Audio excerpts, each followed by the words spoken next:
Let's. Hello, Sydney. Remember me? Why is it doing the sound? Dude. Oh, wait a minute. Did I forget to run the audio?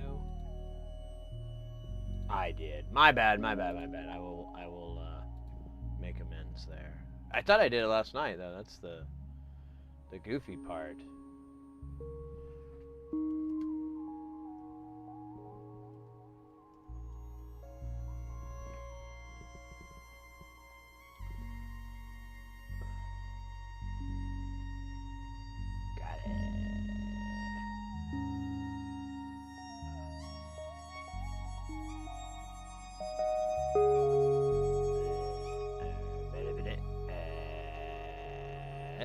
Where's the fucking...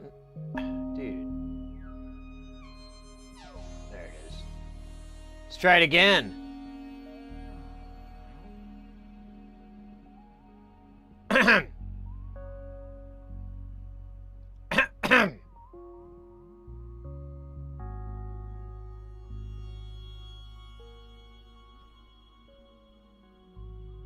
Okay. Let's try it again. The fucking hell. Alright. Let me make sure this isn't broke. Let's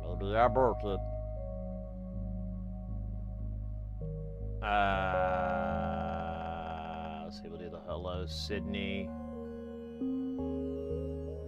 Oh, because it's in... Oh, because it's cooldown. There's a cooldown on it. I totally spaced it. So I'm not going to hear it.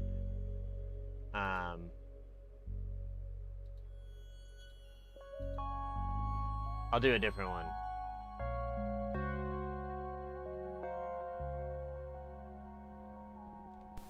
Hello, Sydney. Remember me? Well, you nailed that cooldown time, buddy. That's it, man. Game over, man. Game over. And there's mine.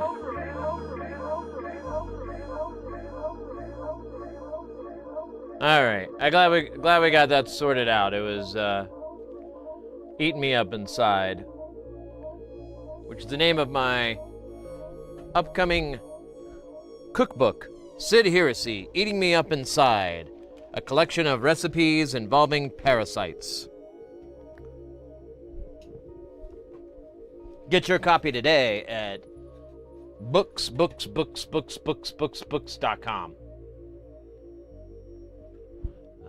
They also sell lattes there. Oh my god, I have to sit through a fucking ad on my own page? That's weird. That can't be illegal. Skip? Well, how do I get to the chat, dog? There's the chat. Pop out the chat. Booyaka!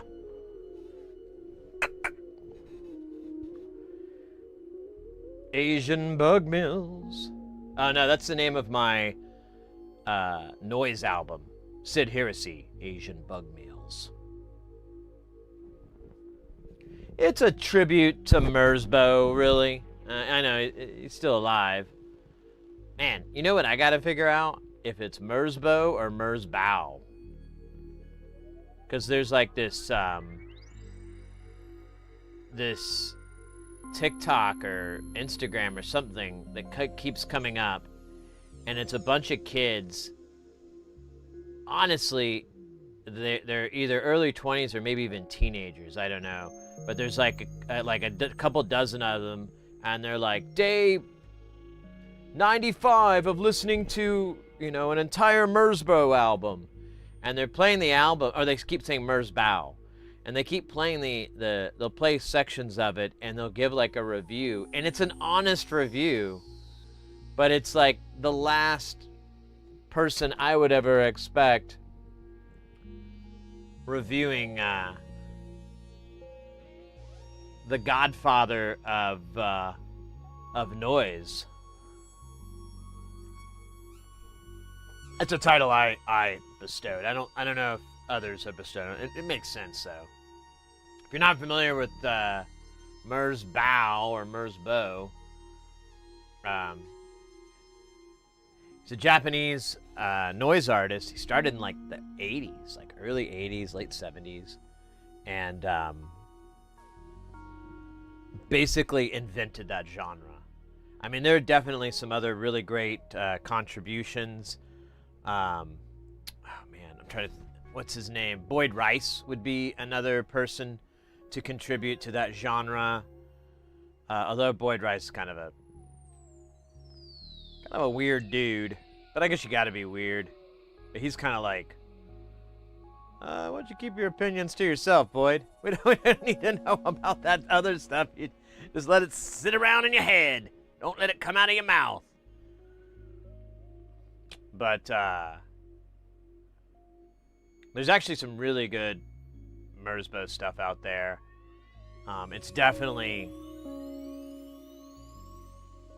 it's I don't know. It's kind of like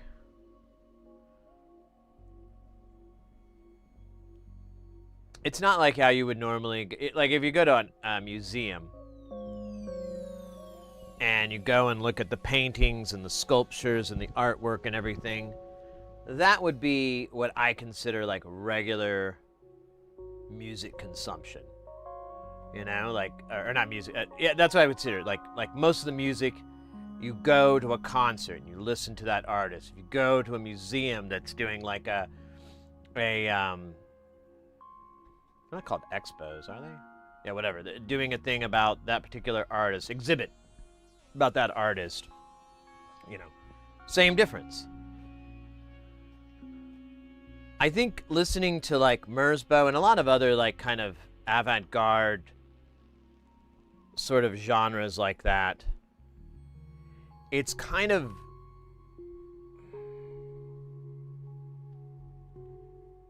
I'm trying to think. I kind of had an analogy and then I realized like that's not it. That's not enough.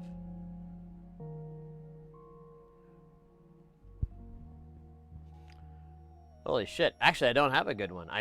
So I was going to compare it to, like, if you go and watch the artist create or something like that. But that doesn't really work either.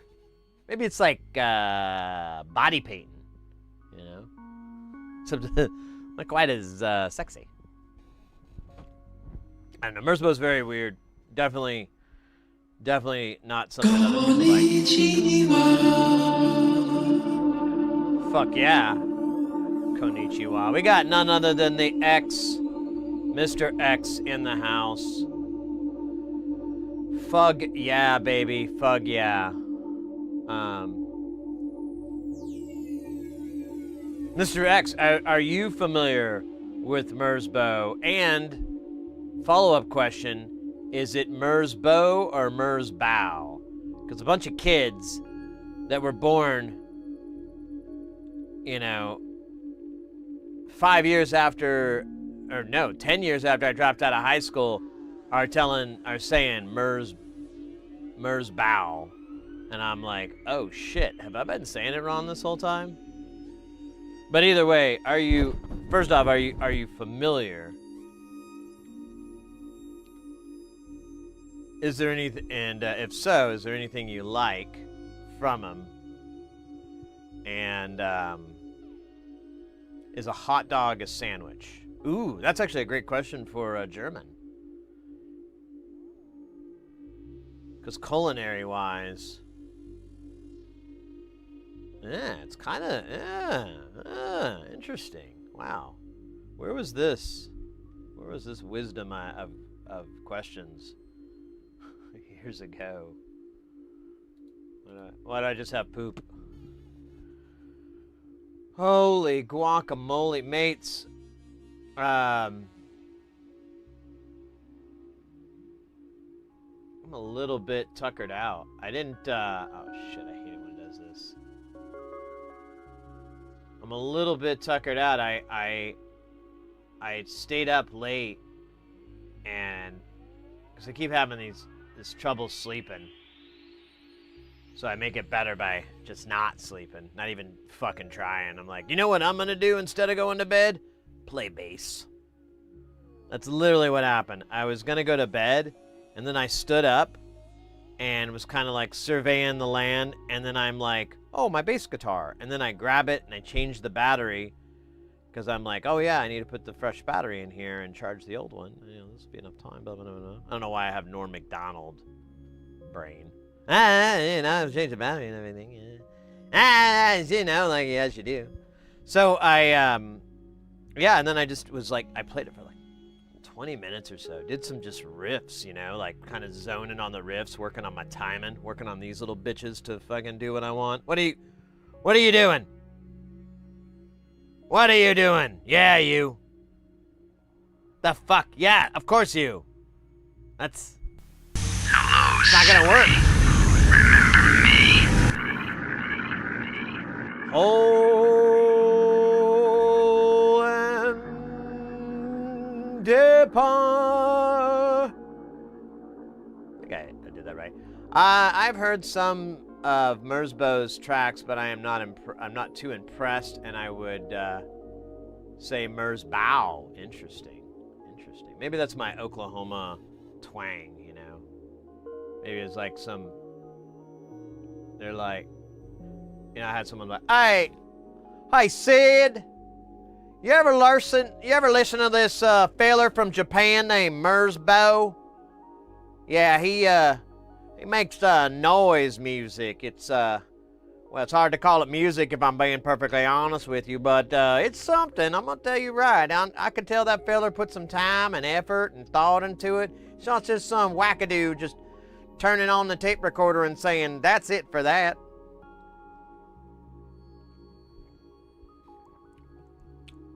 All right. Well, I'll tell you what, Mr. X.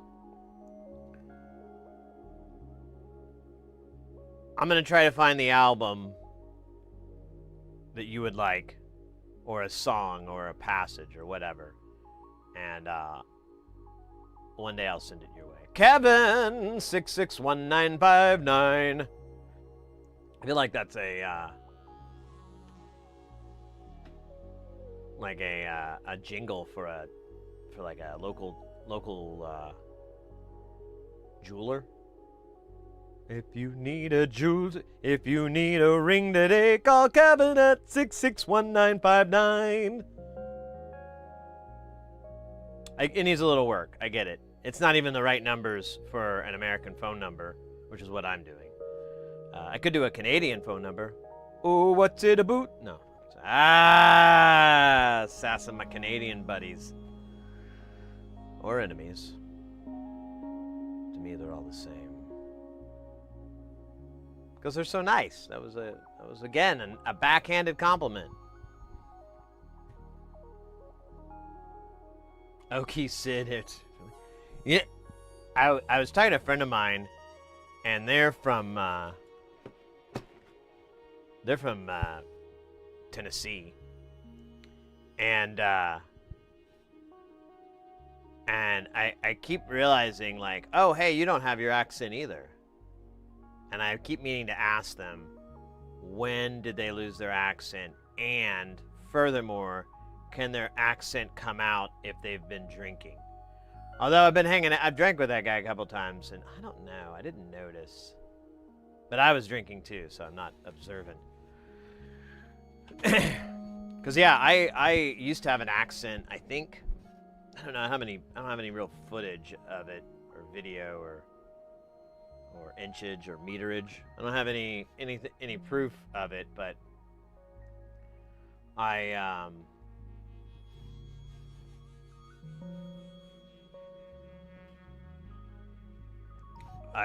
remember when I was like 13, I decided to ditch the accent, and I took on a new accent. Fucking awkward, but a lot of weird things happen at that age. You know, your voice starts changing, you start noticing girls, or boys, whatever. And I start getting hair where you didn't have hair before. and you decide right there and then, do I want to continue with this accent? No, I think I'll adopt a transatlantic accent. I'll talk like Katharine Hepburn. Oh, darling, what in the world is going on? And that went on for like 10 years, you know, it's just like, oh dear, we need to go to Dairy Queen, my good lads. And then, you know, I moved here to Phoenix, and that shit didn't fly as well for some reason. I don't know why. And so I kind of settled in on this, the accent you hear before you today.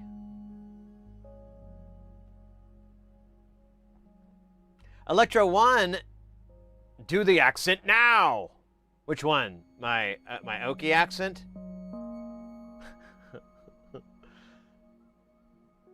Sir, put your accent out right now. I'm gonna have call the cops. I can smell the odor of a different accent off you, sir. Have you been switching up? Have you been code switching? Code switching? No, not at all. I never touch this stuff. All right, sir, but this is clearly not your accent. If you don't mind stepping out of the vehicle, doing a couple of field accent tests. Well, I feel like I should have an attorney. You don't need an attorney for this, sir. It's just a test. We get it out of the way. I can let you go back home to your whatever the hell you have. All right. All right, sir. I just need you to repeat a couple of statements for me, but I need you to repeat them in your native accent. All right. Pardon me. Where is the restroom here?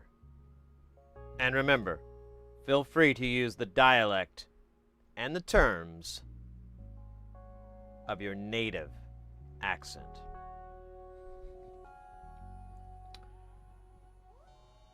Excuse me, son. Yeah, where's your one-holer? Out back in the backpack? Alrighty. Nah, it's not it either. I don't even know what it is, to be honest. I don't know what my accent is. Like, some of my siblings still have their accent. Well, not my siblings. I just have one, but my cousins and stuff, they kind of have a little bit. It's kind of, I think they've kind of gotten rid of it. Of course, they live in, like, the South. They never moved out of the South. So they still live in, like, Atlanta and I think my one cousin moved out of Texas. But they live in Oklahoma, so it's like, you know,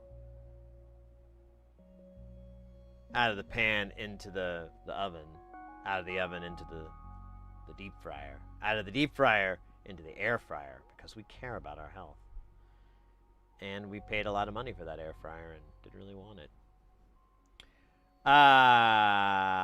Suddenly he started to speak in a true native language, Aussie English.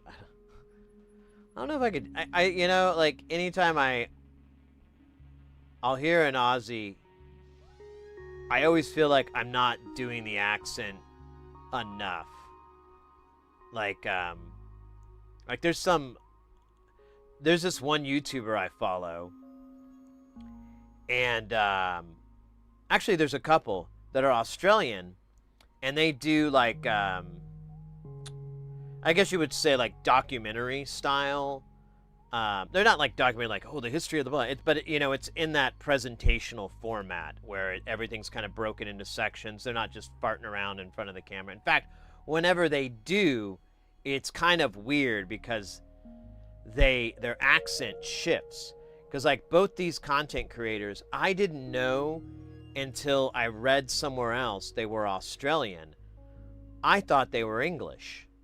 I thought they were British or something. One I started to suspect was Australian, but they don't do all the Aussie accent things, you know, where they just completely disregard the vowels and just keep trucking on through those consonants. It's amazing. Pup with the 10 stream streak. That reminds me, where do we have that other stream streak earlier? Fug. It was Farm Tech, wasn't it? It was Farm Tech. And it's... actually, it didn't... oh, there it is. 25. That's what you're saying. I don't see it on my thingy. But whatever. Doesn't matter.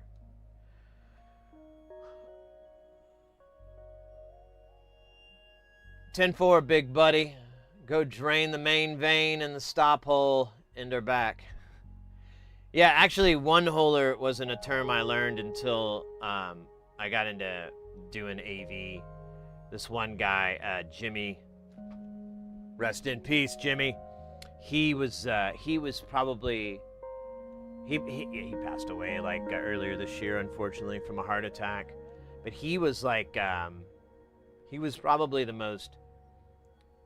one of the most interesting people I worked with. He was just a funny guy. He was like, I think, shorter than me, and I'm very short. I'm 5'5". Well, not very, but I'm fairly short. We'll use that one. And he was, I think, a little shorter than me, and he was a ginger, so he had red hair, but it like started graying out when I got to know him. But he still had a beard, and it was all red, and he'd grow it out really long. And he used to do mostly rock and roll, like Sturgis, the motorcycle rally that they have up in Sturgis, North Dakota. It's one of the Dakotas. He would do the Indiana State Fair. He did all these big fucking festivals that no one gives a shit about if they're under the age of 6,000.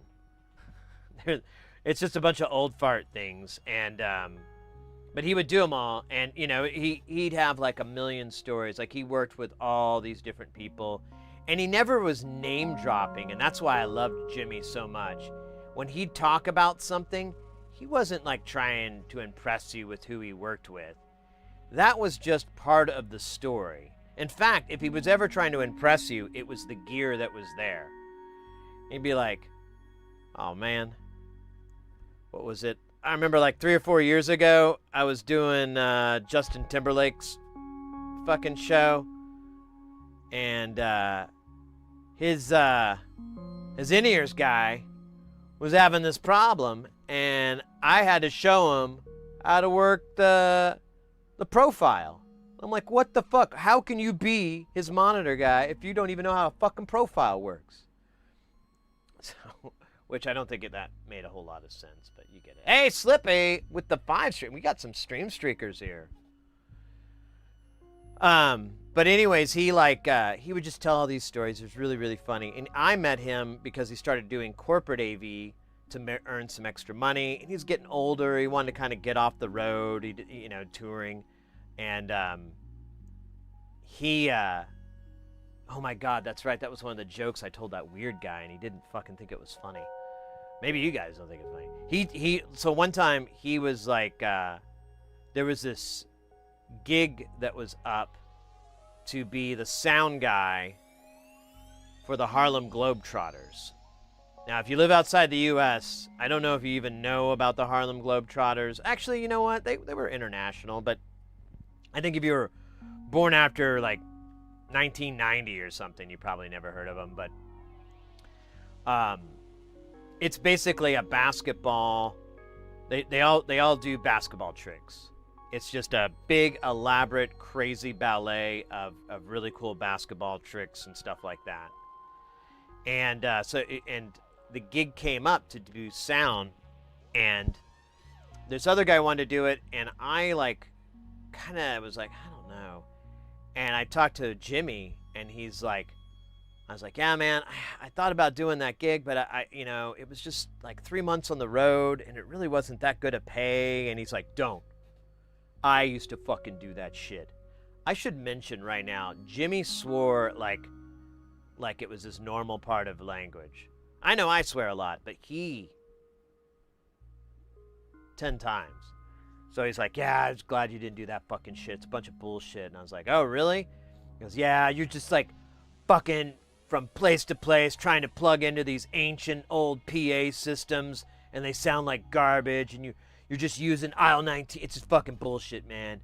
There's not enough aisle 19s in the world to fucking fix that shit. I was like, oh, okay. But that's not the worst part, man. And I'm like, oh, really? He goes, no, the worst part is the bus. What do you mean? And he's like, every night, man, getting on that tour bus, there's like 12 guys in each one of the buses. I swear, I still get nauseous just thinking about it. And I'm like, why? What's so gross? And he's like, it's just the strongest odor of BO. And I'm like, oh, really? And he's like, yeah, and there's not enough. The buses don't have, they have showers, but there's not enough water for like 12 basketball player-sized people, 12 giant athletes to shower. And a lot of the venues that they play at, or they didn't have showers in the green room or anything, or they didn't even have enough time or whatever. So they just get on the bus and they just, after sweating for, a 2-hour performance or whatever. So he's like, every time I got on the bus, it just smelled like a locker room threw up in a gym sock. I was like, oh, really? He's like, it's awful, man. He's like, he was like, I would put Vaseline and like stuff on my nose so I could just get to sleep. I was like, doesn't sound like that's worth $1,000 a week. Thank you. Thank you for saving me. But anyways, he started doing AV stuff, and he's a really, really, really, really awesome guy. I really miss him. But he did rock and roll. He did concerts and stuff like that. And he was, like I said, really foul-mouthed. And one show, why did it...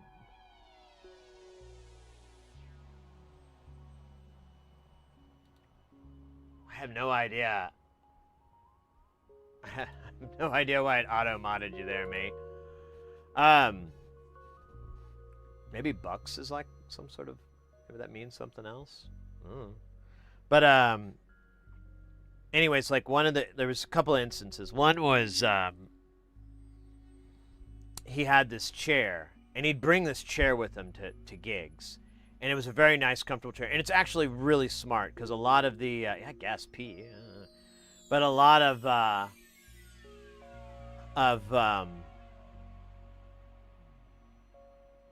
a lot of smart people have their own chair, I've learned over the years. I'm not smart, so I never have my own chair. I have a chair cushion, but that's about as best it gets. So he's got this chair of his, and it says in like a big chunk of orange bright tape with a black Sharpie written on it, DFT.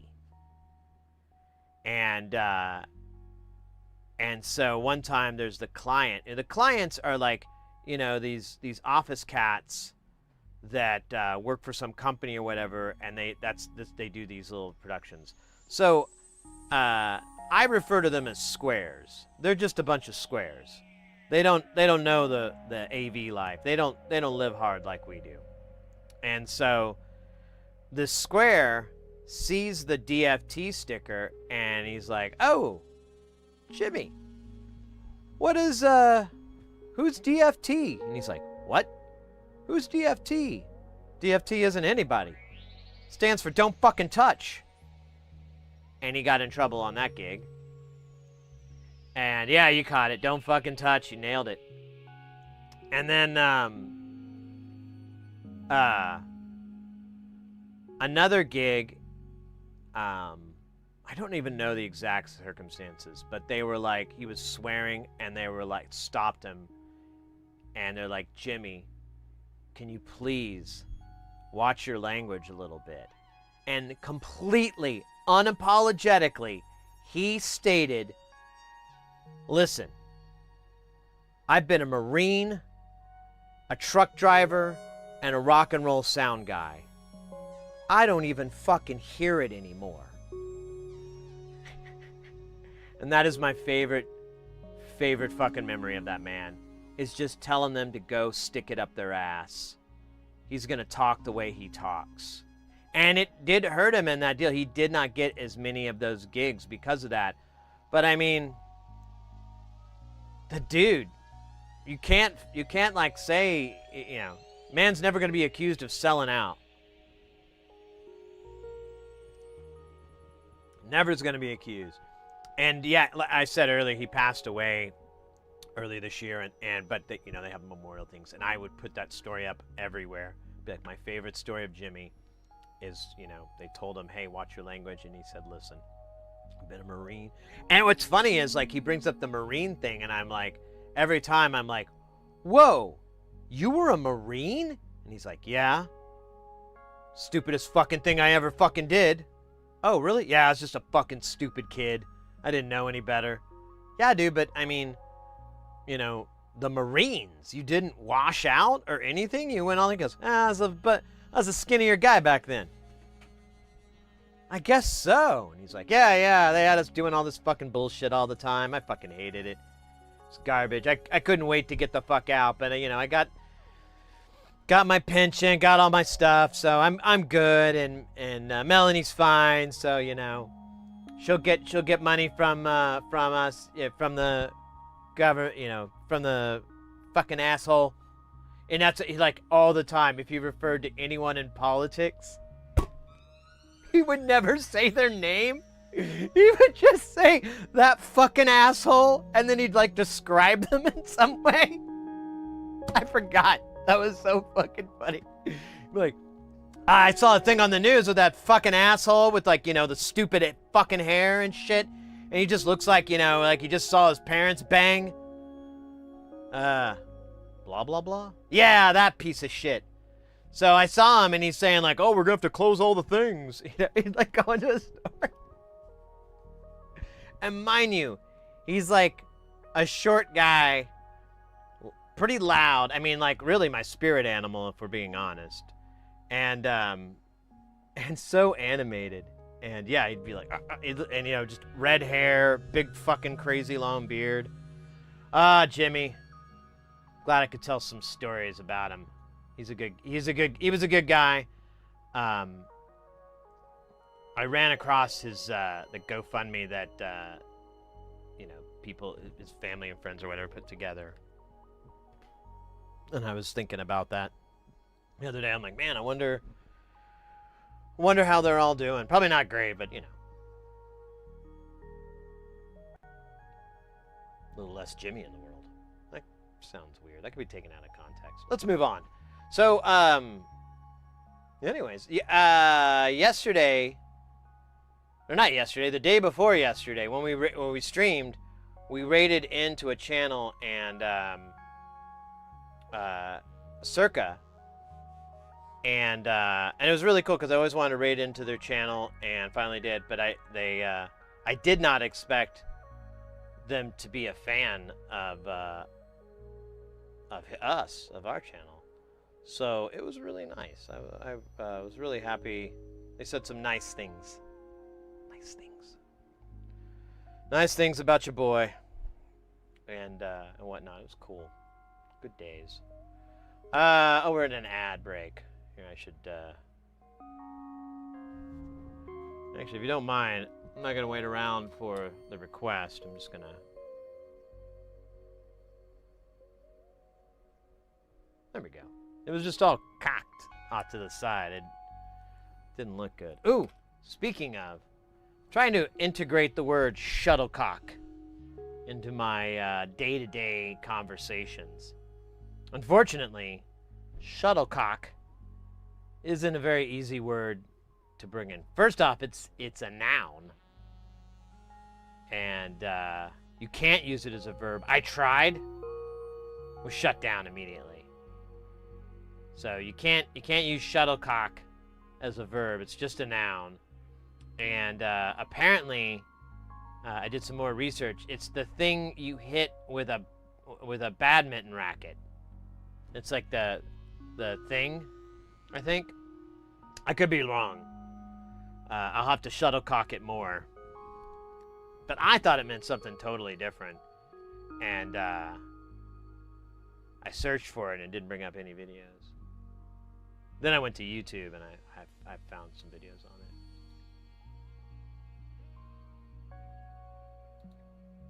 That was a very good joke. It's kind of a lame joke. Lean joke.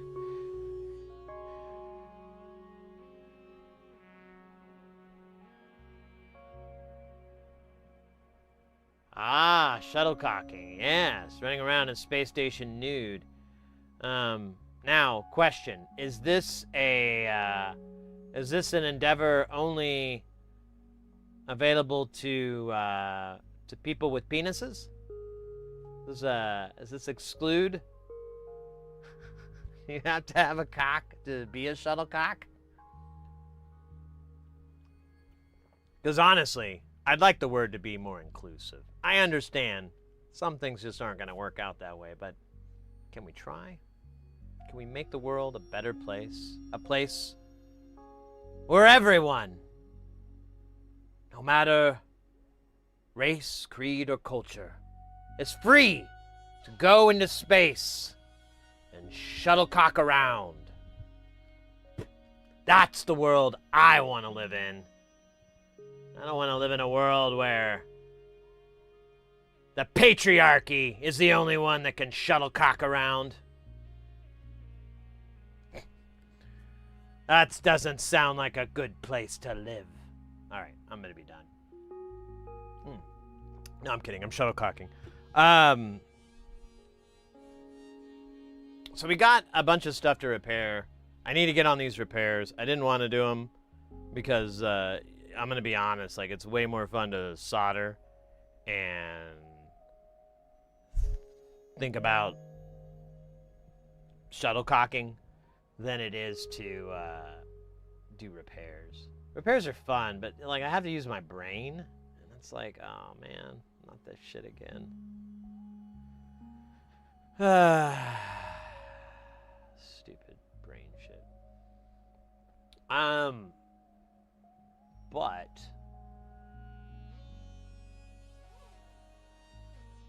trying to think. There was something else I was going to bring up, and I forgot about it. Let's see. We covered shuttlecocking. Guy I used to work with. Man, this doesn't look that good, does it? This guy here. I was noticing, too, it looks like there's like a chunk of food stuck in between these pins. I didn't do that. Here, it's actually eating my soul. I made myself... Yeah, there we go, bitch. I still don't know about this stuff. Okay, we're gonna do a little tiny... Oh, it's just the light. I heard a song about this where a guy was blinded by the light and then he got ripped off like a douche in the middle of the night. Ooh, it rhymes. I didn't realize that. That's good. McGrogan! Welcome in, mate. Welcome in. Dude, there was something else. I didn't get a chance to watch another Jason Statham movie to wash the bad Statham out of my hair. Instead, I watched Aqua Teen Hunger Force episodes. I was in season 3, but then I was like, man, I need to go back to the OG. Let's go to season 1. Let's power through a few seasons. I feel like that'll one, cheer me up. Because, you know, I mean, it's like when you put on a great record or something, you're like, fuck yeah. And when you watch the episode with old Drippy, you're like, holy God, Shake was so evil. Suspected bot. Well, I don't know.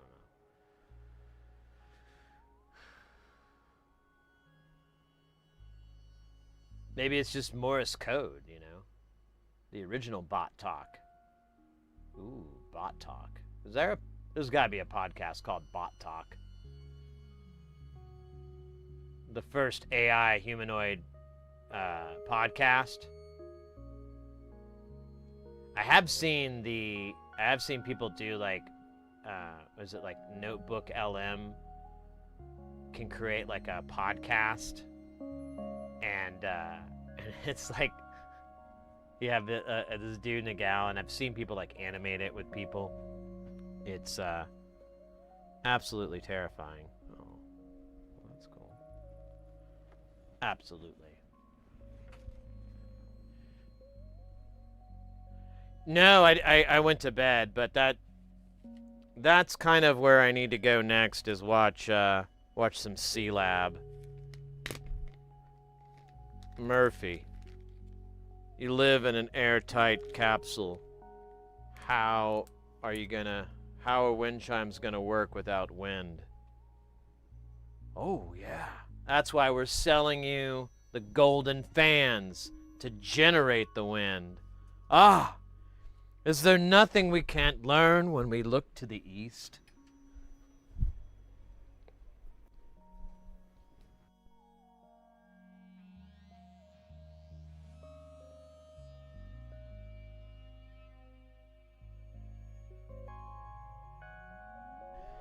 Yeah, man, he's like Captain Trusting. Hey, you got a pen? Here's a social.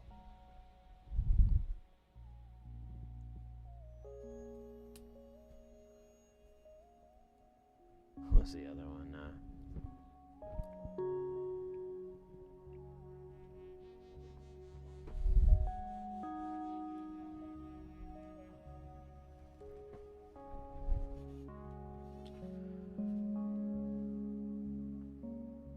Random logic. It's random. It's logic. Random logic. Oh, that doesn't work. What do we? Let's see.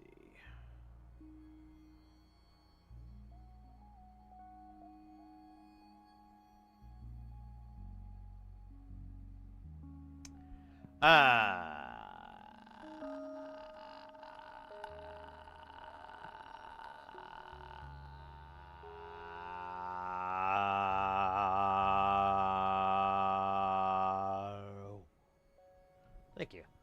Serenaded on arrival. Yeah, I know, right? I was gonna do some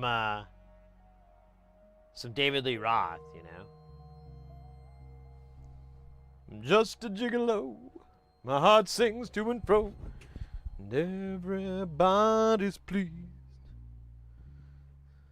Singing every dance, making sweet romance. Oh, my body is pleased. I'm just a gigolo. My heart bends to and fro, and everybody's pleased. Oh, but I wonder what will they do without me? 'Cause I ain't got nobody. Nobody cares for me. Nobody. Oh, wait, where is the fucking... Wait, where's my bands? Oh, there they are. Is this it?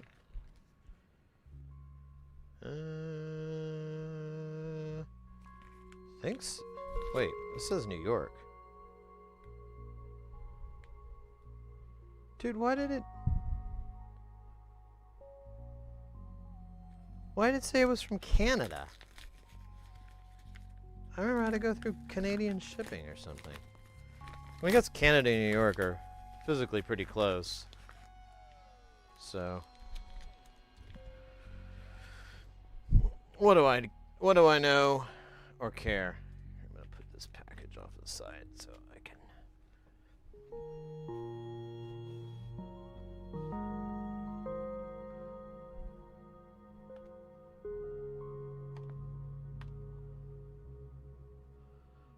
Yeah, I can't remember. I had something interesting to share, but I don't remember what it is.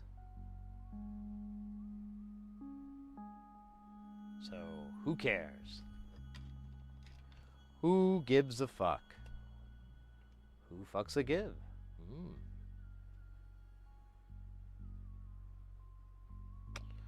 So, if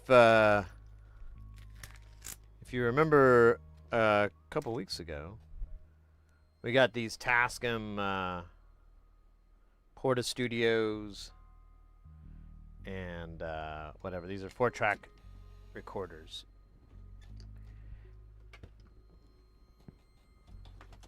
And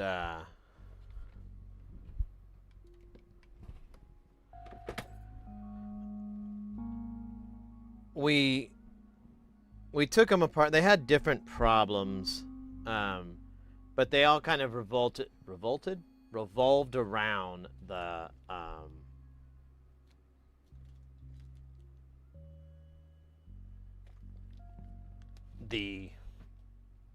belt the belt being bad.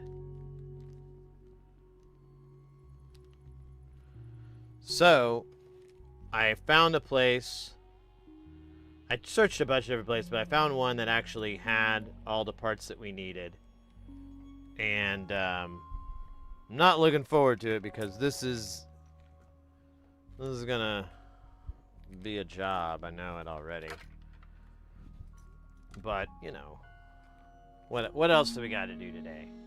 Oh yeah, get annoyed with my postal carrier. So my order from Australia,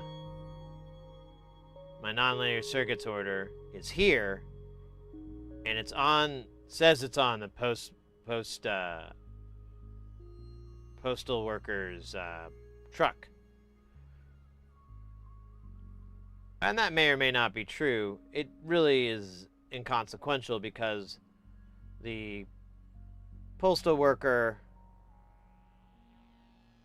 will not deliver it to my house. He never does. He hasn't done it for like the last 3 or 4 things. Even though I'm home. Even though I put a fucking sign at my door that says, USPS, I am home. Please ring bell. And or knock on door. That guy is, I don't know what his fucking thing is. He's a turd. But, I'm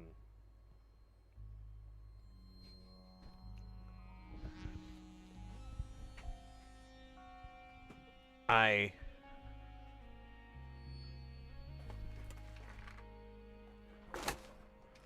put this in here. Give me this. Oh shit! What the fuck? No, that's not playing up.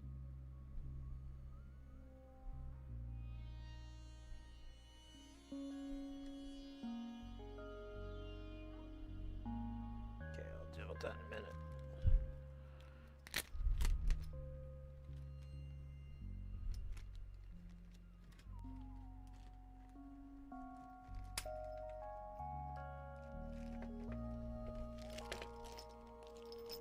Jesus, this went from easy to hard all of a sudden.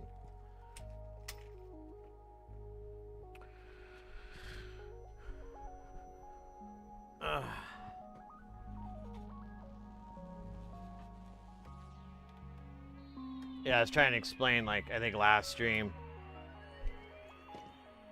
because someone was like, you know, they live here in Phoenix, and they were like, oh, well, my post office isn't so bad. And I'm like, yeah, other post office aren't too bad. Mine, however, is bad. Like, if you go up to the people that work there, you can see there's no light behind their eyes. They are just walking husks of humans. Possibly a very elaborate Jim Henson puppet. They are completely broken inside. So they don't really fucking care that I can't have my package. Or I haven't gotten my package. They don't really, it's not too high on their list. Oh, come on.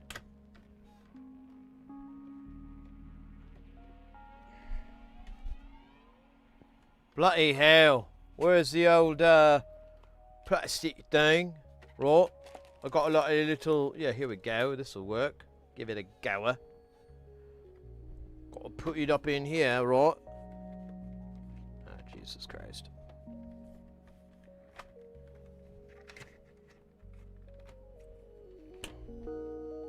Why the fuck are you... Why is this stuck here?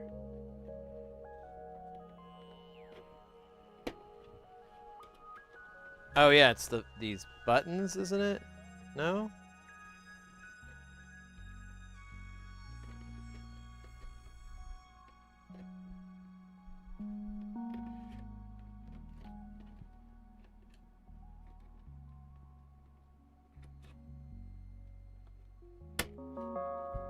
Yeah, it was the buttons. Ah, you bastard.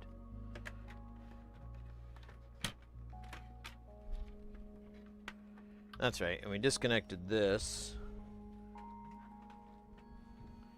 to make life bearable. So we've got, yeah, this band is fucking toast. There's a band underneath here. So the question I'm asking myself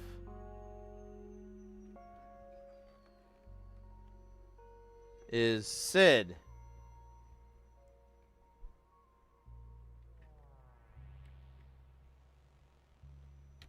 what do you think Eddie Money meant by 2 tickets to paradise? Were there more paradise people?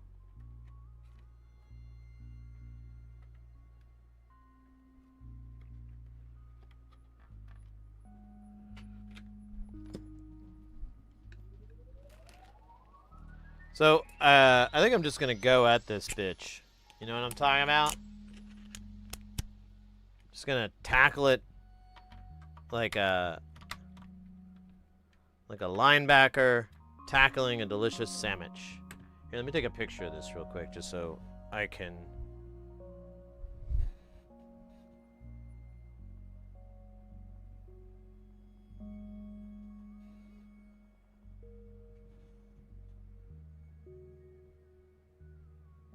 No, I just want a photo, you bitch. I guess I could do a video too. Feels like it'd be a little bit overkill, but yeah, why not? I like overs.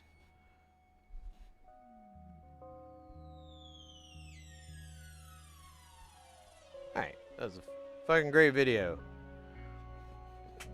I hope I win the Academy Award for Best Picture.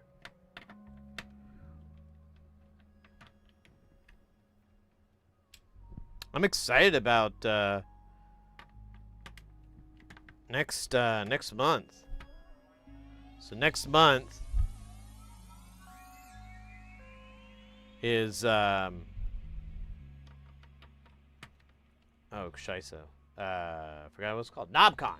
Next month is KnobCon. And if you don't know, it's not what you think. That is in Las Vegas. Now, KnobCon is in Schaumburg, Illinois. It is a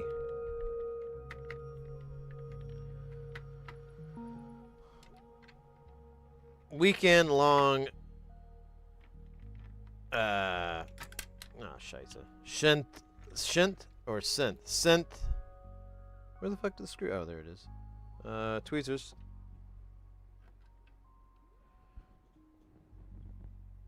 Oh.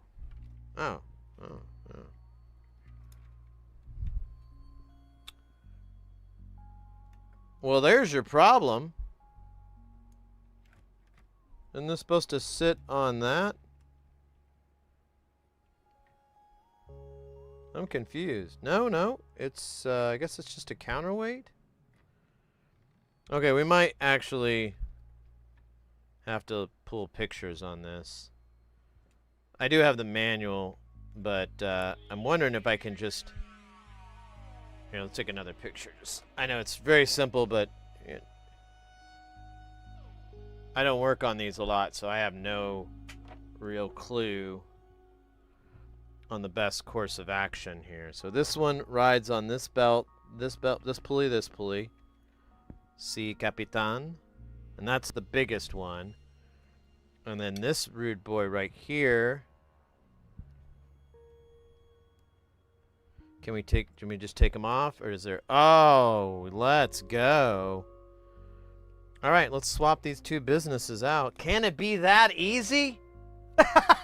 No. There's no fucking way in holy hell. There's no way it's going to be that easy. Something is bound. Yeah. Okay, so for starters,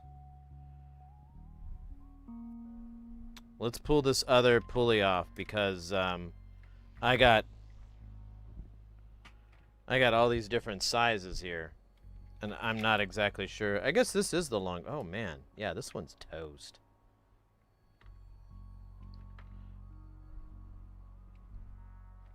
But, dude, it's not as big. This is, like, really big.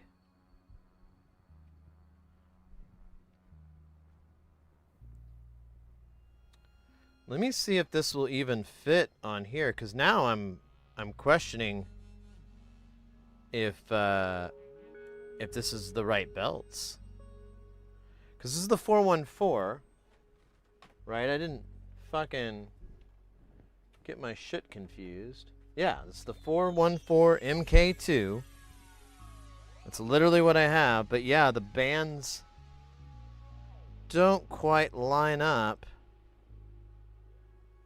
in size at all. Like, the only one is the big band.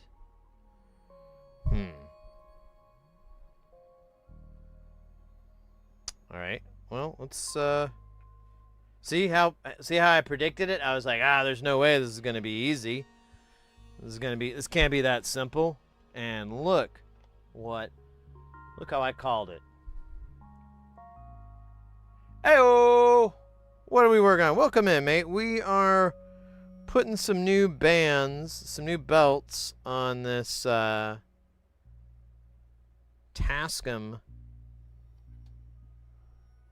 4-track recorder.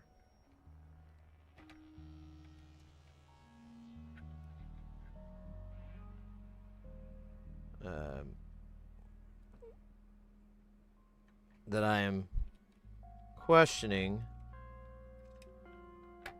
Yeah, I don't think that's gonna work. I think that's too much slack. We might have the wrong belts here.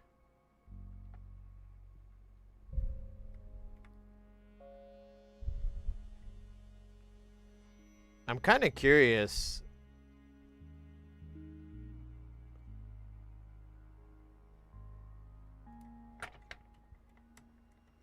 Okay. Let's see if I can get this guy on.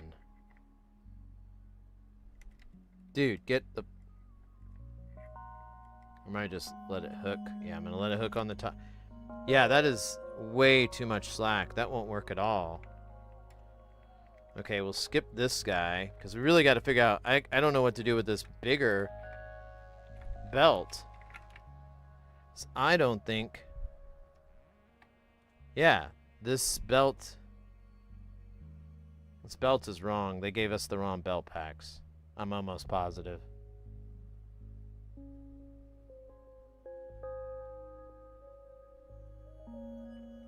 Because this is supposed to fit around this.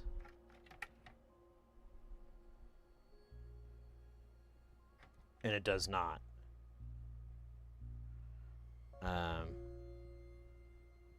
Now this little one would work.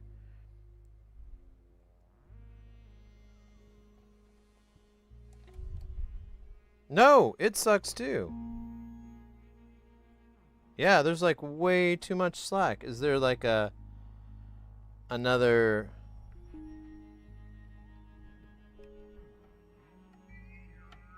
Okay, there is a pulley I don't think I'm attached to.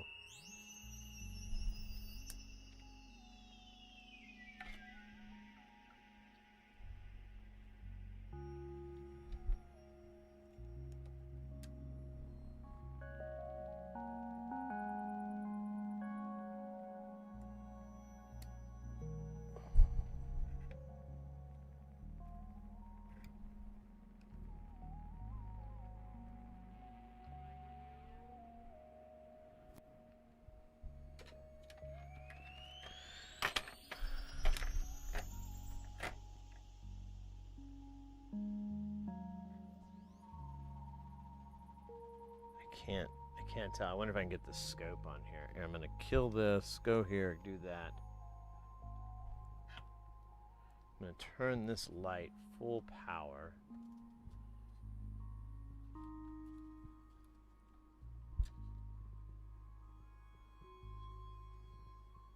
So here's our big disc. There's our...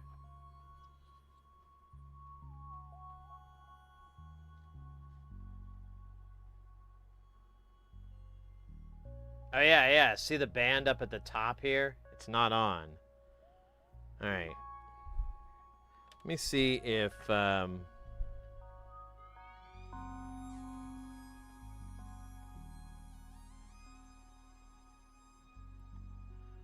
me see if I can get this to go on this way. Oh, feels a little better.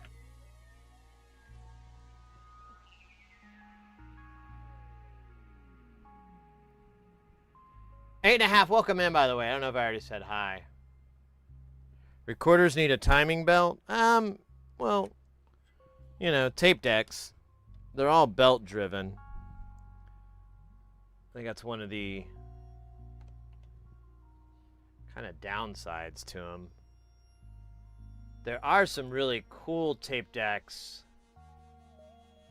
There's one made by Studer that we have that it's been here forever. I feel bad. I gotta do something someday, but that thing is like a freaking Rolex inside. It's incredible. All right, I think the belt is on here. So our belt is on, and it's fairly tight.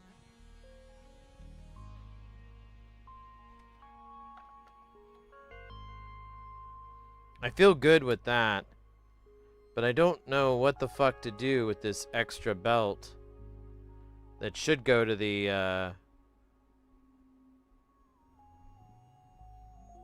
is it, wait, oh, see, yeah.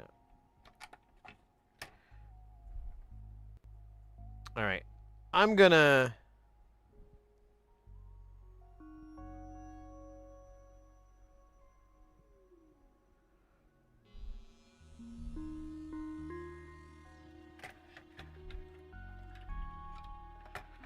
see if we can just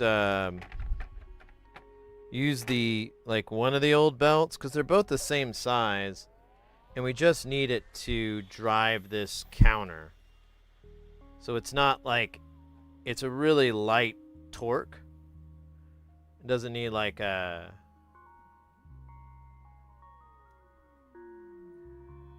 In fact, I'm a little bit, I guess I would have had to anyways, but I'm like, oh man, I shouldn't have even pulled this off.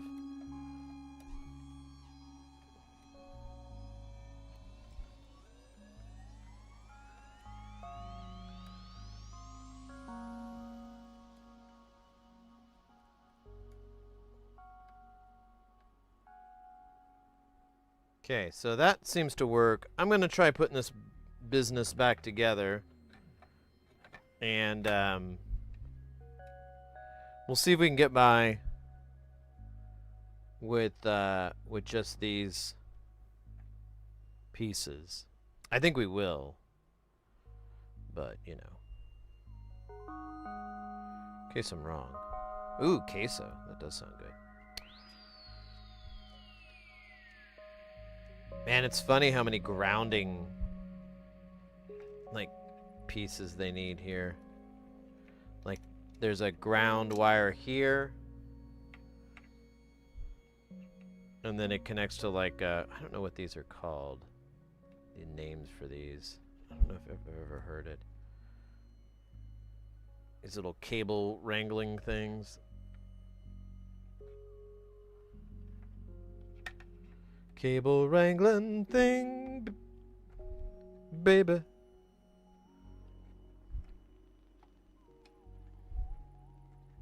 Oh, scheiße.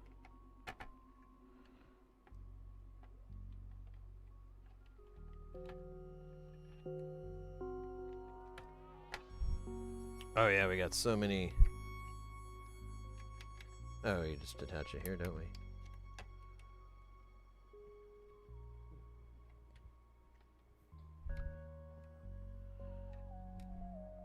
Man, I'm glad I had the foresight to mark those. Foresight is 2070. It's a little nearsighted.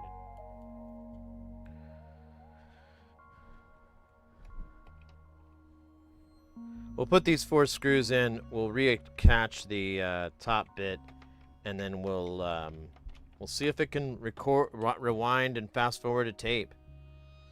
That's our goal.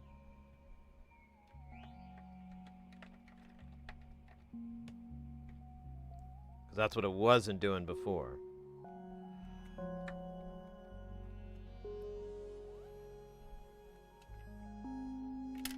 Fuck you. These screws.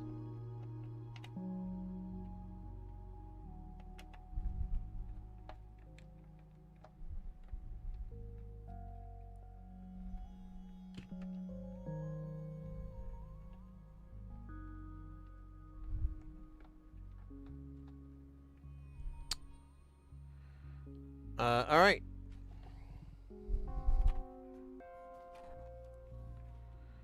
Let's see. There's this bit.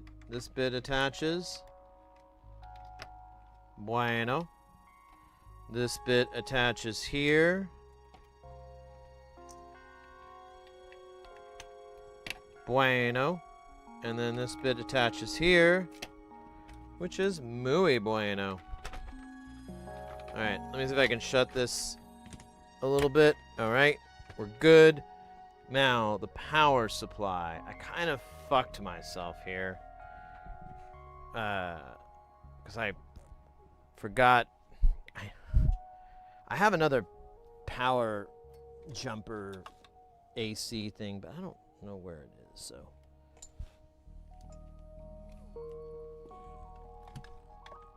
Go rob Paul to pay Peter.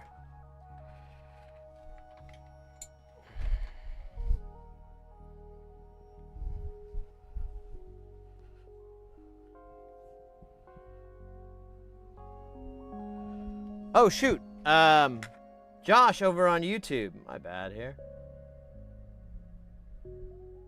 There are 8 Paradise people.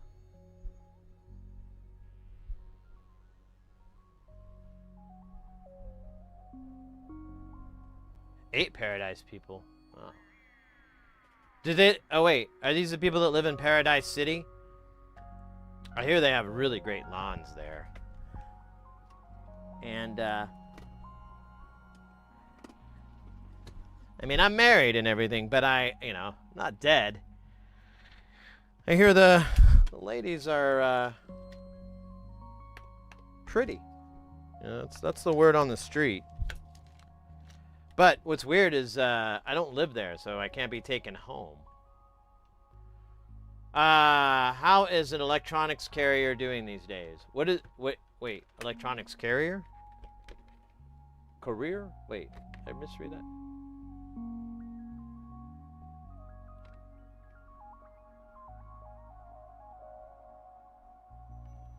Be ballin' in the club.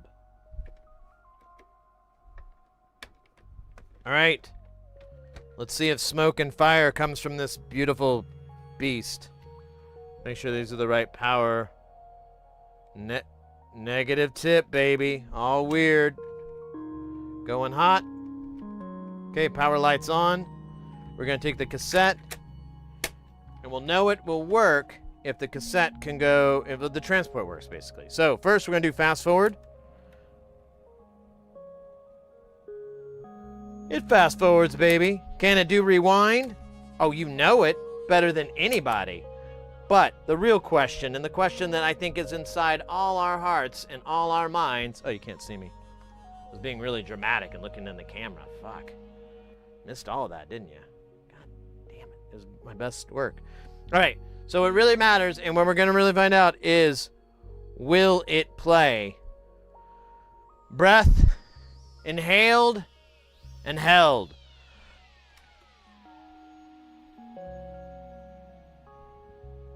Yes! Yes!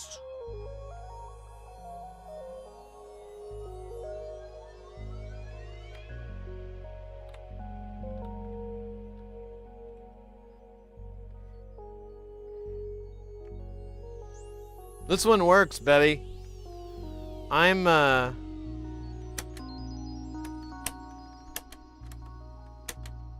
cool with it. The timer still works. That wasn't really an issue. anyways, was the counter.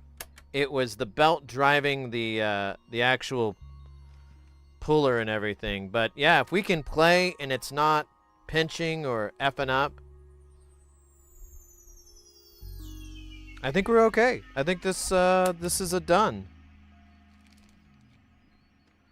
What I'm gonna do, I'll do this off stream, is I'll go in and I'll plug some stuff in and do like a really sick rap, and but I'll be human beatboxing it. So I'll be doing like basically like a Mike Patton inspired thing. Have you ever heard Mike Patton's Adult Themes for Human Voice?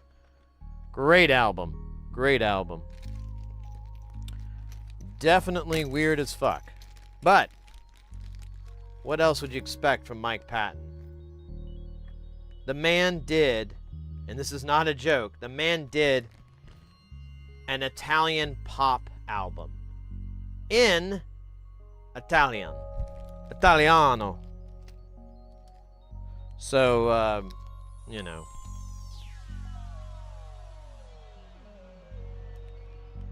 Work with that. So I'm going to put these bad bands. I'm going to put a little piece of tape across them. So I have, I don't want to tape them on themselves. Although what I could do is flip this tape in. This is fabric tape, aka gaff tape. Also known as gaffer's tape. But I feel like that's saying the same word twice. Alright, so there it is. These bands that are dead are in here, and then we got the spare one. And I hope the other one that we work on doesn't have a bunch of spares, because I'm gonna be a little bothered about that. But yeah, let's put the rest of the screws on, and we'll put it in the test later pile. Oh man, I'm getting a little bit of hope. Because I'm not gonna lie, I don't like doing repairs that much unless I know exactly what I'm gonna be doing. Like, the unknown frightens me. Even though 90% of the time... Oh shit, look at that, we got cryptical envelopment in the follow list. Oh, you might be stuck behind one of those pesky ads.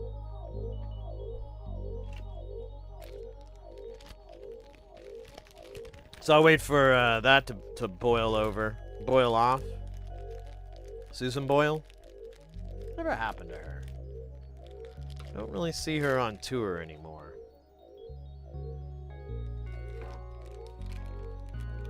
Oh, shit. What's this fucking weirdo screw for? I don't remember this.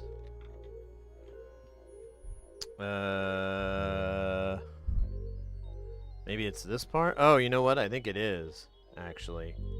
Because I was wondering why... I'll tell you what, I'll do that one last. Or maybe not. Maybe it would be a good idea to do it first. Let me see if it'll do a long one. I don't think it will.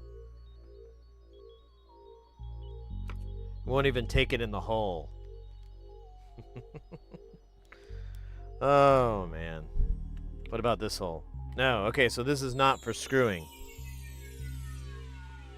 Alright, let's figure this out really quick. Why do I have an extra screw? Is it go in there? I have 1, 2, 3, 4, 5, 6, 7, 8. I have 1, 2, 3, 4, 5, 6, 7, 8, 9. Okay, so there is one that is short. I think it's this one. Let me try, because I think it's... I have a vague memory of... oh, wait. What the fuck? Those aren't screw holes. Hold on. Maybe I should double check before I double check here. So that has a hole. 1, 2, 3, 4, 5. I don't see a screw hole in there. So we're at 5, 6, 7, 8. Okay, so let me... Oh, I remember. It's right there.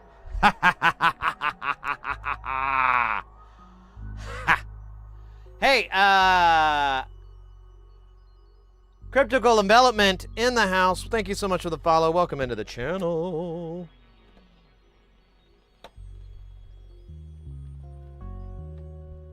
Hope you're having a super guile day. So far, I am. This is, this isn't too bad. You know what? Let me get the foam.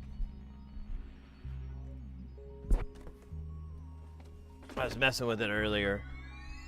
Yeah, I had someone put in an order for the power supply kit that we have, and I can't find the box with all the pre-made kits. I don't know where it's not where I thought it would be, and I'm like, oh, well, maybe it's over here, and I can't find it. And I found one that I'd made for, like, I don't know what the hell it was for, but I was like, oh, here's one in a box. I'll just use this. And it also gave me a box to mail it in, which was nice, because I didn't have one.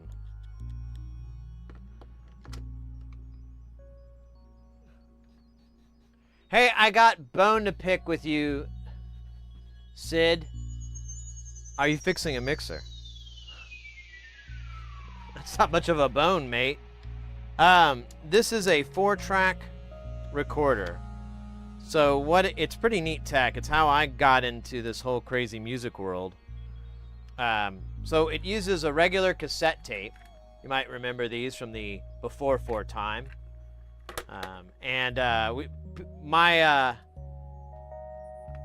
My people, we would take these and make what we called mixtapes. What people often refer to now as playlists. We'd make little mixtapes. I remember one time I fancied this girl, and I made a little mixtape for her birthday and gave it to her. And you know, in hindsight, that was pretty pathetic. But you know, when you're 16, 17, seems like it's brilliant. Like holding a big boombox over your head outside the window.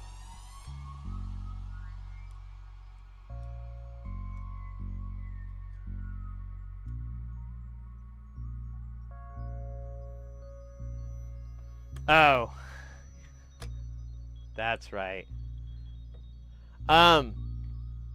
Well, this bypasses that for a couple of reasons. One, as you can see, there's less than 10 screws holding it together.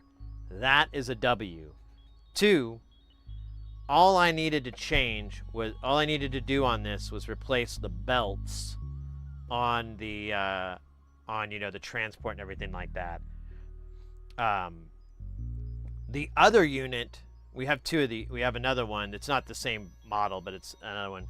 That person was worried that they'd killed it. The power was bad, but as far as I could tell, the power's bueno, and the transport just got stuck, so it was engaged. And you know, on a tape, there's the capstan, the little pin that spins, and then there's the little roller pincher, and those come up behind the tape in this area, and they push against the pincher and then the tape and everything, and so that it's nice and tight and consistent as it runs past the playhead.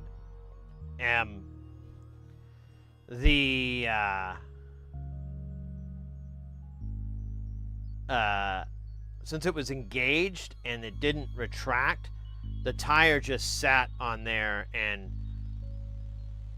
I'm in Phoenix, I'm in Arizona, and most likely this thing was probably in higher than room temperature or something, and so it just put this big dent in the tire. And I got it working again for now, you know, but it still kept pinching that spot and sticking. So I found someone that was selling the replacement tire. So I've got all that and the new bands. Now that one's going to be a bigger job. We're going to start on that after I finish this up. But I'm, you know, now I'm like really not looking forward to it because I'm like, oh man, that's right. I got to figure out how to take that wheel off. I might need to get a tool to do it. I might have to hold off on the repair for that part. But this guy,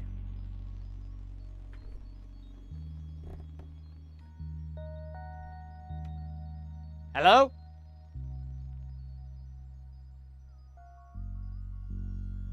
Dude, I swear to God, I thought I heard someone at my door. I think it's just me farting. They can get loud, and I can throw them as well. It comes in handy in mixed company. I've been thinking about teaching my technique, but the missus begs me not to. She's like, please don't. And I'm like, why? And she just kind of bows her head and is like, jeez. So I don't really know. So that's crazy. The button fell off of this. Glad I noticed it in time so it didn't disappear into the void.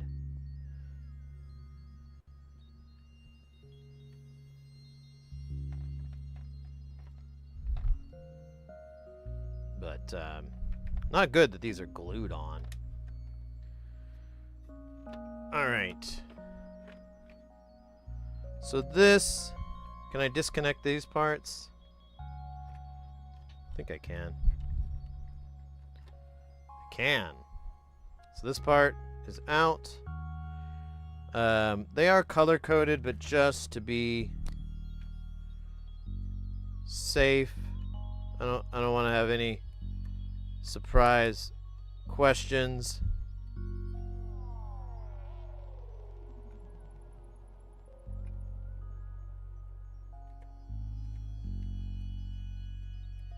There we go. Let's put some markings on it.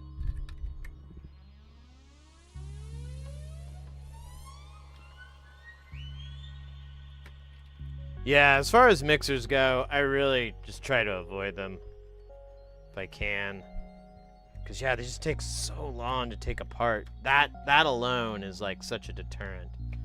Oh, wait, I guess I should have... Oh, what am I kidding? This thing's dead as Dillinger. So this tape, I think, is mine. Although, interesting that we shop at the same tape store. And this might actually have client's material on it. So, let me just write on mine.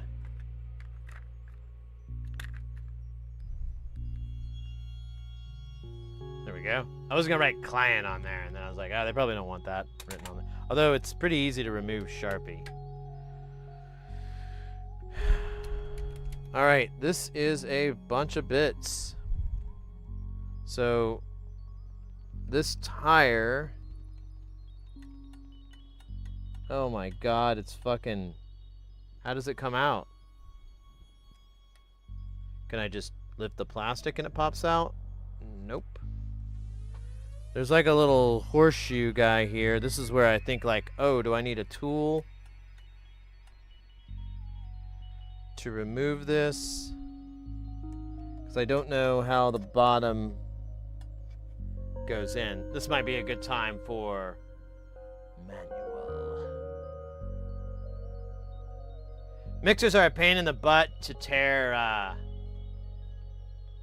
apart, especially if it's 32. Yeah, well, that's what I was saying. Welcome in, Blame Media. That's what I was saying before that Random's trying to call me out on. Because, so I have one mixer. It's like a 16-channel mixer. It's a Yamaha. It's a nice mixer. It's an MG. It's one of my favorite consoles from them. And, not exaggerating at all. Honestly, probably being modest. It takes a little over an hour to disassemble the thing to get to the boards that you need to work on. Like to get to anything that's important. Because the way it's done is it's similar to this. All the faders, all the jacks, all that stuff is bolted to, or no, wait. Yeah, it's bolted to the panel.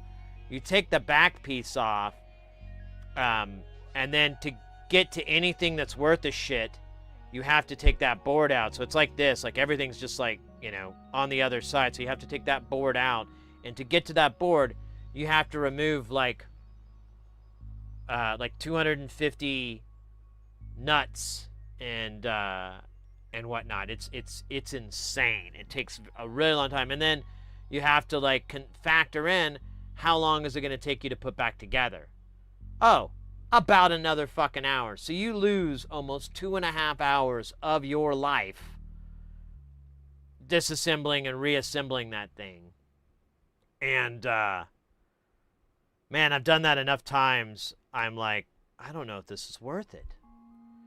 Like the last mixer I worked on was a Behringer X32, and the part that was busted was the main board that sat on the very bottom of the entire thing. So anytime I wanted to check it, and trust me, I don't even like make suggestions. No, I did try it. It wasn't an option. My workbench isn't really that big, so I couldn't like husk the power supply over and then like try to, no, I had to put the circuit board back in, screw it down. Not all the screws, but almost all the screws had to be in because of how it sits and how it orientates to the other parts. And then you stack one board, then you stack another board, and then you push the other board, and then you reconnect all the powers and everything. That takes about 25 minutes one way. So 45 minutes or so to put it in and go, oh, it doesn't fucking work. Let me take it out again. I did that easily like 24 times trying to fix this problem. I was losing my soul. I was like it was starting to really bum me out. It was depressing me. And I was like, I didn't get into repair to be sad. That's not why I did this. This isn't it. And then I'm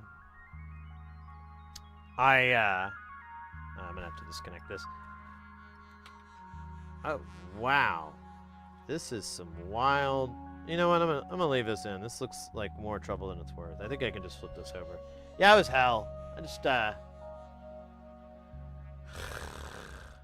I'm like, and the whole time I'm like, why did I take this? Why didn't I just tell him I don't work on mixers? Why didn't I just tell him that? And what's funny is, like, I gave it back to them back in, like, February or March, and I sent them an invoice, and they're usually pretty good about paying invoices, but never did, and I was like, oh, well, I have this other thing I'm working on. I'll just circle back around for that. And I still haven't been, I did. So I fixed, like, a speaker, a powered speaker for them, and a mixer, and I haven't been paid for either one. And I gave them a decent rate, too. For the mixer, I just billed them for 2 hours because it was a lot of heavy SMD work. I had to replace a QFN chip, and I replaced all this fucking circuitry, this coil, these network chips, like all this stuff. I replaced like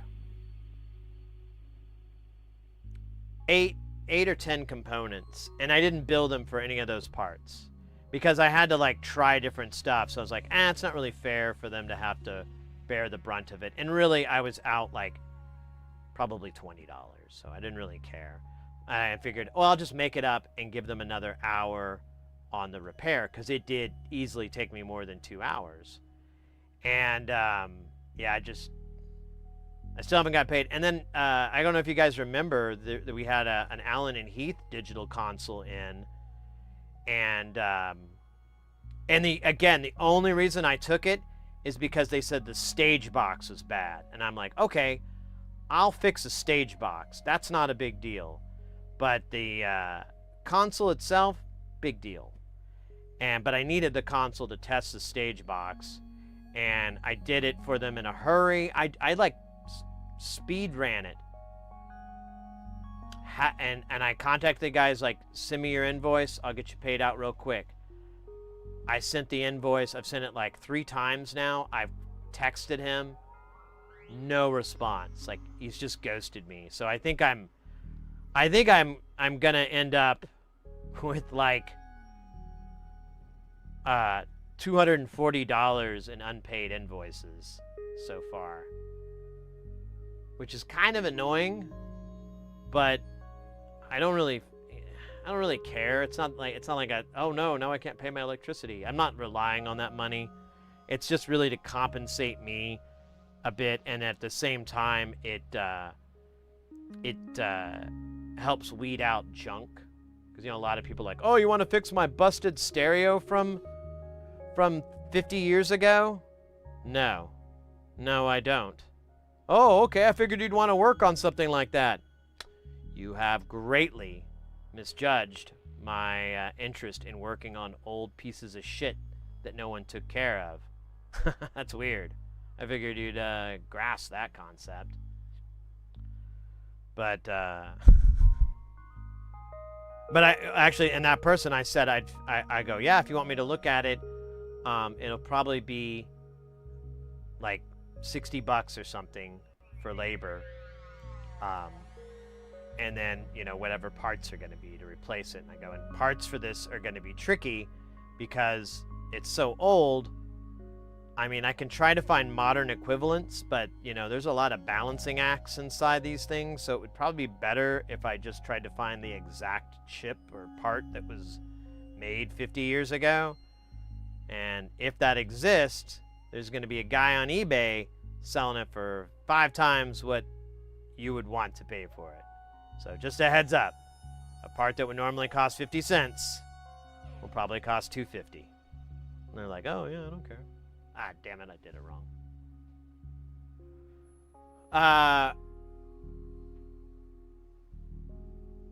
That's gross. What are your thoughts on a eurorack mixer? Sorry, this is common knowledge. You mean like this kind of eurorack, or Behringer's brand eurorack? Because it's a little bit confusing. That's a live photo too. I didn't turn it on because it makes it hot in here. And you know, if we need to, we turn it on, let it heat up for like 10 minutes. An hour's better. I found like an hour really seems to be the butter zone. So yeah, absolutely. Feel free to drop a link in the chat.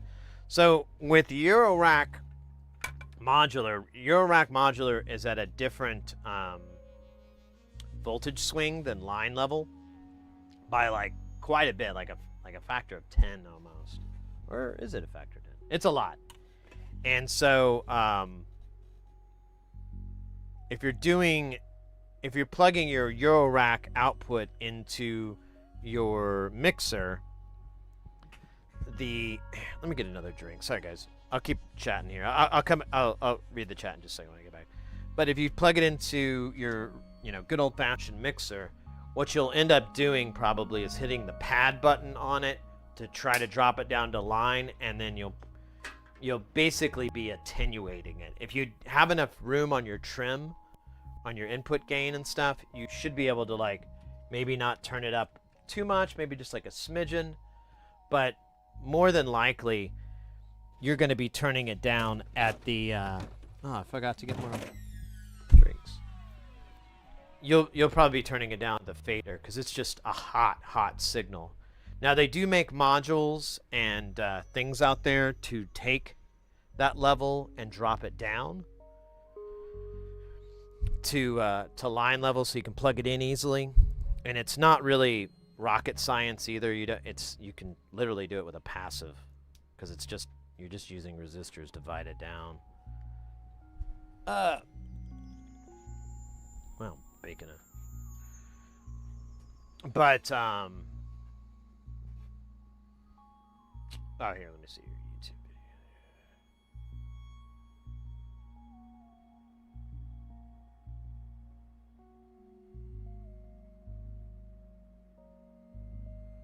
video. DIY Eurorack stereo mixer. I'm just skimming through this.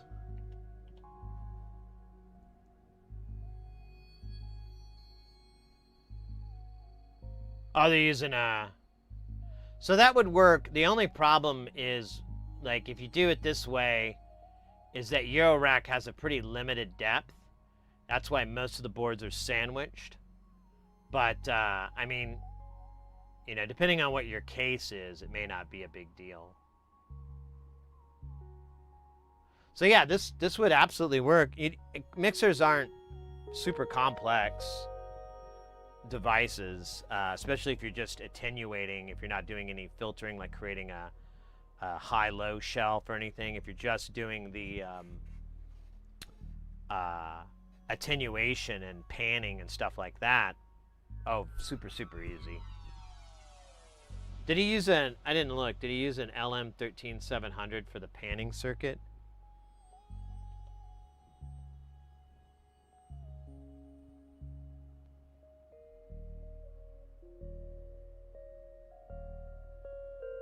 Doesn't look like he used any ICs. Oh wait, there's a TLO70. There's two TLO74s. Does this video ever show his schematic?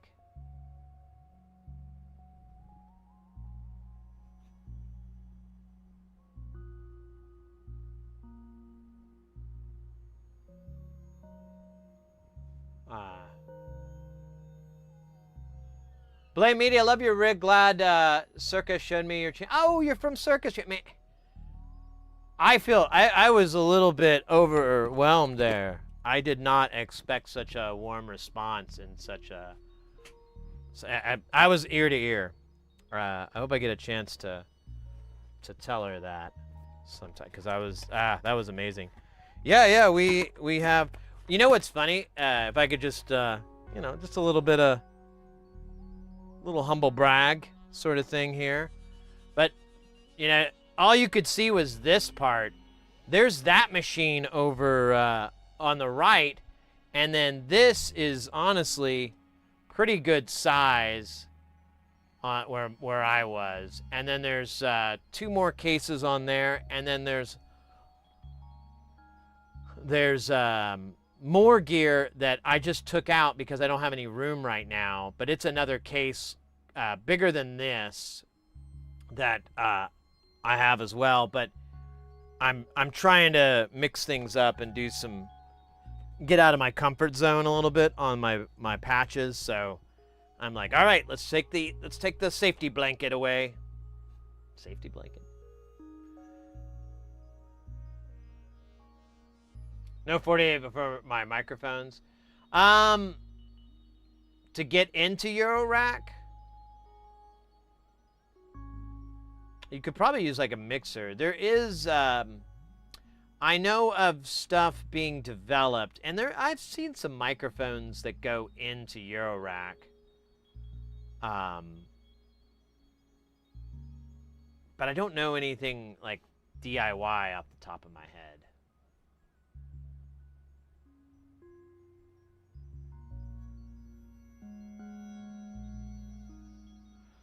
So, if you're looking for a good DIY mixer,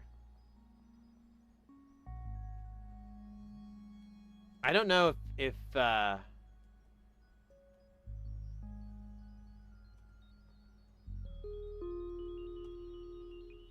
don't know if they still have it as a DIY or not.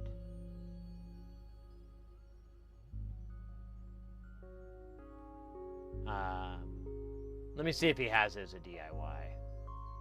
Because if you're wanting to... Okay, good.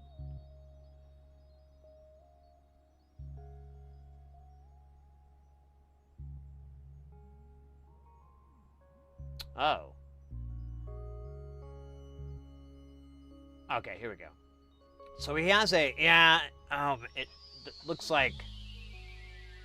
Oh, it doesn't look like he does DIY for this anymore, which is I kind of felt that because I ordered a bunch of his stuff and he was like, "Oh, well, I don't really have DIY anymore," and I was like, "Can I just get bare PCBs and panels?"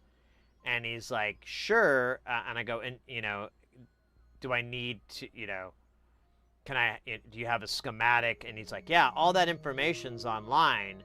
So you can do like a bill of materials and everything, but he literally was like, "You saved me from throwing these in the bin." So I think he's might be out of the game. But if you're looking for a mixer, I think this is probably the coolest project out there that I know of. I mean, there's so much out there that you could probably find something cooler, but this is the Tesseract Tex Mix. So there's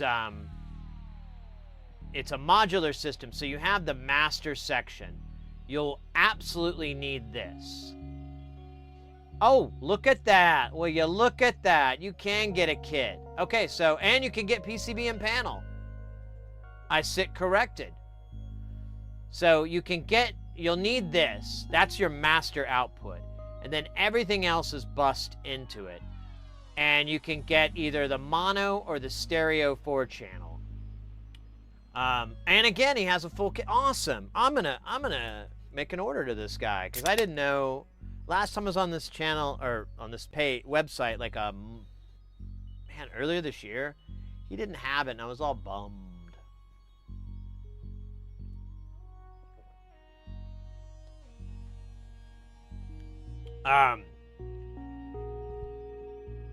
But you get a stereo, you get 2 sends. This send, the top one has a pre and a post. And the center, it can be muted. So you can just flip it to middle and there's no reverb send. I use that constantly. The second one is your other send, and then you have a pan pot. On here, you have a mute and an on, like enable, and then you also flip it down if you want to just hear it in your headphones or hear it in the queue. The queue is listed here, so you can headphones in and listen to the queue. You can do like a DJ thing where you can mix between the queue and what's coming out of the program. You can also send that to its own monitoring system. So it'll go to a headphones or 2 speakers, however you want to rock the Casbah. The mono one is also cool. What it adds is that since you just have the single input, this one is a CV input. And the newer one that he has, it's actually really nice. You can get a linear one. The old one, it was Vactrals, and it was very much on-off. The only thing is, like, the state change between them had like a little bit of a slew. Like it slid into it slightly, but... And that's what I have. Furthermore, since it's modular, you can add... So Eurorack doesn't use a balanced input-output system, and neither does line level, unless you do like an XLR format or TRS, but these are coming out TS. So no. You can add this in. This is called the Doubts. I'm going to buy a couple of these. Effectively, you get the 8 channels of your that mixer. So if you have 2 of these, it'll route all 8 of them out, so you have a direct out. And for me, I want to run those all into a recording head so that I can record multi-track all of them into, a DAW or something, but each one would have their respective track. That would be dangerous. I'm sorry, what's TS? So TS is tip sleeve, TRS is tip ring sleeve. It's used to describe the head of a 1/4 or an 1/8 inch. Versus TS. So yeah, here we go. This is a good example. Why the hell did I do that? There we go. So tip ring, sleeve, tip ring. So eurorack, everything, it just has signal, and then this is ground. But like your TRS connection will have ground and then positive and inverted. And if you're not going really long distances, you don't really need it to be balanced. Balanced is good for like long distances, and if the cable's going to be running across a bunch of noise things, like, you know, if the cable was running across a bunch of transformers or something like that, might be good to balance it. But it's really just a way to filter noise out of the signal. If you're not doing high gain or anything like that, and that's line level, it's not high gain, then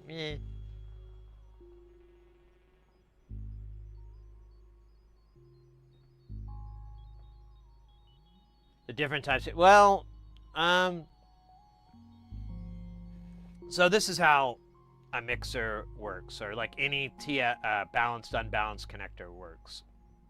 So if I plug, we'll start with how balanced works. So when I plug a balanced cable in to a mixer or an audio interface or anything, what happens is you get two signals, two versions of the signal. And then you get a ground to anchor and bias everything. So the example, I don't know, there might even be one in here, but it's so simple, I can just explain it.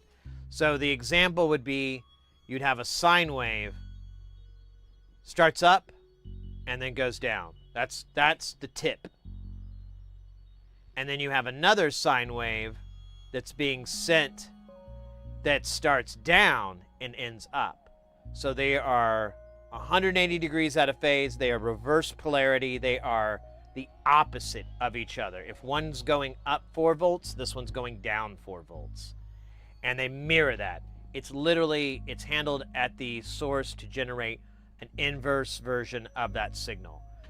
Now, as they travel down your cable, they're opposite of each other, right? And so there's no sound, if you were to combine them into a mixer right there and then and push both faders up, you wouldn't hear anything, because they would just cancel each other out. Because when one's going up, the other one's going down, so nothing happens, just nothing occurs. Now, as it's going down that cable, it might run across some noise, it might be picking up some EMI, whatever. That's not a big deal, because it's going to be applied to both signals. The one going up and the one going down. Cool, whatever. So, but the noise is going to go the same direction on the tip and the sleeve. So the noise will impart, and it will go, whatever. I guess I can't use up and down anymore. It'll be a saw, let's say, and it will start up. It'll be wave up and then stop, and then wave up and stop. It'll be wave up. It'll be like that, and that'll be on both signals. So if you were to plug those in to a mixer and put it up, you just hear the buzz. You wouldn't hear the audio signal.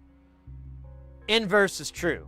So once you plug this into your audio interface or your mixer, and it detects that there's a sleeve, there's a TRS connection, a ring, I'm sorry, there's a ring connection. If it senses that, then it enables that input, and it will take the tip and the ring, invert the ring, and combine it. So now you had two signals that all the way up until the mixer were opposite of each other. So nothing would happen. They would null each other out. Once they're at the mixer, it flips one of them, so now they're moving in the same direction. But the exact same thing is true for that noise. So that noise that was moving in the same direction all on the cable is inverted, so now they're fighting each other and they null each other out.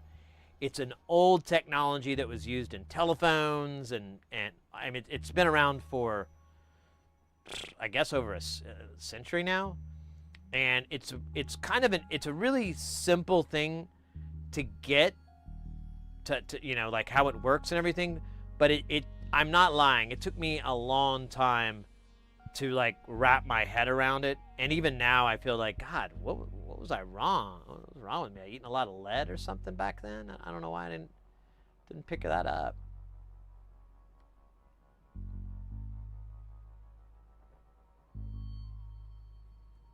Never used the right side for stereo? I don't know what you mean. Oh. So furthermore, if you plug this TRS cable, if you plug a TS cable that doesn't have the ring into an audio interface or a mixer that accepts balanced, unbalanced cables, the part that would be the ring will notice that it's grounded, and it will shut down. Just a second. Was that the music, or did I hear my doorbell?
Oh!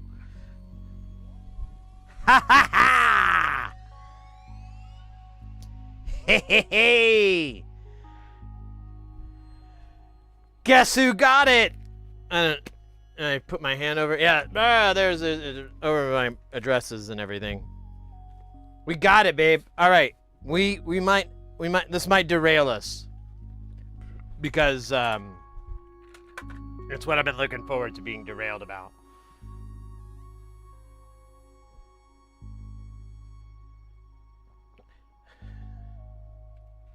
Yeah, in fact, in the words of Arnold Schwarzenegger, I'll be back. Also, your clothes, give them to me. My CPU is a neural net processor, a learning computer.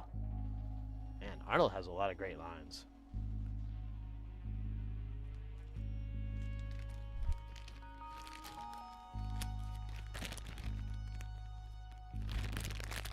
TMK, you're back? Man, you get... You're in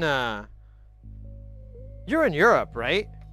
Because you guys seem to, like, not have to watch as much ads as us Americans.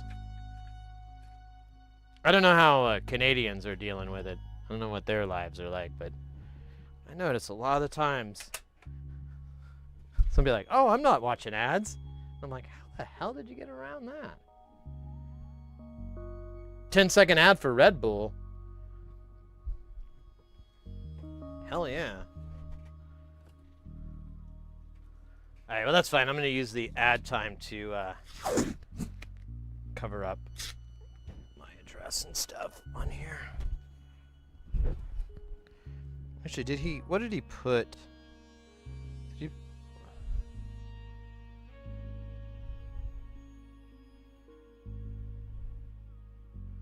No, I don't think there's anything weird on it. It says quantity 12. I thought I ordered like 30 things, but whatever. I'm sure it doesn't really fucking matter.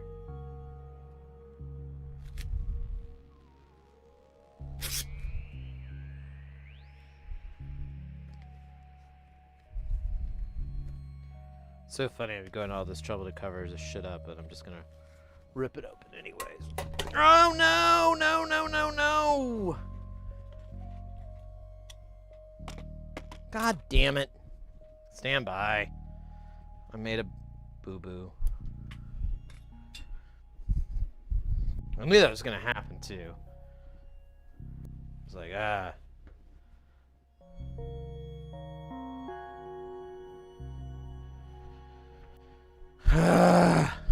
Second here. I guess it wasn't too. I just splashed it. I think they got some on the carpet. It's just flavored water, so it shouldn't really.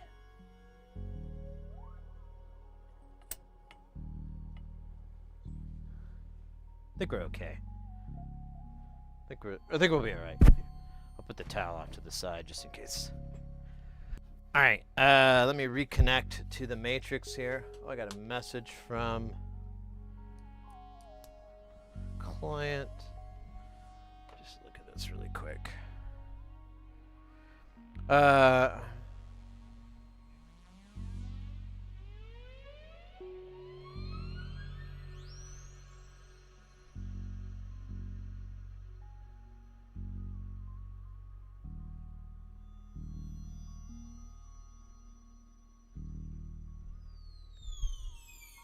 right.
Sorry, guys.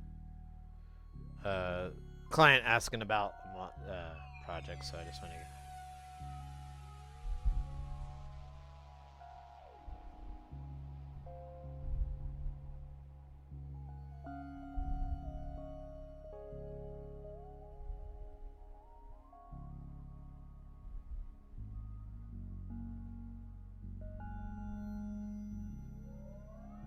Bother with it.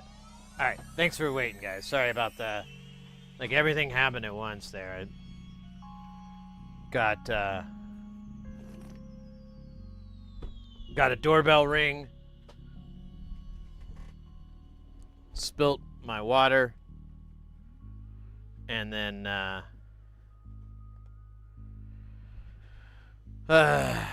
what else? And then I got texted from the client, like, saying like, hey, what's the story on this, buddy?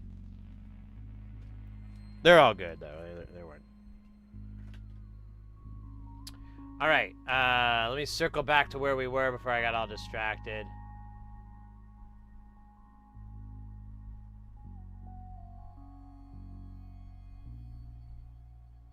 Yeah, I mean, it could be that TMK. I don't know. I would imagine there's some sort of EU law that's like, you know, prevents the amount. Okay, so if I want to make my own mixer design, I need to make sure that it can take both TRS and TS. I know what to do. I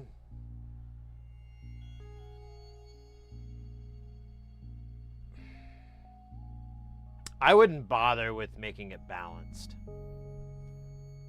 Balanced is only really going to be useful if you're doing really long runs. If you're doing runs that are under 25 feet and aren't next to a bunch of like old tube televisions and stuff like that, things that are going to generate EMI, I don't think you're going to need to build or look for something that's TRS. It's a good practice, but it's not a required thing. So microphones are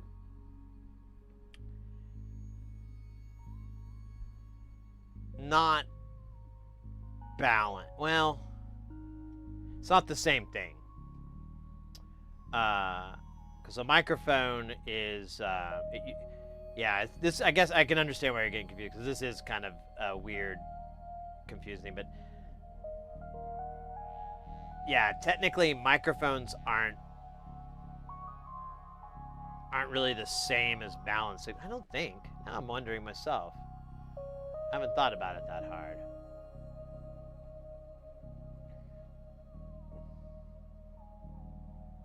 Going back to the mixer rack module Sid was showing from earlier, are they purely eurorack units, or do they also have like a USB interface for PC Mac connection? They do not. The master output that I showed earlier, so on the back of it, there's I don't know if it's a switch or if it's a dip,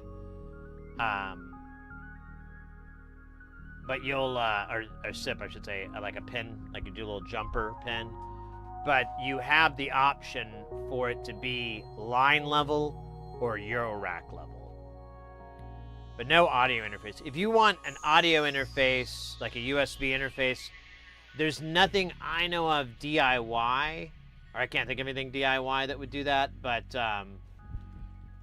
Expert Sleepers makes all the eurorack modules that would interface with like your audio interface stuff.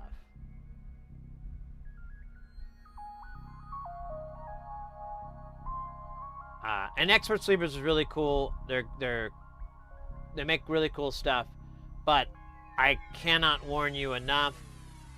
The support kind of sucks. The documentation kind of sucks. The UI kind of sucks. There's a lot of things that kind of suck. And I'm just being honest. I'm not trying to shit on what they're doing. It's to my knowledge, what I understand is that it's a one-person operation. So you got one guy like doing every aspect of it. And so I feel, from my interpretation, he might be stretching himself a little thin. But, there's not, this isn't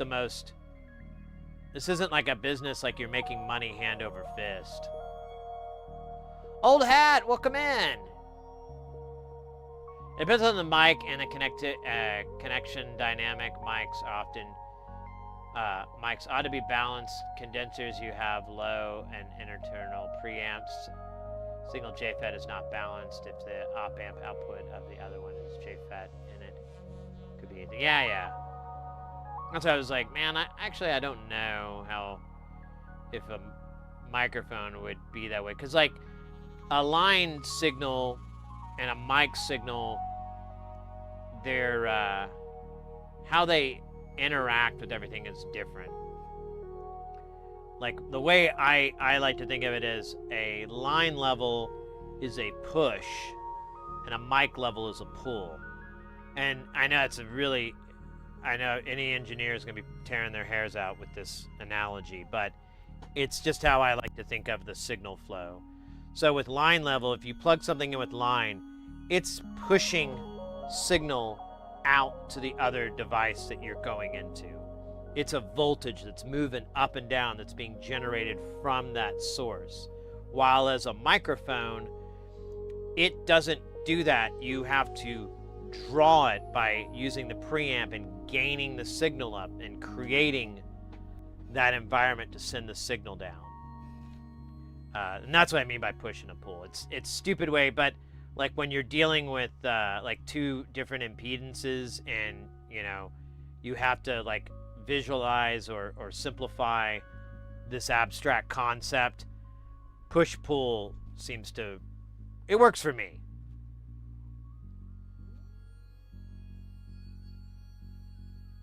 The mixer knows what's plugged in because it will, on that TRS, so if you plug in, where was our, oh yeah, I got rid of it.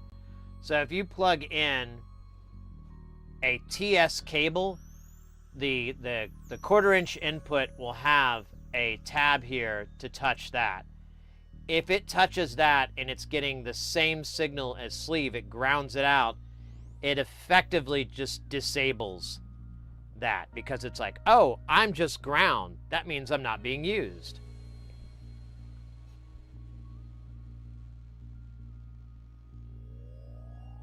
Yeah, it's not the best practice. Like XLR, it's a 3-pin connector. There's a hot and a cold. And that circles back to the microphone itself.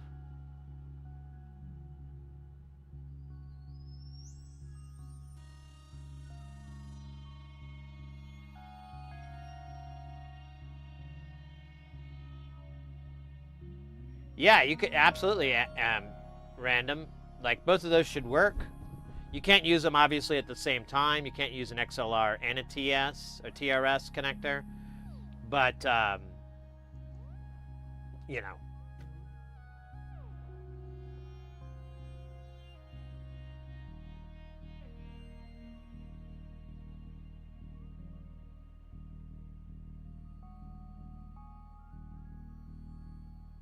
Yeah, exactly, old head. It's not like, it's a pretty, like when it comes to audio, it's a pretty simple concept.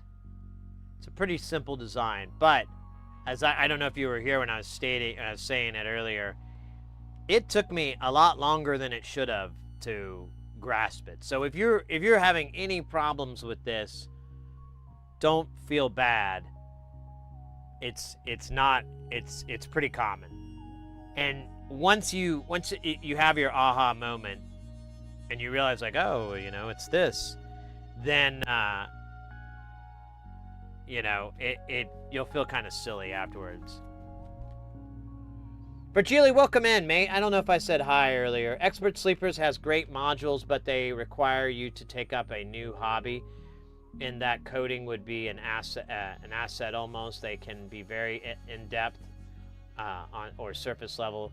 Yeah, absolutely. I have several Expert Sleepers modules, and you know, when someone buys one and they were like, yeah, I couldn't figure it out, I know exactly what they're talking about. I'm like, yeah, man, it's fucking weird. I have to use Opera as a browser to interface with it because that's how it uses MIDI sysexes through this web browser. Really would have been nice if it was something else. And then the interface itself is just crude.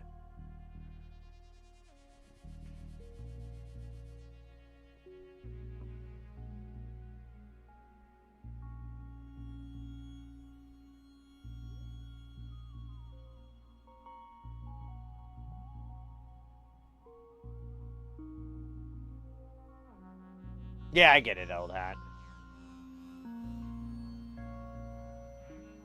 Yeah, I mean, they're not bad. Like I said, I'm not trying to shit on their company or anything. I have a lot of their modules. I'm not getting rid of any of them.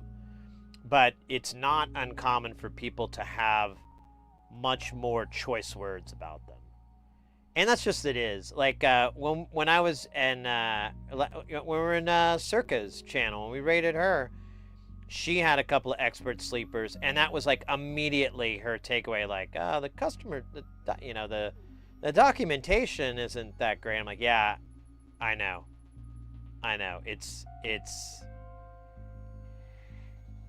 It is a downside that guy won't hire like a couple of people to do all that work, but whatever. then they'd have to pay him, and then, you know, less money for R&D and blah, blah, blah, blah, blah.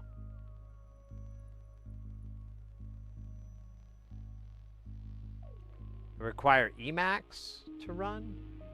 What's Emacs?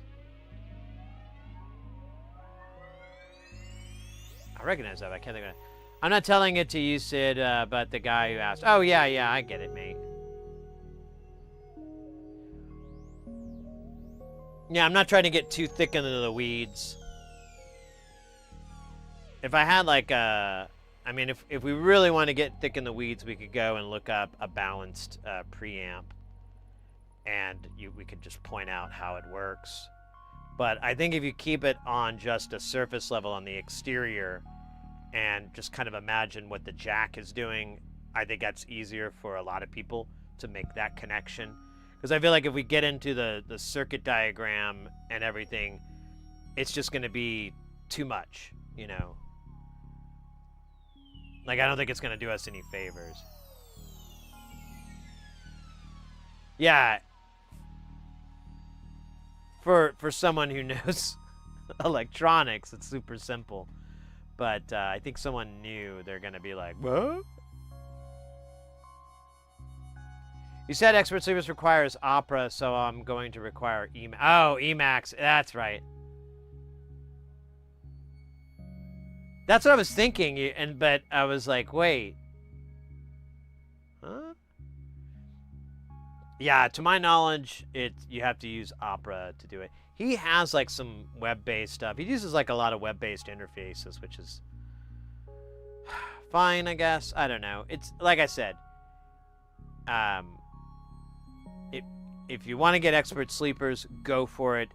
It's really good. I've tried to poke holes in the quality or anything, but haven't been able to. The guy really does a good job with these designs and these builds. They're very, very clever and very well thought out. So it's bueno, but the documentation is really rough. You're just gonna have to learn. There's gonna be a learning curve. I'll put it that way. Nothing will be handed to you. Man, I'm still on the fence about modding my Pro VLA 2. Looking at the schematic without surefire plan. Scheisse. The Pro VLA 2. I don't know what that is. Pro VLA.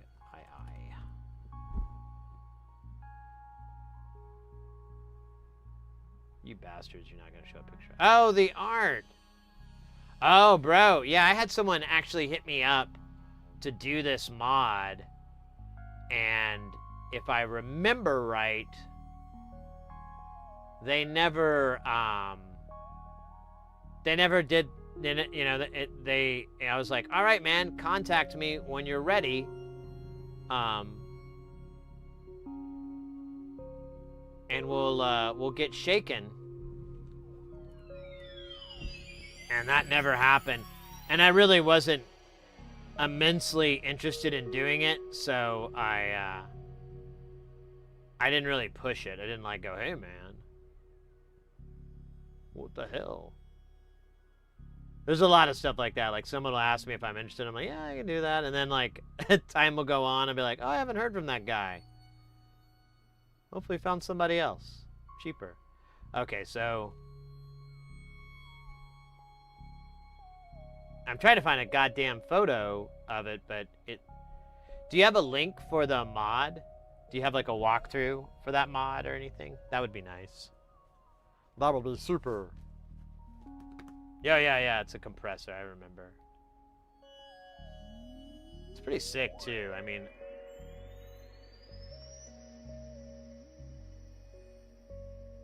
there's another version of this thing too.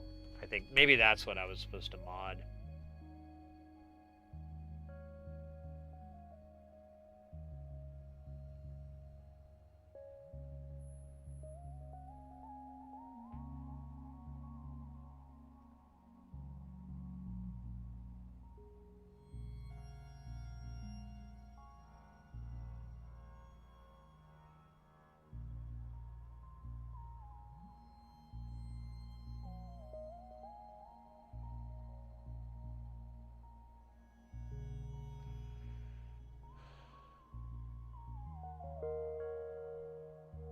I know, right, old hat? I like that. I love the aesthetic on it. I was honestly thinking about that a while back, about doing some stuff, and I was like, oh man, we should just try to get old needle pins. And then I looked into it and I was like,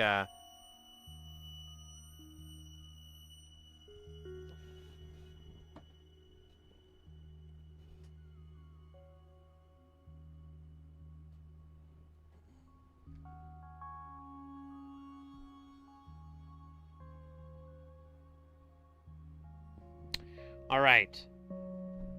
We're gonna shift gears a little bit. I was kind of hoping Porphyry would come into chat. Let me...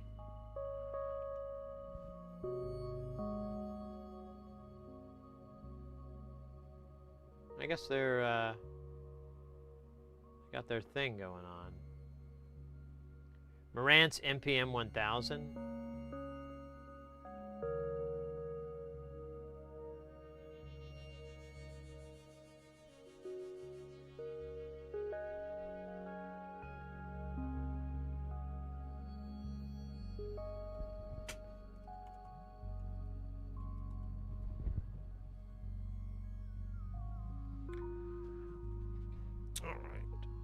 Oh my gosh. Let me just take a little relaxation moment here.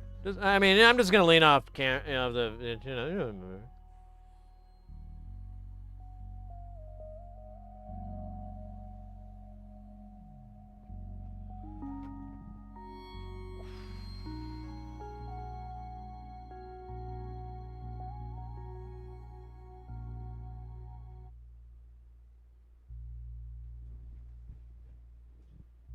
Wait, where did the music go? Oh, he's changing patches.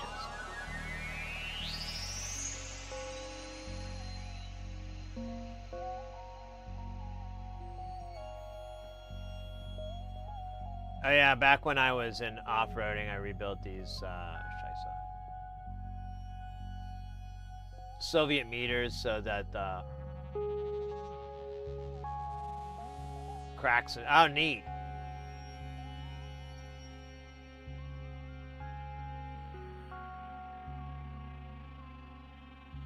No, random. Don't worry about distracting me or tangents. Literally, that's the whole point of the channel. I'm not going to try to fix this aspect of my personality. Just manage it as best I can, but I'm not going to be like, oh man, I fucking get distracted by jangling keys. It's all good. And I mean, if we need to get more in-depth into it, we can keep going, mate. I don't have a problem with it.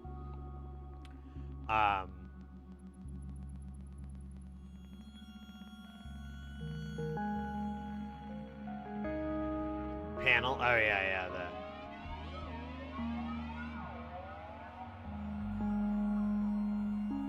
All right.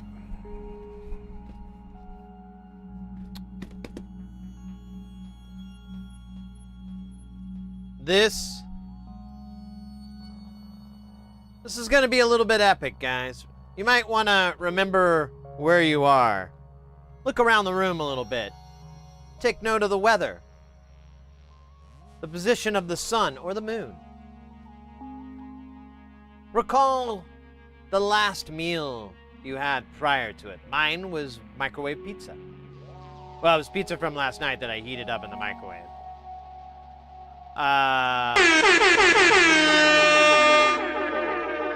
We got a Mr. X.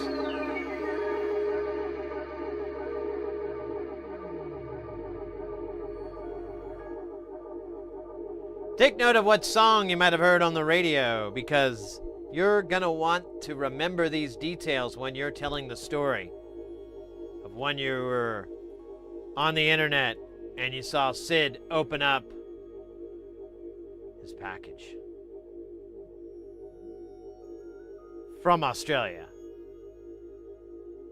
That's long. Do you need a drummer? No. I can just program him.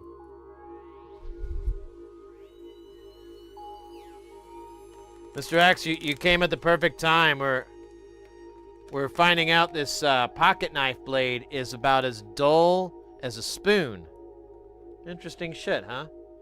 I don't think I have any sharp knives left in my house. Like, if it isn't work tearing them up, it's the fact that I never sharpen them. One of those things is making them dull.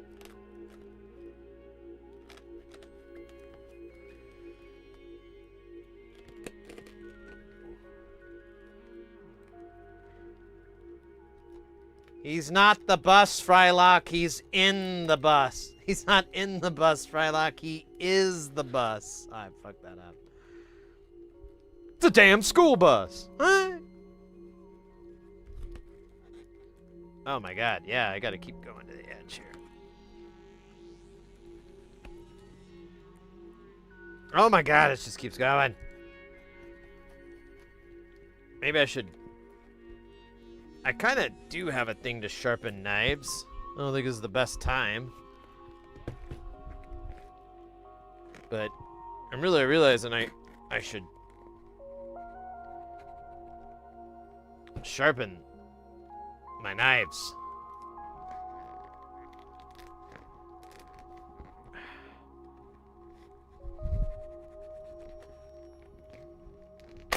Oh, right. There's my old punching injury comes back.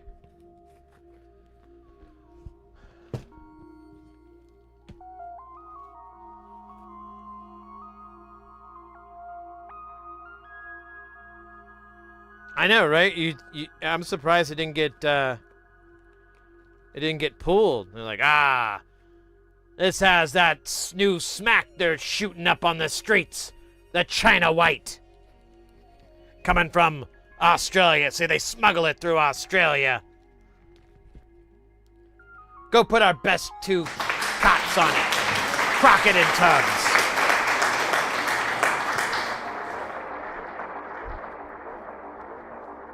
Oh my gosh. This is like removing a cast. Not that I've ever done that. This is, you know what? This is more like cracking open a fish. You know, like, look at the hearty meat we have in this one. Ha ha ha ha. Look, this was once the bottom of a box. Now it is the box. Oh, wait. Does have an address. Oh, he ripped the address out. Oh, smart. Still has a lot of info in there. Don't want to share that. Still funny.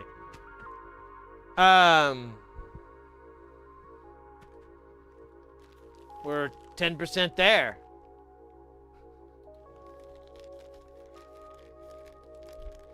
Only another 30 to 40 minutes to go of unwrapping this package.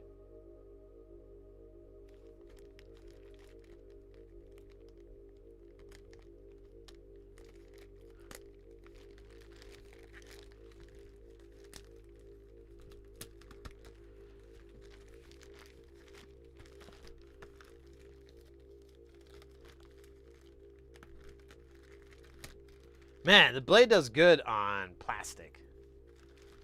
Not so good. Oh.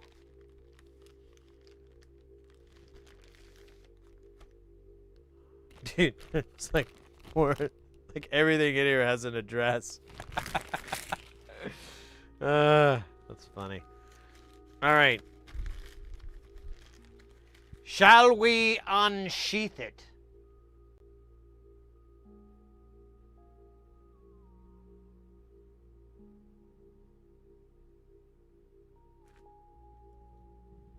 It is the big thing.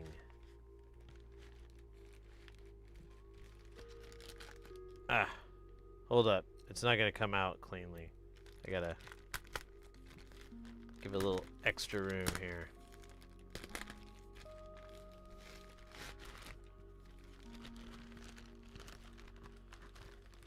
Are you ready? I'm ready. Are you ready? Let's go.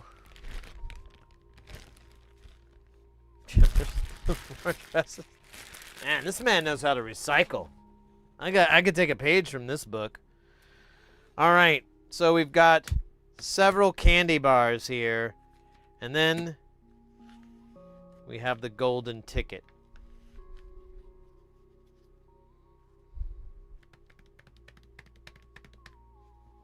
Since we don't have Porphyry here yet, we'll save the golden ticket for last. All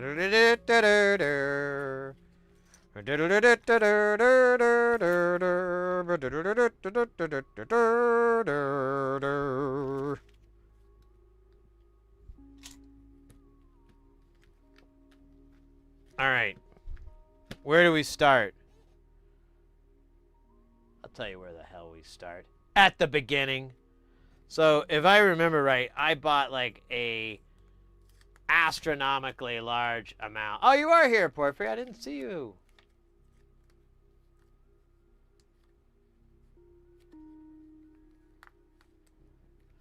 Well, amazingly, I heard my doorbell ring, and my postman was there, and he was really happy to see me too. And I have never seen this guy before, so I was like, oh, cool. They found someone whose soul still exists. He still has a bit of twinkle in his eye. And so, you know, I guess he got transferred from like another post office district or something, whatever they're called. Because he isn't that bad. As I was explaining the other day, like the guy who's normally does my route, he doesn't even bother trying. Like, he doesn't leave a sticker. There's no, like, I would never know that I even had a package if it wasn't for tracking information. There is zero information told to me about it. So, and I have to go down and I have to make sure I have the tracking number saved on my phone or something, because, you know, like the email or whatever, because that's the only verification they'll accept from it. Like, you have to have some sort of either the pink slip or the tracking number. And I'm like, oh my God, this system is so broken. But someone was saying the other day, they're like, oh, well, you know, the post office is really nice. And I'm like, yeah, in other parts of the city, the post office is fine. The one in my area, there is no light behind their eyes. There is no soul within their breast.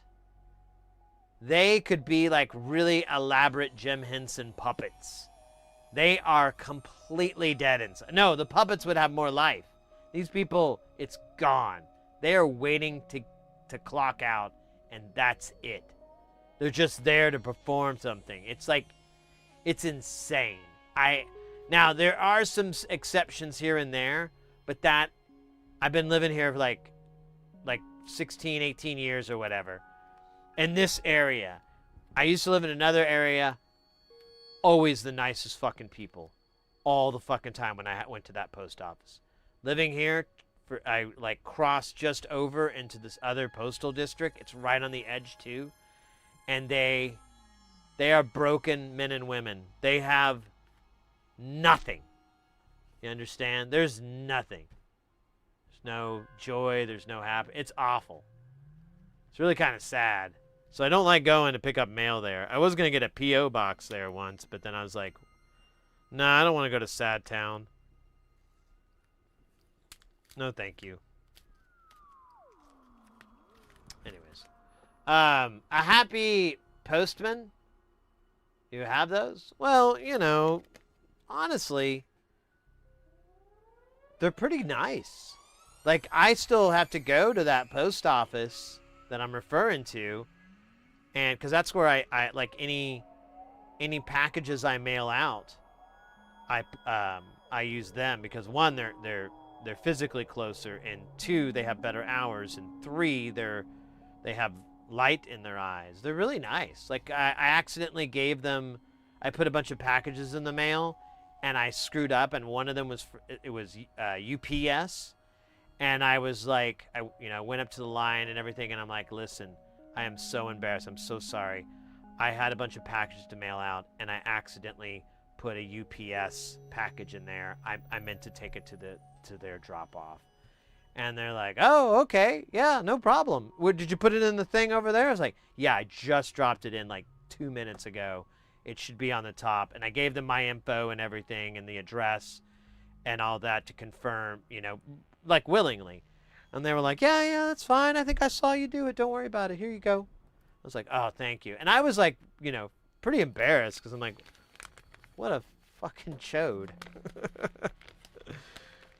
I'm sure that it happens all the time, but still, I was like, I shouldn't be the guy that made it happen. Sun Sign by Steven Soft. Oh, wow. Imagine if you had some weird, crazy lisp. If you said Sun Sign from Steven Sophomore. Sophomore. How do you say that? He's in New South Wales. Super place. Or not New South Wales. Okay. It's only funny when I do it to myself. So these are two vowel morphications. I'm going to start stocking up on these bitches. One, they're like dumbass easy to build. I could sneeze and there would be one populated and soldered. It's not even a thing. The only rival is the 4 HP. That's the only thing I'm like, well, that's even easier. You could probably get away with just like a, you know, a compressed sneeze. And then you'd be like, oh shit, who made that? Bazooka Dude, Mr. Sid, welcome in. I expect Andrew to use vintage adult magazines. I don't really see him as that too much. I mean, maybe I don't know. The Aussies are a wild group of people. But I think that, honestly, I feel like a little bit of that is just stereotype, you know?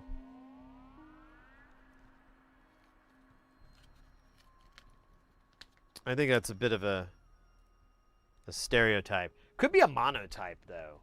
Ooh, could be Dolby Atmos type. Or 5.1 type. You know what? That's what it is. Australians are more 5.1 type. Some are even 7.1 type. But they're definitely not a stereotype. That's for sure.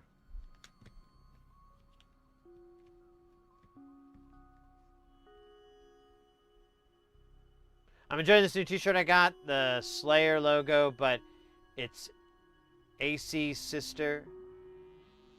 AC Slater. I'm sorry. Mate, that sounds dope. I love that. I have a ridiculous amount of t-shirts. Like, I only know one guy that makes me feel like, okay, it's not that bad. I'm not like him. And he has, like, insane collection of t-shirts. But,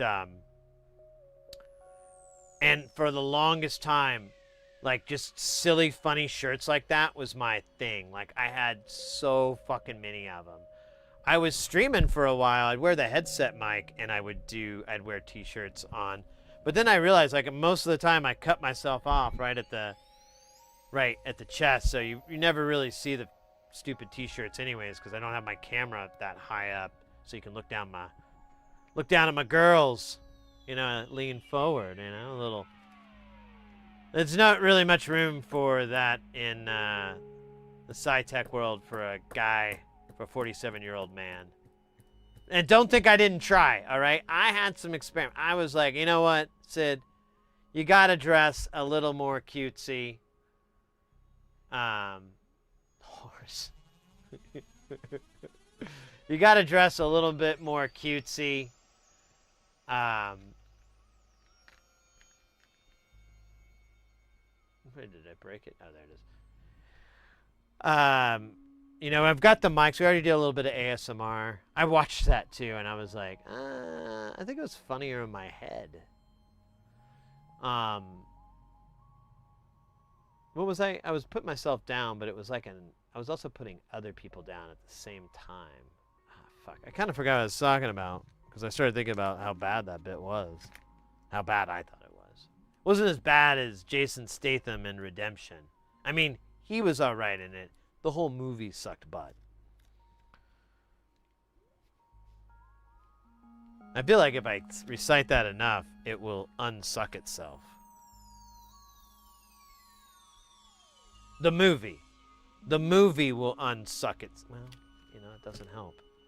God damn it. Really bad.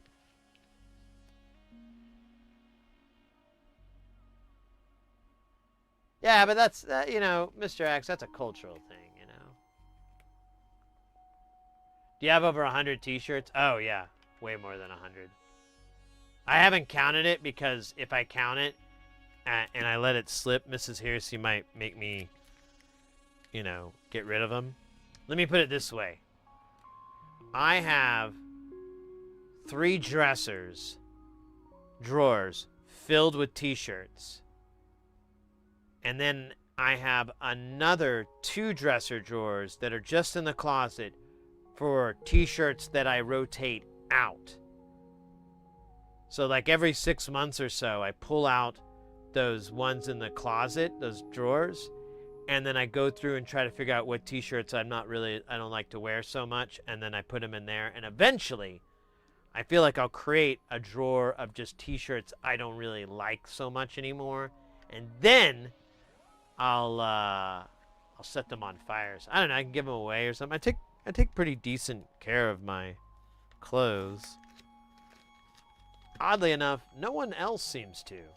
Like I was making fun of Mrs. Hersey, and to a friend of mine, and he's like, "I don't do that either." And I'm like, "Wait, you got to do that, man. That'll make your clothes last longer. Your shirts, you got to separate the color. Oh my God, really? Have a washing machine in your place. You don't even have an excuse." Or maybe they don't. Maybe that's... Because now I'm thinking about it, I'm like, wait, where is it? Actually, it'd be a good reason just to do minimum loads.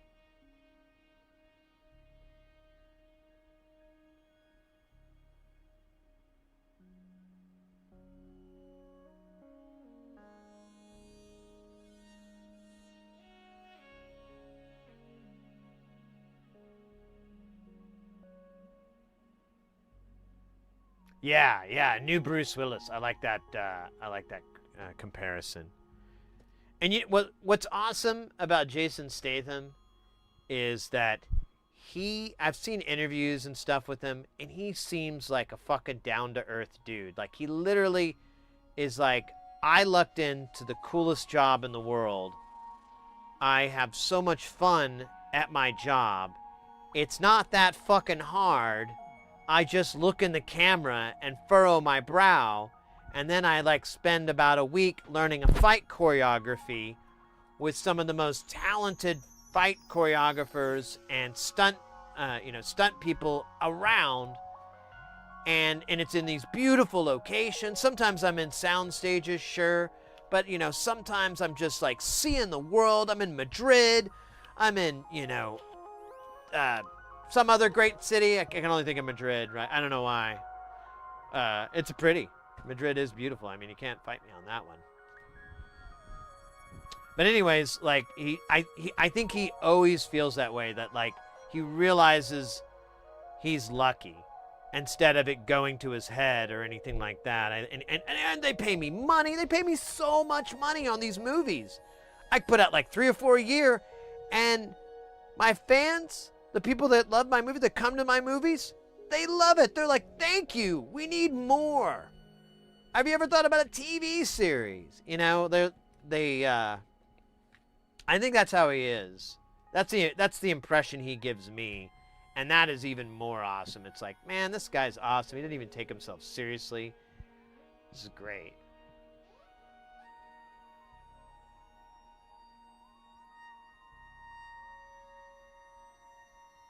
Having fun, yeah. Yeah, the opposite of Chevy Chase.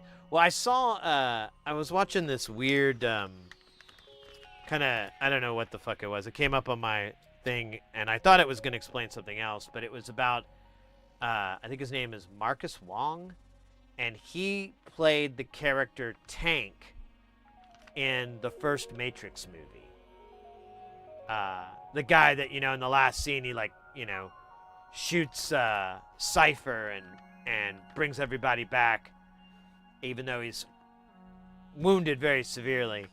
Well, that guy was like a nobody, and he gets this role, and it's honestly a very big role. Now, to be fair, a lot of the other actors really that were in any of the supporting roles, I don't, on the Nebuchadnezzar, I can't really think of what they're up to right now. They don't have like a hit comedy on the WB or anything like that. But whatever, you could always pivot into other types of acting, like theater or whatnot. Who knows? But either way, this guy thought that he was the star of the movie or something. He like went completely like, oh, there wouldn't be that. And so they offered him for his role in the second movie. They said, we'll pay you $400,000. I don't care. That's a lot of money for a job. That's a good chunk of change. And you're reprising a role, and he already knew there was 2 sequels. So he knew he would get another $400,000 for the other movie. That's $800K. And he insisted $1 million for each movie. And they were like, no, we can't budget that. We can do 400 though, our original offer. And he said, and he kept like trying to get him, and they just quit replying. So he basically screwed himself out of it.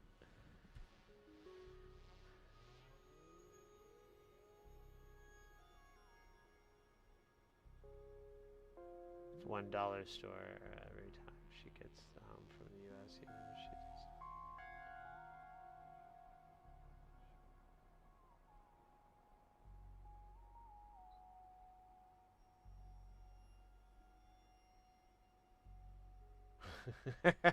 TMK.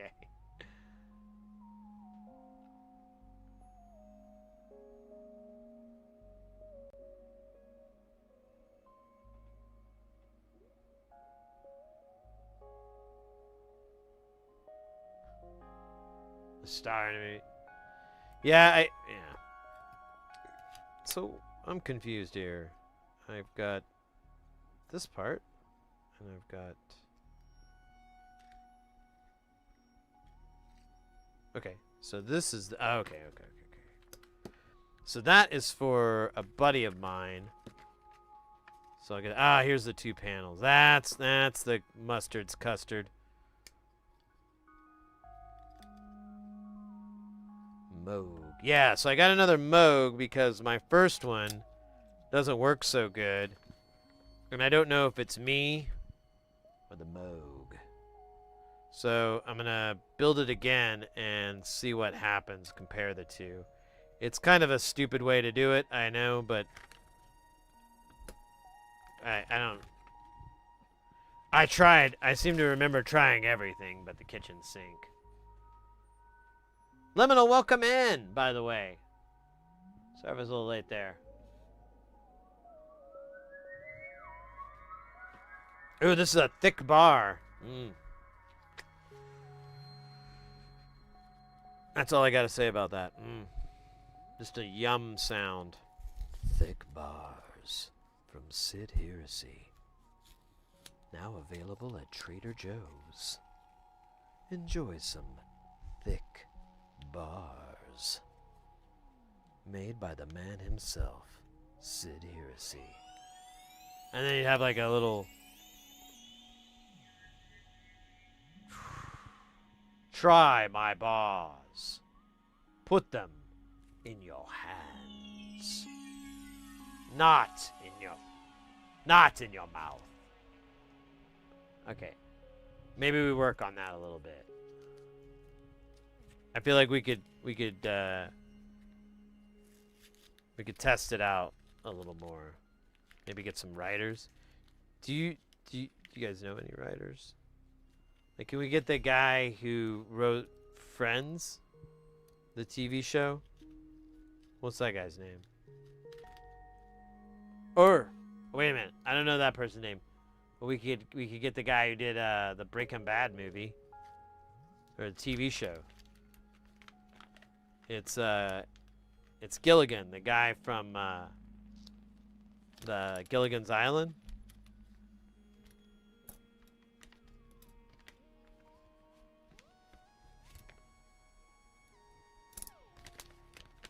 Sick, dog. This is a bunch of mixers here, baby. A bunch of mixers. Oh, this is great, actually.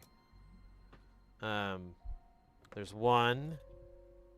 There's 2. There's 3. There's whatever comes after 3. I think it's like a 330. There's 5. There's 6. There's 7. And there's 8. What? 8. We'll just go with 8. Ocho. And then we have the panels to match that up. I'm not going to count these out. That's kind of juvenile there. Ooh, juvenile.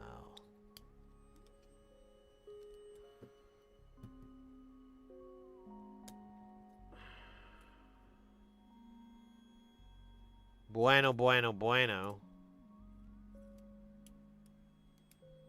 So I got a bunch of these because they're not very big.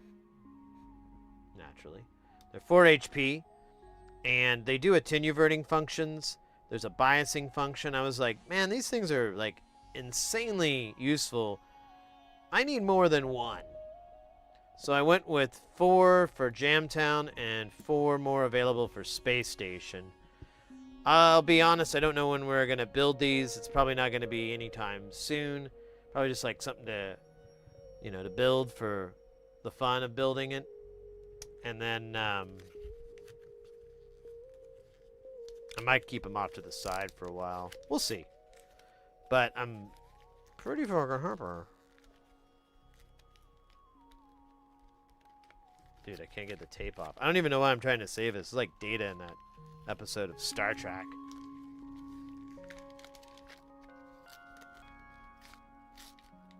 Where he goes up to Jean-Luc Picard and he pokes him in the belly and goes, beebo bop. Remember that scene? In Star Trek, The Next Generation? He's like, beebo bop. And he pokes Picard in the belly and he's like, ah! What the hell is that? And then he just goes, beebo bop. Remember that? Brent Spiner? Oh, okay. It was a good bit. Brent did some of his best beebo bops I've ever heard on the show. And then, oh, right. And Marina Sirtis, Deanna Troi, she's like, I'm sensing something. And then that was the only line she had. That was pretty cool. Yeah, it's kind of it. Pretty good. Pretty good episode. I think that was it's like the season finale, the series finale. Or maybe it was one of the movies. Do you understand the difference between an attenuverter and attenuator? I understand. Oh, I'm sorry. Yeah, I should have explained that. I'm sorry I read that so long too. I had to do my data bit. It's funny. So an attenuverter, the way it works is here we can scooch over to this. Nope, wrong screen. Wrong screen. Right place though. That's weird. So, if you see here, you have a line up the middle. So the way this works is middle is the same as it being turned all the way down. If you turn it to the right, it'll increase the level like it normally would. to where like if it goes, it should be 1-to-1. I don't think this does a boosting or anything like that. So it's 1-to-1 and then it attenuates down. If you go counterclockwise, it does the exact same thing, but it's inverted. That's an attenuverter. I don't even know if it's a real word or not. I just seen it in modular designs and stuff. So it's really useful if you had like a sequencer or like an envelope or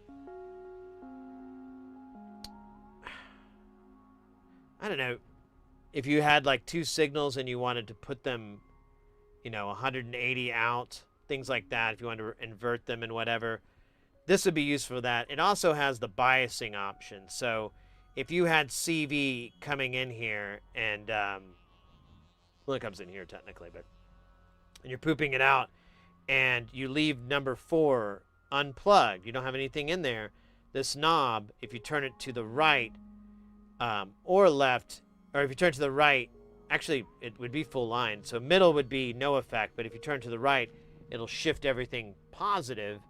And if you turn it, it'll bring things down. And you could even pull things down to a negative voltage, I believe. Depending on how far it is from, like if you had 1 volt coming into here and 2 volts coming into here and 2.5 coming into here, and you turn this to be the equivalent of -4, you just subtract that from the value and you get the unreal number. Does that make sense?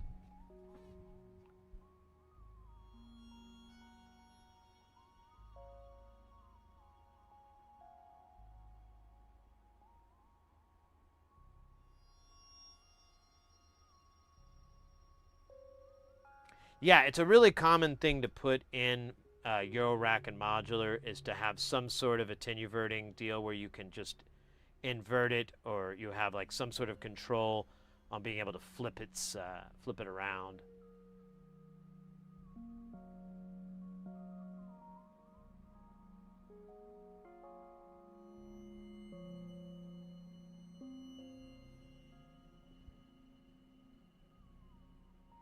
Yeah, I don't like the name I get that from is from an old build I did from Scheisse.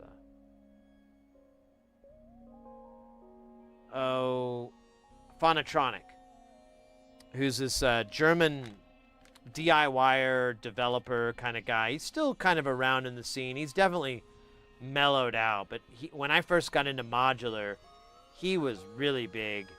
And I loved, he, of course, loved Dofer and stuff, but he was a big Surge fan, so he had a lot of neat Surge things that he'd do.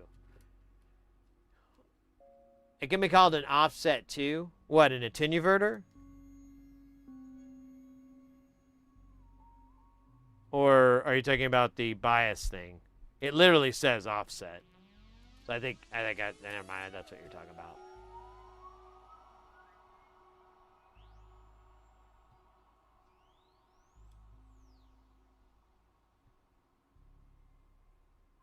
Fiddy, welcome in. The language of the stuff can be very confusing sometimes. Yeah, that's what I'm saying. Like, I didn't, this term attenuverter is from, I got it from Phonotronic. I don't know about common. Offset would be like your bias adjustment.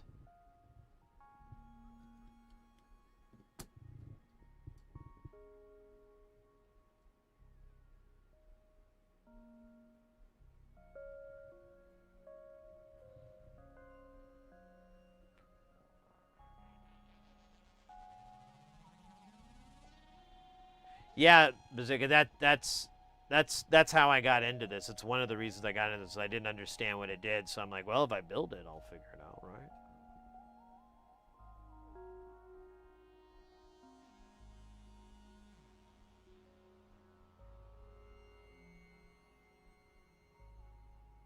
Ah.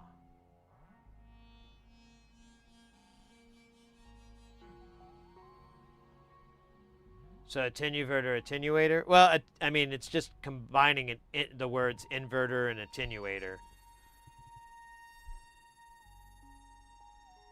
I mean, that's all it is just silly word play. It's almost punny.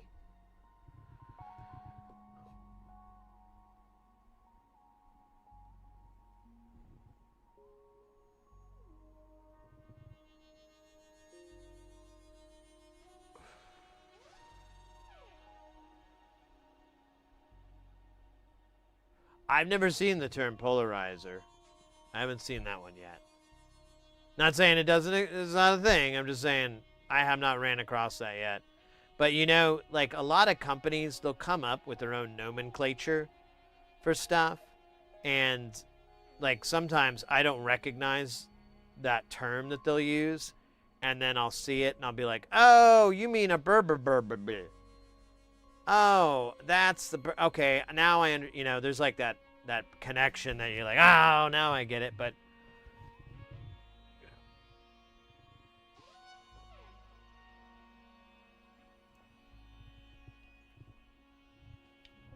yeah, that's what I was saying, Porphyry. I mean, it says offset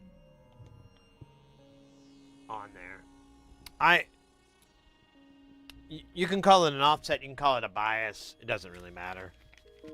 It's just they're just synonyms. All right, we got it, baby. We're in it to win it. I lucked out because he reached out to me and he's like, "Hey, I don't have these parts that you ordered," and I was like, "Oh, okay." You know, I guess you could refund me if you want. And then I was like, oh, wait a minute. Because he just put this up. And I was like, hey, is there any way I can get this? And then I think I got a B-paneled divide and conquer. Because I need more of those anyways. And I was like, that equals out to the same price as the chips I was ordering. Can I just do that instead? And he's like, yeah, that's fine. I'm like, and I you know, repeatedly, like, if it's too much trouble, don't worry about it. I don't care. I can order it later. It'll be fun just to order more shit anyways. It'll be an excuse. But he took that excuse away, and now we have the Winnets. So the Winnets is basically reverse sigmoid, or House of Serenity, those circuits, and a expanded or compacted, depending on where you're at, view. So we can generate the three signals that are the sigmoid, which are kind of similar to a sloth, but they differ. And if you're really interested, we could go into that. But easily put, we've got 9 outputs out of this one. And they're the faster moving, I believe. I haven't really looked at the build on it, but there's no room for like big O electrolytic caps, so I'm pretty confident we're just using a bunch of SMID caps, and so our speed's going to be limited there.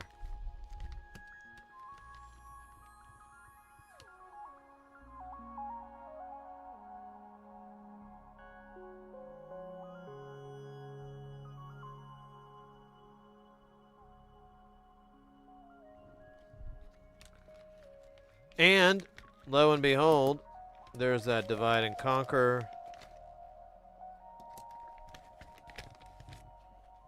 Alright. Let's marry these bastards up, these sons of bitches. This is the resonate. Oh, I forgot I got that. Fuck yeah, I got that. Dude, I can't wait to just burn through a bunch of... You know what? This might be a good time. This might be a good time to do those Vactrals that Ekin gave us. That they're the roll your own, that they're like little 3D printed caps. Because now I have a baseline and a comparison. So I won't be, you know, I won't be like, yeah, that sounds better. You know, I'll be like, oh, look, there's this irrefutable facts. Irrefutable Facts, by the way, is the name of my new wave band. Sid Heresy and the Irrefutable Facts. And it's just a bunch of songs about things that people really don't want to remember that these are truths, and it makes a lot of people uncomfortable. We don't really have people dancing so much as like they're kind of like trying to get distracted and look somewhere else, you know? Like a lot of phones come out and they're just kind of like looking at, you know, video. Some people got, you know, AirPods in at our shows. And we're just like singing songs about the U.S. invaded Nicaragua with a shadow state. Oh yeah, you know, we're like, that's a good song too. We called it "All She Wants to Do Is Dance," but then we got sued because the song and the lyrics were about the same thing, and the U.S. invasion of Nicaragua. By putting up a shadow government and the interference and the, you know, it's a long story. I don't want to bore you with it. All you need to know is that that lady was really into dancing, like kind of to an unhealthy amount. I don't condone it. I don't even understand it, but from what I understand, she liked to party. She liked to get down.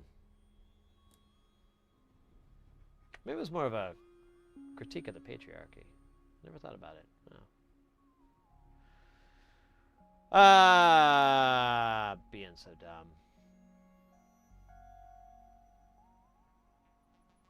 A pan control?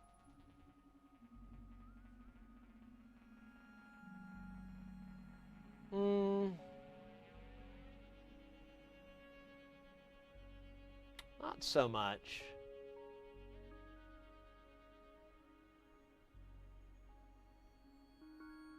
Well, okay. I guess it depends on how you want to look at it. Because you could look at a pan control as, well,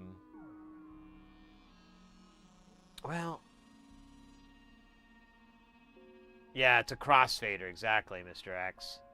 So a pan controller is more like a crossfade that has like an equal point. So, you know, if you have it center, left and right are 100%. If you turn it, you know, 25%, right is going to be 75, and left is either going to remain at 100 or it's going to increase, you know, a bit. Usually, most pan pots, they just subtract from the adjacent side.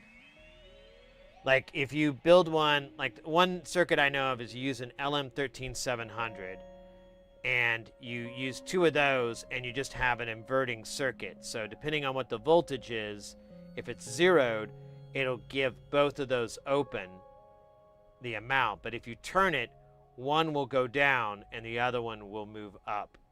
And then you have that go to another op amp to basically push the signal, you know, balance the signal out. Actually, yeah, I guess, you know, we could look at one. It's kind of off the rails. Oh, Mr. X, I was like crapping all over Don Henley on the streamathon.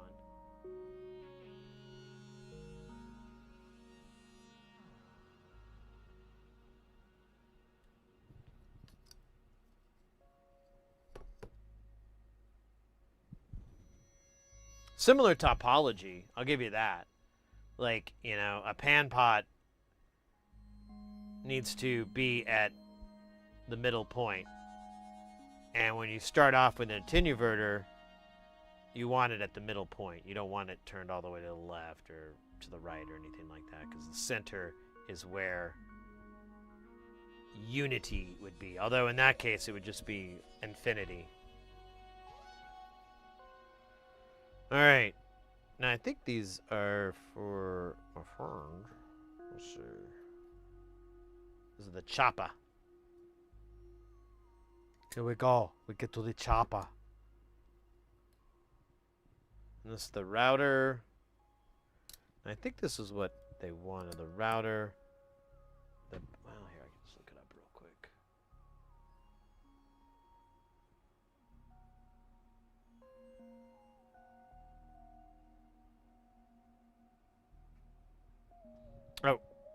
Okay, so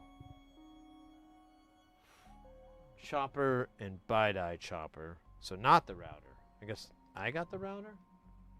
Oh, no, that is it. Okay, I see now. Just the page was weird. It's weird. So router, frolic, chopper, BiDi chopper. Got it.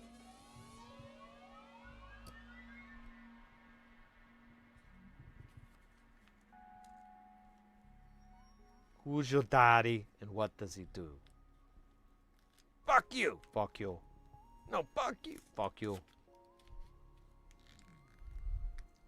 I'm a cop, you idiot!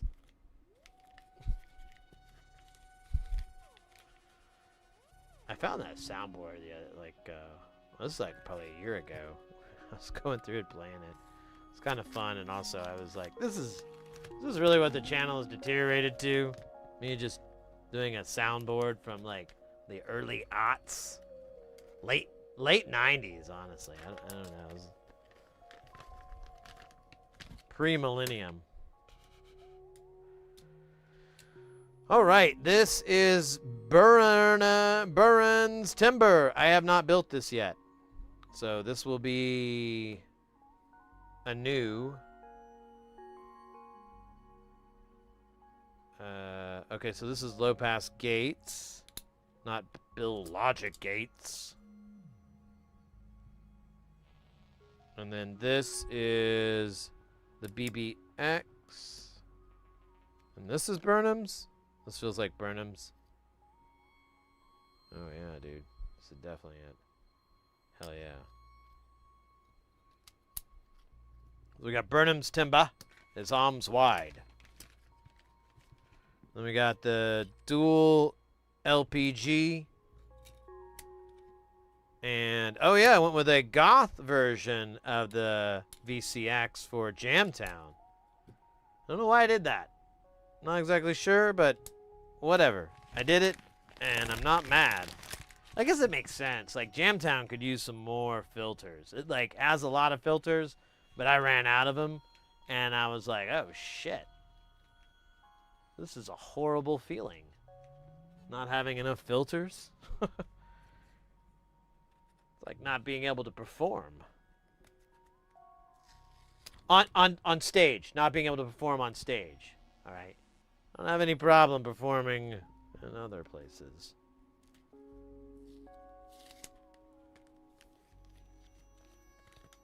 Like pools. Like pools. Oh, no, you were thinking that. No.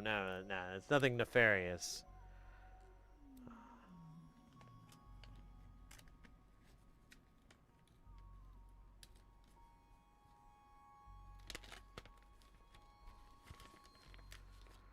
Hell yeah. Hell yeah. I'm doing the thing. I'm doing the boom. Hell yes. I don't know why I'm breaking into back. All right, and we got our parts here. Let's see what we got. I don't even remember. Just ordered things to make myself feel something again. Looks like we got 3 LM394s for the Moog, and oh, did he add that on or? All right. Well, I don't remember what I ordered now that I think about it.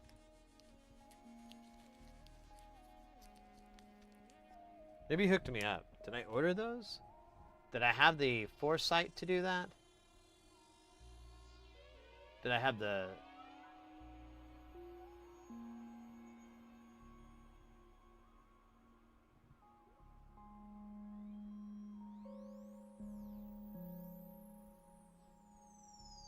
Oh, I never even thought about that, the poem.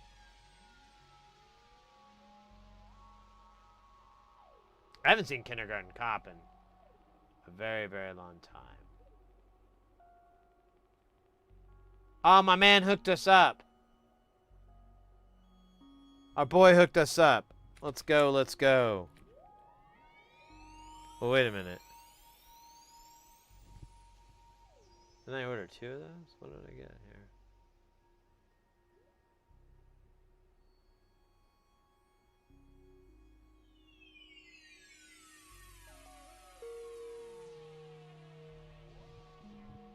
Oh, I ordered 2. Oh, wait, I think it's just stuck in the tape. I think. Yeah, I think there's 2 in there. And then I ordered 1 of the V320 3207s, and then he hooked us up. Andrew, if you're watching, thank you so much, mate. You covered my tuchus there. Because actually, I didn't get this. And this is possibly one of the issues that I was having with the Moog. So, this will help prove definitively. Is it me? Or is it the universe? No. It's definitely the universe. Alright. This is the moment I've been waiting for. I don't know about you guys. I don't know if you've been waiting for it. Probably pretty cool. Waiting. This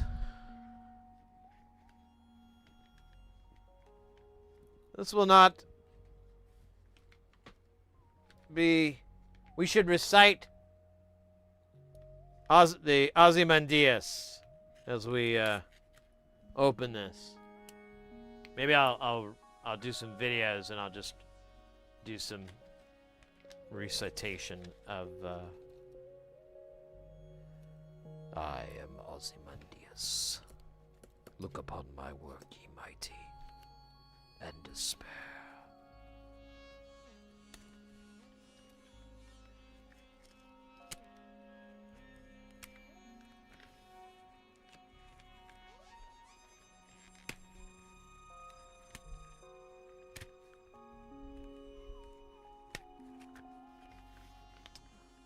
Are you ready?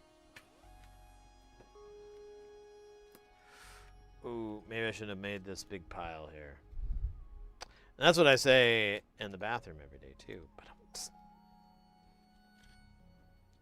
bathroom humor. That's what this channel's gone to. All right.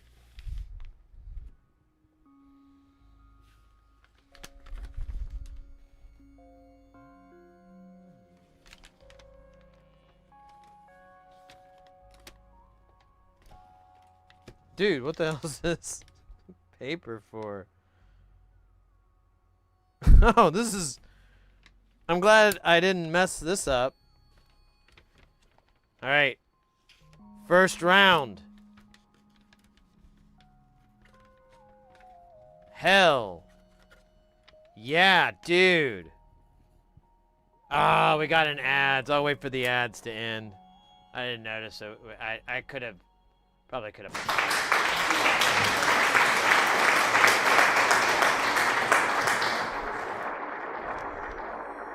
I'll wait for these.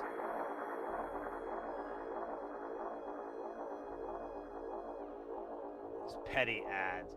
Dude, I still don't know why this is not.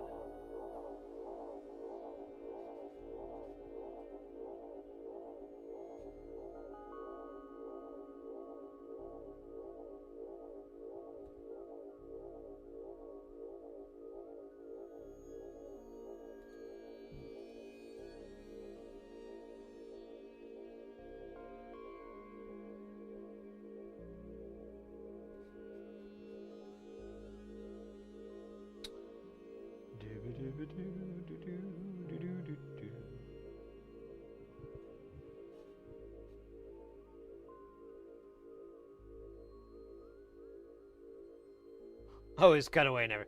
That reminds me of, like, there was a what was it, like, it was one of the, I think it was Ernest Goes to Camp, and he's like, oh, you want me to show you? I can't do a very good Ernest impression. Like, I haven't watched him long enough to remember, but it's a long time. But it's like, oh, let me show you how to sharpen a knife. And he's like, so first, you get the grinding stone. First, you wet it. And he just takes a big fucking lick and just licks the whole stone. He goes, and then he like takes the stone and everything off camera so you don't see the frame, and he goes, and what you like to do is you'll take the blade from the top end where your fingers are down across the stone and through the meat of the flesh. There you go, partner. There you go, Vern. Sharp as a razor or whatever. I don't know. I pretty much ruined that whole comedy bit. I'm sorry. Jim Varney, don't haunt me. But Jim Varney's ghost haunted him.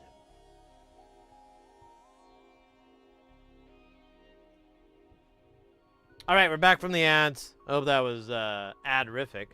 Check it out. The Beast.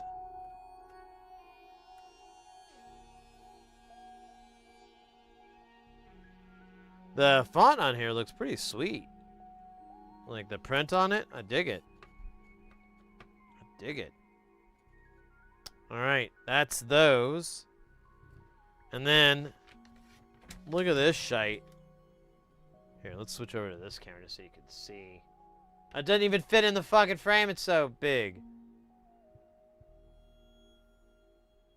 That's so funny. These look like giant FM packages.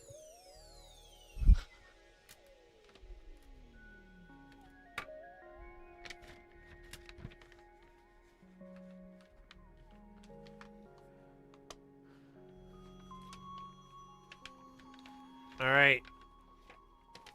And bruh.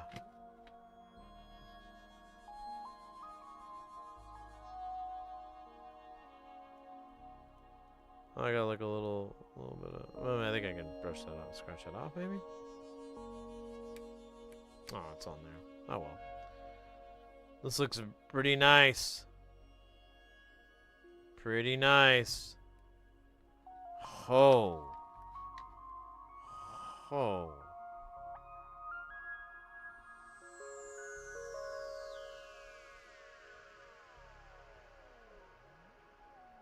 Shit.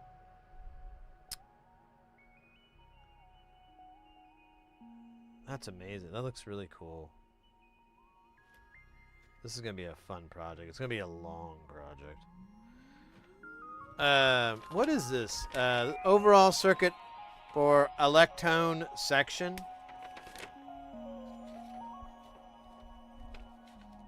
We're keeping this. This is cool. The wrapping paper. It's actually the better part. Oh, here, sorry.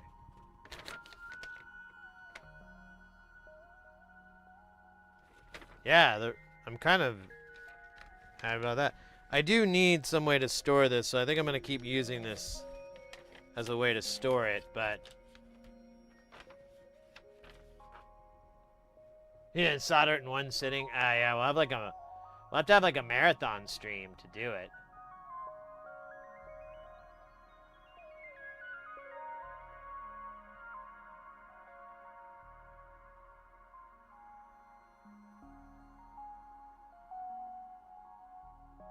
Ah, it sucks a little hat. I think so.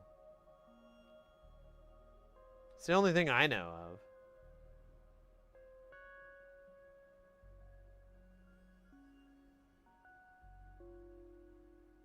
Well, no, this doesn't. This is not a circuit diagram for this. I think it's just what he has around. He's very big on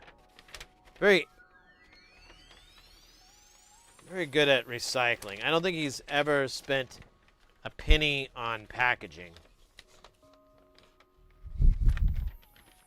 Actually, I don't think that. I'm confidently know that. It's got to be a truth. But this is great, mates. I am very, very, very, very, very, very, very excited about this. We've got two boards too. I bought two because I wanted to, you know, the holidays are just around the corner, and what better way to say I love you than with a, you know, a spectral filter gate thing. You know, nothing says love me, baby, like that.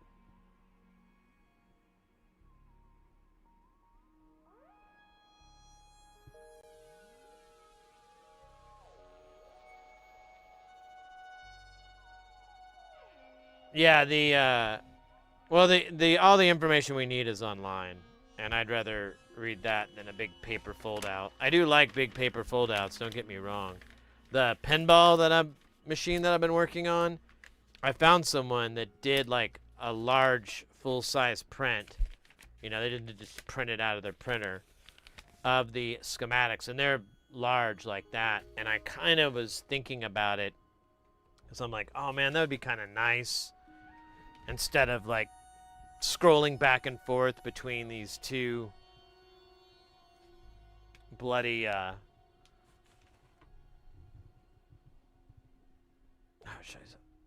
man, hold up, I gotta stand up for a second. Well, like with those you'll see it on some big schematics, they'll just cut them in half, so like you'll have all these lines going to the edge of the page and then they just end, and then you have to go to the next page and pick up where they left off. And sometimes that requires a lot of counting, and they were never meant that way. And most times it would, if you had a page break like that, there'd be labeling on the lines, but there isn't, so you don't know what net is what.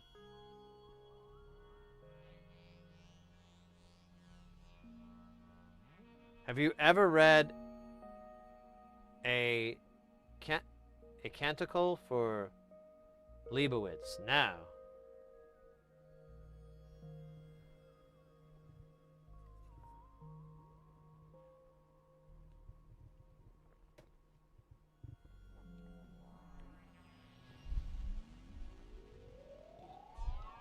I have never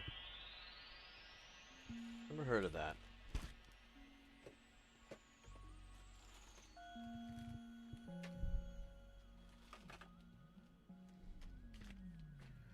Reuse these bags first. Oh, just a second. I like stood up and just been like cracking my back like there's bubble wrap. Bubble wrap. That used to be my rap name. Till Hubba Bubba sued me. So I had a song called Hubba Bubba. Hubba Bubba Bubbles. It was really good. It was kind of like that song by Buster Rhymes. Let me tell you about my Hubba Bubba Bubbles. All right. Muy es bueno.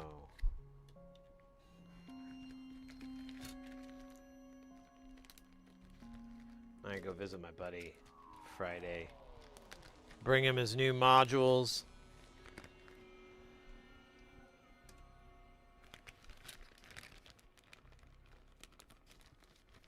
You know, it's always weird.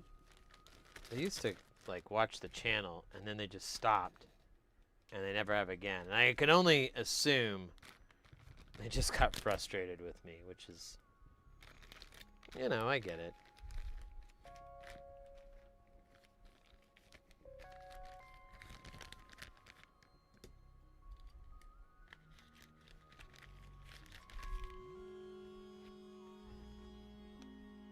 I think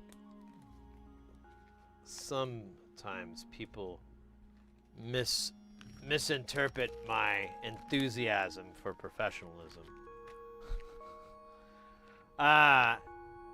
It's a post-apocalyptic sci-fi story, and the main character is a monk who is trying to understand electronic blueprints. Oh, interesting.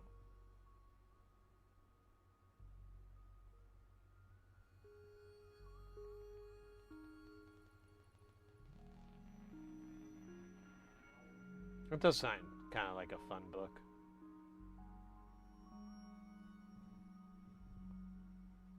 That does sound kind of fun. That sounds kind of interesting. Burnham's timber, baby, all night long. Burnham's timber, right through to my thong. Burnham's timber got me up all night, fighting charges that I should not be charged with, 'cause they started it. Not me. Burnham's timber. All over the place. Burnham's timber. Right up in my face. Oh, weird, Kay. It didn't put your shit in the chat. I hope it didn't stop working all of a sudden. KT Levi unboxing here too. I got a new toy today as well. Silhouette Cameo Alpha 5. It's a home plotter. Oh, neat.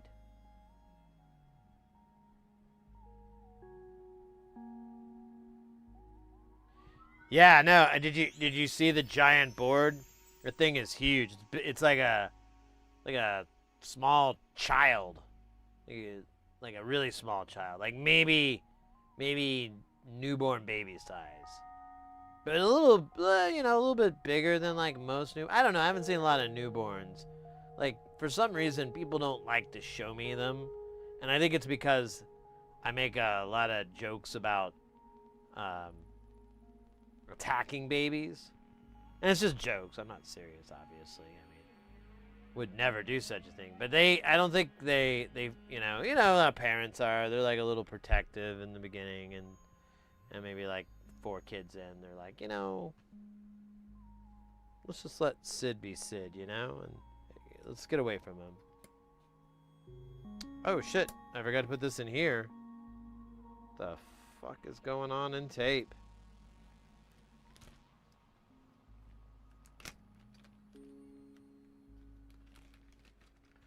I worked with those in the past and had a 36. Oh, nice, nice, nice.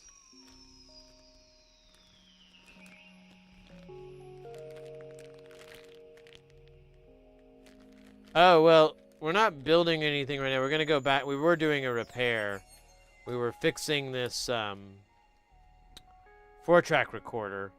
But then this came in, and I had to, like, shift gears because... I don't know. It's my channel. I can do whatever I want. I don't have to explain myself to the authorities again and again. No, I don't know. I just wanted to. I get too excited. I wanted to see what it was and what it did and who it did it to.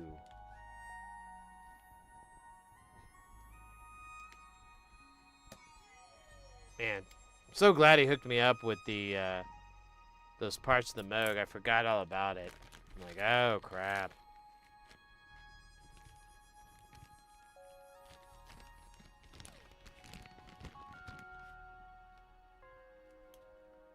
We'll learn to work with the Moog.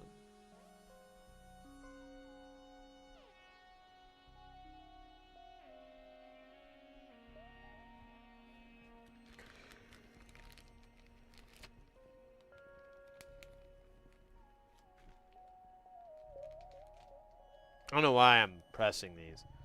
That makes me feel powerful.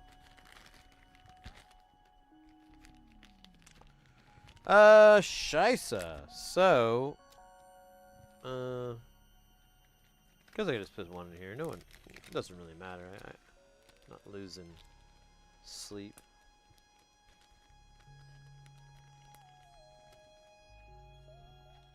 And we'll put this guy and I'll do it again.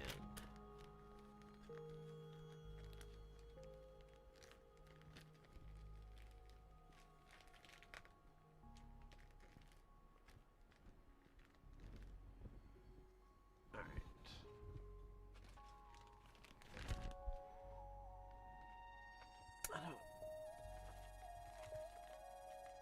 I don't know where the... I could have sworn I had more of these, but I'm not known for swearing.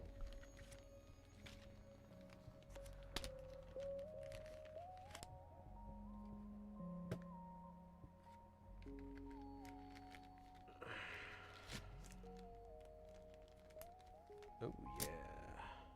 Oh, I need this. I need one for the mount. Let's do that one.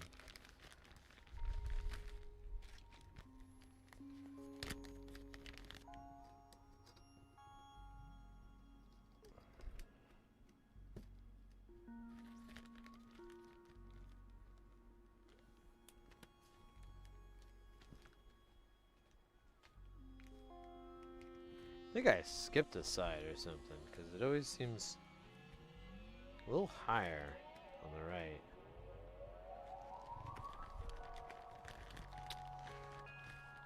Don't know who to blame there.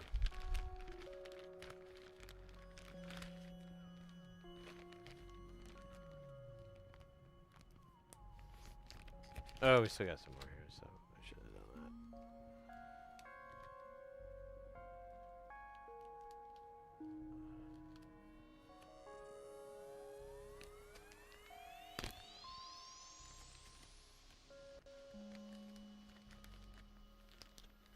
that. Oh, scheisse.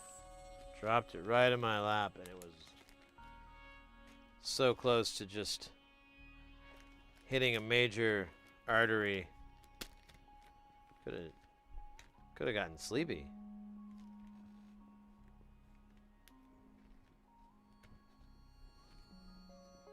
Oh wait, I'm making this pile because this is all for home boy.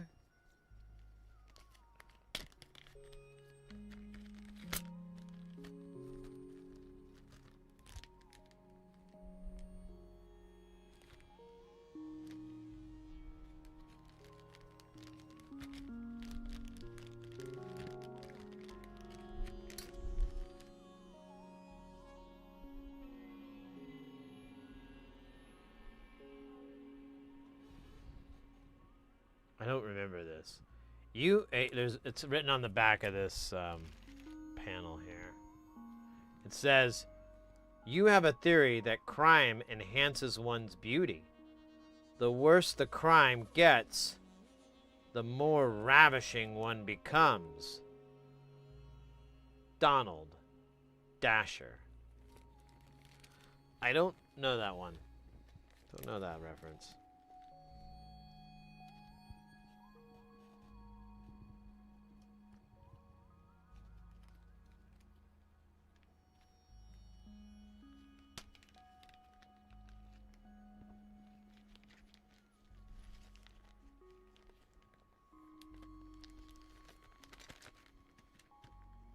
Nice. All right, I got my... Oh yeah, we got to make this pile here. I think I'm just going to put them all in... Well... Yeah, I mean... Tell you what, I'll put the panels in one. I'll put the PCBs in the other. Because they'll like run around and they're kind of... They can scratch the panels up. Since these panels are all the same size, they really shouldn't matter. Just like the Metallica song about how nothing else matters.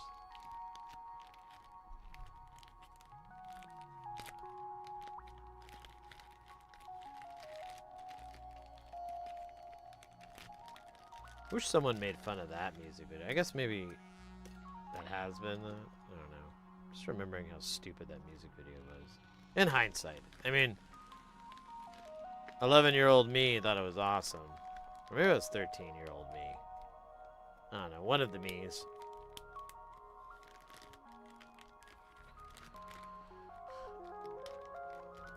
But I don't think that me had seen the video to 1 yet. So.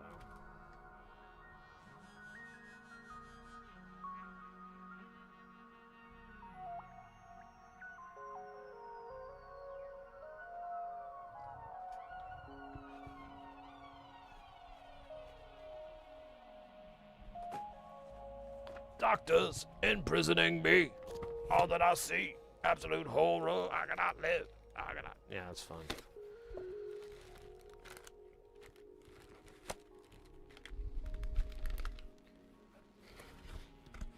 Oh yeah, so wait, how many Kofifi boards do I have? I have 3? I thought I had 2. Alright. Definitely want to make sure I order enough of those headers. I was gonna put keyed box headers on it.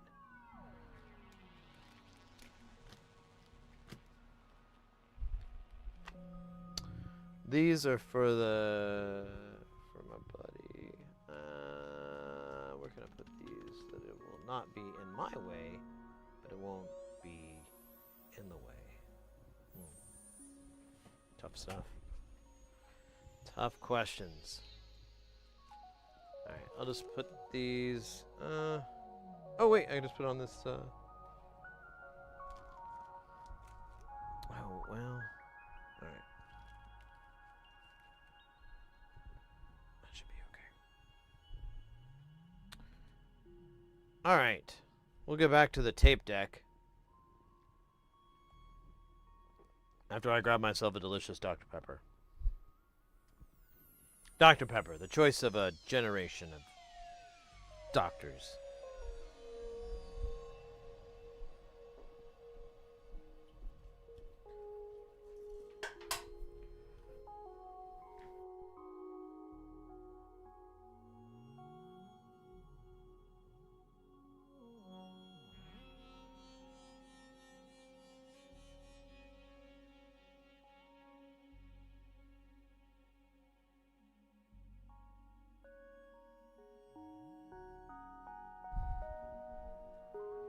I just remembered I did prep a coffee.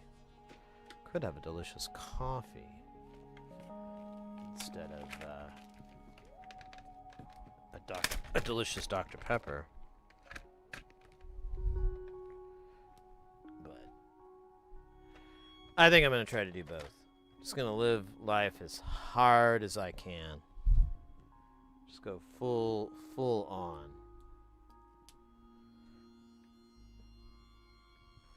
Tooth is nails. Nails and teeth.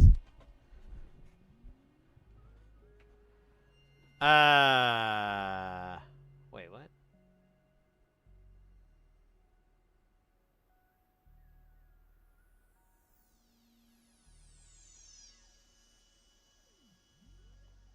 Interesting take, Kay. I've never known it to be that way. I've never known that similarity, but not really looking for it. When I quit soda like several times growing up, I get really sick and so there were several times where I'd quit soda just cold turkey, and I kept always coming back to Dr. Pepper. And when you quit soda, a lot of the times you'll come back or you'll have one and it'll just taste too sugary, too sweet, too gross.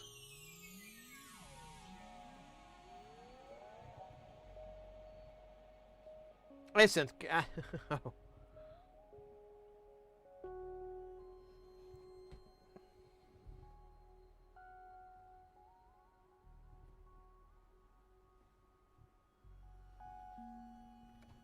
All right.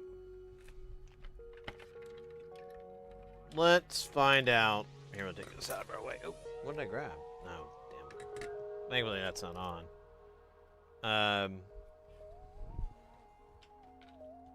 Oh, yeah, that's right. We were trying to figure out how to take this guy off. Now, I think I need a tool to remove this washer, but I'm going to see if I could just do it with my nails, maybe. Oh, wait. You know what? I thought I did actually have a tool. I think I do have a tool for this. I don't know if it's this size.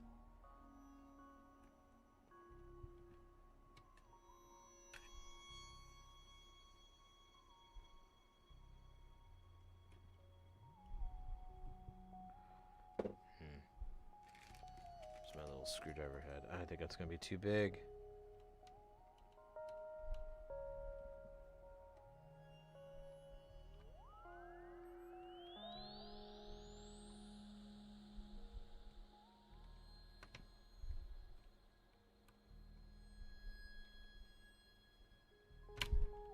Shit.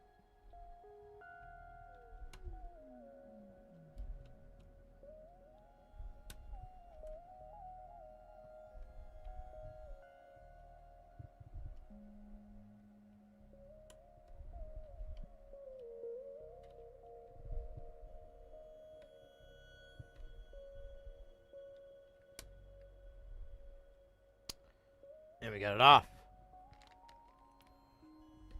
Alright, so there's a spring on here too. Don't want it to fly off.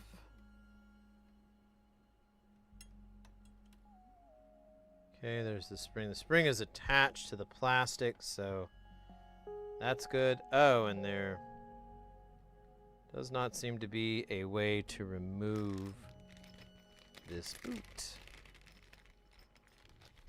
What's that all about? So there's a shaft that goes through this tire.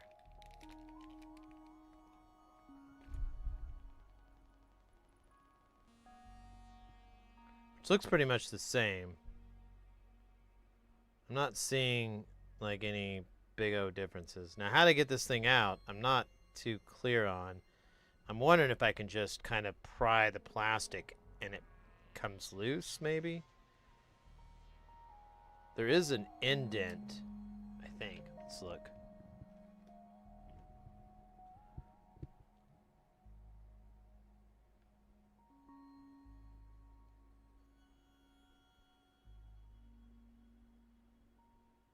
What is that?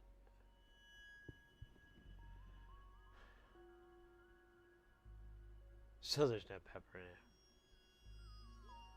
Let me read this thing.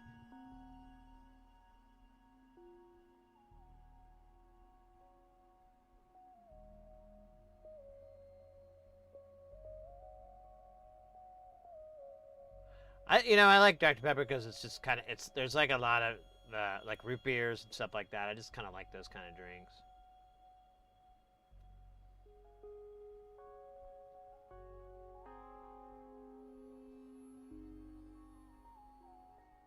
Interesting.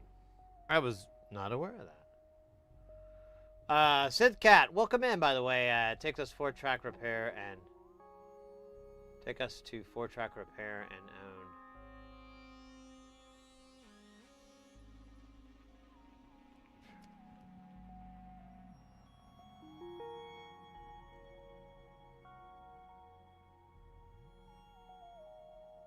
I don't quite see. Oh.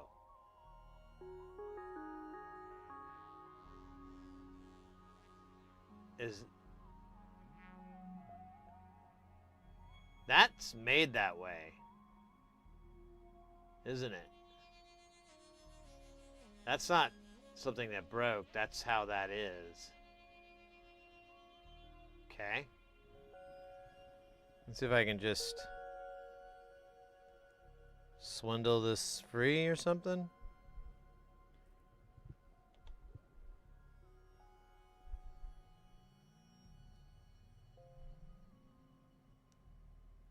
Much easier.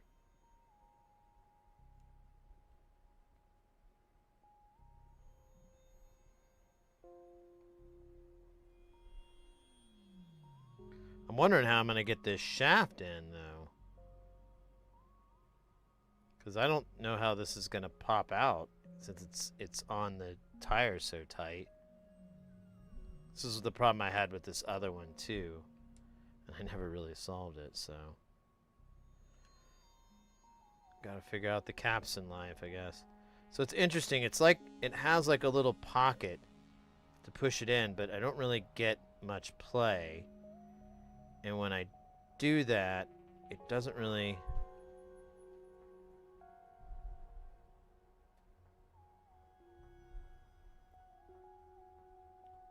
doesn't really seem to rise up at all.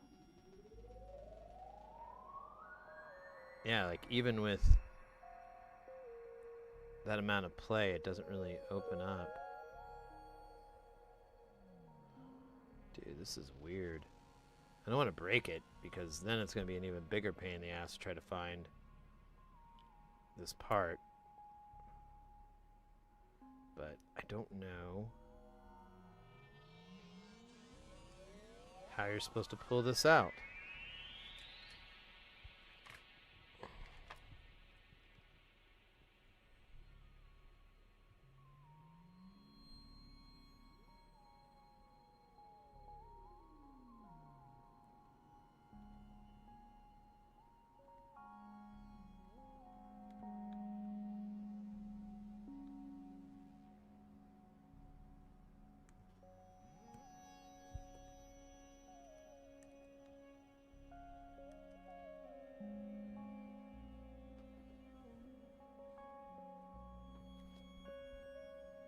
Big senpai, yeah, I guess so.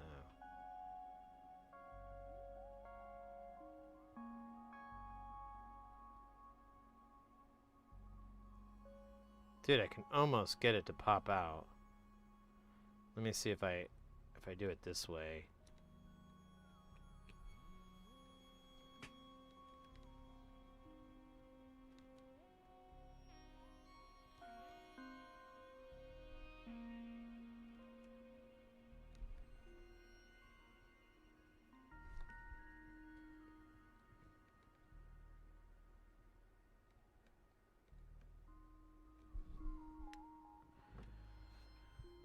Let me look in the manual. Make sure I'm not doing this in the dumbest way possible.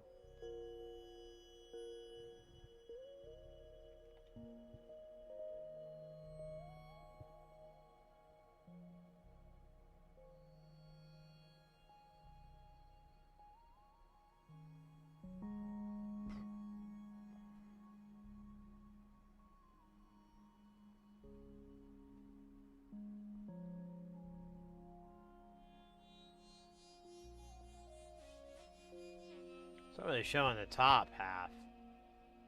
It's all the crap on the bottom.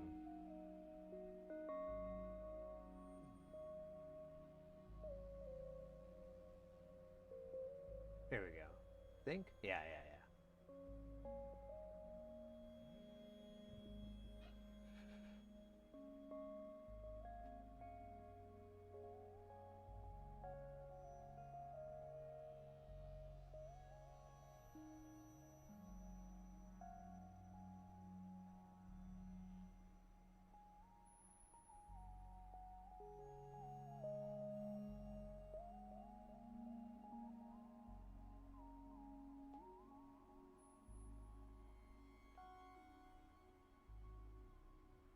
Fuck!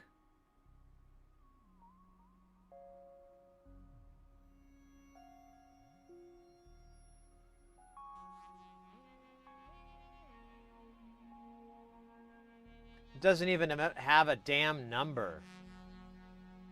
Oh wait, yeah it does, 26.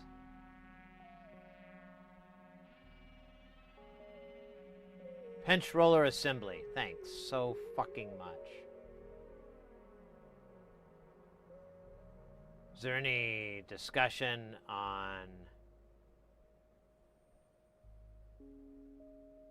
how to disassemble the pinch roller assembly?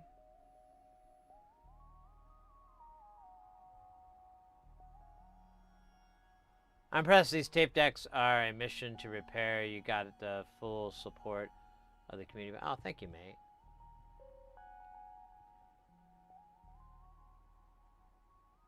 Yeah, there's our deal, but, you know, I don't think there's anything about...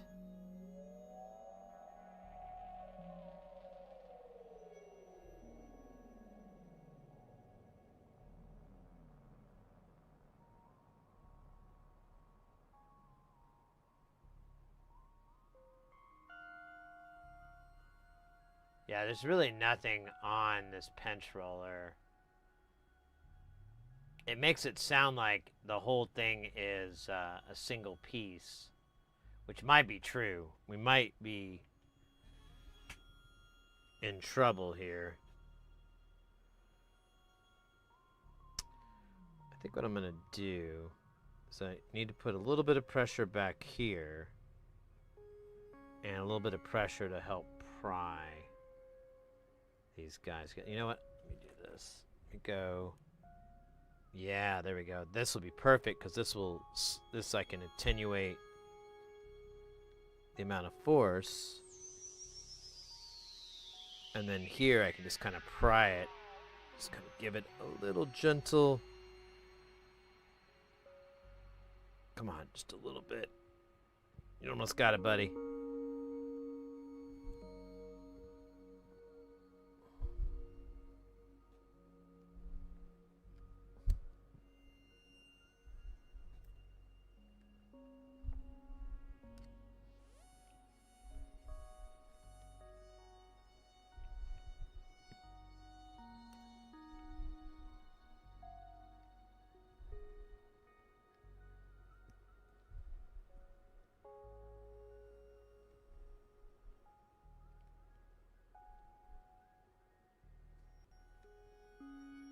Alright. My only fear now is it's gonna fly out and roll off into the sunset.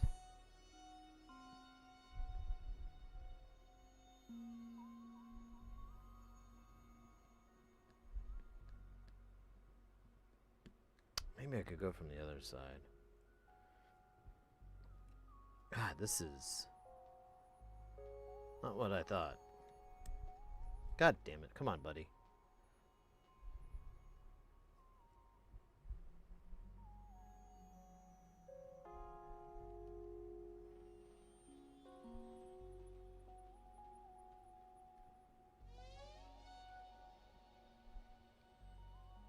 I might have to hold off on this part. Because I don't want to damage anything.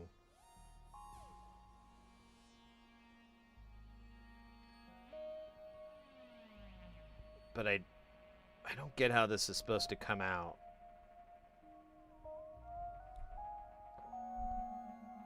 Honestly, I was thinking about it.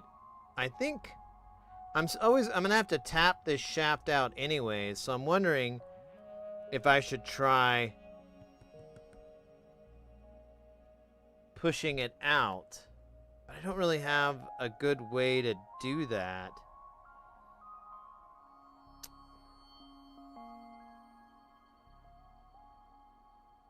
Like, I don't have a vise or anything that we could use. Man, it's so crazy how this thing will not... I can get, like, both of my thumbnails. Well, actually, I can't. It's so tight, too. It's really weird. But yeah, I can't really pry it. And this plastic is old, so you kind of, you know, you don't want to push it too far and then hear the unsavory sounds of the crack. However, this side has a bunch of bracing, and this side doesn't, so it's almost like I should be able to lift this side and... Hold up.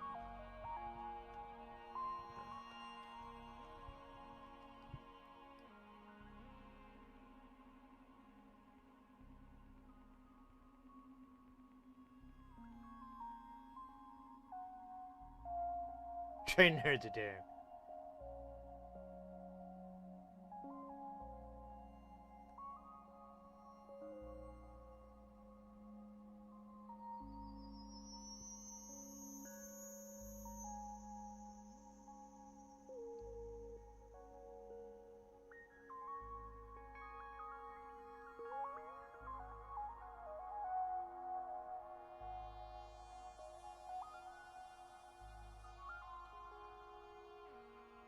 Yeah, it's like I can go a bit here, but I feel like I'm gonna break it.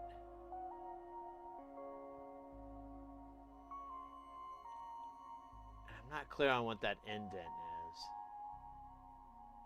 That's our problem. So there's a big dent there. And it chugs when it hits that spot.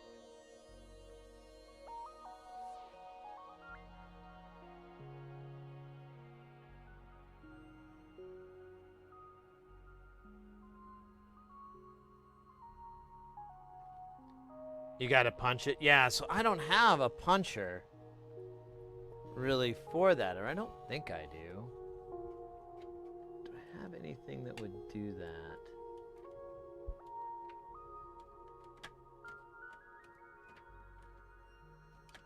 Do you have like a, do you have like a link for a tool like that? It's a really small diameter. It's probably like 2 or 3 millimeter.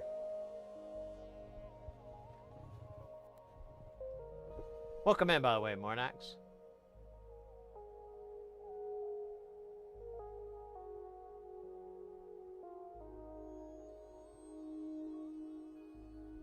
I'm just talking about Shaft. All right. Well, then I'm going to put this aside for now, and we'll do the belt replacement for the rest of this. Or maybe, you never know. The last one gave me a bunch of belts, and, like, some of them weren't the right size. Yeah, this was like a ton of belts, dude.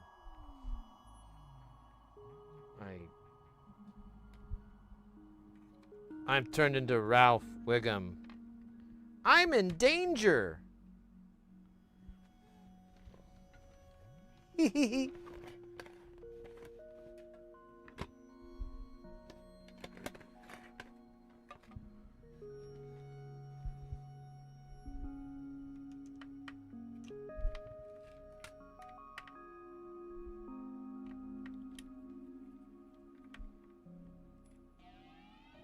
Shorty.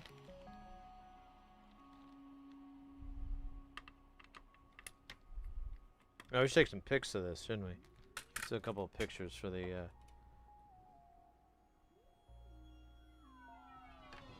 Oh, right, never mind. I meant pictures of the,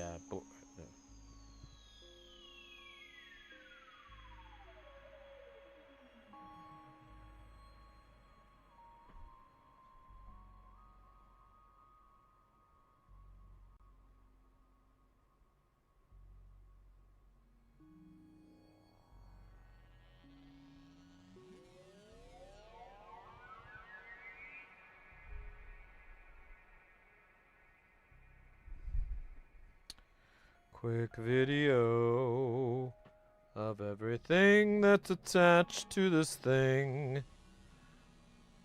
All right, let's pray this isn't gonna be like a million screw job.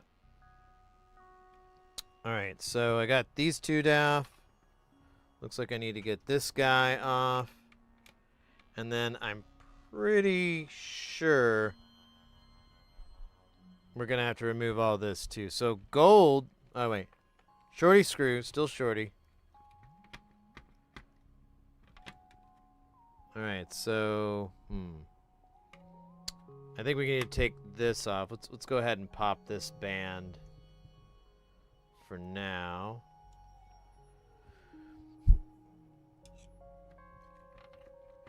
So there's this screw here, and I think there's one here, and I don't think I can get to it without removing this other board, so.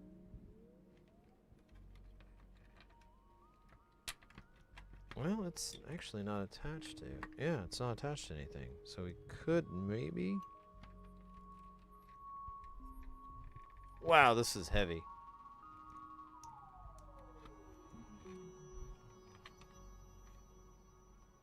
Get a little slack here. Well, maybe. Oh, wow, that's a tight grip.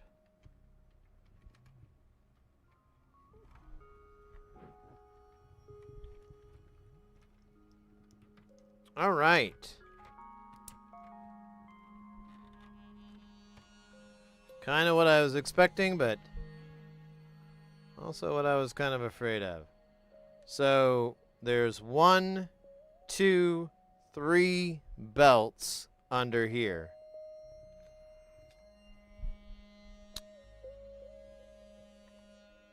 Let's figure out who's who.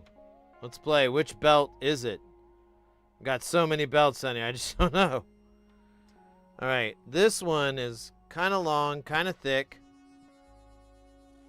It's a little too small for that one. But a firm fit for this one. So we found that one. This one that goes here and here. But we got to go down. That one's an easy one to figure out. Are we going to have to take... Shit, I don't know how you get to that bottom pulley. And then, yeah, we're going to have to take this plate off to get to, shit, to get to anything, really. How annoying. Oh, and this is spring-loaded. Oh, God. Oh, God!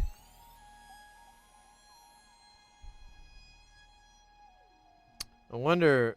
I don't think I can get away with just freeing this side. Oh, which has... Oh my god. Who did this? Whose idea was this?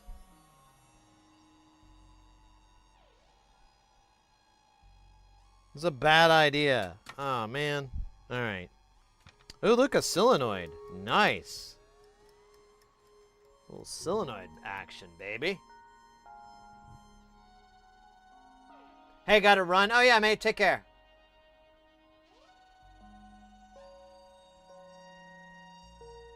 Check how the spring is mounted first. Which spring?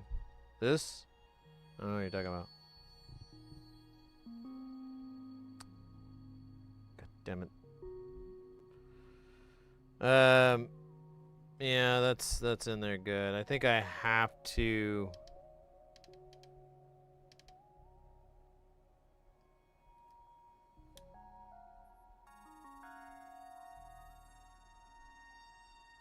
Yeah, I think I have to take this thing off and deal with these little springs.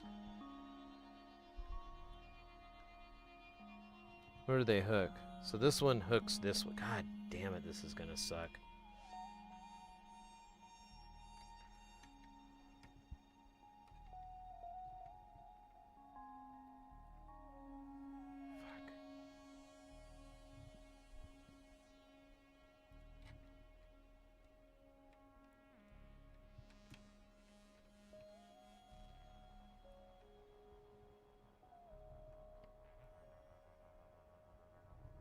Let me take the screws off and I can slacken it, and that might actually make it easier to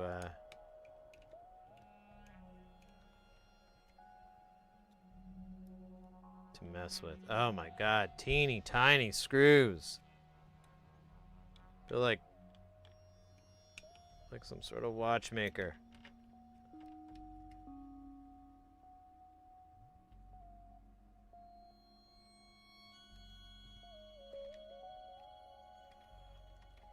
And then we're gonna have this screw too. I kinda am going to disconnect this here.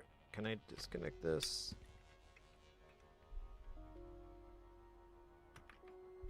That helps. Actually, how much trouble? Oh, it would be a lot of trouble. That's 3 connectors, but I'll live. I'll live.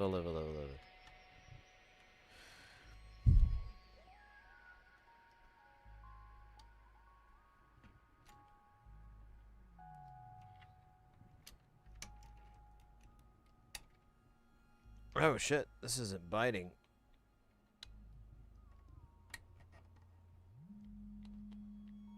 Do I need a smaller head here?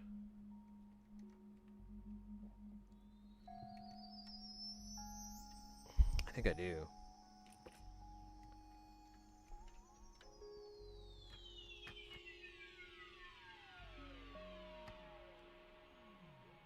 That's weird that the other ones came out so easily.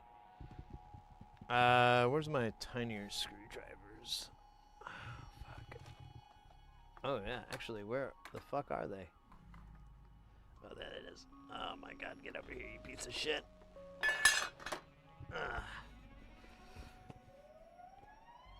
It's Robo Driver, PhD. I don't know what the PhD, I don't remember what that joke was supposed to be. Oh, man, I just realized that fan is not blowing in here. I'm like, dude, it's hot. I'm all sweaty.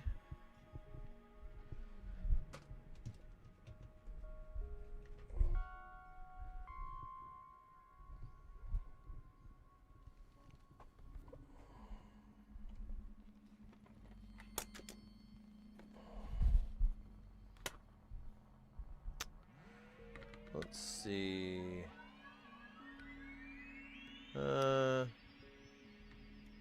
Oh, that one fits nice. Alright. Let me see. So like most of the time my screwdriver sucks. So I just grab...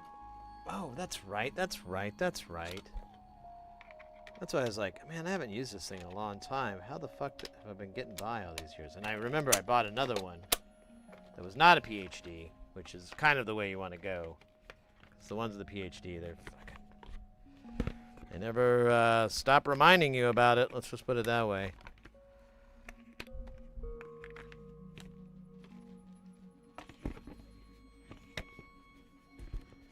This one's got weed shit all over it. I think I bought this. This was like a doughy recommendation.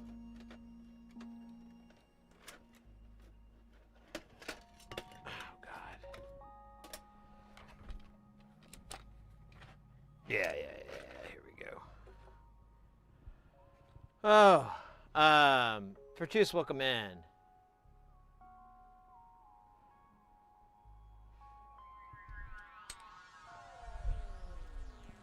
Nope, too small. Oh wait, these are tri-heads. I need Phillips. Now a little bit too much play. Can we go a little bit bigger? Yeah, that feels great. Let's put this rude boy to the test.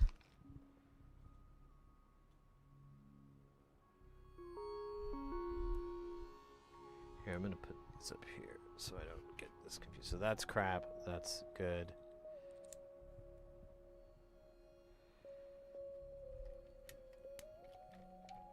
Oh my God.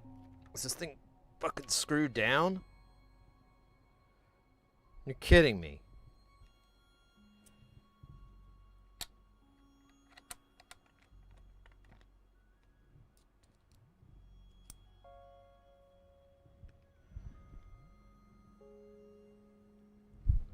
I don't know about this one. We might have to slide it on the underneath or something. 'Cause yeah, this is not budging.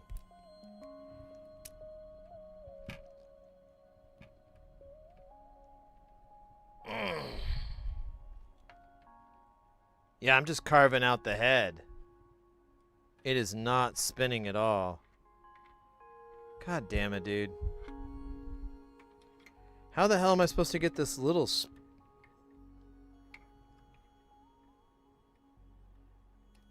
Ah, man, this might be a problem.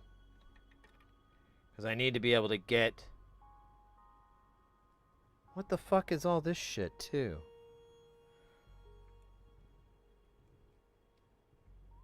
I need to be able to get to this pulley. And I don't...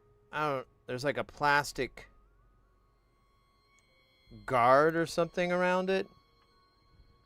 Just not exactly sure I'm going to be able to pull it off. Yeah, I don't even know how I'm supposed to get that threaded.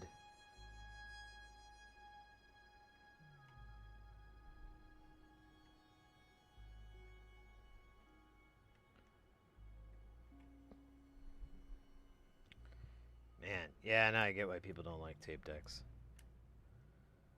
Shit, and there's no pass-through for this. The standoff is a shaft. Oh my God. There's a washer here too, so I don't even get what the... why it won't spin.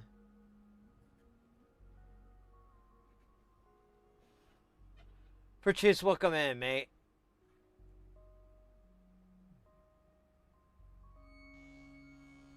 The correct screwdriver. I think I have the right one. It's just a Phillips head.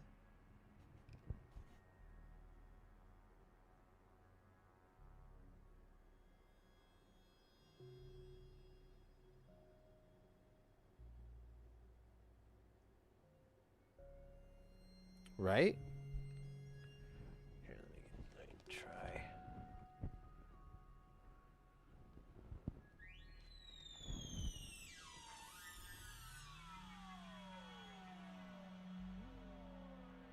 Yeah, I've beaten it up trying to get it out, but that's a Phillips, right?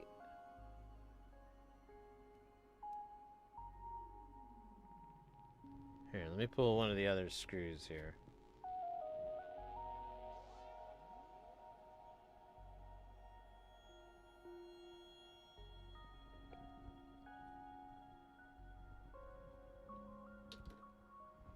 Yeah, I'm pretty sure I have the right screw head, but it's just not spinning. There's like a little wing, or what are those, the little nut guys on here? But I don't see how that would affect this from unscrewing.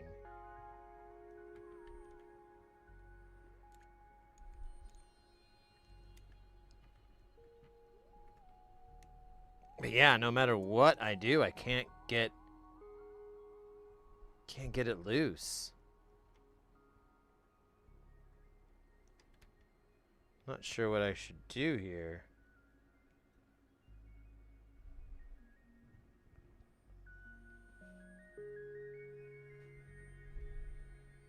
Yeah, I see a lot of plastic pieces here too, so I'm a little nervous for sure. Because Arizona destroys plastic. Should be their slogan. It's probably not a very positive slogan. Arizona, we destroy plastic. Yeah, never mind. I don't think that'd be the tourism bump that we're looking for.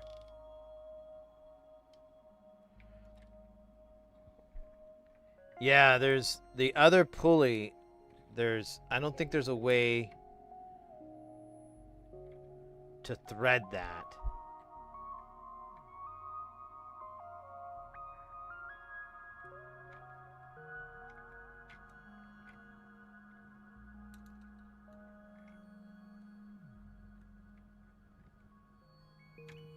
Maybe on this inside.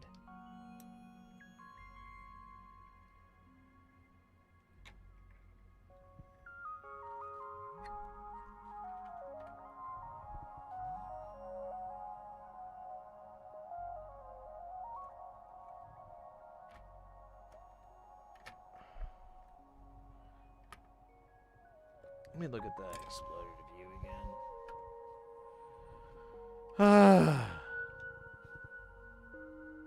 Doesn't really know how to work.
All right, so 62, 64,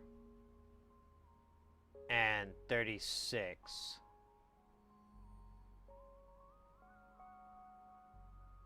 36, 62, 64.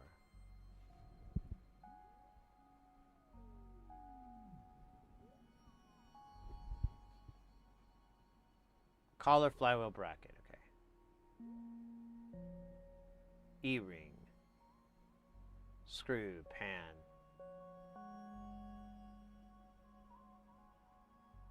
M2. Yeah, that's what I was doing.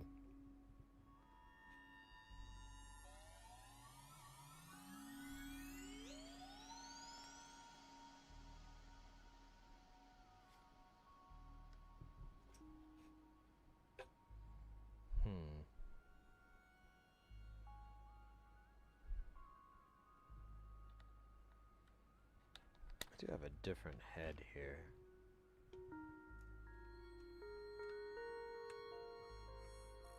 I don't know, that one feels worse. That feels more slippery. Yeah, I think that's gonna be worse. We need it to kind of cut in. Which, honestly, I think this is the best tip for the job, but it's not doing anything. I don't know what that collar is supposed to do.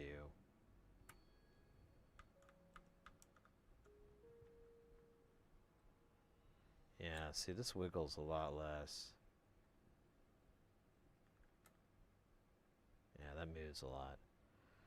So this is the right one. It's just not biting.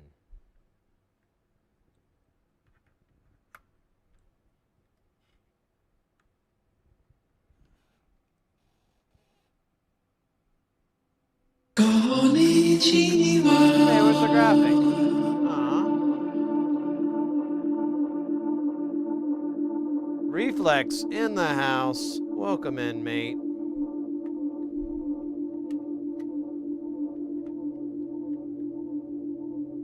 I don't know what that collar's supposed to do, though. How does that fix that in there? It does look like, though, I could maybe slide this. Well, wait a minute. How am I going to get on the other side of this part?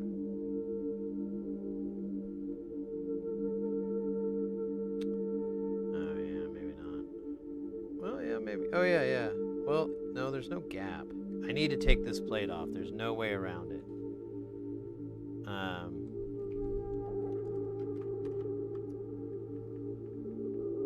I can't get it loose.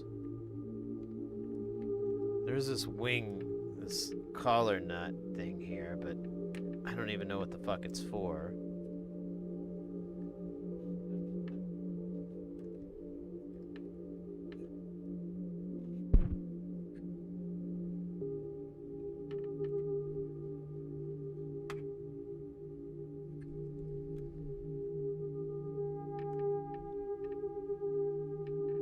Yeah, I don't know what it's for. It can't be what holds this in, right? That would be hilarious.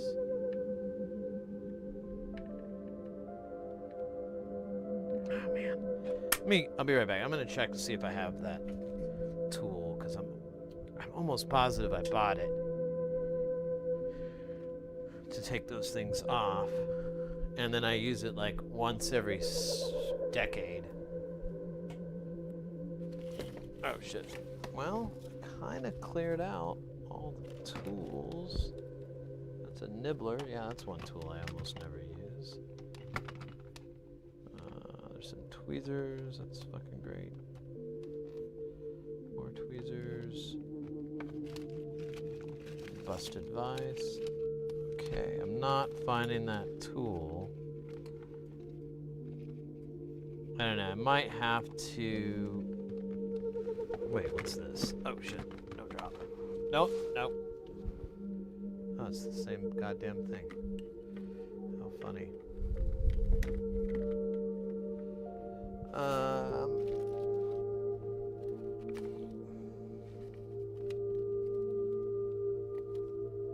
I might have to take a break on this and reassess.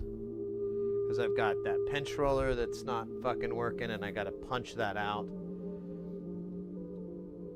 Oh yeah, I was asking if anybody in chat had like a link to one of those, a tool that would work for that. If there is like just a tool you can buy on the Zon.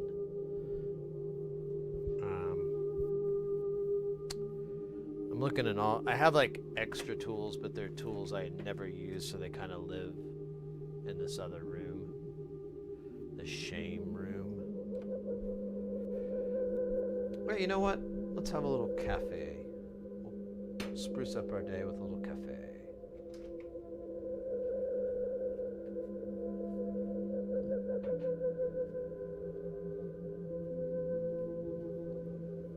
Here, just a second, I'll be right back.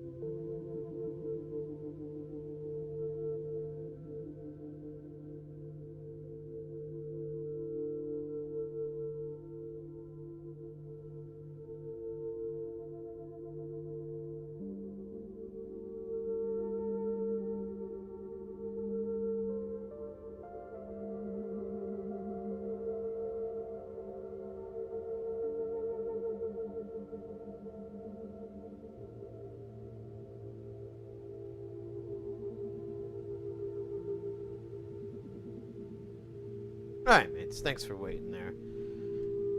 Alright, so let me... I just started a little pot of espresso. But,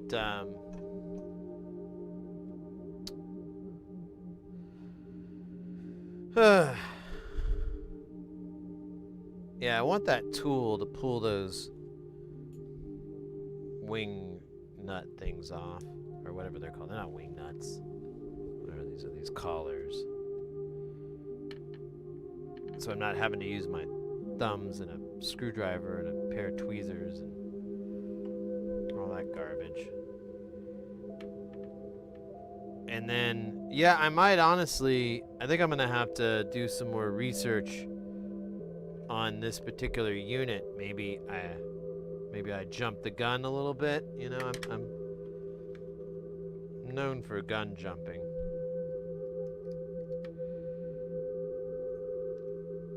Because, like, of all the things, we need to replace that bunk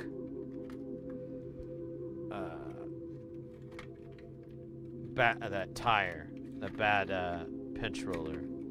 That needs to get replaced, absolutely. And then these bands, I think, need to get replaced as well. But I don't know if they're as critical. I just wanted to do it because I'm like, well, it's going to need to be done. We might as well do it so that, oh, it's as low as it goes? That's weird. There it is. Now we're in. Oh, shit. Necroman. You're just the master. Reflex, welcome in. What you fixed in 4-track? Yeah, it's 4-track.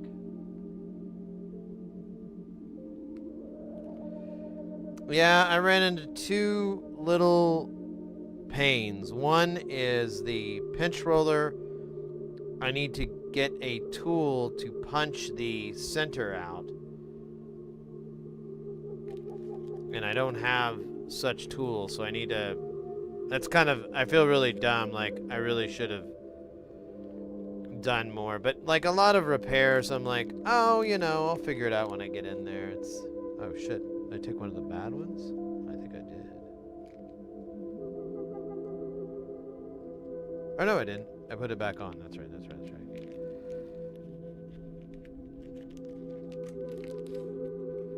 Yeah, this is the other one that's loose. Okay, okay, okay.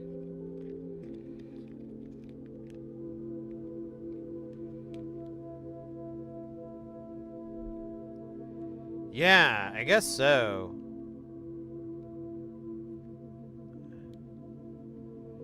But,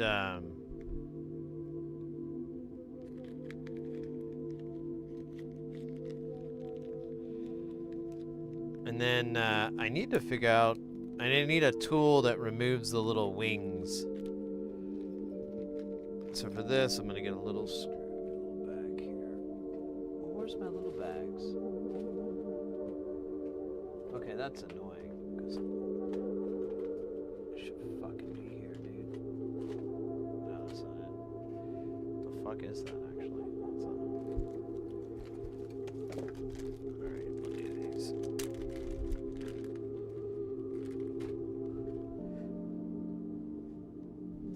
Alright. So these two really small ones go in on the side.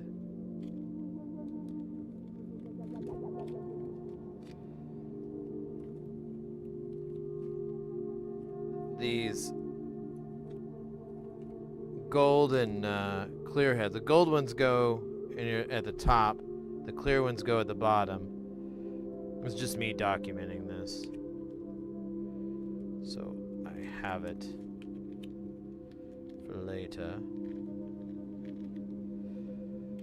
We need the little wing guy, which connects the boot on. I'm gonna throw the boot in here so it doesn't get beat up. There's some crazy screws. And unfortunately, we're gonna cycle back. But we did get one. We did get one repaired. So we've got one down, one to go.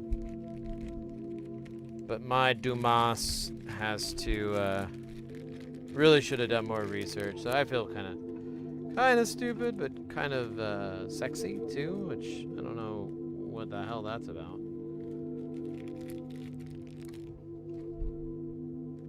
I guess being stupid makes me feel sexy. Well, it's a whole new discussion with the old therapist there. Oh wait, so this does have the size written on it. Oh, it does say screw you. It says S2, so it may not be. Oh wait, they all say S2. Yeah, they're just different fills. So they don't say M2 or 3.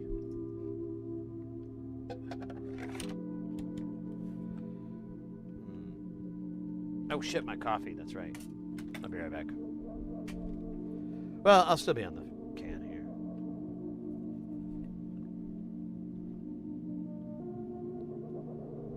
Oh my gosh.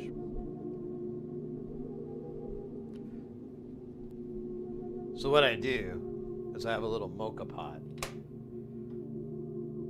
and I make espresso, but I've gotten into icing it because usually I have it with a bunch of cream and chocolate stuff, and it's like, man, that can't be good for me.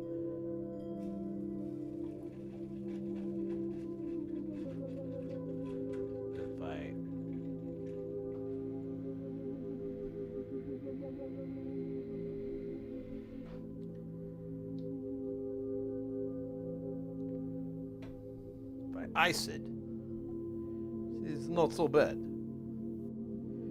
This tastes good, makes you strong like bull.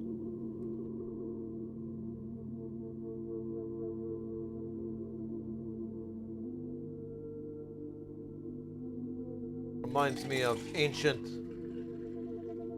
old. Do not give a bull an iced coffee.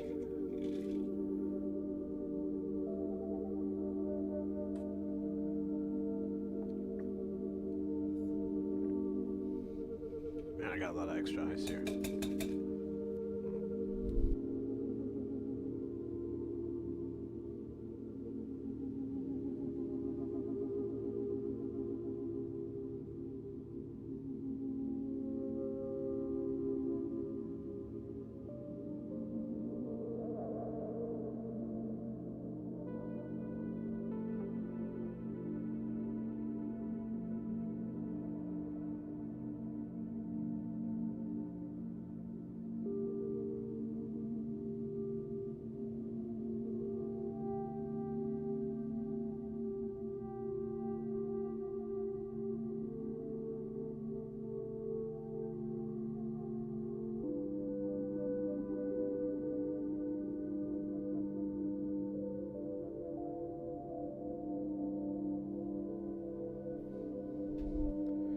Motoring, fighting through the night, fighting with Mr. Right.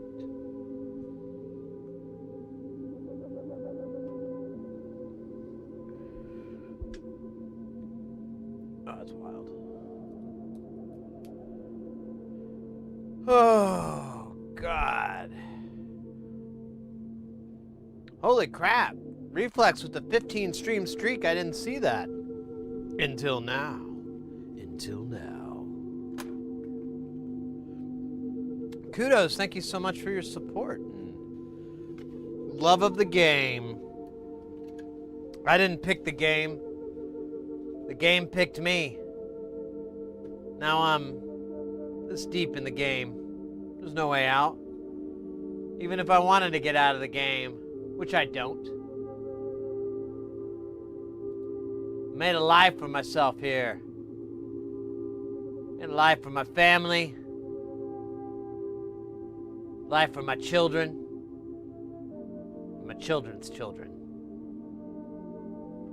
Maybe even their children too. I really can't see that far. And, you know, if I'm being honest, I really don't think my my activities will have that big of an impact that many generations detached. But I also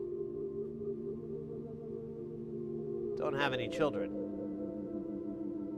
So that might be a bigger problem.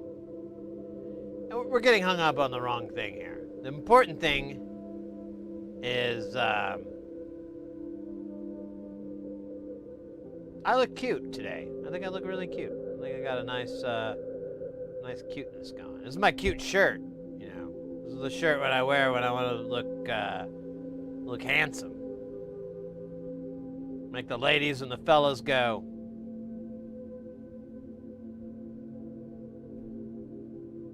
I don't know what that means. I think it means like smell my finger. They're smelling their fingers. They're like, oh, is my finger bad? It is. I should make someone smell it. That will be hilarity. Where the first thing I took apart was an AM/FM, etc. Oh, shortwave. Seeing this takes me back.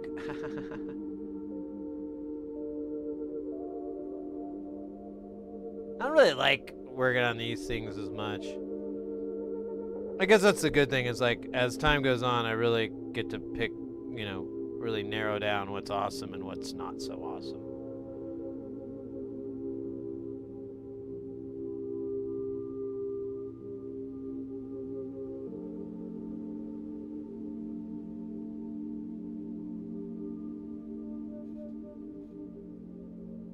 So I don't feel like, yeah, I mean, I like repairing and stuff. It's fun. But I look at my mechanic. My mechanic is a kindred spirit. But he chose to be a mechanic. I decided, nah. And he's like the reason, because like, you know, his stories are like, oh, this thing came, you know, it's just him kind of, you know, rightfully so, but belly aching about the jobs and stuff that come in and the people doing their bullshit and all that. And I'm like, yeah, I don't think I want to do that. What's the saying? Like, if you want to ruin something you like, make it your job. I think they were talking about this. This seems like the scenario that was being referenced.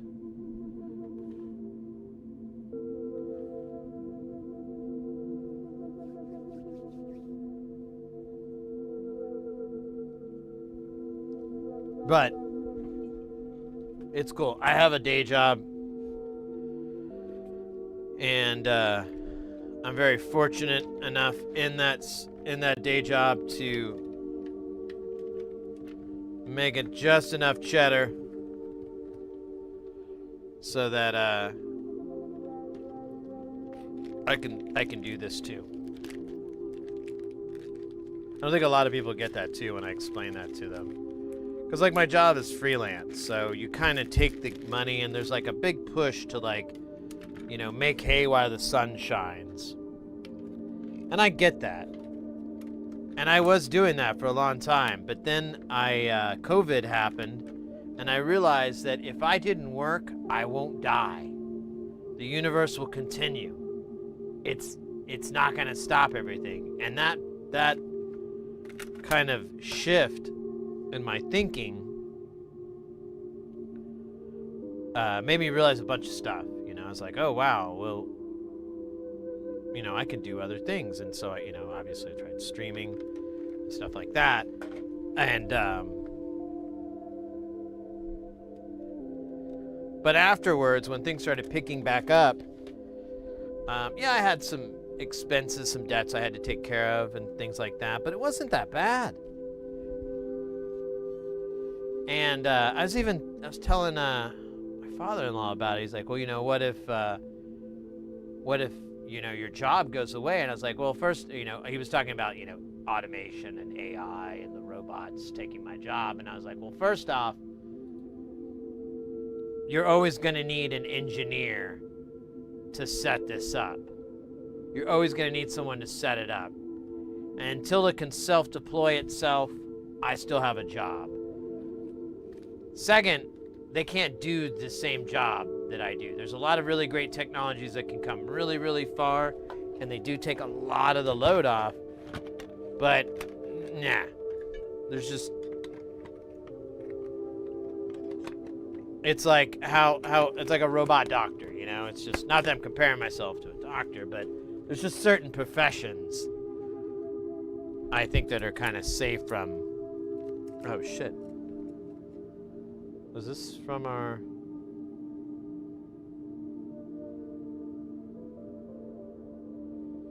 Alright, I'll look into that. I think that's not from this bill, but I'll double bubble.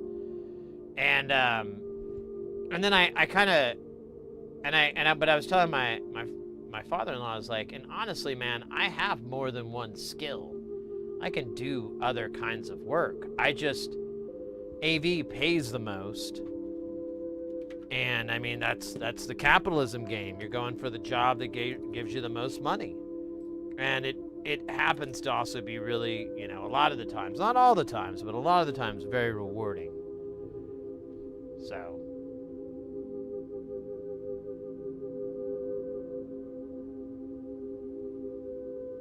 Or the same thing, it makes you realize that what's truly important, time is important in being with your people you love. 1,000,000% agree. You know, when I first started getting into freelance everything, you work really, really hard. You take every gig, you say yes to every fucking stupid thing they ask you to do. You just do it. And I did that for like 10 solid years straight. And then when COVID happened, I was like, I think I have to say yes to everything. And like, as the years followed and I'd do my taxes and stuff and look at how much I made and all that, I'd realize like, this didn't really affect me too badly. Saying no to this and yes to that and, you know, picking and choosing. And I won't lie, like it really helped about 3 years in, I picked up a really big client. So having a big client and then having like these other little things that I could do here and there, that helped a lot. And I don't want to pretend like, you know, that's not actually doing a lot of the heavy lifting. But even if not, you know, we'd have to stream a little less. You know, I'd have to go and pick up some more gigs than I normally would. But nowadays, I don't know, I'm pretty lucky. And I'm hoping to just transition someday out of AV so I don't have to rely on it for money. I can, you know, focus on my website, Only Sids. It's a spicy website, which I put very sexy photos of the inside of my nose. No, I'm kidding. It's just pictures of me bending over and picking up stuff. It's more videos, really, than pictures. I'm like, oh no, I dropped my calipers. And then I bend over and kind of like wink, you know? It's pretty cool. Oh no, my screwdriver. It's pretty, yeah. Oh, man. I went through the, oh, yeah, we already said that.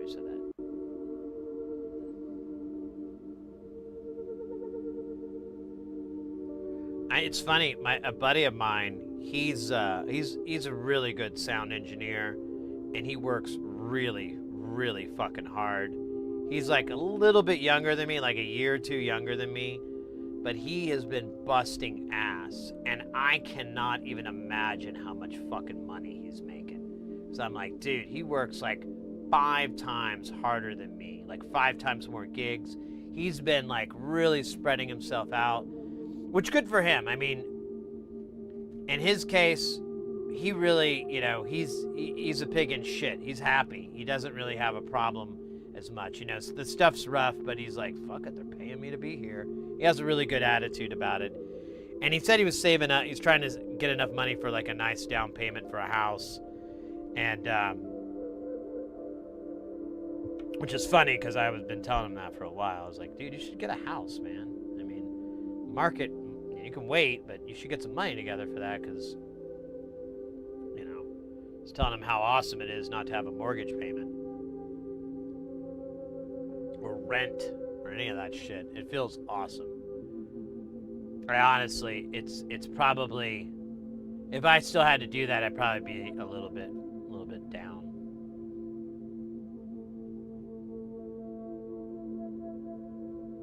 Yep, only SIDS. Wait. That's not a real website, is it? Okay, good. Was the .com taken? Oh, hey, we can get a .com or a .org. I had a really bad habit of buying domain names. I've gotten it down to like less than 20 domain names, but I used to work for like 2 different registrars, and yeah, like buying domain names was kind of like, you got any more of those TLDs?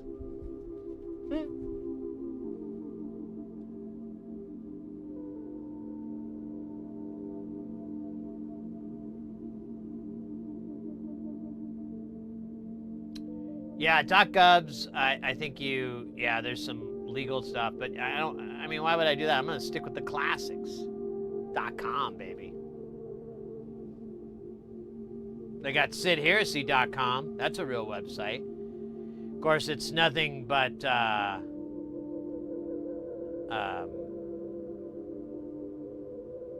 hairless cats fighting. I felt like that was the,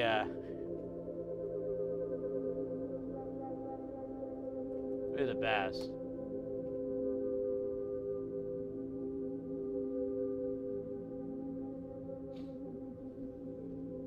I should redirect SidHeresy.com to something funny.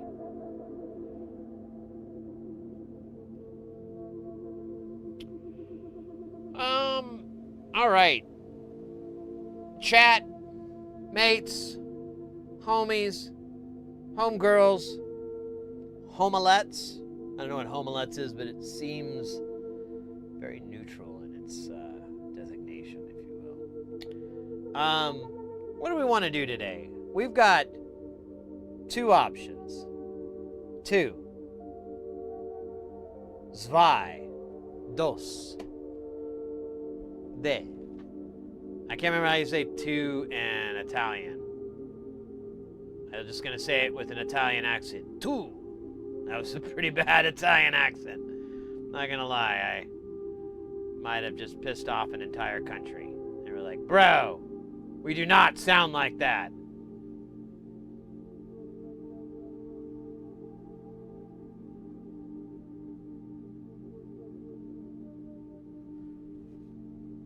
Do we ...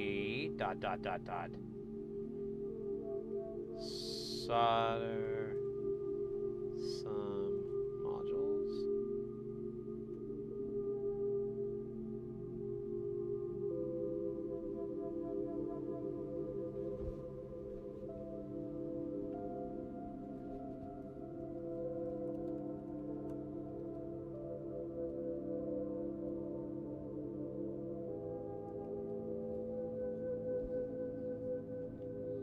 All right, let me put this. We're gonna put it up to a vote, because that sounds like fun.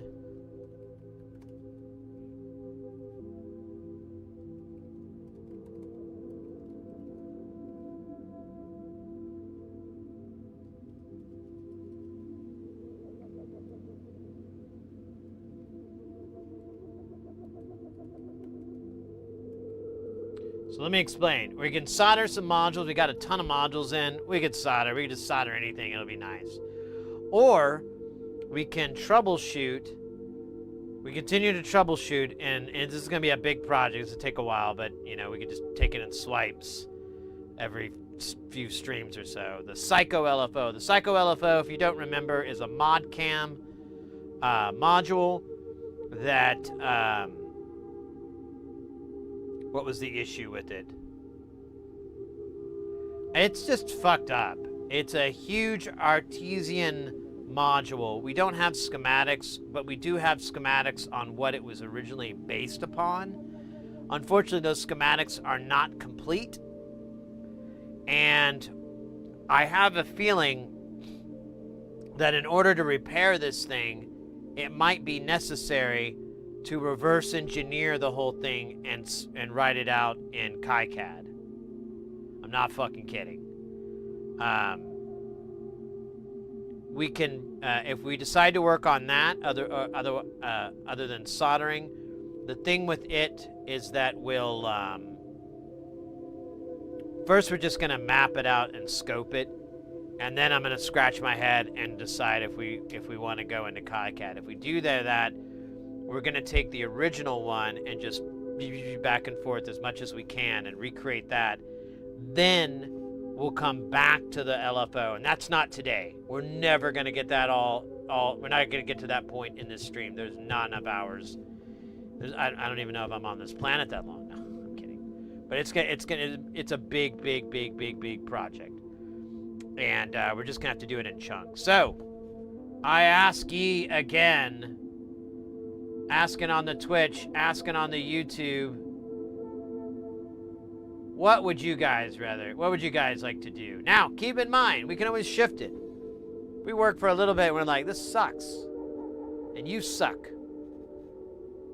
We could try something different. We could move back over, but I like to put it up to you guys because you guys honestly surprise me. I always think you want to go left and you go right, or you go up, and I'm like, that wasn't even an option. Then you get down, and then I'm like, that was the option. And then we start boogieing, boogie woogie.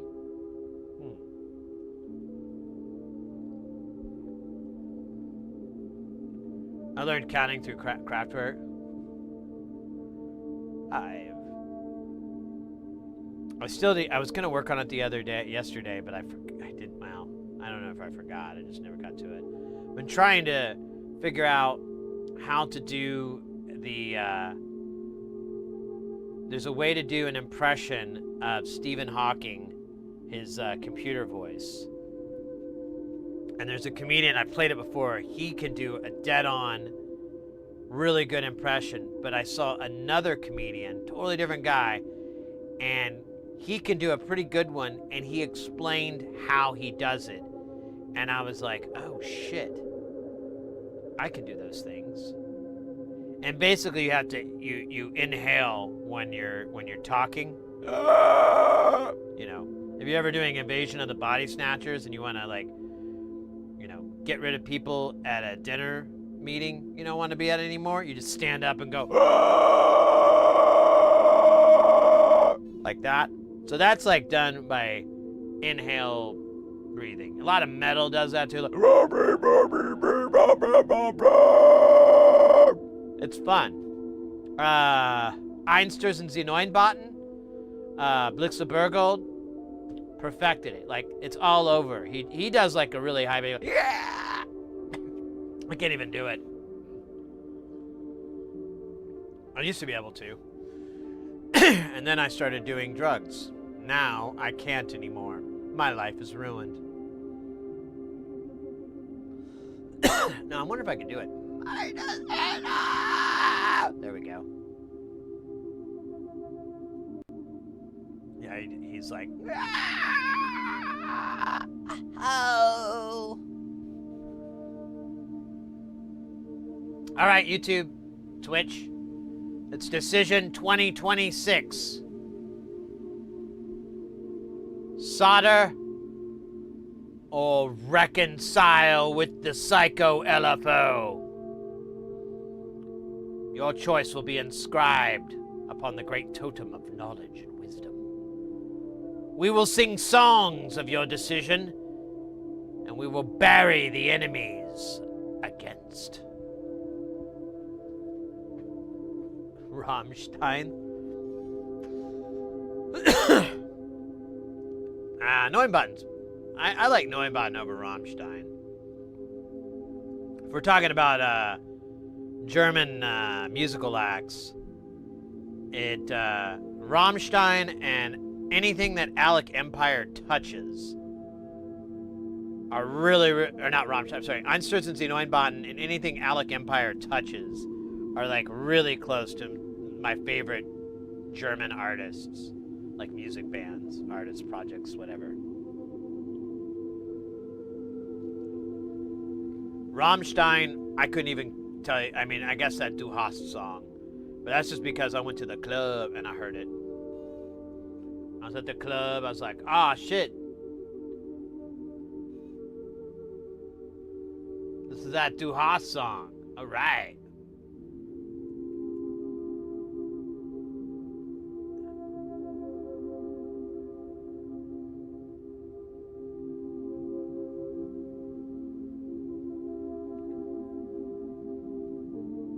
I'm trying to, like, figure out this weird bug on Twitch. Okay. We'll see if it lasts. What was it, like years and years ago? God, years and years and years. Like 1997, 98, somewhere around that time. I remember Rammstein was blowing up. And my friend and I, we had like one of their albums. And we played it. And we literally just made fun of it the whole time.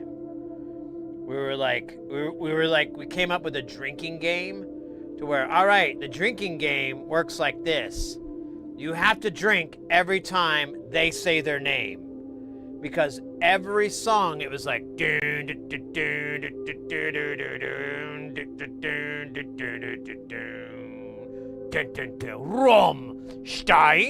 and then like go on to a song. Like every time they just open up by saying their names and then like randomly would drop it in. You know, you'd just be like a bunch of German. I did, you know, Rammstein. And we were like, dude, you'd be drunk like by like the fourth song. You just wouldn't be able to, you'd probably have to go to the hospital for alcohol poisoning. And then like they also did an interview around that time. They were like on MTV or something like that, and they were like, so Rammstein, what are your musical influences? And the dude was like, Rammstein has no musical influences. Rammstein only listens to Rammstein. And we were fucking on the floor laughing like, what a bunch of head up their asses fucking musicians. Like, can't you just like bring up at least like a couple of fucking, you know, well, we used to like Metallica, but we felt they were a bunch of pussies. You could do that and still be interesting instead of going, no, we just listen to ourselves. We also blow ourselves. We don't have sexual partners. We just enjoy ourselves, you know? Rammstein has no love interests. Rammstein only loves Rammstein.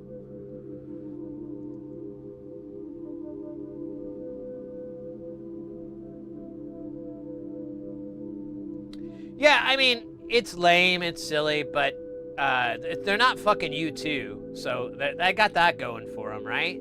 They're not U2. Can you imagine U2 even having like a big tour again right now? Dude, that would never fucking happen. People are so done with that band.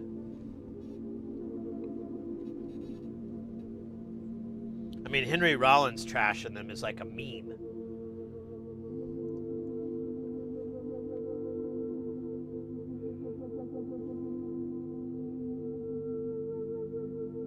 The drummer can't drum, the bass player is terrible, the guitarist has one riff and the singer's just crooning over and over. I was like, ow. I don't agree with Henry Rollins 100% of the time, but every now and then. Mates, 2 minutes left on the clock. Don't let your vote go by. Choose solder or troubleshooting. Because I'm going to tell you right now, no one's voted on it. So I feel like I've really posed a Sophie's choice. Cut off your right arm or your right leg. Oh, shit. I don't know which body part I want to lose. I feel like I've posed that question.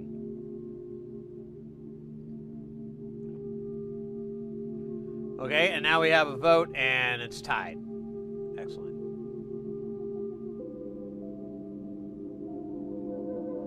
Rattle and Hum. Yeah, I remember Zeropa, the Zeropa tour.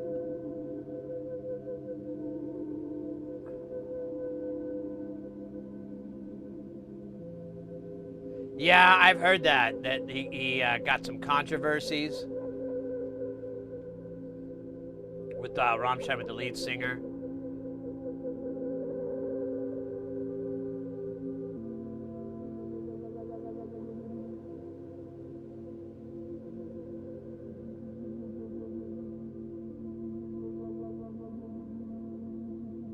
Listening. Oh, Microman, you don't need to apologize.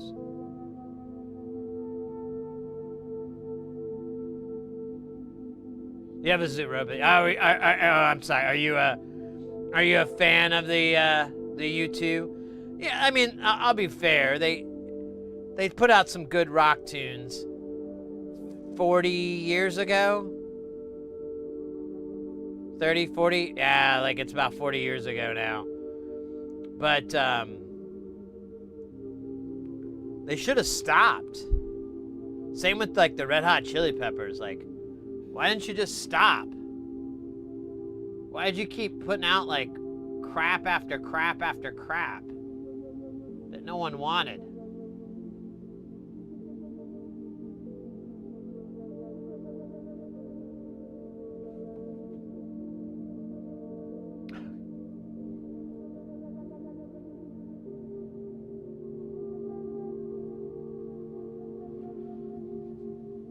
All right. It looks like Repair Troubleshoot won. Thank you for, Oh, wait, no, I'm sorry. It still has 20 seconds left. My bad. Well, you know what? We're just going to call it Repair Troubleshoot wins. Finish him.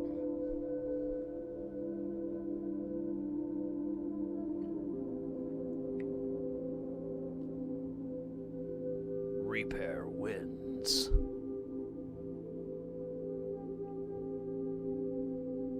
Man, I don't know what's up. I never really liked iced coffee, and now I'm just like, fucking, this is yummy shit, man.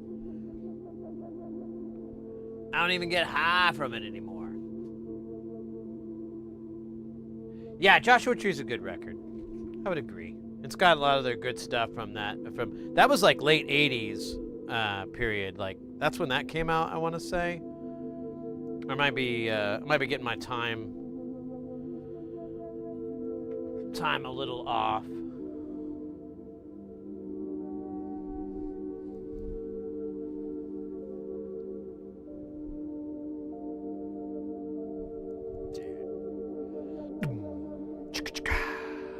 No, bow, bow. Bow, bow. Shit. No. Oh, damn.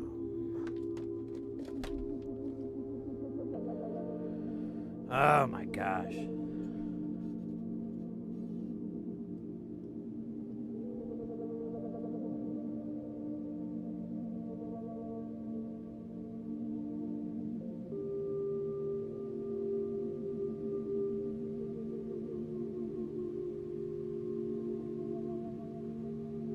Nick hates my band. I think it's okay.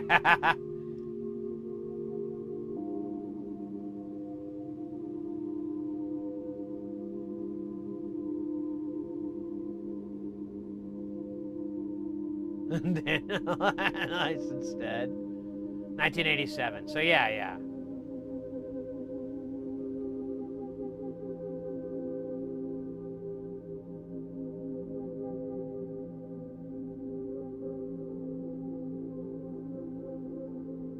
I don't know that name, Daniel Lanois.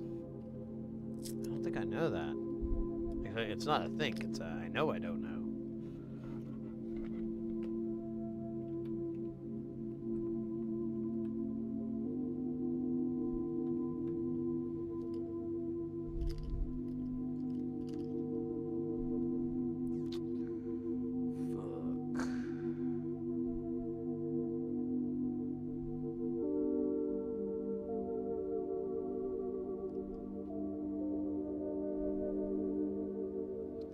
Oh, that's right, that's right, that's right, that's right. So ground, then...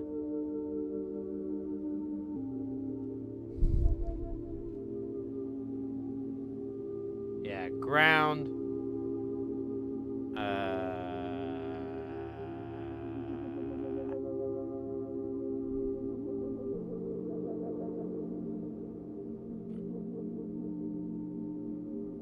Negative, positive. I wonder if I have a cable for that. I think I can get by.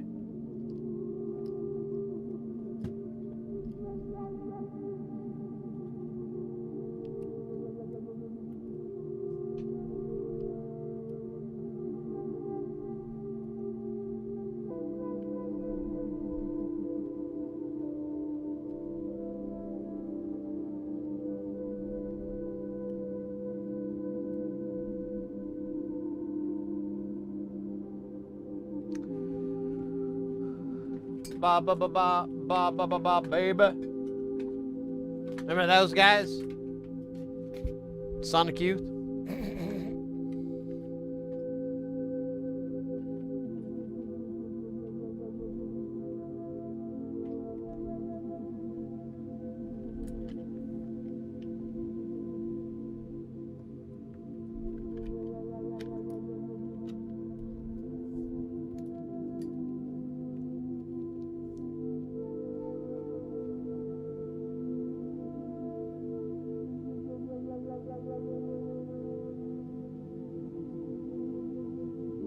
Flood was on I didn't know that either.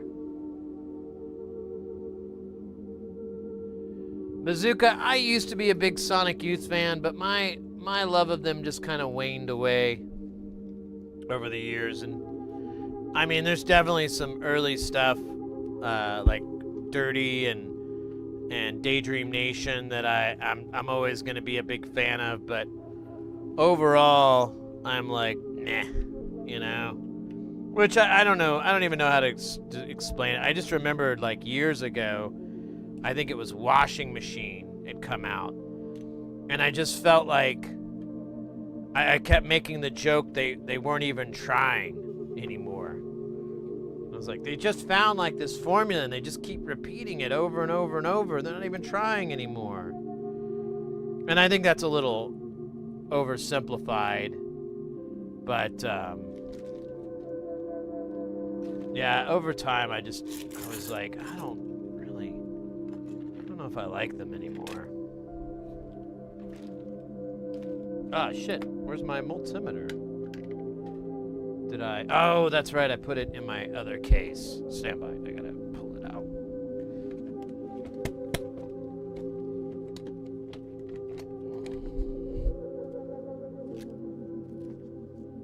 I had one in here. I don't know where I put it, though. And this one is honestly pretty good.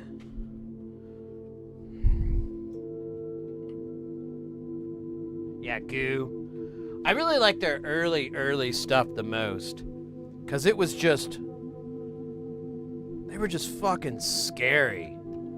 Like, if you're a big Sonic Youth fan, you probably know Shaking Hell. That's like on... I can't remember the name of the album. It's like one of their very, very early things. And it's probably one of my favorite songs of theirs. It's just Kim Gordon like just repeating over and over and just getting like almost this I don't know, like it's just terrifying. It's like such a fucking cool, terrifying song, and it's just weird. And I don't know, I'll never get sick of that. You never catch me go, yeah, whatever. I'll always be like, no, that was their best.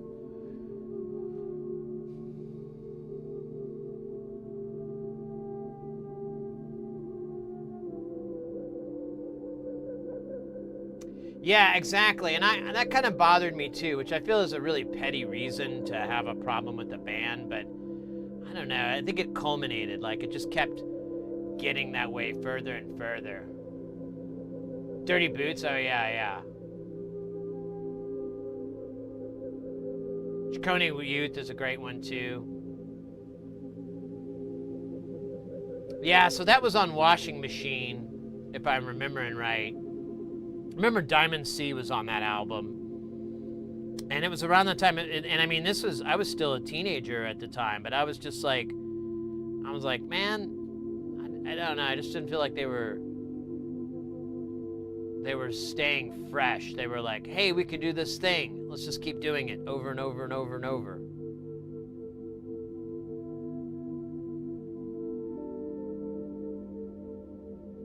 The new grime hip hop stuff? Wait, like they're doing that or?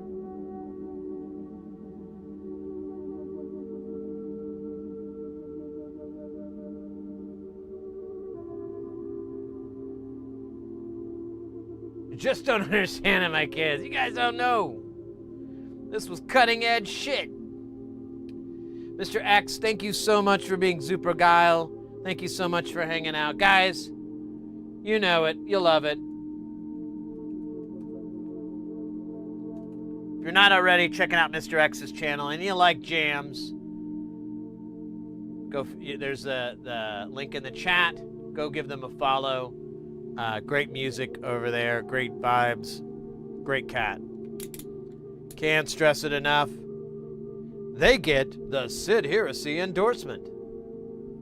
And they've been doing this for a while now, so you know they're not fucking around, all right? Hey, there's ground. I'm just gonna tie to that rather than all this other bullshit.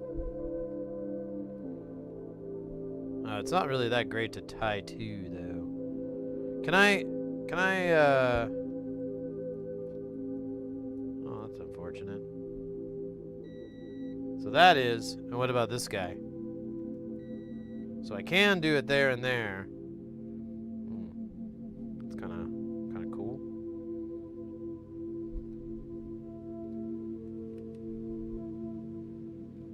All right, we get enough play. We can make this happen.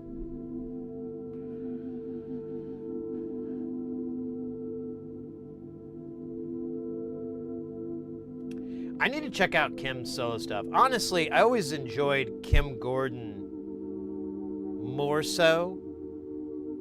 I used to like Lee's stuff, but as time went on, I kind of like, I don't know, but I always liked what Kim was doing. And I was always just more, I felt like I gravitated to that some more. But, you know, songs like Expressway to Your Skull, what was it? I Love Her All the Time, stuff like that. So Bazooka, I'll tell you what, we should do this sometime. I don't know, do you do Discord? I was thinking about having some watch parties or something on Discord. And one thing, and I bought the DVD, I just never watched it. I don't know I had the VHS, and you know, when it came out on DVD, I bought that. But I have never watched, or I haven't watched it since I was a teenager, The Year Punk Broke. So I think it's called 1991, The Year Punk Broke. It's a documentary of the Reading Festival in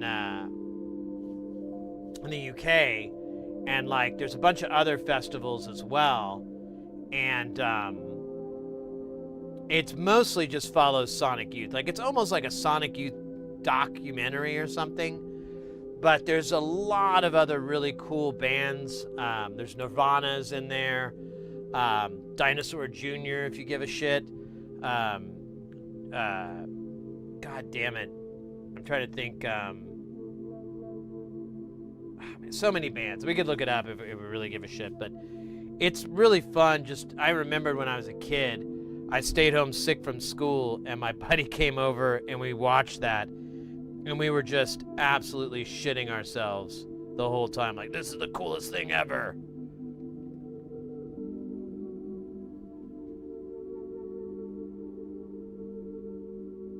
You bet, Mr. X.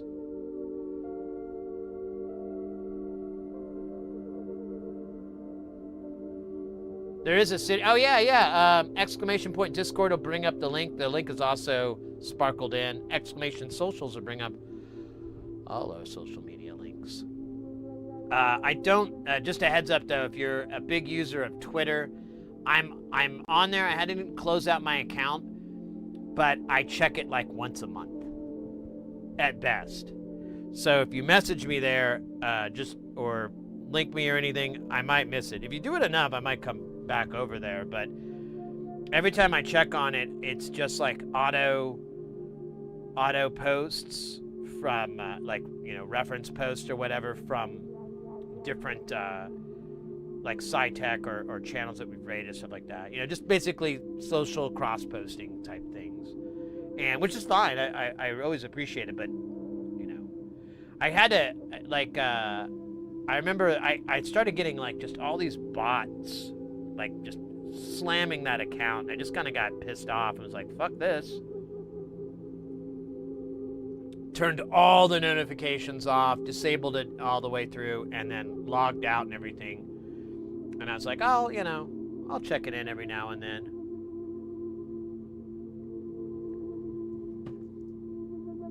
I always kind of hope it'll resurrect, but I don't, as time goes on, I'm like, keep hoping, Sid.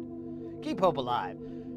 Sir Birdie, welcome in. Thank you for all the yapping about very smart sounding things, but 2 a.m. is pushing it for bedtime. Oh, mate, yeah, hit the sack. Get some shut-eye. And thank you so much for saying hasta luego. It looks like you're new to the channel. Feel free, if you have any questions or anything. I'm just like flapping my gap, but if you have any questions on anything or why anything is or whatever, I'll do my best to try to answer. I don't know all the answers. That's not me. But, I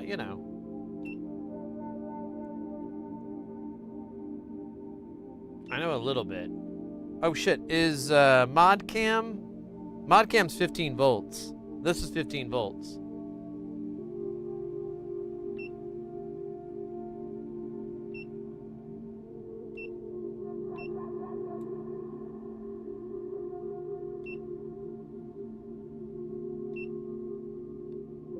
I'm just setting the power levels. Oh my god, this thing is so fucking annoying sometimes. It just skips like whole numbers. It's very fucking stupid.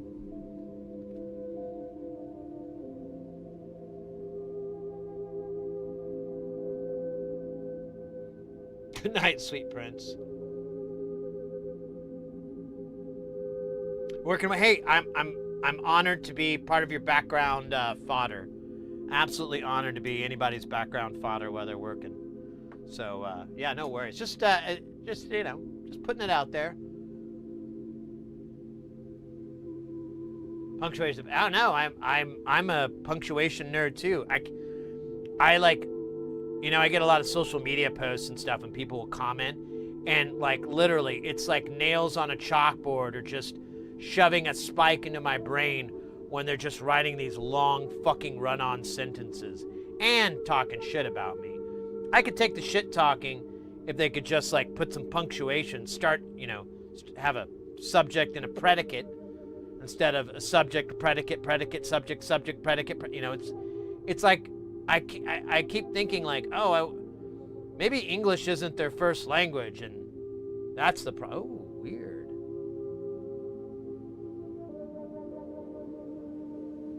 That was weird. I had like a glitch on the screen. But I feel bad. I'm like, well, maybe English isn't their first language. I'm being a cunt. But man, like some of those cats, and it's usually not. It's usually an American, and they just don't spell. They don't bother with it. So you're in good company.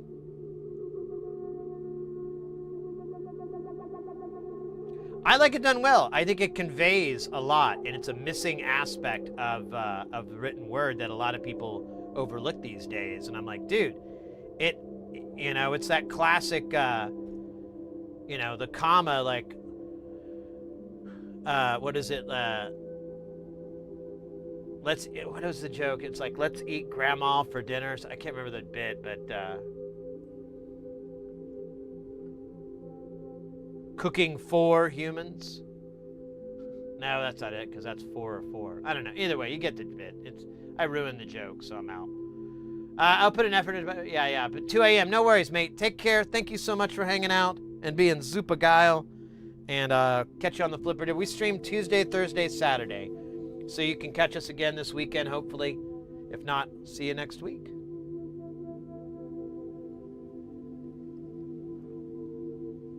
English, motherfucker, do you speak it? Yes. Does he look like a bitch? What does Marcellus Wallace look like? He's black. Go on. He's bald. Does he look like a bitch? What?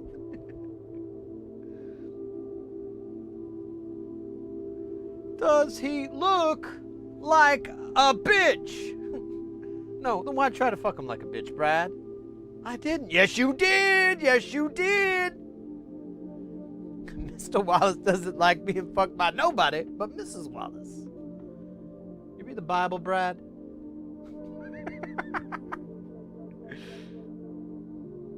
Well, there's this passage I have memorized.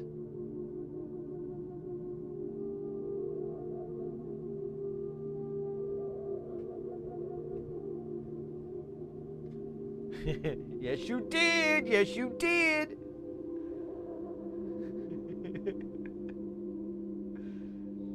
I've seen there's some people on YouTube that do some cinematic and blocking breakdowns of different films, and they did a breakdown of that scene. And I obviously don't realize it when you're, I was a teenager when that movie came out. And I didn't know shit about film or blocking or any of that. But when you watch it and you have that explanation, it's an incredible scene. It's so brilliantly done, and you just don't even realize it. I don't know. It's one of the cooler aspects, I think, of that whole movie, because it's kind of the early scene too. In that, it's not the opening scene because they do the honey bunny thing, but I think it's the second one, right?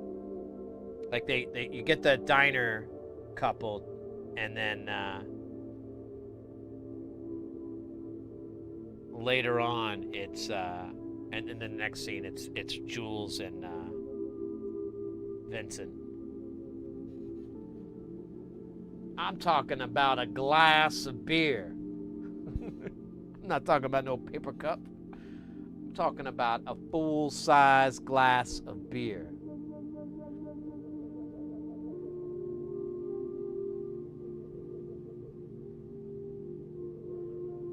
Oh, there we go. Look at that. Look at that. Got this shit up in here. Yeah, it is very good. It's I don't want to give Quentin too much credit there. He's kind of a douchewag, and I don't want to sound like I'm glazing him or nothing, because yeah, he is a bit of a douchewag. But that is a great scene. Those are great actors. That's great cinematography. That's great casting. That's great dialogue. It's a great scene. There's nothing wrong with it. No notes, no nothing.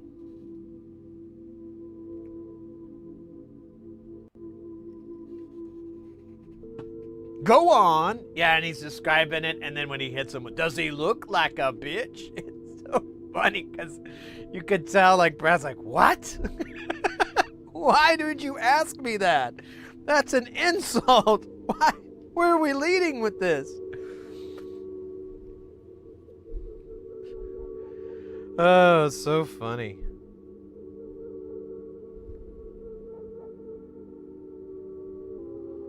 What? Say what again? All right. Enough of this. All right, we're going to turn this on. Let me turn the scope on here so we can have some juice get loose in the papoose.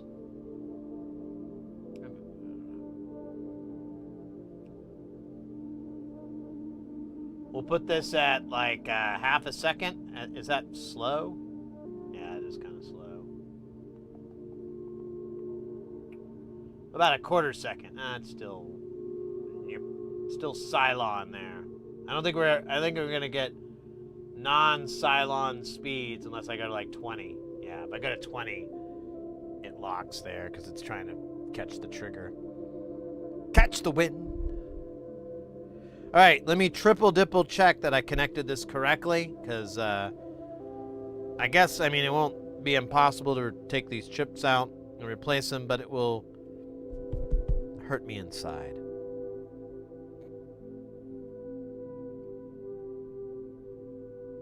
Positive, so ground, negative, positive. Excuse me. That was a hiccup. All right, you ready? No smoke. Oh yeah, one more check.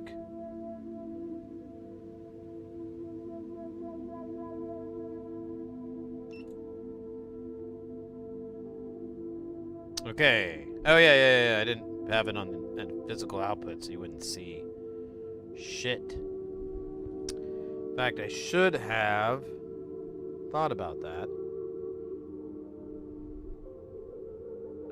So the output is here. Here, we could actually just plug it into here. Box fan.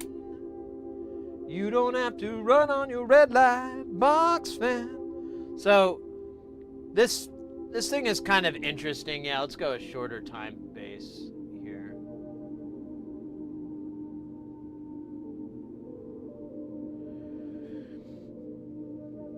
So this has 6 LFOs.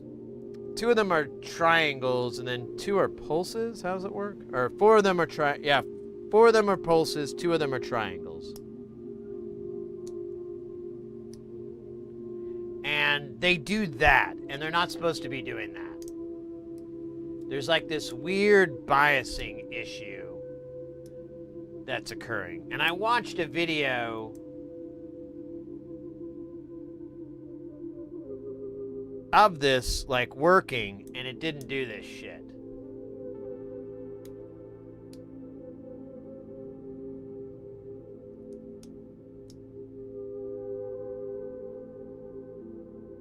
So there's something up, I think, with these 2 triangles.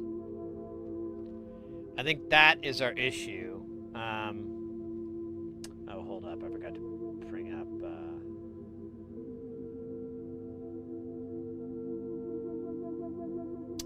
Let me bring up the data on this schematic.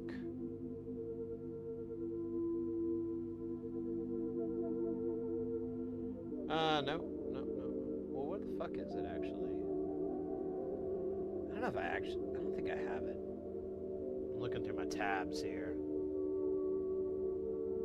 I might have closed it.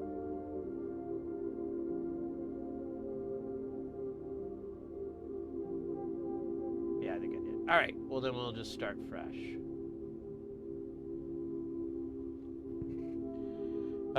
CGS synth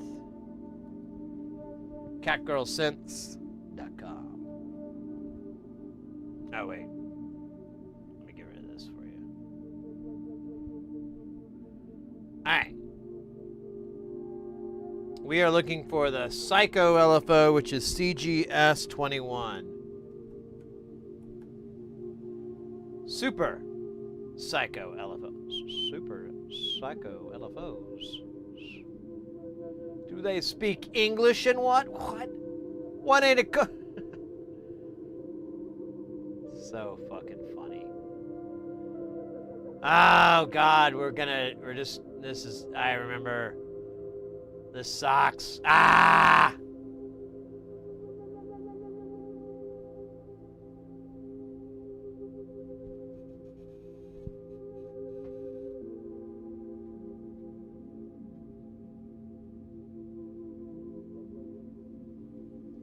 So that happens, but not in the. I saw a video of someone with the exact same module, and it didn't have this offset issue.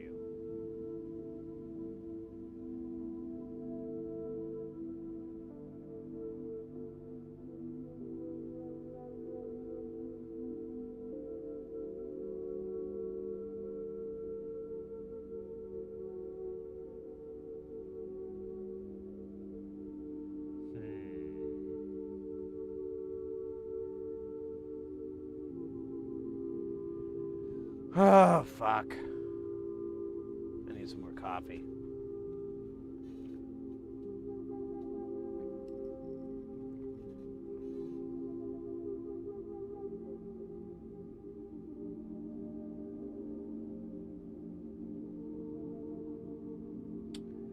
All right, so we have square, triangle. So this one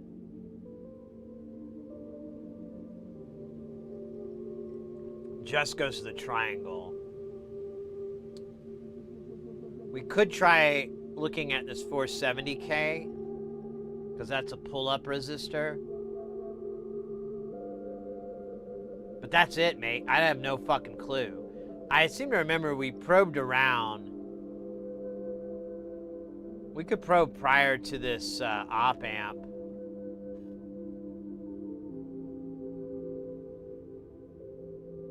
Because, yeah, you have high frequency, low frequency, and off.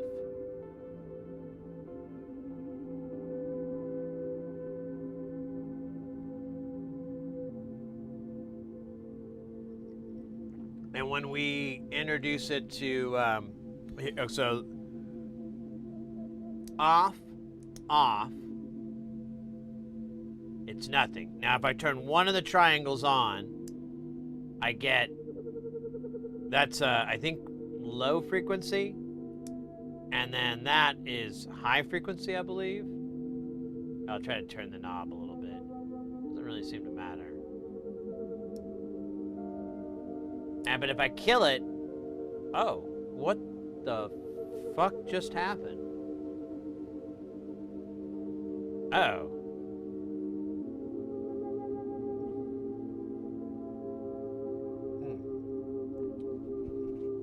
Alright, this is weird. Check it out, mates. Check it out! Oh, wait. No, I want it the other way around. There we go. So, here's the triangle. This is with the knob turned all the way to the right. Look at the knob turned all the way to the left. It drops it down. Now, I thought this was the off position. Now we have middle position. If I turn this knob, nothing happens. Now I'm going to go to high position, or the right position. I turn this knob, nothing happens.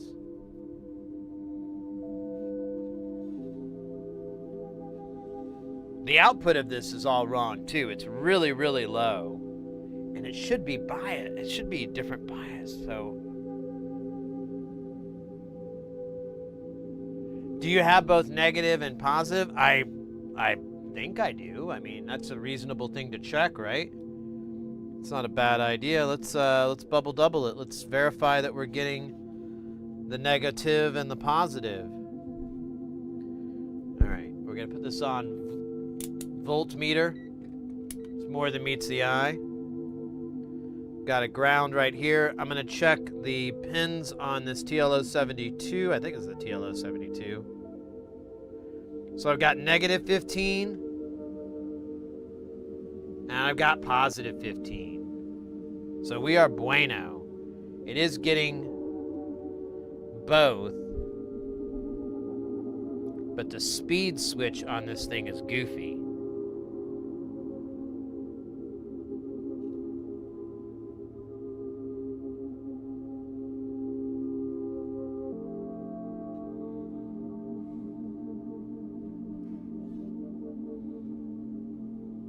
What about the other one here? Let's see if it's true with both of them. So if I turn this knob all the way to the right when it's off, yeah, jumps it up. If I turn it down just a smidge, it's like an on-off. Man, I wish I could get this trigger to not be such a suck. Wait, why is this such a weird number?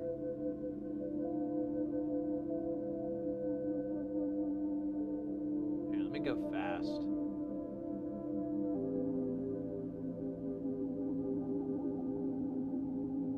We'll do one note. Well, okay, we'll do 2 volt divisions here.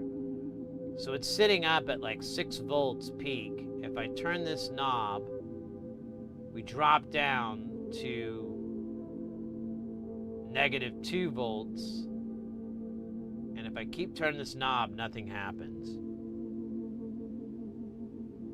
So there's something weird here. All right, let me enable this. So if I switch it, it pushes it up high, and there's nothing happens with the knob. All right. So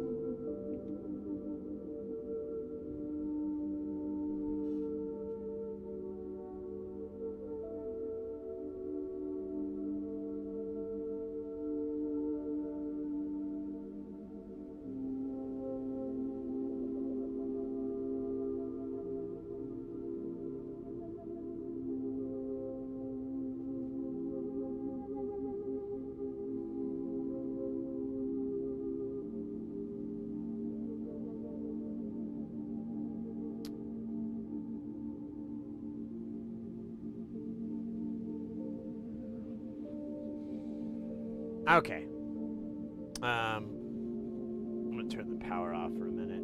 You know what's crazy is it's pulling like 1/4 of an amp. It's like 25 milliamps on the negative rail. If I, yeah, it's, oh, but we were looking at this earlier. It's a weird design because it's kind of relies on the negative a lot, I guess, if I remember right. Anyways, let's all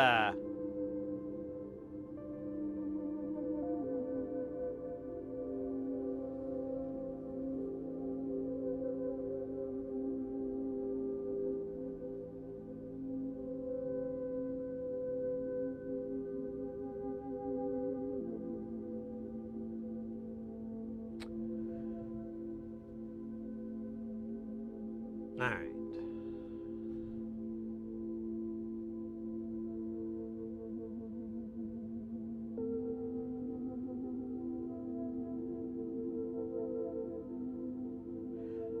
I have a link to a schematic that this is based on. So just a little backstory here. This was put out by a company called Cynthia. They used these boards from Catgirl Synth, from CGS, from Ken Stone. And then they heavily modified it to be what they wanted it to be. So we do have that schematic, but that is not 100% of what's going on here. There's a bunch of changes and things added and so forth. So we're kind of dealing with the core of it.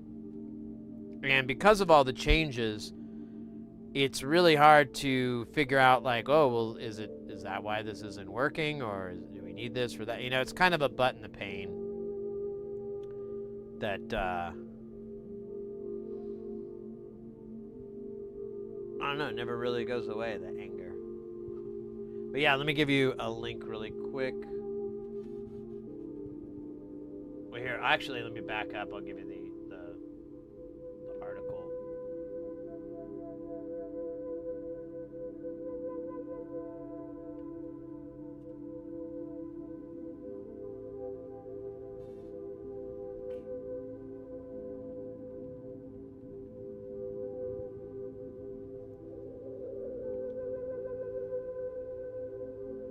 That's what I was saying earlier. I may have to convert this into a schematic on in KiCad, which I was planning to do anyways. But oh, you know what? I should have saved that. Did it save it? It did. Let me see if I can save this as. All right, that's number 4. Oh, you know what? Let me put it.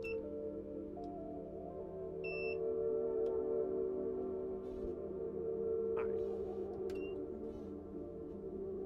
Oh my God, my cat is being weird. How unusual. I know, right? I love cats. Yeah. So see here, this is like all on the negative bus. It's kind of interesting.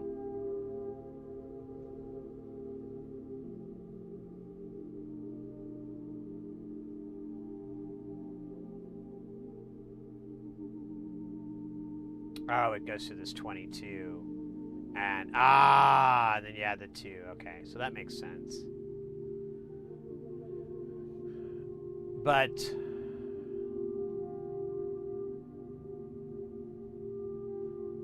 what's weird is this is affecting it when I change the speed. If I turn it all the way, it screws it up.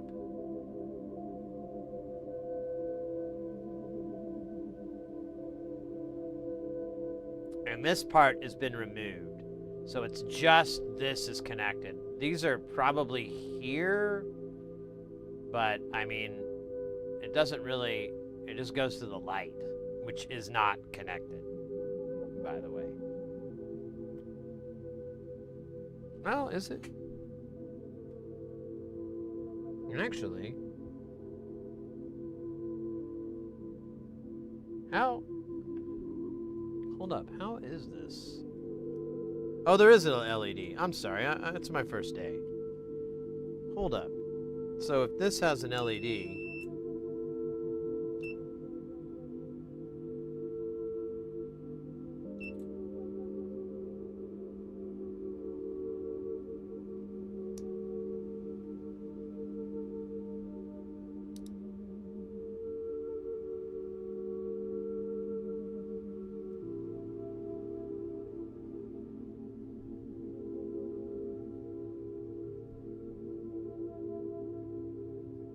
so those are low frequency. That's high frequency. So it goes off, high, low. And if we turn it off and we turn this knob all the way, we get this effect.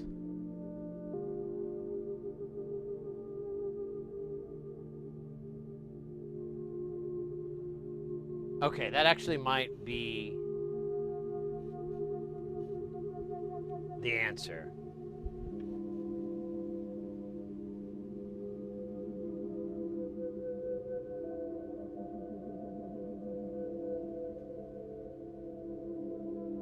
Otherwise, I think so. It's not something. I mean, I could check, but it's going to be a project to check it. I think I might have. I think I might be onto something. So if we put this in the off state,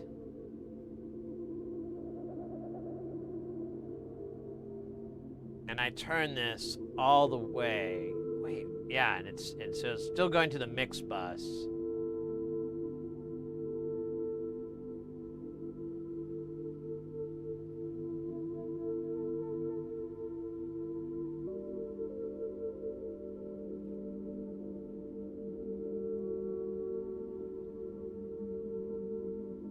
If you turn all the way right, it's going to be maximum resistance or minimum?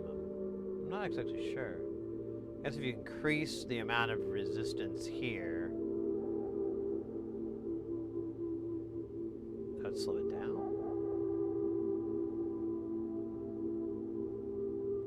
But when the light's off, or when it's floating, or it's not floating, it's tied to 820 here.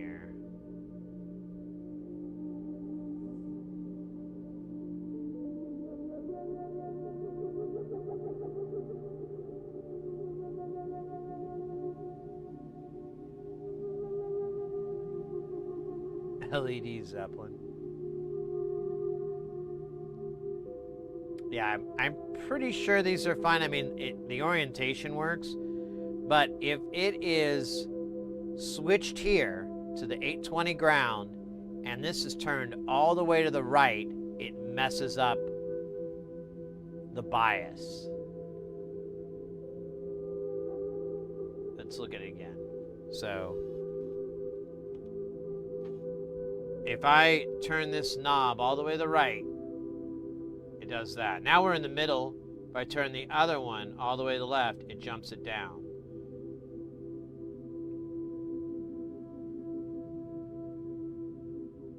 And the output is really, really low. It should be way more.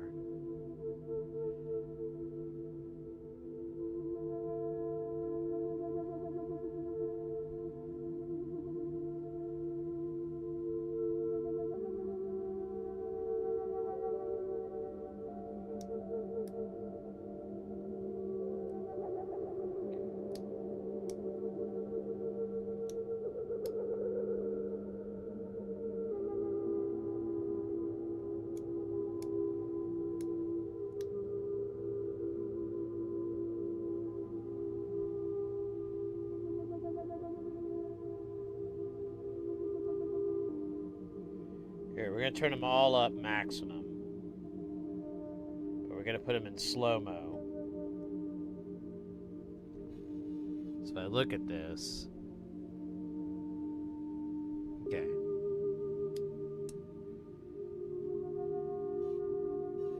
Yeah, it's not a big enough voltage swing. Oh wait, there is a... I'm sorry, that's right. There is a mix knob here. What the fuck is this about?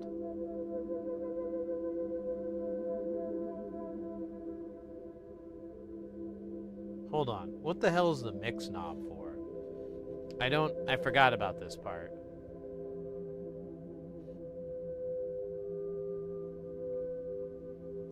I guess that's the range? So you could shut it off? Or no, you would just add 100K.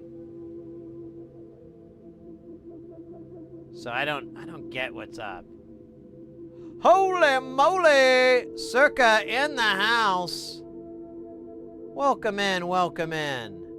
I'm so glad to see you. I gotta say, I really appreciate the kind words when we raided the other day. You made my day. You made my day. I was ear to ear. Little blushing, like, oh, come on. Thank you very, very much. I really appreciate it. Good to see you in the chat. I hope you're having a fantastical day. Things are muy bueno, muy bueno. Oh my gosh, my eyes. I need a little bit of cafe. Might make another coffee. This is so good.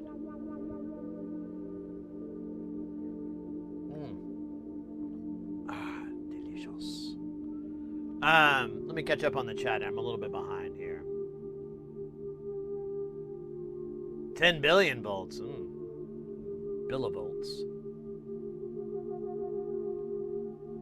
I'm lost in the oscilloscope. So this thing, Bazooka, it mixes 6 LFOs together and makes this crazy, chaotic signal.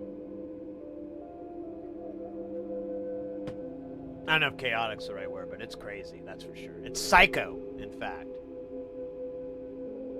You made my day. Hey, you made mine as well.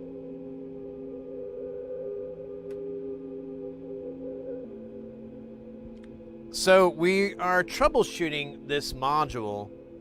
It's actually kind of interesting here. So I'm going to turn this thing off because I hate listening to the fan blast. And it'll just go and go and go. It's unstoppable. So this system, let me recount what's going on here. What up with that? So this module is called ModCam. There's all these different formats of modular synthesis. This one, I don't remember exactly. I think it came around in like the 70s, something like that. And it's a heavy duty, like I think it's like a 5mm plate, and you'll use bananas connectors to make your connections between it. Since banana's a single connector, unlike eurorack, ground is handled on the back end where the power and everything. So normally with these ModCam systems, you have to make sure the power supply is supplying, has a shared ground to all the cases, and then some of them will also have a banana plug on there, so you can go and tie the two grounds together so that they're all bueno. This is like a pretty niche system or setup or whatever you want to call it. Format, that would be the word. It's a pretty niche format, and on top of this is like, I don't know if bespoke or whatever is the right term, but so when you bought these modules, this is just an LFO module, but if you were to buy this back in like 2012, 2000. Well, when was this coming out? So this was, well, this says 2002. So this probably came out in like 2006, 2008 or whatever. This thing, because it's all hand soldered and everything, they really charge you on the labor. So I think this was like easily $1,000, maybe $1,200. And it's crazy because it's, you know, to be honest, it's not worth that much. It's crazy man prices. But back then, Eurorack wasn't that popular yet. And so people were more happy to pay, you know, they were cool with it. So, anyways, I don't know where I was going with that story. This is just a format. We have a client who has like, they converted from Eurorack over to what's commonly called 4U. So 3U is the height of Eurorack. And obviously, 4U, actually that looks even taller. I don't know. Either way, it's much taller format, big O cases. I have like, I'll show you one of the cases. Is this the one with, let's say that's the one with the power supply in it. That booger's heavy. I'm not lifting that. Oh wait, no it's not. It's the light one. It's the light one, baby. So the cases look like this. And you would mount the module in and it would sit like that. And then you just fill it up like a regular modular system. And then just make all your connections with bananas. We have 2 of these cases. They actually hit me up and they're like, hey man, can you get around to finishing this? I'm like, oh shoot, right. That same client also hooked us up with this. I gotta show this off. This is my favorite thing. I even told him, like, I'm so sorry, you gave me this project and you completely... What the fuck was that noise? It's like a crazy monster noise. I was like, you completely distracted me. So this is called Surge format. It's from the 80s, 70s, whatever. And it's the same thing. You have banana connectors. That's what all these larger holes are. And you just connect with bananas to do it. The difference between this, so ModCam is 15 volt. This system is 12 volts, plus and minus. And then you can see all the boards mount here, and then you just run flying wires to the bananas, and you're good. They sit in little cases, these like boats and whatever. They're just it's a really cool system. This particular one is really niche because it's all developed from our buddy Nonlinear Circuits. So if we go to Space Station in Jamtown over here, so all the modules with the white panel, that's the same creator that did this. Yeah. Step on over. Oh, we got a Konnichiwa in the house. LFG. So this, and this is all from the same designer. Nonlinear Circuits. And they're my favorite modular synth designer these days. It's really cool projects. They're analog. So, you know, analog circuitry is, I don't know how to place it, but it's got its own thing, its own vibe. And so if we go over here,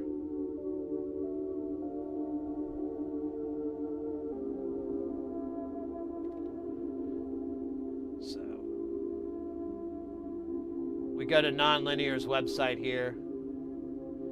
They have just tons and tons and tons and tons of designs. Everything's all open source. So like, let's see, let's find something that's cool. Oh, let's get freaky. Everybody loves to get freaky. So the encephalo adjuster is analog circuit. It has, it's a phaser, right? Yeah, so 24 stage phaser. All right. I'm just going to warn you right now. You sitting down? I don't want you, like, you know, I don't want to make sure you don't, like, hurt yourself, you know? Because this is sick. Look upon my work, ye mighty, and despair. So, this thing just goes into here and goes down. It's like a human centipede, just on and on and on. There's like 24 of these sons of bitches, or maybe 36. I don't know. How many is that? 1, 2, 3, 4, 5, 6, 7, 8. Yeah, 8, 16, 24.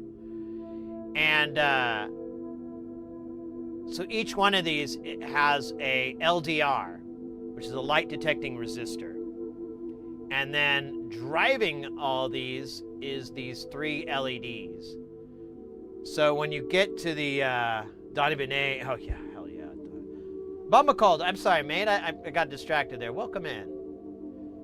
So if you go in and that is an LED surrounded by 8 LDRs. That's another one. And not to quote DJ Kali too much, but and another one. So you've got these 24 LDRs all being driven by these LEDs. Now you can set this up different ways. I did the stop sign. So I have like red, green, and blue or something like that, or red, green, yellow, I can't remember. And then you build what's called a black box Vactrol around it to make it light tight. So, yeah, it's this one right here is what we were looking at. And you put these headers to build a box around it. It's a big, big build, so it actually has to be 3 boards all together for this last one to make it happen. But, oh, yeah. I like your nose. Well, Anonymous, thank you so much for that gift sub love. And, you know what? I like it too. Gets me into trouble and helps me detect delicious flavors of chocolate. Let me see if I can, I thought he had more pictures. It's maybe in the build guide. Yeah, here's some PCB views. Yeah, he does. Okay, so there you go. There's some good pictures of it. So there's it unpopulated. Yeah, this is unpopulated. And then this sandwiches onto that to create the black box. There we go. There's that part. And then you build a little deal there, and you just press them together. Yum, yum, yum, yum, yum. Delicious, by the way. And easy on the waistline. Easy on the waistline. But yeah, the encephalo adjuster is a phaser. It's not insanely complicated. It's just repetitious in its design. And it's a wild effect. It sounds gnarly. Like, just... If you ever listen to a phaser when it goes up into its peaks and its troughs, you get that kind of like folding sound. This goes so deep. I'm not even a phaser fan, and I was like, this thing is awesome. If it wasn't such a pain in the butt, I'd probably build more. What do we? Oh, we got a mouse bomb there. But anyways, I digress because I digress.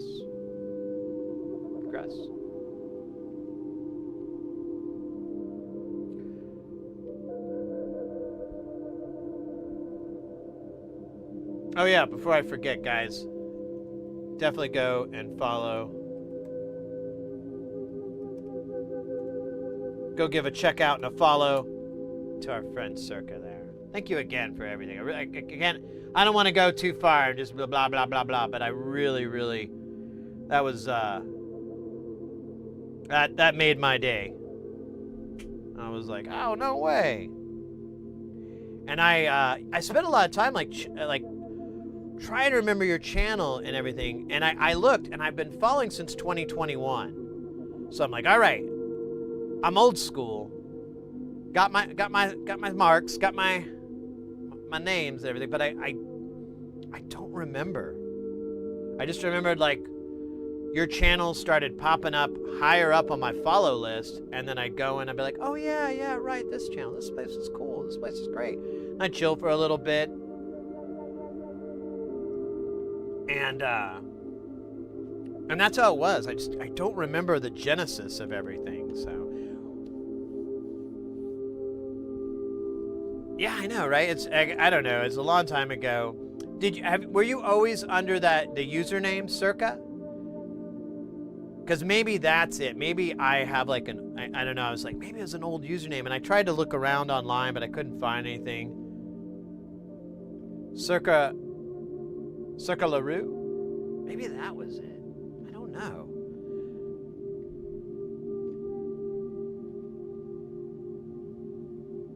Came here first. Yeah, maybe that's why. I don't know. That doesn't make it any easier. I'm like, oh, no, that doesn't answer anything. Whatever. I have the worst memory. I'm so bad with names and faces, and stuff like that. So, all right, I'll give you an example. Here's a great one. So, I do freelance work, and this guy I worked for, like when I first started. When you first start doing AV freelance, you know, you just take what you can get. And he just hired me and my buddy to unload a truck. And I was like, okay, I remember that. And then he calls me like 5-6 years later, and he's like, hey, or he doesn't even call me. He emails me. He's like, hey, would you be able to do sound for this show? I need a sound guy. And I'm like, yeah, absolutely. I do sound. I'd love to. And so I get the gig, and I message my buddy, or I call my buddy. I'm like, hey, do you remember working for this guy? His name's Zach. I was like, do you remember working for this Zach guy? And he's like, no. I'm like, all right, well, he says we worked with him, and I found an invoice. So I don't know. Oh, well, whatever. And then I get to the gig, and I'm even more like, what the hell's wrong with me? Is there something wrong with my brain? Because first off, I'll just describe him. I'm a short person. I'm 5'5". He's like my height, I might be a little taller than him. He's got a not thick, but a very strong English accent. And he's Indian, just so there's no confusion. And I'm like, how would I not remember a short British Indian guy? How would that not? I don't see a lot of cats with all those markers at once. Certainly I would have remembered this, but I have no memory. And I've told him that several times, like, dude, I do not remember unloading that truck for you. I don't have any answers. And I asked my buddy too, like, do you remember that? And he's like, no, I don't. I'm like, dude, what kind of Mandela shit is this? I don't understand. There was a definite time I did that, but I don't remember this guy. And you'd think I would, because he's such a memorable character. And I've worked with this guy for over a decade now, and we're good friends. He's a really nice cat. I love working with him. He gets the buddy rate. He gets the buddy's rate for sure.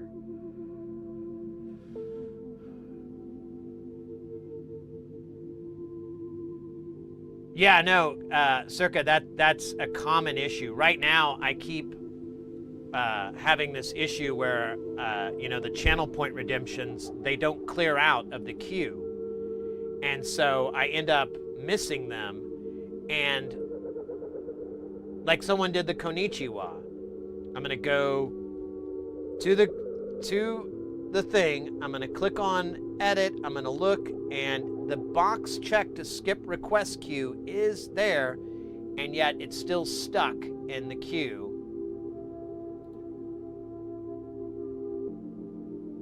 From hours ago. So I don't get it. I give up. Who cares? Backwards time. That's a good way to put it.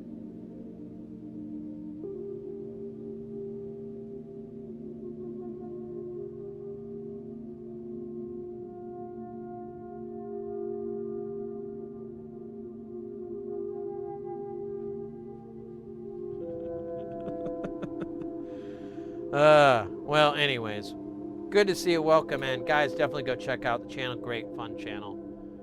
I don't know why I can't remember anything. I don't know. Whatever. I'm old. You know, to be fair, I'm old. And memory's only getting worse. You know, I noticed that. And I'm too lazy to do all the tricks that would help you remember things, like write them down or keep a journal. Or I did learn a new trick recently. Someone put it in my hat, and I've tried it and it works. I just have to remember to use it. Because I'm like, man, whenever I meet someone and I'm like, hi, I'm Sid, and then I forget everything that happens after that. They tell me, hi, I'm Mike, or I'm Susan, or I'm Tom, or whatever. It just goes in one ear and out the other, and I'm like, within a second, I'll be like, shit, what did they say? I forgot. I can't ask them what their name is again. They just told me like 5 seconds ago. Oh, I'm really screwed. Maybe if I can wait long enough, I'll have a window to ask again. And so I always have that problem. And this guy, one time, he was like, oh, what I do is I spell their name in my mind. And I'm like, brilliant.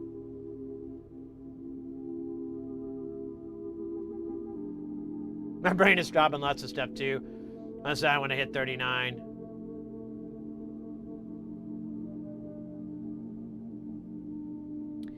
Yeah, well, you were mentioning modular stuff too, and I find like that really kind of, that helps, because you're always reprogramming it and rebuilding it, and you kind of create these like, oh, well, this and this and this work, but what if I did this? You know, you kind of keep building on it. It's very mental. I need to go to the restroom really quick. That coffee. I'll be right back in 2 shakes of a lamb's tail. We got an ad running, so hopefully I can get it back before the ad, and then it'll be seamless for the others. BRB. LOL.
All right.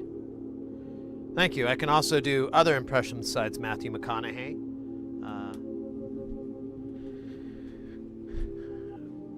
This is the members of the band, Swedish band Yellow, agreeing to the cost of a new pair of shoes. These shoes will be $75. Oh. Yeah. Thank you. All right. Enough of that theater. Something similar, neuro dipshitity.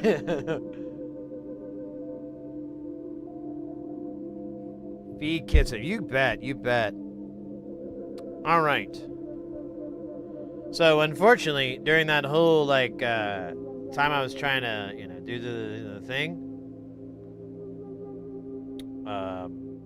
I didn't figure out what the hell's wrong here. Let's put the old Scoperino on here, and we'll do a little flybys, because I can't even see what the hell's written on this bastard. This bastard right here. What does it say? Oh God, there's crap in the way. Oh shit, yeah, that's right. The values are underneath. Hooray. Oh, you never see, Bazooka, you never saw the scope? Here, we gotta do this, we gotta introduce the scope. So, the scope is got the eyes. It's got a GoPro attached to it for no good reason. And yeah, we got the nose. That's courtesy of our mod Oddball. They sent that to us. Always appreciated. And that's it, really. There's a lot of lights on here on the Rude Boy. In fact, let me clean my lights up here because they could be a little tighter. It's great for parties.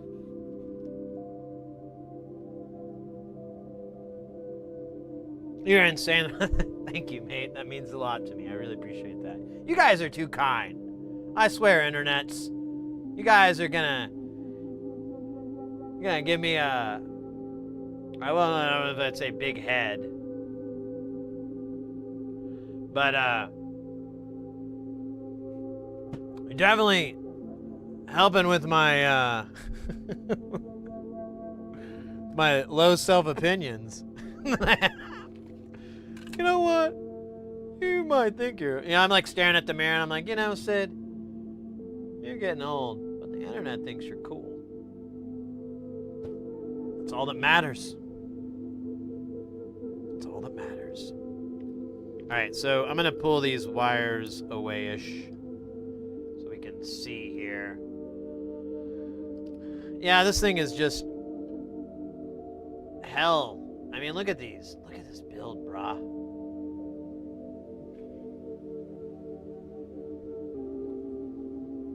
This thing is just... I don't know.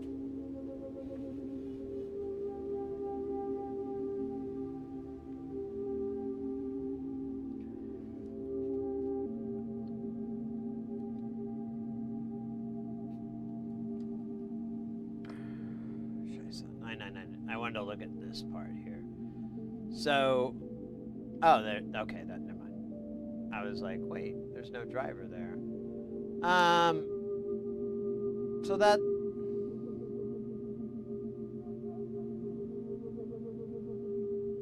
I have LDLA. What? Well, we got to bring up Los Angeles here.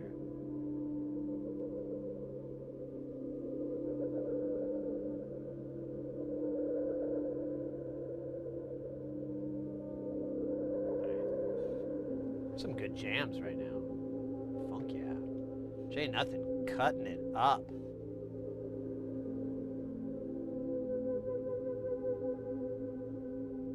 I mean, I have a lot of negative things to say about the I'll Go Rhythm. Oh.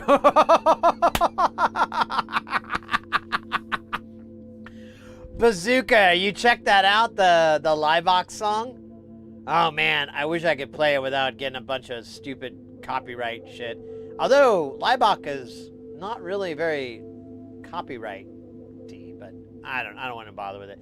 I played the epic sax loop, and I got like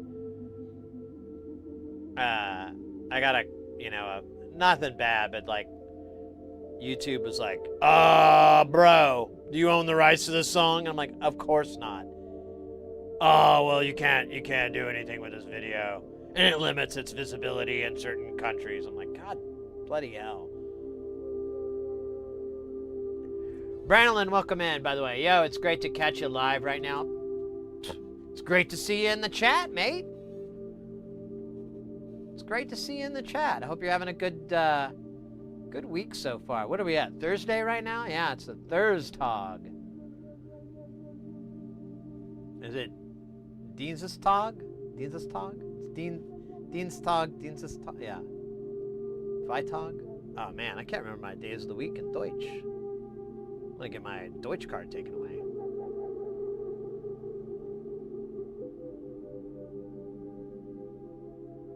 You watched it, day, and it's so... Come to the dance. Rise to the dance. Let's all go rhythm. All go rhythm. It's got all these fucking... It's so cheesy. They're so... I don't know. They're out there.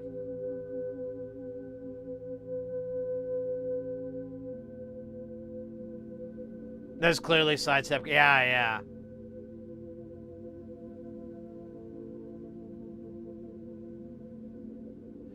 Branolin, a noise fest, LFG. Wait, where, when, where?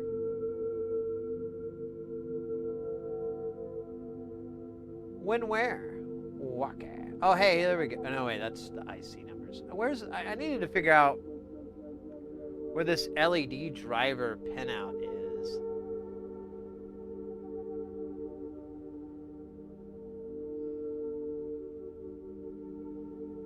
Oh, those aren't LED drivers. It's in southern Colorado? Near the dunes. Okay, yeah, I think I'm on the right path. I went to that, like, the dunes, like, when I was, like, 14 or 13 or something.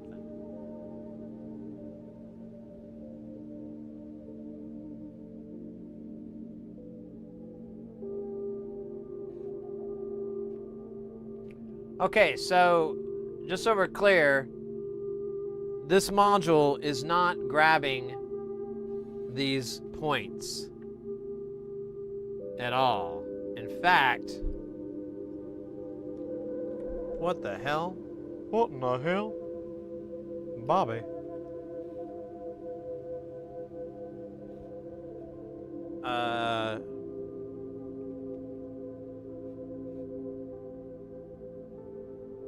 How the hell is Glide connected? It has a glissando. Oh, I found it. So Glide is kind of connected. It's kind of weird. Man, this thing is just so modded. I wish I had some freaking notes. I don't want to do this from like the ground up. It'll be super time consuming.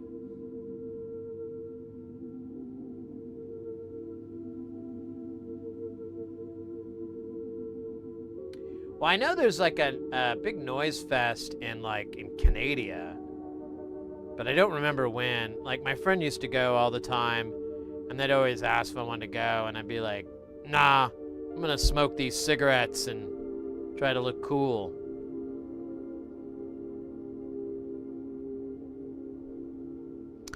Yo, I have an idea. So this output here has a resistor going to it that's not in the original design, and then there's a pull-down resistor on top of it. That is, what is that? That's red, black, red. Was that 200 ohms? 20 ohms? Oh, you know what? I can use the multimeter. Because it's in circuit, but it's not that in circuit. Oh, come on, you bitch. You goddamn bastard. Oh, I was kind of wrong. It's 2K. 2K is a lot. Let's get freaky. You guys like to get freaky, right? Not Sean Puffy Combs freaky. That's freak off. And that's no friend of mine. But what if we were to take this reading and go from bypass that bullshit and go directly from the output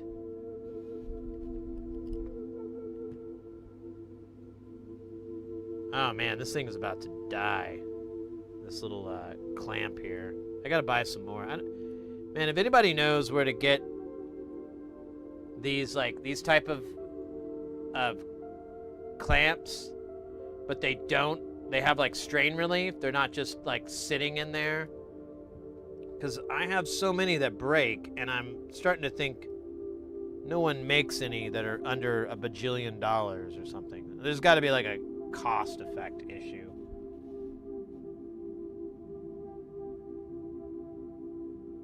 Oh my god, the new Avalanches song just made me throw up in my... I don't even know the Avalanches.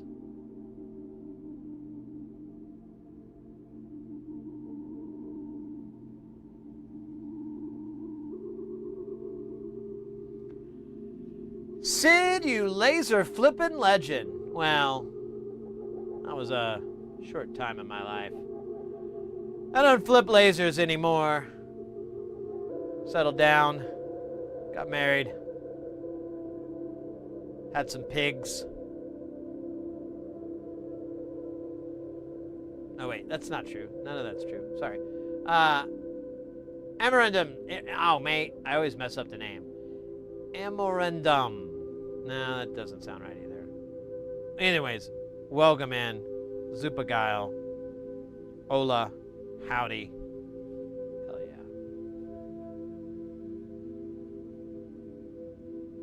Frontier Psychiatry? That doesn't sound familiar. But to be fair, we were just talking earlier about how bad my brain is. I also have a weird headache that doesn't seem to be going away. Ever since I got my teeth done. I don't know what that's about. I just got them clean, but now I keep getting this pain. I don't know what that's from. It's gonna be great when the doctor tells me, yeah, we're gonna have to remove your head. What? Yeah. It's fucking everything up. Yeah, the laser flipping life is a hard life. It's not for everybody. You know? It's a road of heartbreak. It's a road of shame. And on that road, you're gonna get a flat tire. And no one's gonna pull over to help you. And when you pull that flat tire, when you pull your spare out, wherever you store your spare, I'm not gonna get weird like that. And you realize that spare doesn't have any air in it as well. And you're trapped on the laser flipping road of hell. Weeping into your own actually, I forgot what we were talking about. I'm sorry. I started looking at this dancing robot icon I have on another monitor, and I was like, oh, scheisse. Scheisse. Okay. We're going to power this back up. We were going to have the music to what's it? We Built This City by Foreigner, but we couldn't get the rights to it. Foreigner wanted way too much money for a live stream too. I even told them our numbers and everything, and they were like, all right, it's $15,000. And I'm like, oh, my bad. So you're just gonna have to imagine the music to We Built This City, all right? Just imagine it. It's not a big deal. And just so you know, that city was built on rock and roll. Okay? And there might be...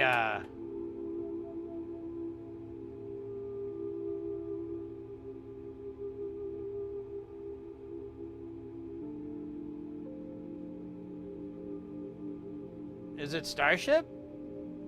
Hold up. Who wrote the song, We Built This City on Rock and Roll? God damn it, that doesn't help me at all. Bernie Taupin.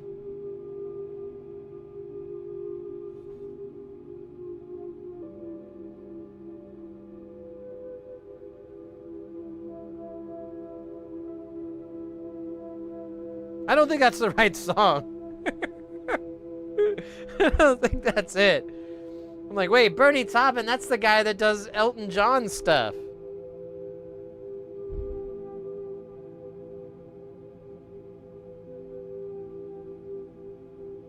Let me see. We Built This City on rock and roll. Oh, scheisse. Oh, man. Oh, you know, okay, I'm sorry, guys. It is Starship. I understand where I made the connection wrong. Last night, I was watching a whole bunch of Aqua Teen Hunger Force, and I was watching the episode, that was the last one I watched, where the Moonanites had the Foreigner belt that they stole, and so that's where I got Foreigner from. My bad. I'll I'll see myself out. Pins are us. Welcome in.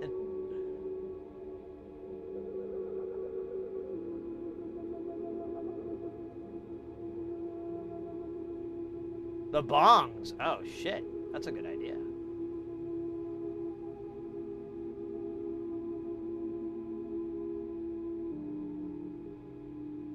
C-Lab. Oh, well, we were already doing that earlier. Mango Reinhardt, the thinking man's drink. All right, going hot.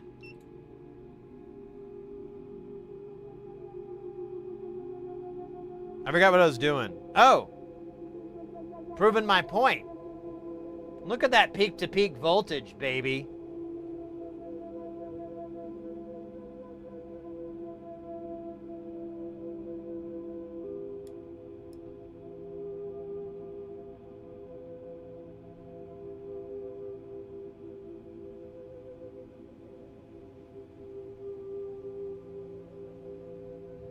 All right, let's get some P2P on this.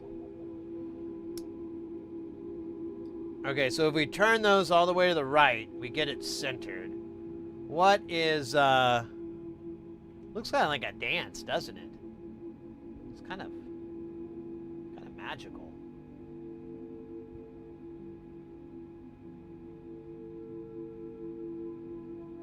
Channel Uno, we want the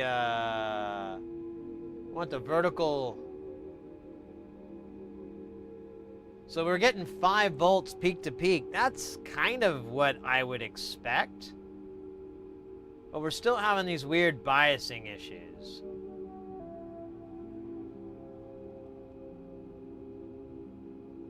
Which I don't understand why it's doing it, but I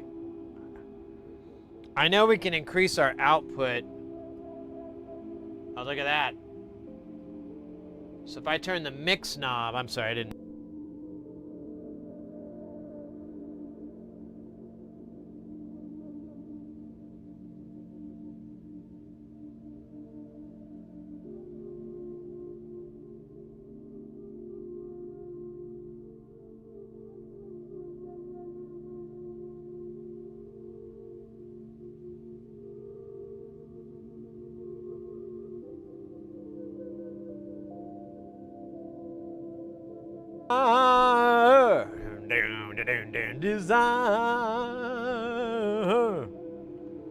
Yeah, look at that voltage swing there, baby.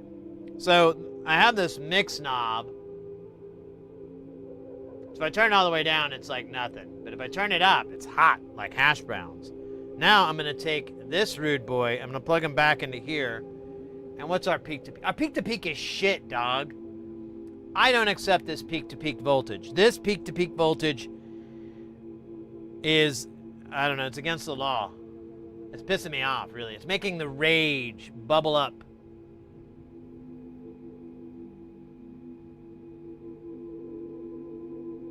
It does look like the Aztec. Wait, what were those called? The Aztec, the like the Mayans built. What were those? They were like pyramid shaped. Forgot. They had like a specific name. What were they called? I can't remember. They were like the stair steps, and I think the Mayans. And what was it called?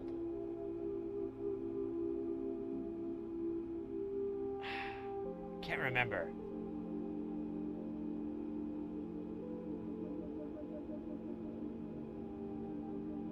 Nobody? Nobody knows?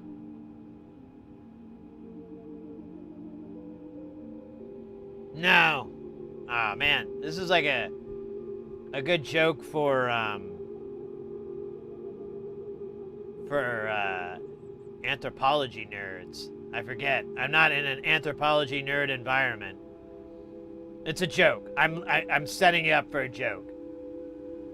But maybe that joke isn't ready. So those structures built like that, the answer to the, what are those called? What are those called? So the answer, you ask that, and then someone who replies, ah, there we go. Cigarette? No, thank you. I quit smoking. That was the joke. Thanks a lot, guys. Remember, like and subscribe. No, I'm sorry. I'm not going to go anywhere. I feel like I should see myself out. Directly to jail. Can believe it or not, straight to jail. Okay, so...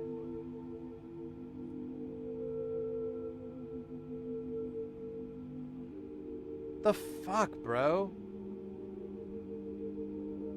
Why is it if I turn these all the way down, it completely dies? And if I turn them all the way to the right... oh shit, if I ever turn both of them... oh, the fuck, dude. Why is it acting this way?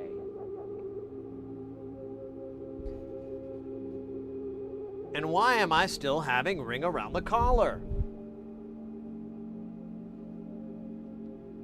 Brandon, it's honestly, it doesn't, I was like, oh, I don't know if this joke's gonna work on the internet because it's a pun.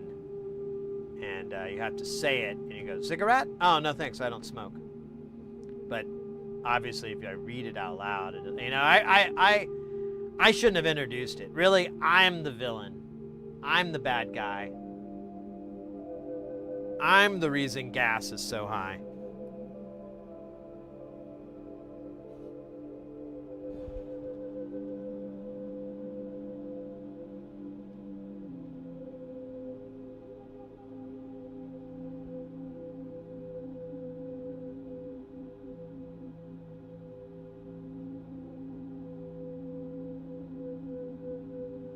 If I turn this all the way down, is it just, yeah, just like, brr, brr, nah, deep, stop. All right.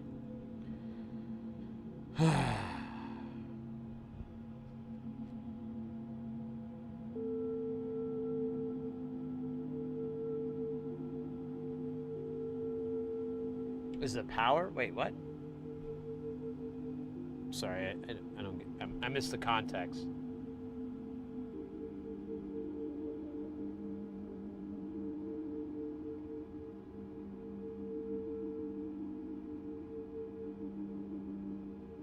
What if we do turn glissando up? What does that do?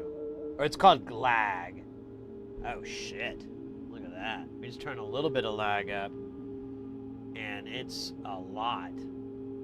Here, we'll take the time constant down to like... yeah, look at that. That's silly. So if I turn it off, we go back to... that. If I turn more of these up, it won't be that bad. Oh, weird. It does kind of jump around. I think it's because this last one pulls it up and then pulls it down. Because they're all kind of messing with each other. So it could be...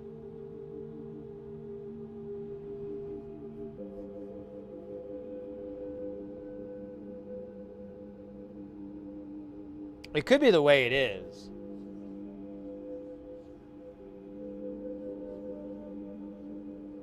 I don't... yeah.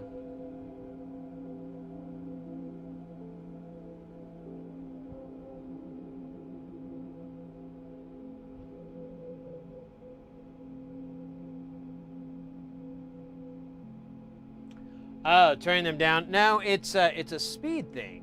So check this out. If we go to... well, here, let me do this way so I can jump back and forth here. So if we go to the schematic here,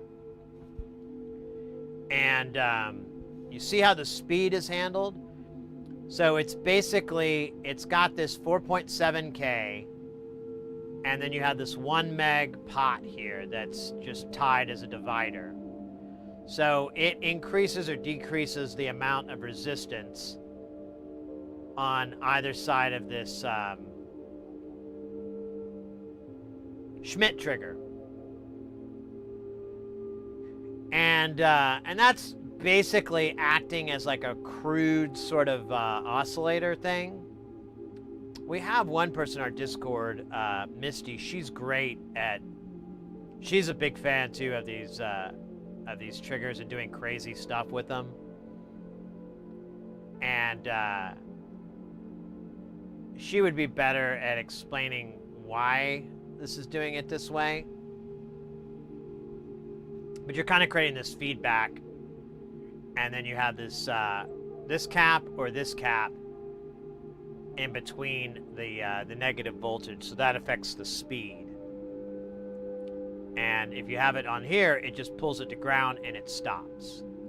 There's no charge or anything like that to do the speeding.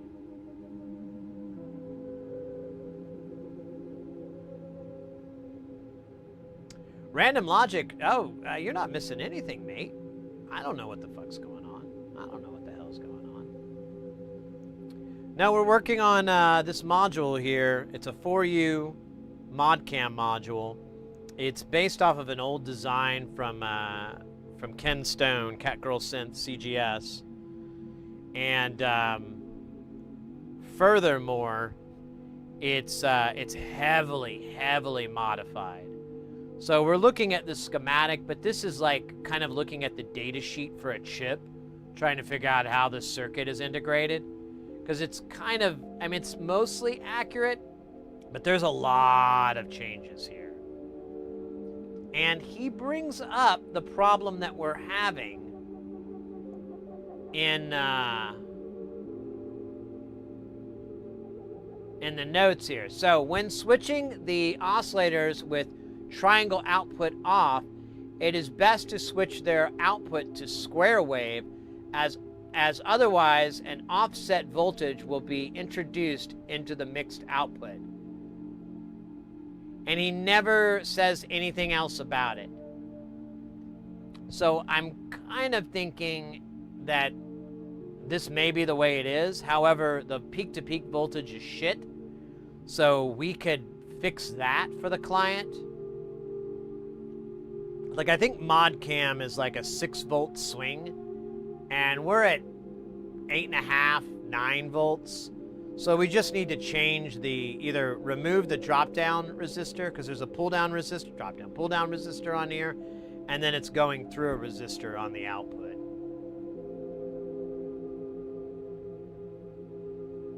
Well, the only reason I know is I've been down this road many times. Oh wait, you're talking about you're talking to random.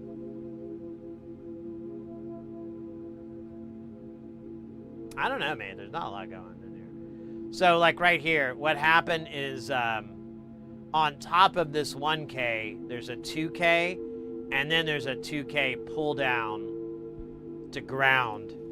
I think we could pull the pull down resistor, and I think that should take us back up to the voltages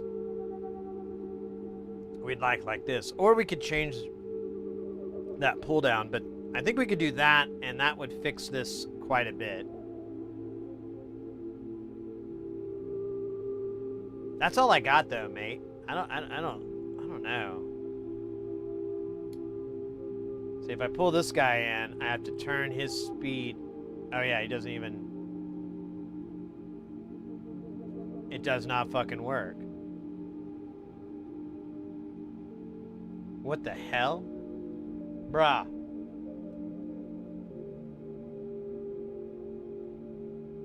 Yeah, it just, oh, god damn it. It shouldn't do that. If I turn it off, we get back, and I have to turn it. Yeah, like the triangle isn't working correctly, and I don't understand. So if I turn it all the way down, okay, so this triangle is working. Interesting.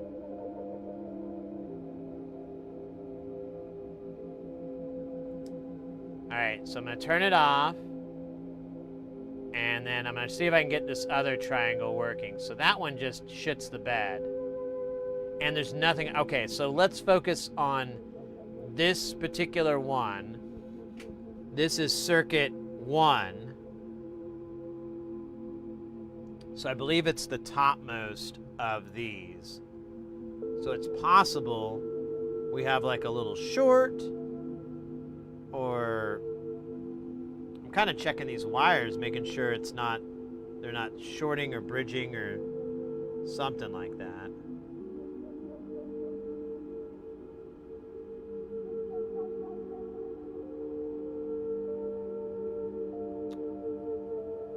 Although it's interesting, like, it does not match its neighbor. Yeah, dude, why are these so fucking different, man? Oh, God, this is killing me inside. These are so different.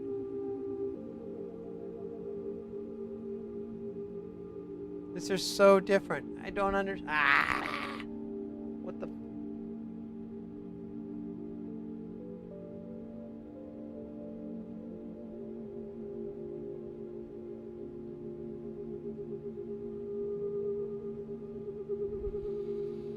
Ah.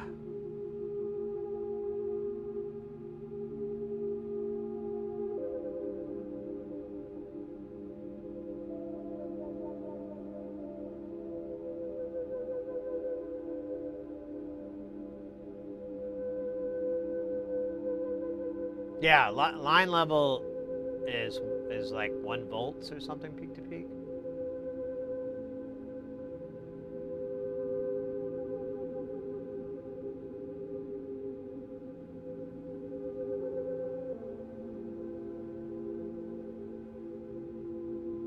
Try to lower the voltage to 12.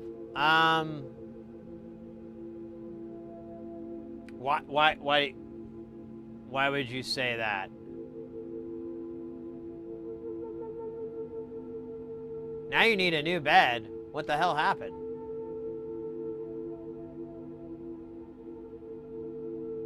I think I was watching on your stream. You said you've been couching it.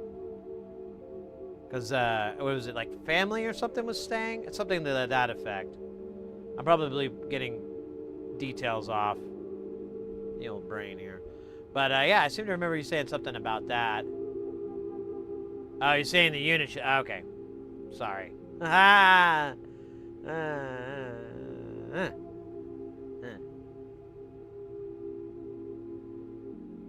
you can just replace the mattress. You don't have to replace the whole bed.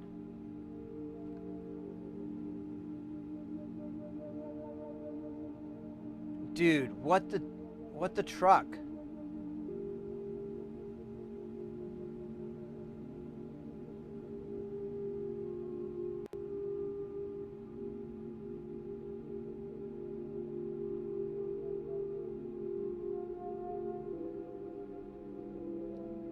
So, LED anode, LED cathode, RE, RC,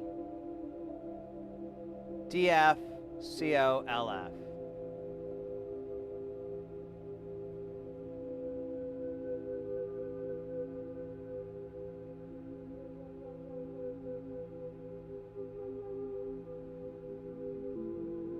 Oh wait, I don't need to do this. Let's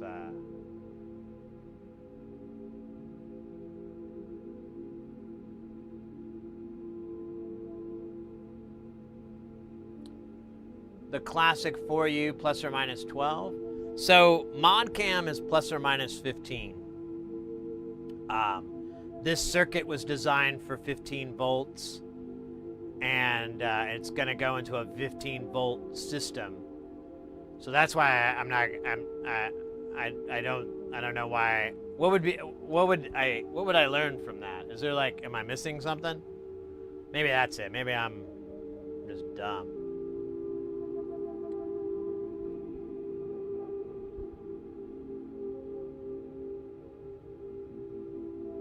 Murphy.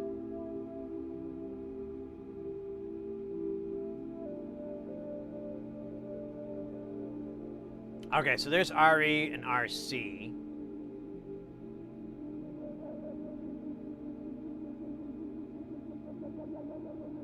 What the hell is def? Is that like the comedy jam?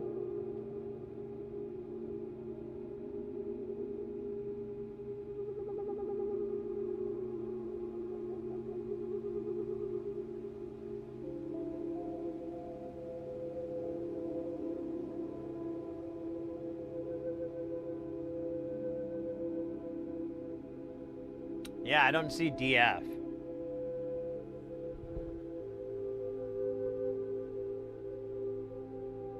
Murphy.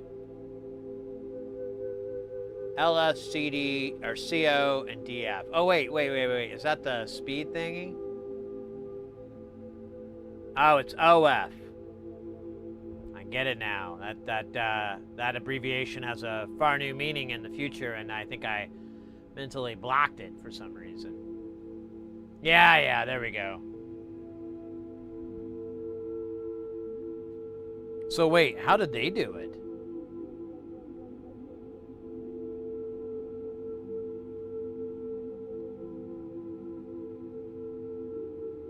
These are supposed to have capacitors on the...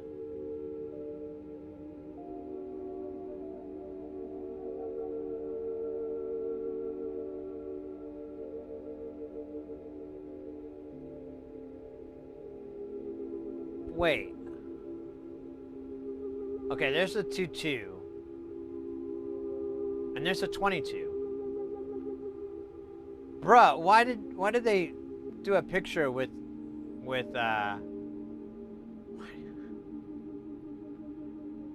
it's killing me.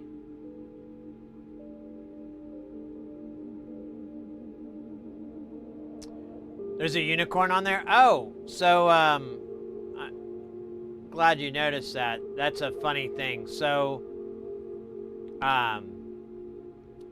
Ken Stone, let me give you a little Ken Stone lore here.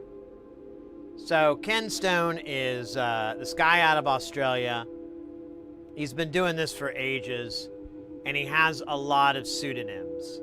CGS, which is more common these days. Cat Girl Synths. So if you go to like when you used to go to a site, it had this cheesy picture here. And then what was it? He, prior to that, or earlier stuff, I see him go under the name Other Unicorn. On top of it, and Ken Stone is like, I don't know, I've seen him refer to himself as an old pensioner. So he's probably got like a decade or two on me. Maybe not two. He doesn't look that old, but he is an older guy. Where was I going with this? Oh, anyway, I don't know. But either way, he, Other Unicorn, Ken Stone is a brony. He is a brony. I've seen many references to MLP and stuff like that. And he's also a massive model train fan. A lot of his designs, or not a lot of them, but there's several designs when you're reading through the notes. He's like, I used to use this to create the on and off for my train rail lights. So, I mean, the man just has like a culmination of every niche hobby there is out there. Modular synthesis, for you as well. For you, modular synthesis. Brony. Model train. And I don't know if Aussie, being Australian, really falls into it, but we could just throw it in there. It's not going to hurt nobody. So he is just, he's off the chain. He's just completely off the chain. And, of course, we love him for that fact. Ken Stone. He's... Just to clarify, so on Jamtown here, you can kind of see, like, there's some modules that are eurorack, but there's several modules here that are definitely not eurorack. And they're another format called frac rack, and that was the first thing I started doing. It's kind of the American version of eurorack. It's 3U high, the front panel, everything's identical to eurorack. The only difference is the mounting style and the power supply behind it. Let me turn this power off. When I started getting into it, I made like a couple of things from Music from Outer Space, Ray Wilson, RIP, and but not for very long. I got into Ken's stuff, and I was just gobbling it up. I love his weirdo designs. I loved his stuff. And then he more or less retired from the modular synth thing. He really doesn't do anything, to my knowledge, much anymore. And part of it, I think, was he was just sick of people emailing him going, which module should I get? And he's like, what the I don't know. He kind of comes across as a crotchety old man sometimes, which, he deserves it. But anyways, like, I was just in love with all his designs, and I started converting them to work in Frac Rack. Frac Rack uses a 15-volt system. He uses a 15-volt system. So I didn't have to do a bunch of mods or figure out what the change would be. And anyways, yeah, it's just cool stuff. I forgot where I was going with that. I had a point and then Oh, Bazooka, mate, take care. Have a good rest of the night. See you, hope to see you this weekend, this Saturday. We'll be streaming again, Tuesdays, Thursdays, Saturdays. And hopefully we're not fiddling with this.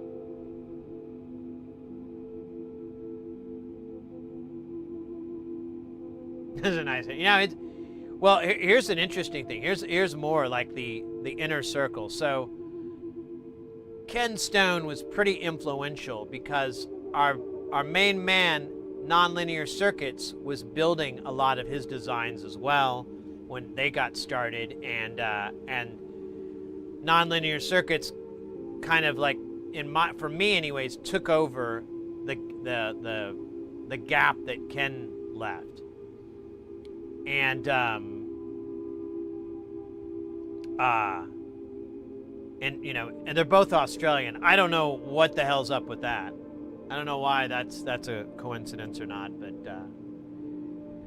but yeah, like the early Frac Rack stuff that I did, I had to make the panels, so I got a CNC mill, and I would engrave I'd get it powder coated panels, these blank powder coated panels, and then I'd have it like cut into just the powder coat and a little bit of the metal, and then I would switch out the bit and drill all the holes and everything for it.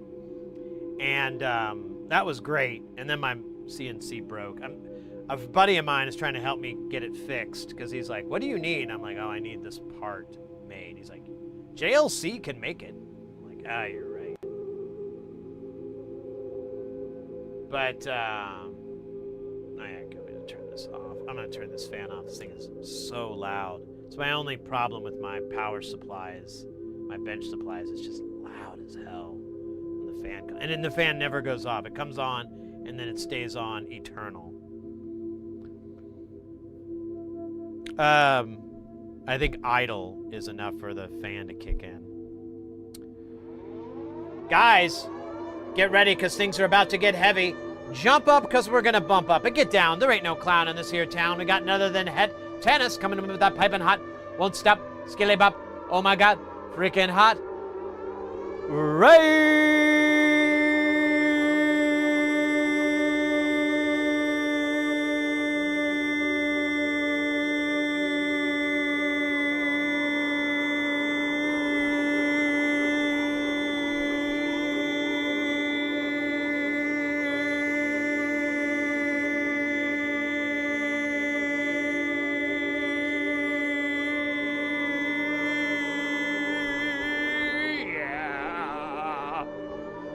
Holy guacamole!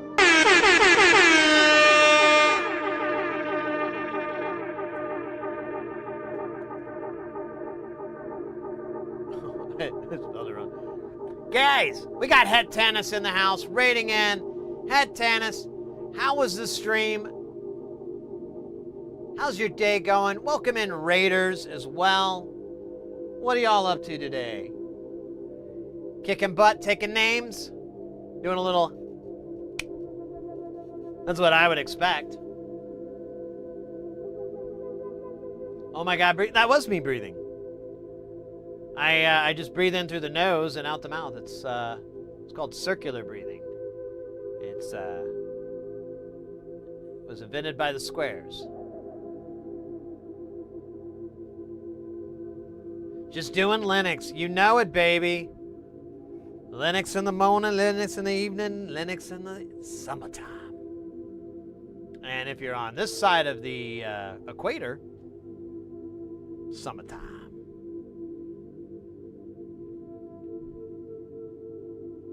Welcome in, mates. It's good to see you. I'm glad you rated in. 3D Code Warrior, welcome in as well. Yeah, mates, you caught us in me about to like. I think I know how we could fix this, but I did notice like one of these isn't working right. But then I noticed there's just so much of this thing that doesn't make sense. So we're working on repairing this this module here. This is a 4U mod cam module. It's in the larger modular synth world. Unlike this stuff, eurorack, very similar, kissing cousins, if you will. But these use banana connections and are, you know, a little bit taller than their cohorts. I still think that's higher than 4U. That looks like 5U. Is this 5U and I'm just dumb? Oh my god, I think it is. I think I've had this wrong the whole time. I thought it was 4U. It is 5U. Oh, okay, well.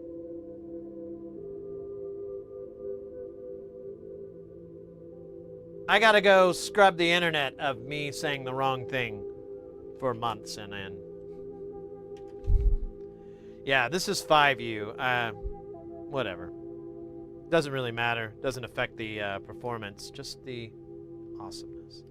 So this is a 5U module, and it's really interesting. We were actually, right before you guys were in, I was kind of discussing the lore of how many cooks, how many people have had their fingers in this pie. That's the right euphemism, right? Fingers in the pie.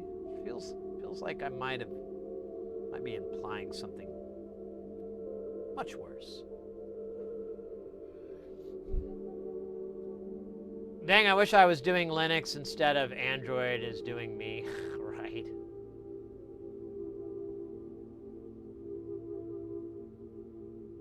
Just gaslight us. Yeah. I was saying 5U forever. So the problem is I was using the ancient Aramaic word, which 4 and 5 sound very similar. You know, 4 and 5 is a va. Sounds the same, right? Vu. So that's what was happening. I pardon me. I should have used just one consistent language. But every now and then I like to break out the dead languages, because no one can correct me in chat. No one can say that's not how you pronounce that, and I'll be like, yeah, banned. Just ban the hell out of them. Don't have to do that anymore. It's great.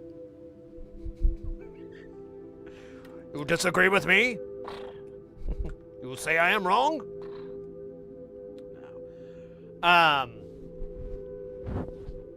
Yeah, we got this module here. I could power it back up if you guys want to take a gander at it. It's what it's basically doing is not behaving correctly, and I'm pretty annoyed and frustrated with it.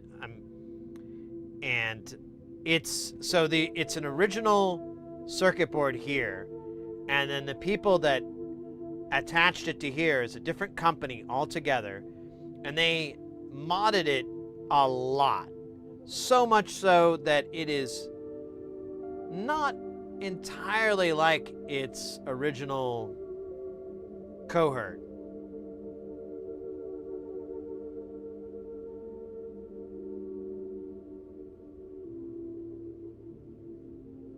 Wait a minute.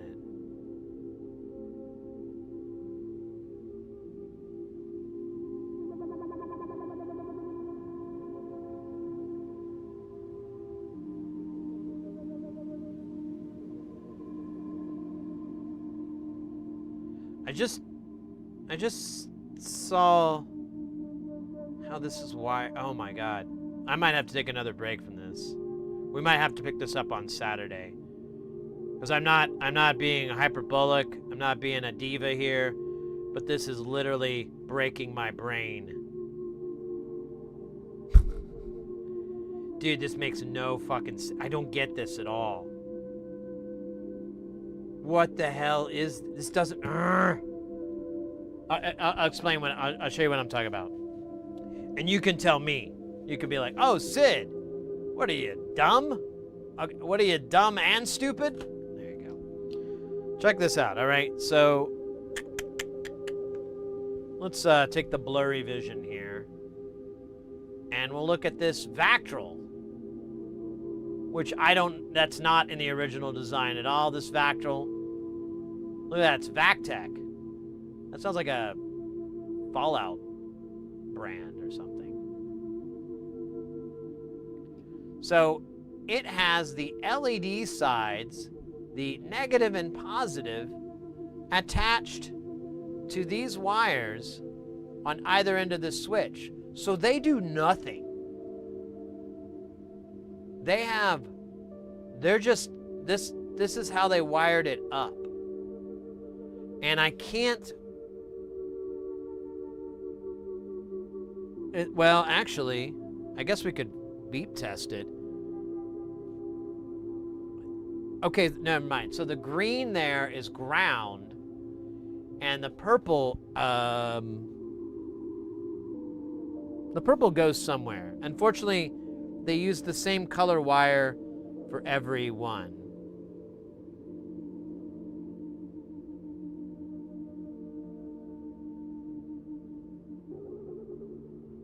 Oh my God. But okay, let's just move past that. Okay, there's something powering this LED. Could be a voltage or something like that. Cool.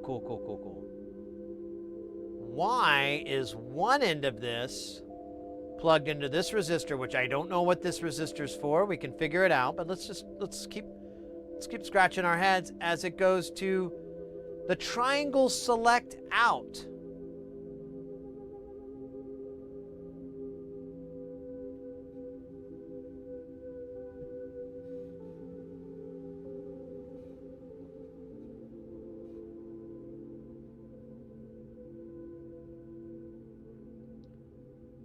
So let me go to the schematic. Maybe that, oops, wrong one. So the schematic here, Vactrals are like, they're just weird. We've made a lot of them. Hey, Ekin, welcome in. What male models? I didn't order any male models.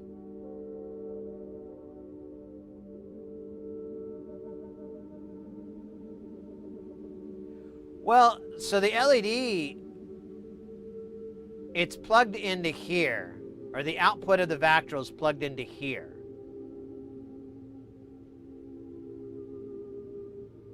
And then the LED is plugged into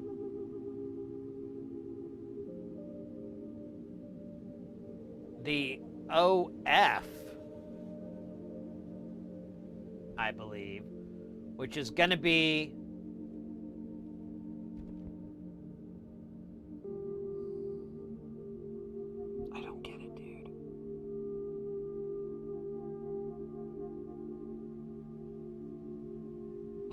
God. All right. Yeah, we're gonna have to take a break from this. This is I apologize, mates. I'd like to have kept at this, but I'm afraid. Have you ever seen the movie Scanners? David Cronenberg? So I think I'm gonna be like that dude in Scanners.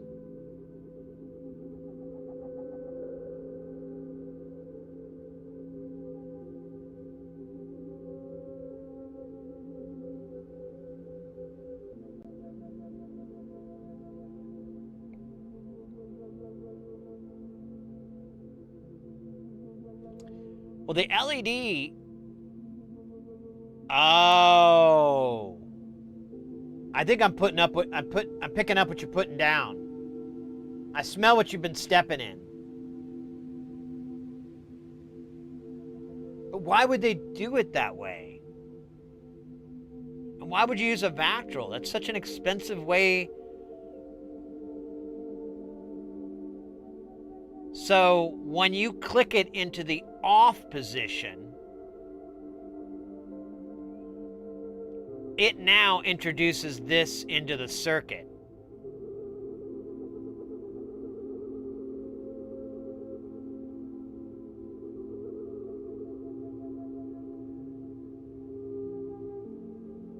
But it should disable it, though. It shouldn't drive it.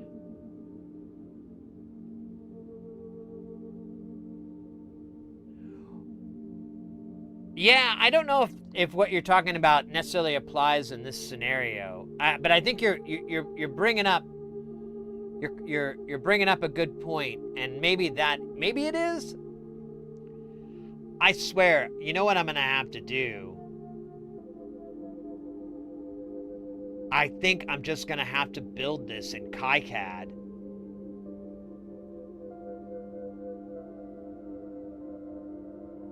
Which is fine. My buddy actually taught me a trick for when you have like multiples of these and it actually benefits you.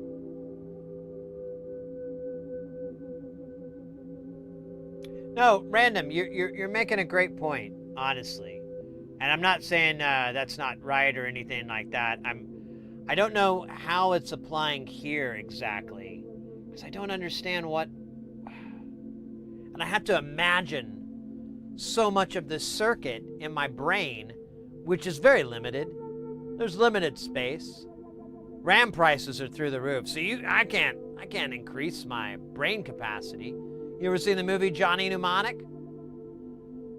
They worked in gigs, and that's supposed to be in the future or the present. I'm not exactly sure what year Johnny Mnemonic takes place.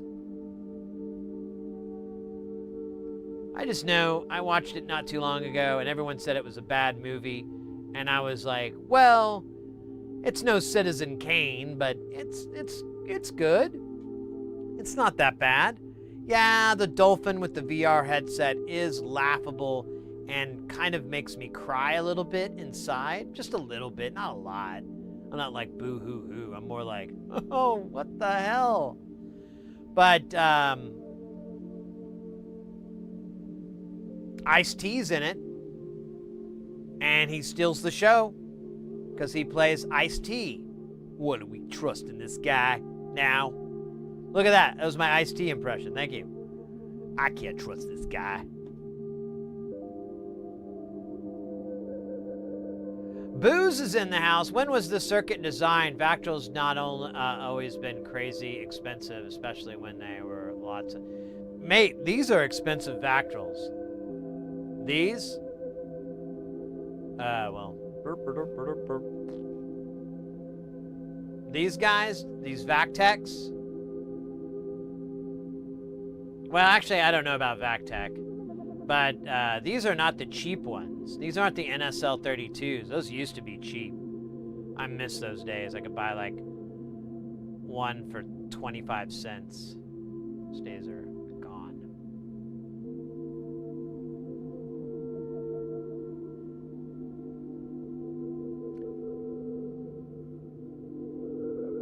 Wait, yeah, Aqua, you never seen Johnny Mnemonic? It's a cool, like, it's, you know, I mean, it's painfully dated and corny, but if you overlook that, it's a really good sort of cyberpunk sort of story universe. Keanu Reeves is in it. He plays a great Keanu Reeves. Just like Ice-T plays a great version of Ice-T in it. Yeah, Vactech just sounds like something from the Fallout universe.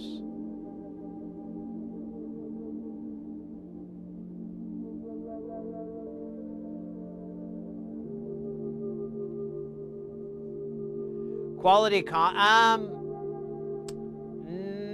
not really. Like, so most of the time it's the specs for them that you're looking at, like how much resistance does it increase when it's dark,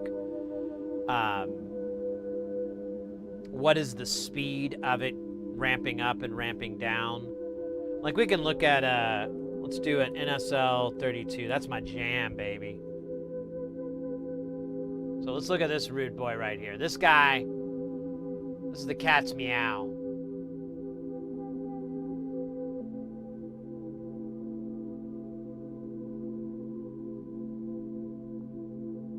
All right, so we'll just go to these specs here. So you have your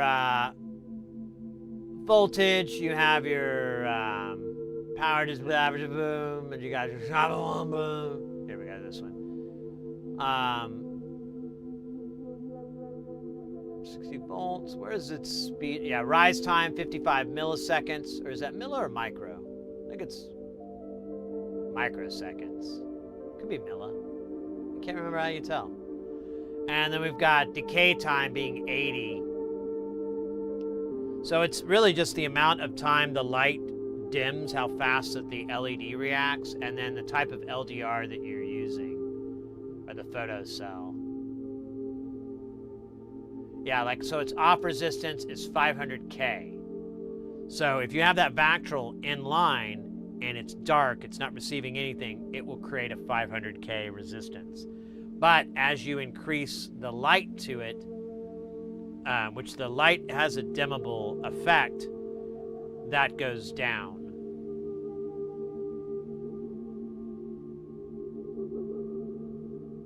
Milla, thank you. Thank you for helping me out on that one. It's a struggle with it every day. Milla Micro.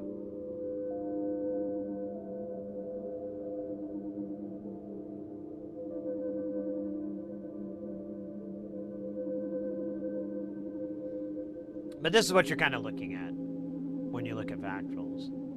And you can roll your own Vactrols by just using an LDR. And the LDRs, you can really get down to specifics like, oh, you know, I just want 10K. I just want like 45K. And I don't want it to be this or that. You know, it's pretty cool.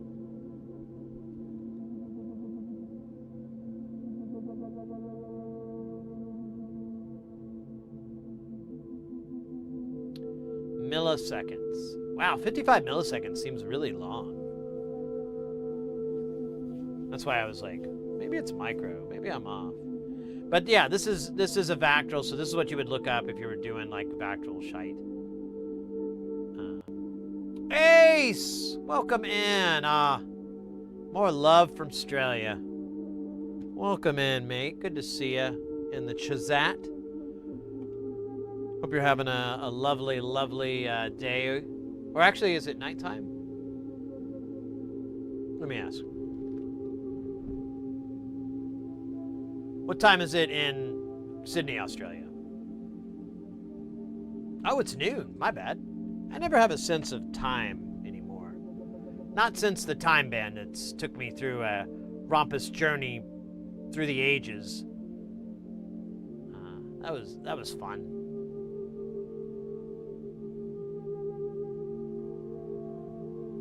No, it's noon. I thought it said 12:30 there. It's noon, right? Am I being dumb here, Ace? It's the afternoon over there, isn't it? Yeah. Okay, that's what you meant, Microman. My bad. Hello, Sydney. Remember me? Oh, hell yeah. Bug shit's in the house.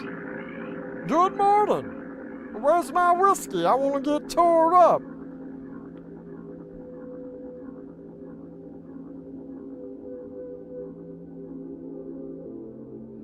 Meatbot with the callback to, wasn't that a joke like an hour ago? Hell yeah. You rock, mate. Doing the old callbacks? Oh, hell yeah. Hell yeah. Good to see you, Meatbot. We got Meatbot and Ace over in the Chazat. In the YouTube Chazat.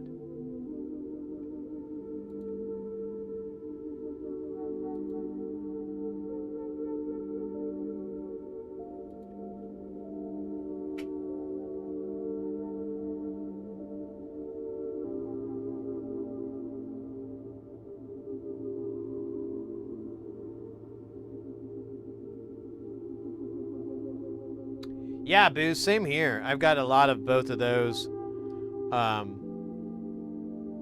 Actually, might not be a bad idea to build some. So we got some like little roll your own cases from our buddy Ekin that I haven't done yet. But since I have to use like 8 Vactrals on this resonator filter, I'm like, I'm gonna roll my own because I have one that does use NSLs, NSL 32s, so that way I have a baseline or a control or whatever to compare it against, and I can get a sense of,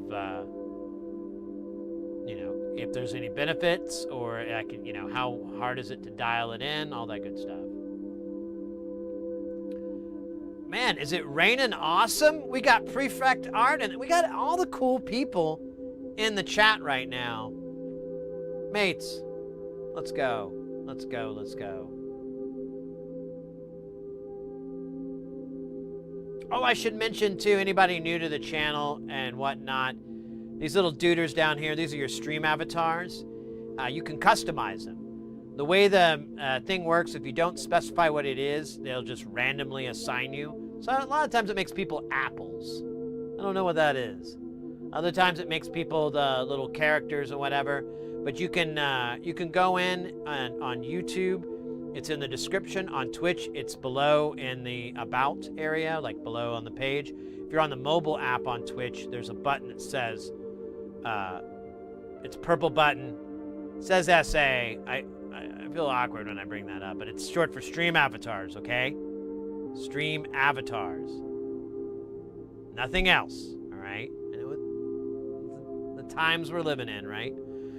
But you can click on that, and that'll bring up a little pop-up panel. You might have to click authorize. It basically just creates a cookie so that your character's tied and everything like that. And then you can go in and pick your character. There's a lot of these, like our Rick over here, or our Carl, or our Bender. They're static. You just pick them, and that's all they do. But some of these characters, you can actually go in and customize them. The kitties, the puppies, the little guys, those are all customizable, and it'll be in the left-hand drop-down menu under gear, I think is how they still refer to it, which is weird because, I mean, honestly, Richard Gere hasn't really had a career in like decades, so I don't know why they refer to Richard Gere. No? All right.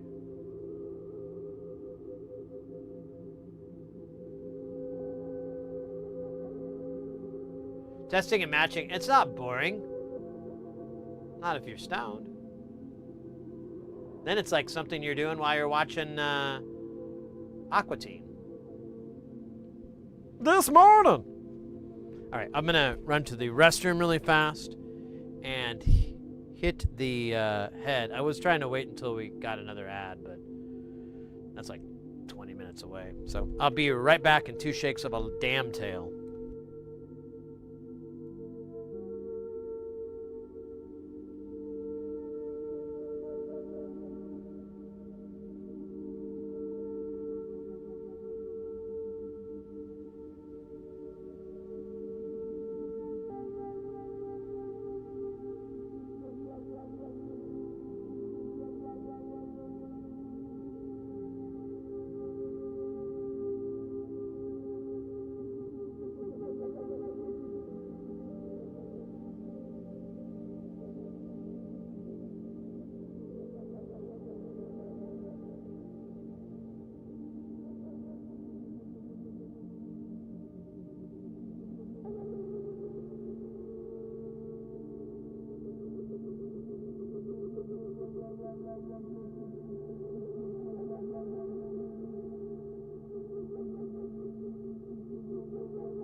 All right. Thanks so much for waiting, mates.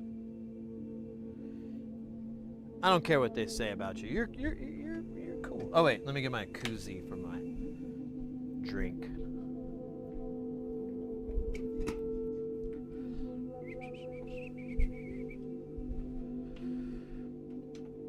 And while I'm thinking of it, let me get the old thermometer. Oh, it's right here. I don't have to go that far. All right. That is the temperature inside this room, not outside. And for if you need it in non-freedom units, it's 29.8 C.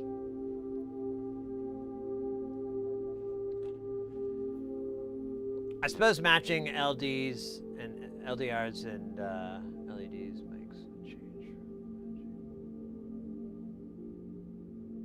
Yeah, like it's easier to do than transistors because you don't have to worry about thermal crap.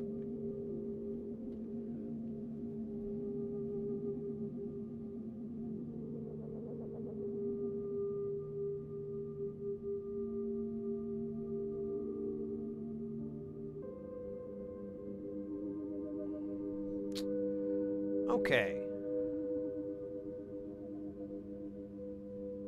Let's think here. All right, so what did we derive on this? Were we gonna... Oh, you know what? I guess I could plug it back in and show how much it sucks, but... Or not sucks, but it just doesn't work right. But oh, man.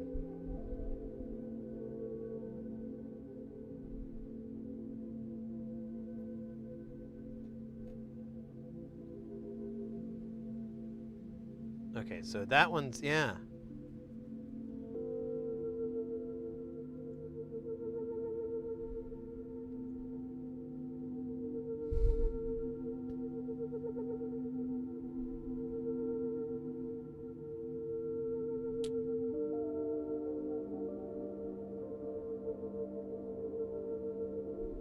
All right, I think we're going to take a break from this guy because, as I was mentioning earlier, it is messing my brain. But we did make some progress. What I think I'm going to do is I might just go ahead and build like the framework on KiCad, like off stream, to where we could start, because it's not a very complicated schematic here. So basically I would build this and I would build this, but I would fix it so that like this area here, this mix bus thing, we'd have to adjust it so that it just plugged into this. And this 470K, honestly, where the hell is it on the circuit board? Because it's just floating. It's not doing anything. Meatbot, working on setting up a modular system for some industrial metal music. Fuck yeah. Now we're cooking with cack? I don't know what that is. Kakak. Oh yeah, it's a style of Balinese music. That's what I meant. That does me. Building schematics using this as a test model before I buy the analog gear.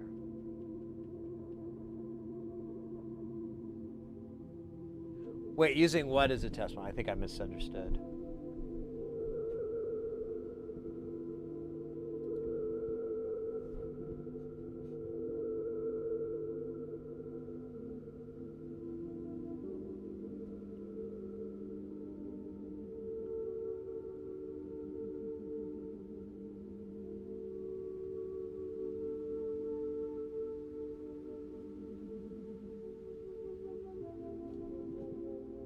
Well, we do KiCad builds. I mean, we could even do one today because we still have the buy and tick filter. Let's pull that up real quick. We can take a gander. I think we're kind of done with it. I think I have like a couple of things I have to sort through on it.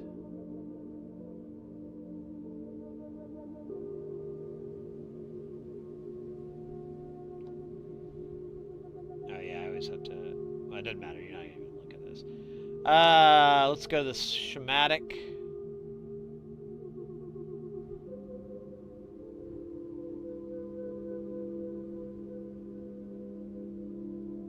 Yeah, well, actually, what did we have left on this? We did the PCB, didn't we? Yeah. We're basically... I think we're done with this. We just need to... I need to spend time staring into the void for a bit to better understand this thing. Yeah, that's right. We got away with just doing two-sided board, too. But it's not horrendously complicated. But this is a buy and tick filter. There's a... There's an NLC module that's somewhat similar to this, but this is wild. So the way this works is you have these, I guess, multiplexers.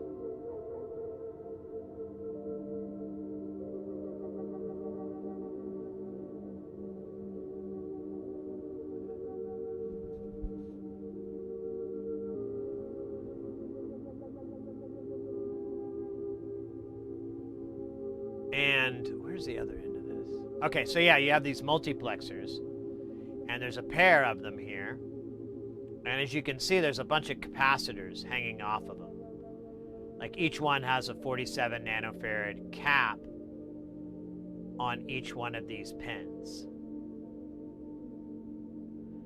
And then that is routed to this one. Now the way that you select these is through these 3 inputs. You can get 8 selections out of this. Does everyone know how to do that? Or I mean, I can explain it. It's not a big deal, but I don't want to, you know, be condescending. It's pretty cool. So I'll just say it really fast. So not all 3 of these off is 0. A on is 1. B on 2. C on by itself is 3. A and B on is 4. A and C on is 5. B and C on is 6. And then all of them on is 7. Make sense? So depending on which one of these in the order, it only can select one of these. And then it's routed to this rude boy. Now there's 2 of them because it's crazy. And it actually gets a little wild because these like divide up into this dual gang pot, and then yeah, this is the clock generator and everything that we have. So this has like a little clock divider circuit that's in it as well. So the clock will go through, and each step it'll go A, B, C, D, E, F, G, A, B, A, C, A, D, and it'll just keep cycling through all the iterations of that combo. And you feed it with a really fast clock. Where's our clock circuit board? So we have an oscillator here that's the clock. And it poops out our little clock signal. Oh wait, let me catch up on chat. I think I'm behind. Making it in VCV. Ah, I should have guessed. RX, welcome in. Oh, is this the PCB thing that simulates, or is it just like a PCB? So this is just an ECAD program. However, I haven't used it, but it does have integration with LT Spice. I think that's what you might be thinking of. LT Spice is an emulator for electronics that you can use, so you can like scope out stuff before you actually build it. And you can be able to see different circuits and whatnot. I have an extremely rudimentary understanding of LT Spice, so it'll be a long time before we crack that nugget open on this channel. Yeah, LT Spice, I might even have it in here. Yeah. So LT Spice, I don't even know if I have it here. Let me hop off of here real quick just to make sure.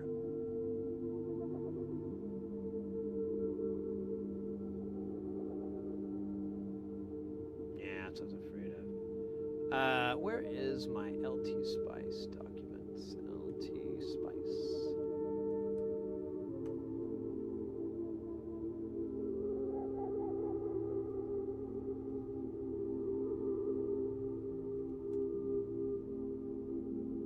I don't think I have any. Alright, let's just do... I have open recent. Oh, here we go. Here's a...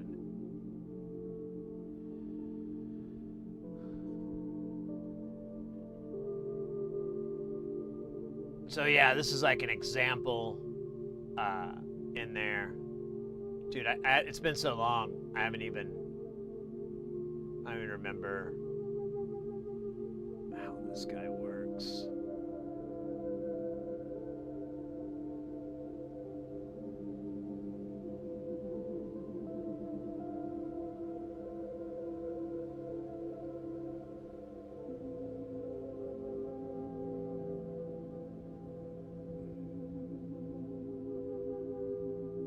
Yeah, there we go.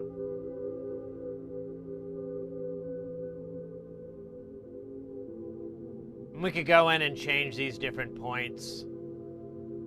How do I... Oh, that's not good. How do I get out of that?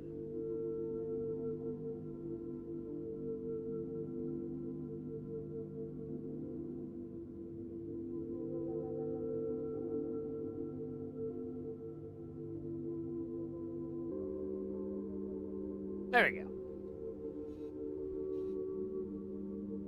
Yeah, this is LT Spy. It's the issue is that if I remember right, it's like all analog devices parts.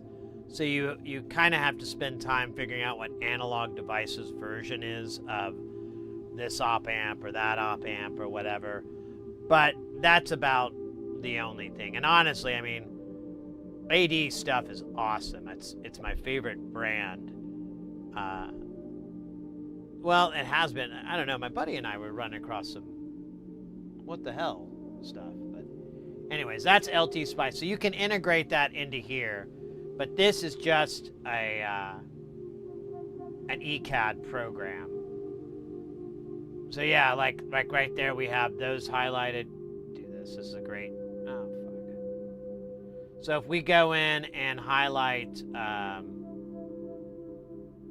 Here, we'll just highlight this whole circuit here. Then we can go in and see all those points that create the clock, the oscillator circuit that we're using. We could go, God damn it, I keep doing that. Let me just scooch this rude boy over. There we go.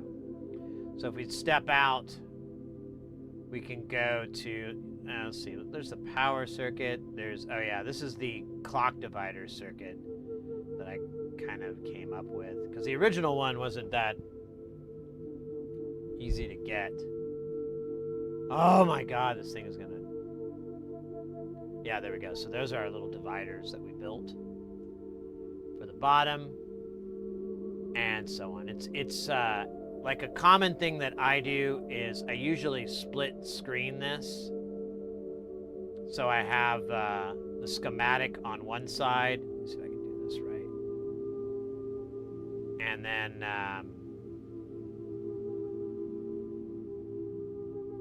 yeah. So now, well, it actually would have been the other way around. Well, let me do that, will it? All right, stand by.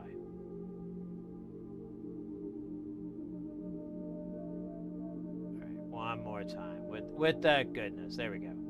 So I'd have the schematic on the left, and I know this chat box is in the way. But does it ever go away if I do this? I don't think it does. Never tried. Oh, neat. I live and learn. So you can go in here and be able to work back and forth.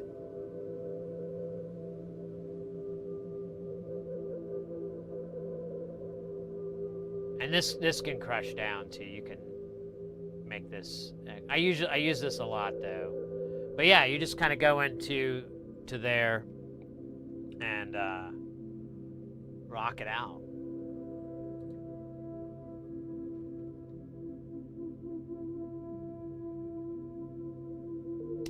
Yeah, if you're looking for a program to develop circuit boards or schematics or anything like that,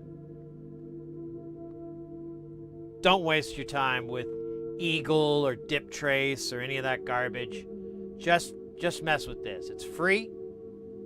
It is constantly being developed. I think it's open source, or it has like a friendly licensing setup that's not weird or mean or draconian or anything like that. And then it's insanely powerful. And they keep adding all these like big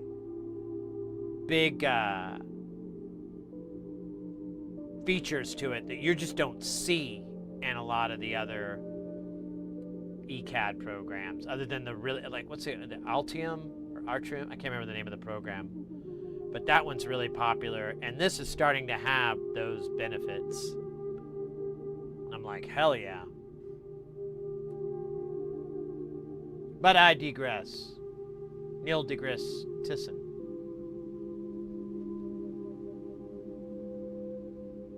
Eagle did the 3D render. Well, shit, maybe they need to eat my butt. I do not care for Eagle. I don't have a high opinion of Eagle. To each his own if they want to, but I have not had a pleasant experience with that program. And when I almost never messed into this, and then I found KiCad, and I was like, oh, thank God.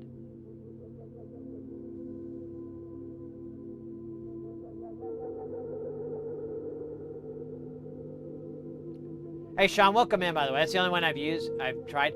So, I mean, stick with what's comfortable for you, obviously, but I will warn you, transitioning from Eagle into this is a little jarring because the way it handles it, like component placement and component lookup, is the opposite of how KiCad does it. So that's, you know, if you decide to jump ship or anything, go for it. But I'll warn you ahead of time. That's the part. But the nice thing with this program is if you have a question, you can just literally type it into like a search engine, and 3 or 4 videos on the topic will pop up, a couple of blogs and tutorials and walkthroughs. It's so well documented. There's so much great information and a great community out there for it that that's why I recommend it to people so much. I'm like, hey, you know, it's free. There's documentation. It's super, super powerful. You are never, like as a hobbyist anyway, you're never going to be like, oh, I wish it had this function. It has it.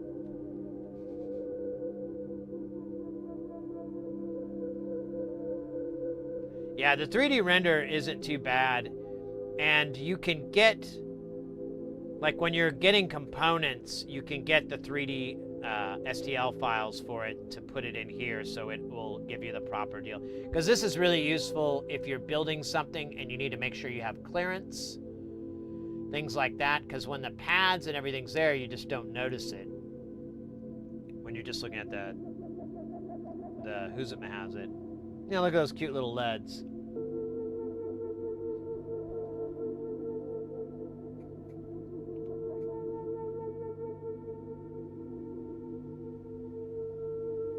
My Norwegian bite, well, you know what they say about Norwegians.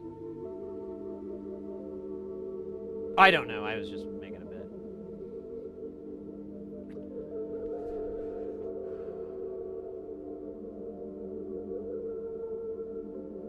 bit. I never thought of that, Oryx. That's a good idea. Just doing like a 3D print mock-up so you could check case dimensions. Ah, I never thought. That's brilliant. Kudos.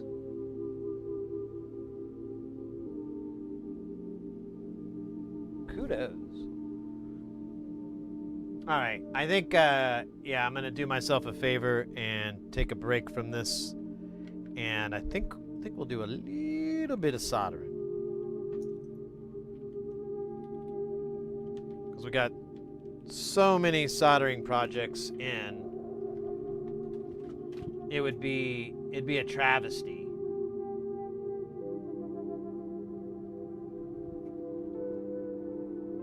If we didn't do a little soldering today. I'm just gonna get a little high. Said on Ken Stone's circuit, watch out for the IC used for the oscillators. Look close, it is powered from the negative rail. Its positive power pin connects to the zero. Yeah. Yeah, I know. He brings it up in the documentation that it's a unique circuit because it depends heavily on the negative rail, and when you run it, the negative rail is like 24 milliamps, and the positive rail is like 4.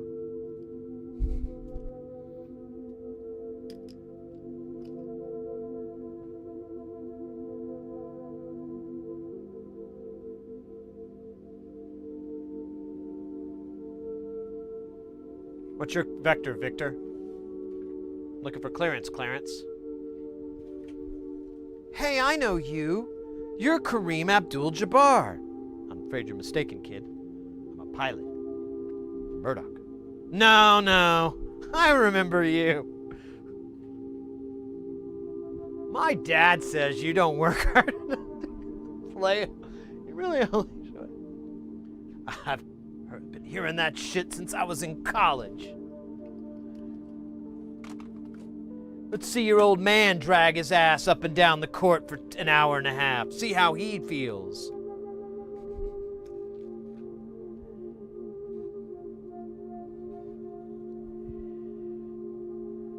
You like gladiator movies?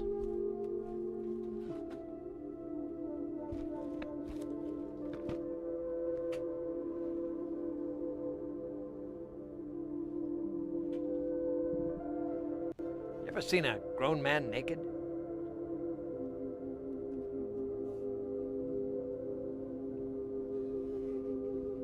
And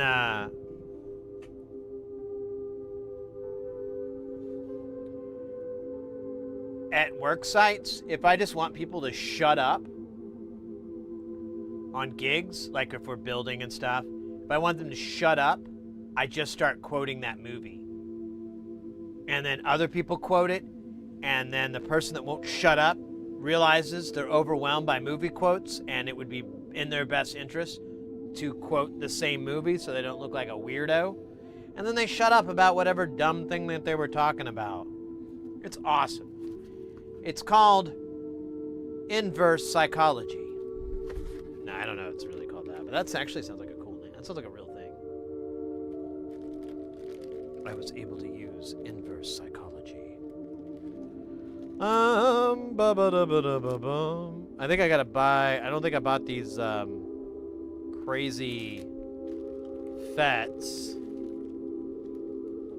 Got a couple of vowels. We could do a vowel, you know. That only takes a little bit of time to slap together. And it's one board. Oh no, it's 2 boards. Oh man, what about the 4 HP? 4 HP is 1 board. Let's do one. We'll do a goth 4 HP. For Santa Claus.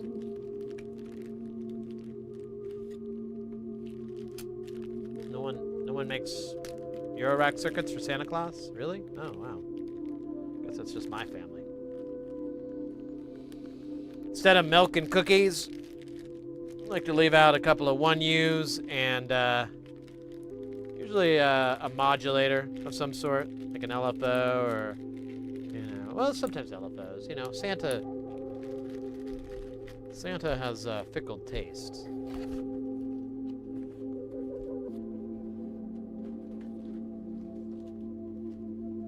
All right.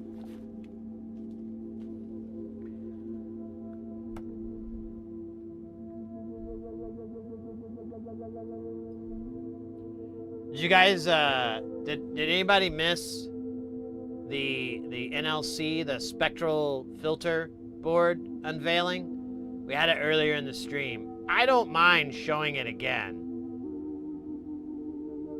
but I don't want to waste a bunch of people's time if they're like, yeah, I've already seen it, dude. It's massive. I get it. You must be really proud. Your wife must be very happy for you.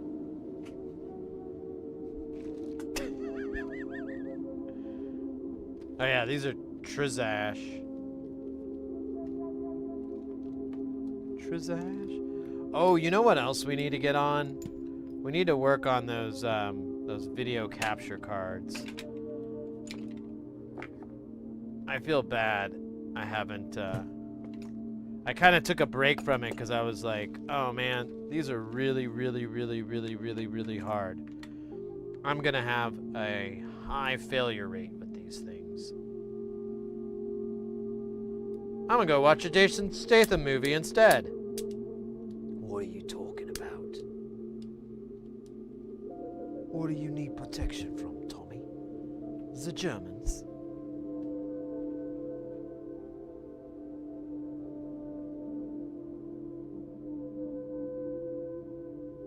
Rotor tracking.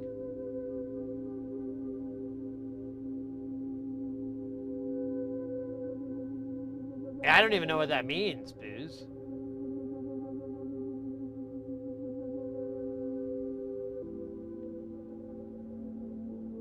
See, oh, the baby? I would like to see the baby. That's another impression. I need to work on my Werner Herzog impression. You know how much cooler I would be if I could do a solid Werner Herzog impression?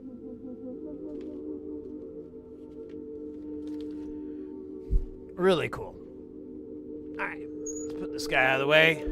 Alright, this is gonna be, are you guys familiar with like early striptease? We're gonna reenact that. It's a form of edging before that was even a word. Na na na na na na na na na na na na na na na na na na na na. Here, let's go. Let's do this. Na na na na na na. It's too big for this frame. That's hilarious. Na na na na na na na na na na na na.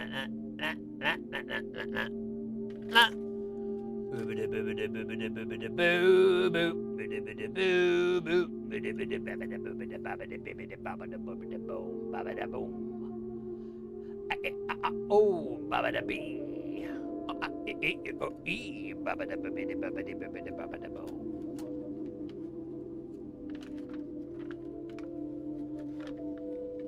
Now,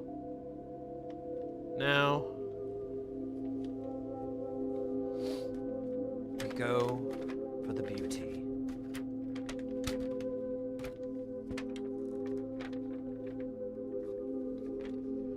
Behold, look upon my work, ye mighty, and despair. The white one looks good, but honestly, I almost want to build the black version, panel version first, because this makes me feel things I didn't know I could feel. I'm gonna have to like go to confessional or something afterwards. It just looks so dope on this version of it. So yeah, this fits under here. And then that mounts onto the back, and you're muy bueno. That's all there is to it. And it's hip to be square.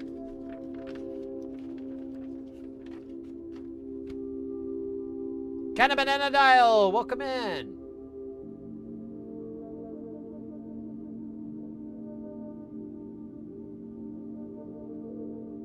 I kind of want one. Yeah. They're not that horrible. Like, so the PCB and the panel, it's like 110 or something like that. USD's nuts. But, oh,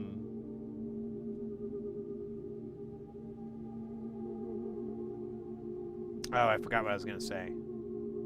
lost my train.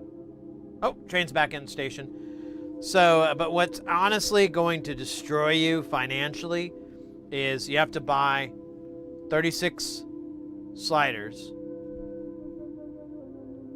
That's almost like, I think the one I got was like around $75. He does sell them, so you might hold out when he's going to get a big stock of them.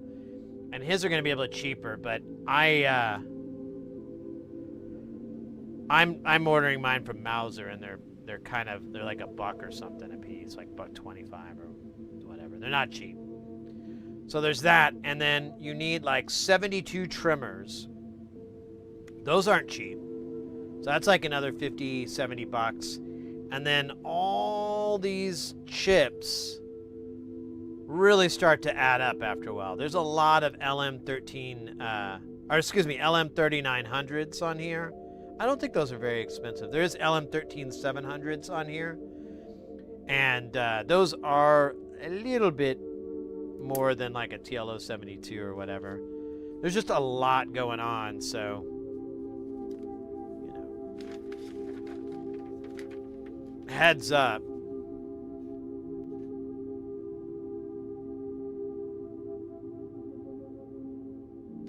FSC motors controlled 1960s.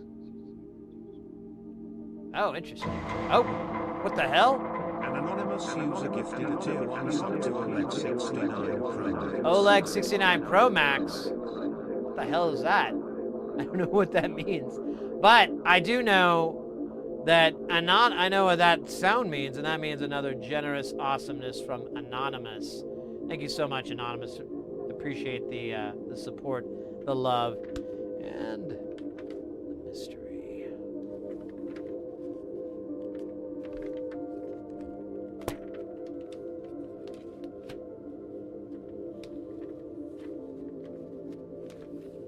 A standalone case.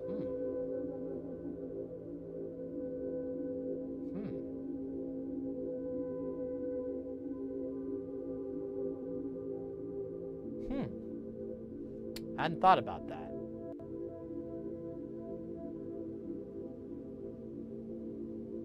Actually, I hadn't thought that far ahead. Like, where am I going to put this thing?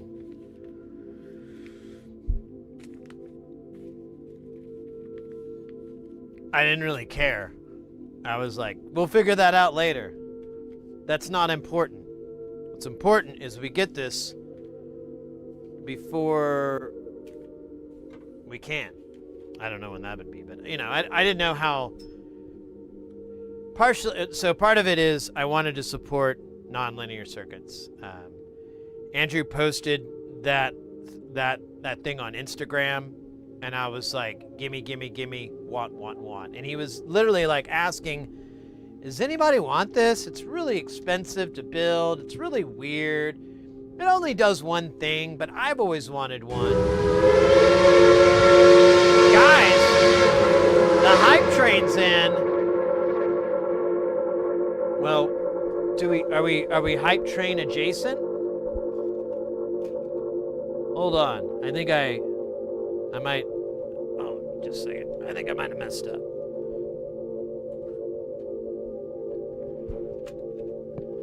Ah, yeah. Let me go grab it really quick.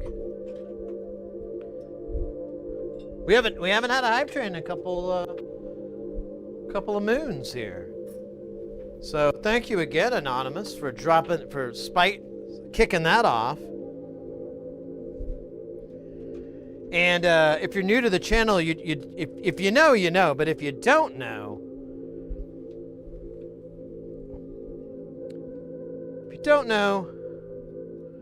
well, my friend,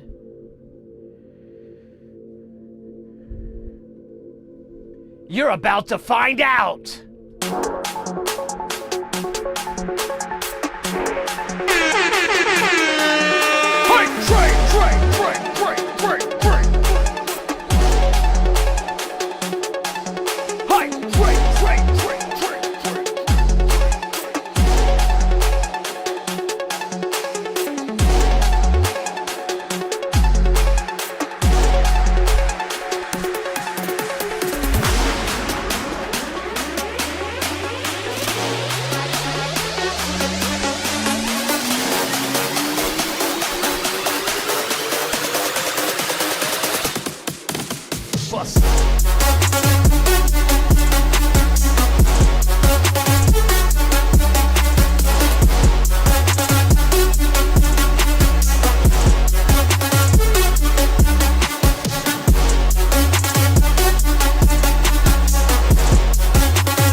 that hype train, baby. That hype train's in effect. Konnichiwa from the Lusty Bard. We got a minute left. Let's do it. Hype train 616. Awesome. Only. Electric.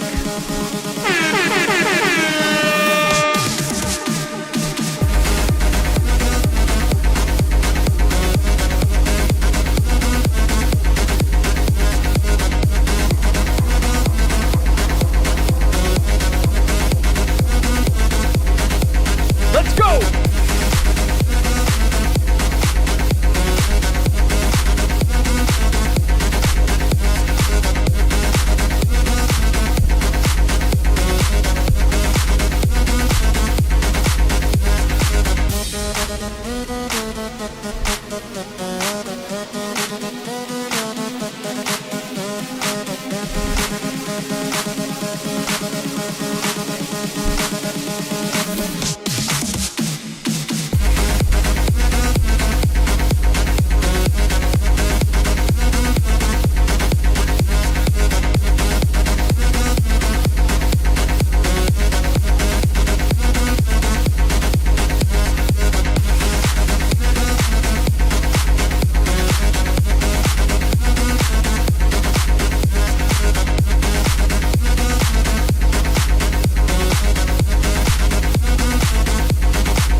Trade complete.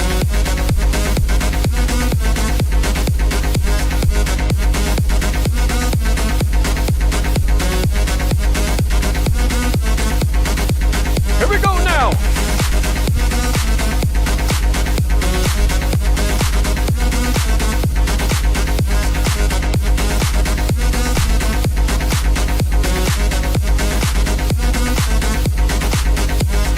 Booyaka, booyaka. LFG to the MOC of the LTDDBD CMT. That's right. The Lower Delaware League's Cement Party.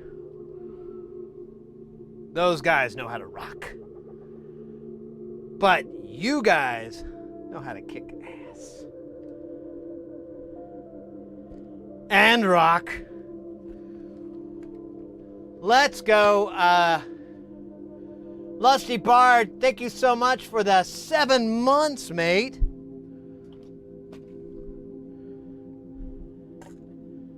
That is awesome. Oh wait, it's dark, it's dark. Thank God. I just spit on myself. Didn't know I was into that.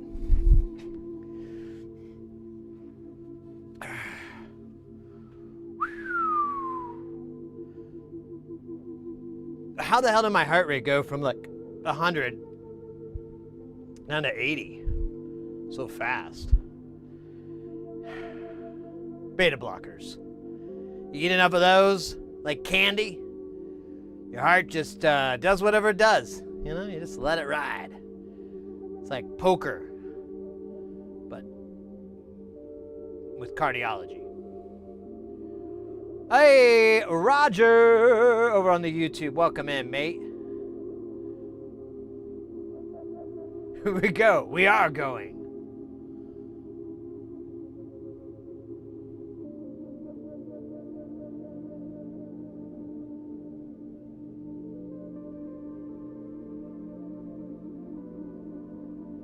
You're in the dark. No. I think it's just like a fetish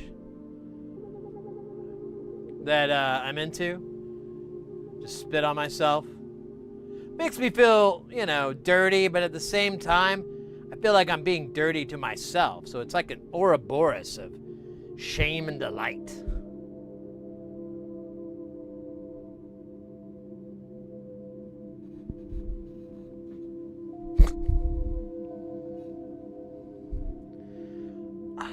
All right. While we pick apart my mustache, let's put a little bit of the Kester 951 onto the board of boards. This Kester 951 was crafted from the finest Kesters known to mankind. Humanity will continue on thanks to the Kesters. Look, kids, it's Oddball. Oh, hey, Oddball. What was it? Oh, yeah, I was talking about somebody was noticing the microscope nose. And I was like, oh, well, that's Oddball. Oddball did that.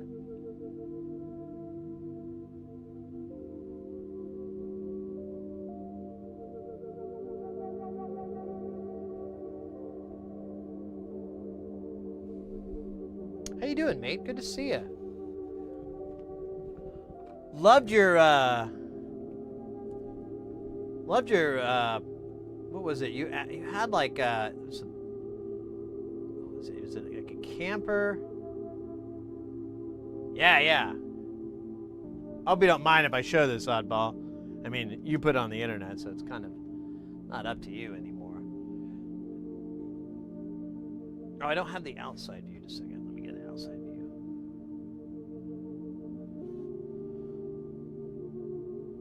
So, Oddball took this, right? This is what the outside is. And then tripped it the hell out, yo. Look how comfy cozy that is.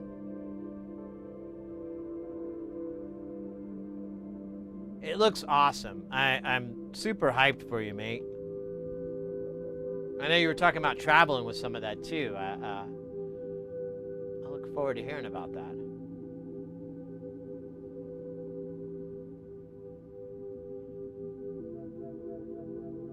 Solder and flux and oxygen, yes. Everything you need to make a perfect thing.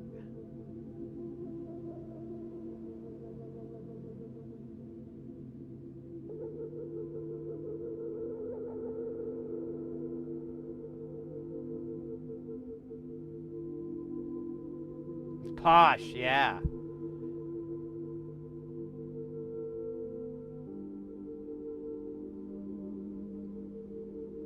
Oh, it's slow? Huh.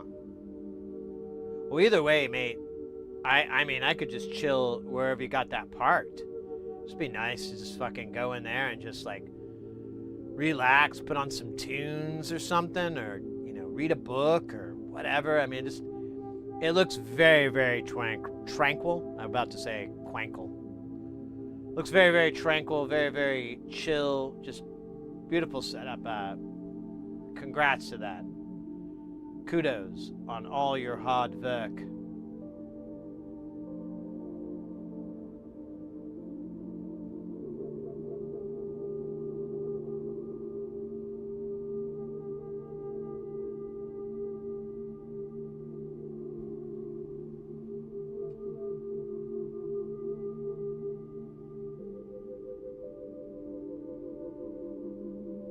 Oh, you still got things to fix? That's funny.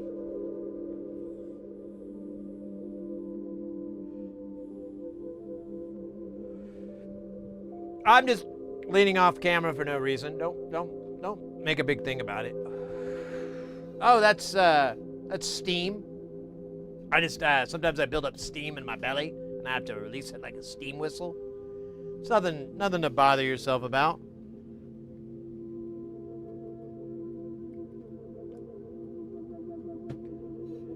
We should maybe, I have so many of these 4 HP mixers, we should do like a speed run. Like, how fast can I build this?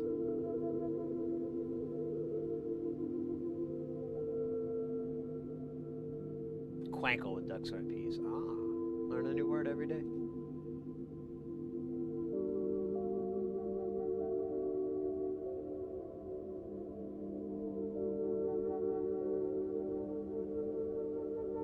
Damn it, Lusty Bard. I said don't draw attention to it. Don't! If they know, they'll want more. And then if they want more, I'm going to run out. And then when I run out, I'm going to have to do things to meet my supply. I don't want to have to do those things, all right? You know how weird those people are? They're like, hey, you know what I think would be great? If you just pulled out all your nose hairs for me. And I'm like, and they want you to sing the theme song to Cagney and Lacey. So you're like, I'm gonna think of you now, because it hurts. And there's shame involved too, because they're just staring at you and going, yeah, rip those nose hairs out, you bitch. And I don't really like being called that, but when you're getting paid $50, $60, you know, you kind of take what you get, you know? You're like, you know what? That's $50. I won't really care about the nose hairs I'm missing.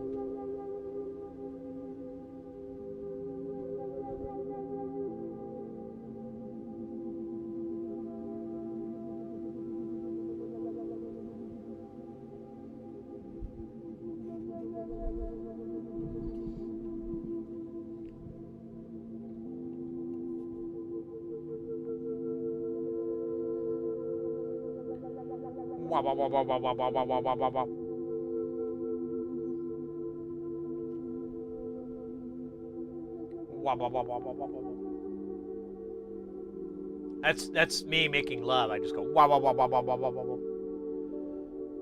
Drives them wild. The missus can't wait, I almost speak truth. Drives the missus crazy. It's like, do your wah wah wah wah wah wah wah. I'll be like, all right. Wah wah wah wah wah. She's like, oh God. She like clutches her pearls or something. Yeah, around the house we wear pearls. It's nothing weird. Have you seen Dave Bautista? He was wearing pearls. He looked pretty slick, honestly. Honestly, that's something I've been meaning to talk about a lot on this channel. And I just never could find the right time or the right place or whatever, but we're waiting for this to evaporate. Feels great. I feel like it's going to feel good to say it. Dave Bautista is one handsome bro. And what a fashion master.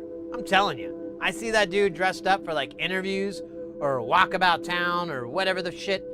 Every time he comes out dressed to the 9, whatever that means. It's supposed to be it's really good, I guess. Dressed to the 10?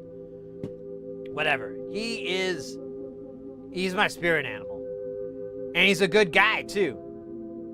He's stood up for stuff and been like a good bro, and I don't know, yeah, he's just like John Cena. I don't know why I'm just focusing around wrestlers, but John Cena, you know, he's a nice dude. He's a good guy. Batista, yeah. And I really like his acting. I think he's a good actor. All right. I thought I'd feel better getting that off my chest, but I really just feel like I just embarrassed myself. But that's okay. I'm used to it. I do it about every 15 to 20 minutes, so it's not that big of a deal. Noida play? I don't know what that is. Yeah, well, no, John Cena's just awesome. I saw there's like you guys have probably seen it because it's a bit viral, but you know, he'll be at, he was at like a Comic-Con or some convention, and this person was, you know, talking to him, and you know, they had some like very serious stuff going on, and Cena, without even skipping a beat, the guy was like, can I get a hug from you? Because the guy was struggling with cancer. It was really, really sad scenario, and I know it's a cool clip. I'm sure you've seen it, but I was like, all right, this is a teaching moment right here. Look how perfect John Cena handles all that. That's a lesson for the rest of us. Peoples. And then yeah, same with Dave Bautista. They're just great people. And it's kind of weird. I mean, yeah, it helps that they're fly as fuck too, but just being good cats. I really like that, because you don't get that all the time. Usually they're dicks. And it's gotten to a point where somebody was telling me about someone, and I was like, yeah, man, I'll be honest. I've been fooled so many times by these people, and I feel like such a butthole when I realize it. And I am... the burden of proof is very heavy. Very heavy. But anyways. Alright, I digress. Sorry. I didn't mean to get it. Dressed to the nines from before the perfect 10 was invented. Ah. The more you know. The more you know.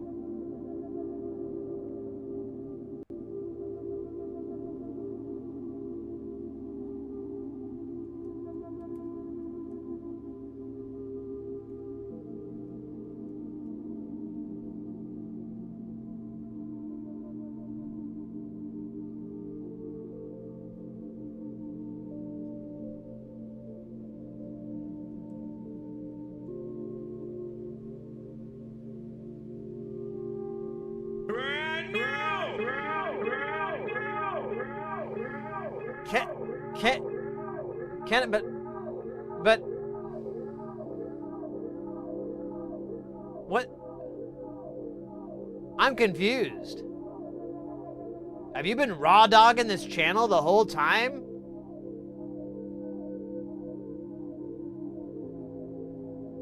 Or are there two cannabinanodials? Alright, I know I said I was gonna shut up, but just check this out. See, this is what I'm talking about. Look, I just typed in casual. Look at that guy. Dude, that's not casual. That is badass. I was trying to find like a shot of him with some... He was wearing some... Yeah, there we go. There's the one when he's wearing pearls. That's a slick outfit.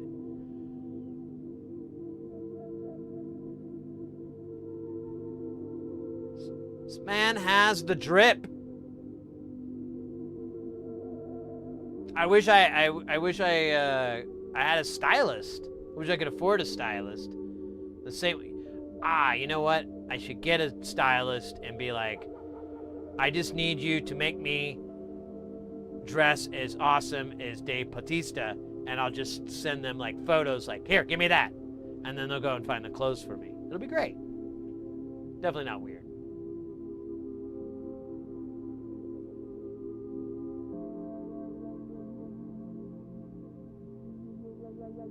Is that what it sets up for?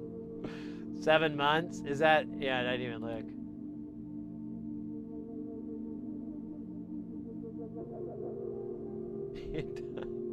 I got 2 minutes. Can't have an edit. How did you? That's got to be a. Did you unfollow and then refollow? Is that what happened, or a magician never tells their secrets? Because I think you know as well as anyone else would know. I'm totally in it. I'm in it for the bit. Like, you got a bit, I'm in there. I'm ride or die for the bit.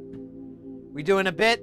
You just need to let me know the parameters of the bit so that I can accentuate it as best as possible.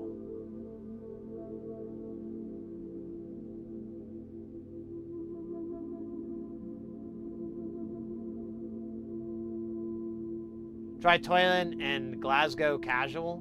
What is that? What do you mean? Yeah, what do people wear?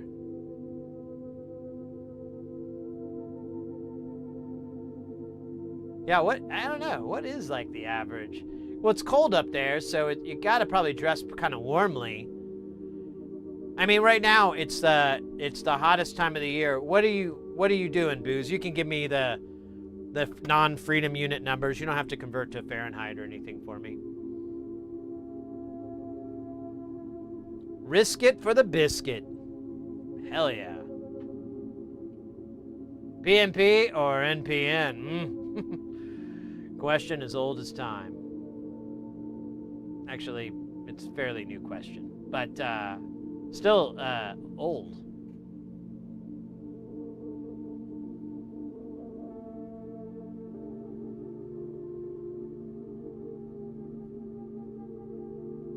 They were under there? Wait, what? Yeah, but do you have like a number for me? Because I don't know what that is.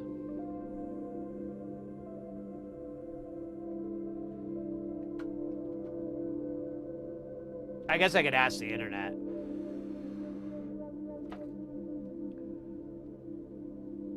What's the current temperature in Glasgow? It's currently 56 degrees. No, come on! It's 56 degrees. Shut your mouth. 56 degrees Fahrenheit. That's 13°C, mate. If you were to double that number, you still wouldn't equal the temperature in this room I'm sitting in. That was... Oh, you had me good. Let me ask again. I want to get a weather report. What's the temperature in Glasgow? I feel like I'm mispronouncing. Currently 56 degrees. I think I'm mispronouncing it. There we go. Glasgow. Oh, actually, I was. I think I thought it had a C in it, but it's a G. All right, so according to this, it's gonna rain. And oh my God, look at that. It's gonna crack up to, 64 degrees Fahrenheit.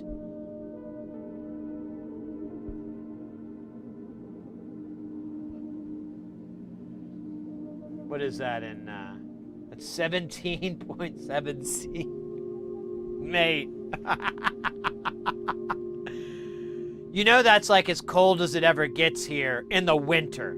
Like, well, that's not true. It does get down into the 50s. It does get down to like, what is that, 10 C? Yeah, it gets down to like 10 C. But it rarely goes much lower. Biznet, welcome in.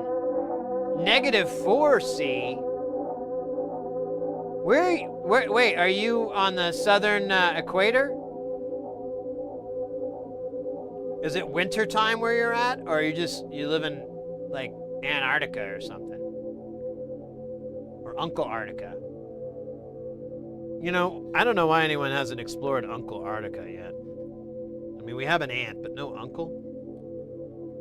Doesn't make any sense.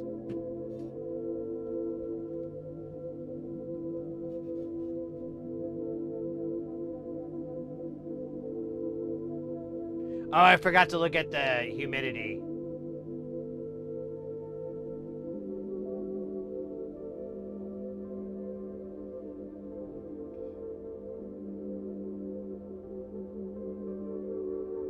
Oddball, thanks for that 20 bits, by the way.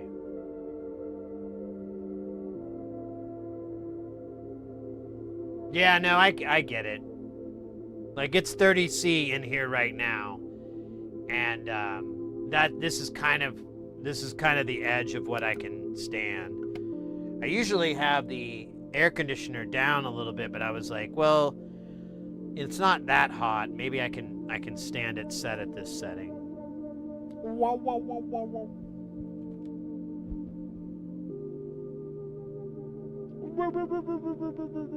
I like it. It's like a dog. Oh, fucking hell, mate. Trying to move a tab, and it's like, oh, you wanted to close it, didn't you? And I'm like, no. It's like, it's okay, I did it anyways.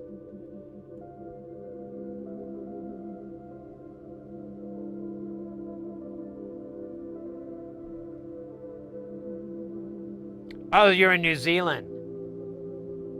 Yeah, it's wintertime over there, for sure. And it gets pretty cold over there, too.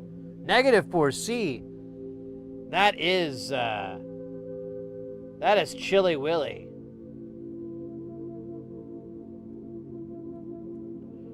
For anyone who wants that in freedom units, that's 25 degrees freedom units.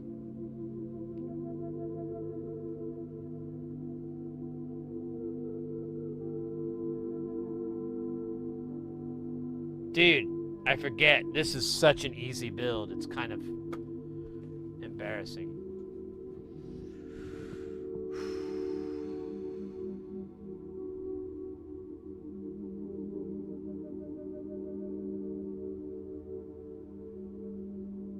The planet Venus. That's, isn't that where, is that where I keep my desire? And my fire?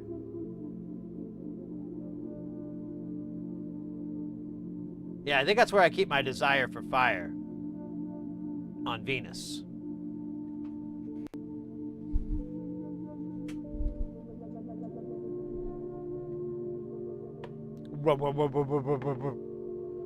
I like it. It's like the Three Stooges in a song, in a synth.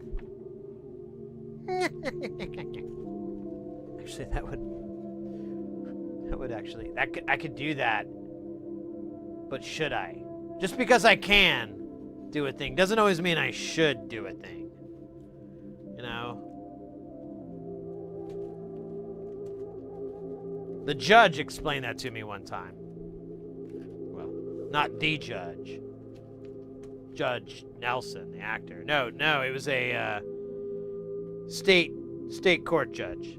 He was like, just because you can, Sid, doesn't mean you should. And I thought it was weird he called me by my first name. Didn't call me Mr. Heresy or the buttfucker or anything like that. Not that he should call me that, but my friends used to call me that. But they're all gone now.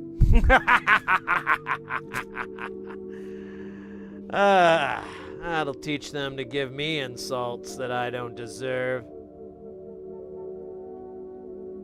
Well, okay, it is fair. I did have like a thing for a while. Judge Nelson. Judge Nelson. Or Judge Reinhold. Wait, which judge is it?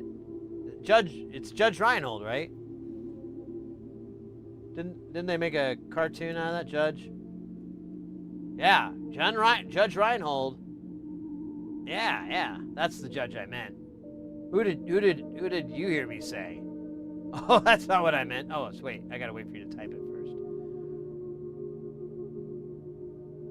Was the judge bald? No, he was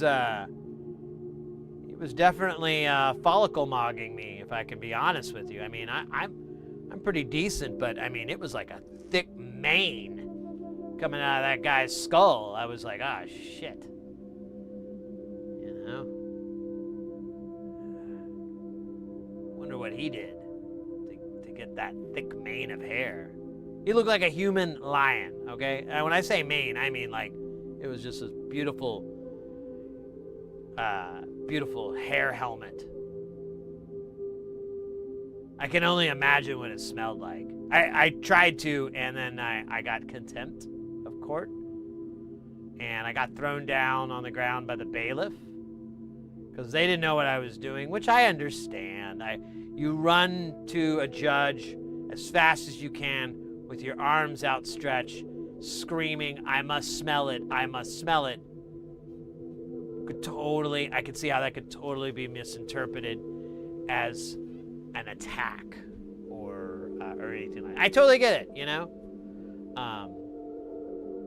The screaming probably made it more, you know, kind of like, hey, what's going on here? You know, so I get it. I just don't think they needed to keep kneeing me in the ribs after they had me on the ground. I just don't think that was necessary. But I didn't really get much say on that one. I was kind of pissed. You know, if we can be real, if we could be real, I wish this man was my judge. Would have been so much better. We could do like lines from Beverly Hills Cop. Remember that? Remember that movie? That was a great movie. Guess who was in it? That's right. Or it was someone who looks like him, and I get them confused. No, he was in Beverly Hills Cop. 1, 2, 3, and the remake they did that. Does anyone even remember that? Holy crap, I forgot they did one like 2 years ago. Wait a minute, hold on, I'm sorry. I know, I got the attention span of a coked out goldfish, but... What? I don't even remember this. I remember the other ones, although 3 was kind of, wasn't much air left in the tire there. Still fun to hear Eddie Murphy laugh. That never gets old. But yeah, Beverly Hills Cop, Axel F. That's almost a worse name than Beverly Hills Cop 4.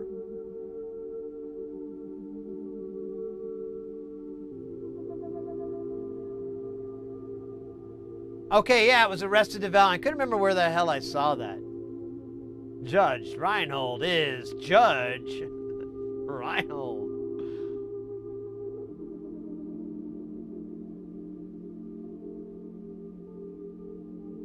Yeah, right? Another Beverly Hills Cop? Who cares? It's the year 2024. 30 years! 30 years after the third movie. 40 from the first movie. Talk about something that didn't need to exist. I kind of am interested to watch it though. I bet it is just like, it's like a trip to the dentist. You're just kind of waiting for it to get over with. And it's not bad. You're not like, oh man, this is excruciating. But the whole time you're just like, oh, I can't wait for this to be over.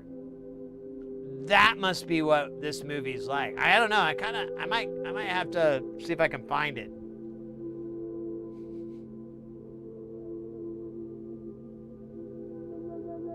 At least it would have like the music. I like the song. When I was a little kid, that was my go-to forever. Like, and that's still it. Well, I don't think I've done it on the piano in a long time, but like piano, I'd be like,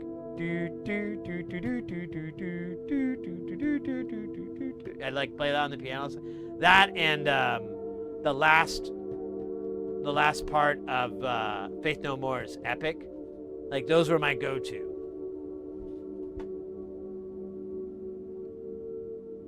That was Axel F, the song, and Faith No More.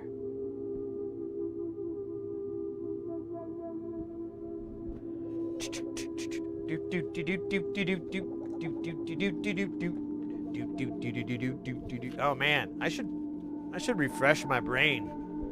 Play that on the get a keyboard out and try to play that.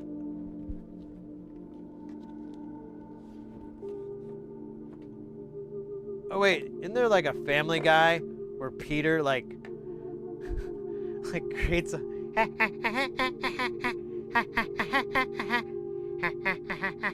and another yeah, I think and another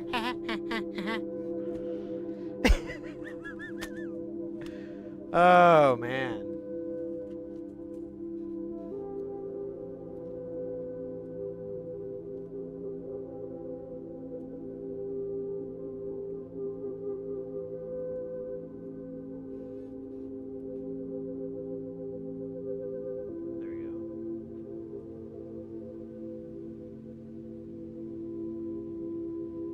Yeah, it honestly, it kind of bums me out. That's why I've kind of I didn't watch a lot of movies for a long time because it was like, man, they're just, like any movie I'd watch, a majority of them were forgettable.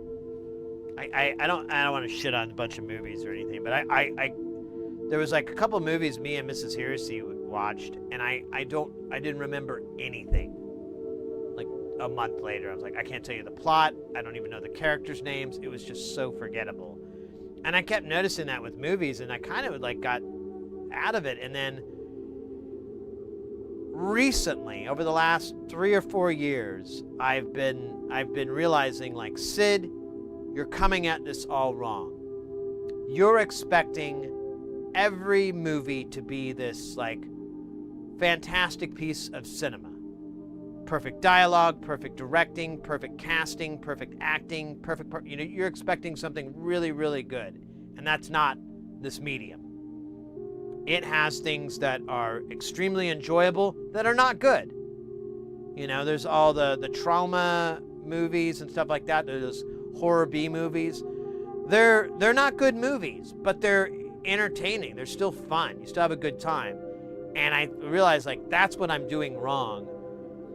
I'm trying to make, I'm expecting every movie to be the first Blade Runner or Requiem for a Dream or Citizen Kane or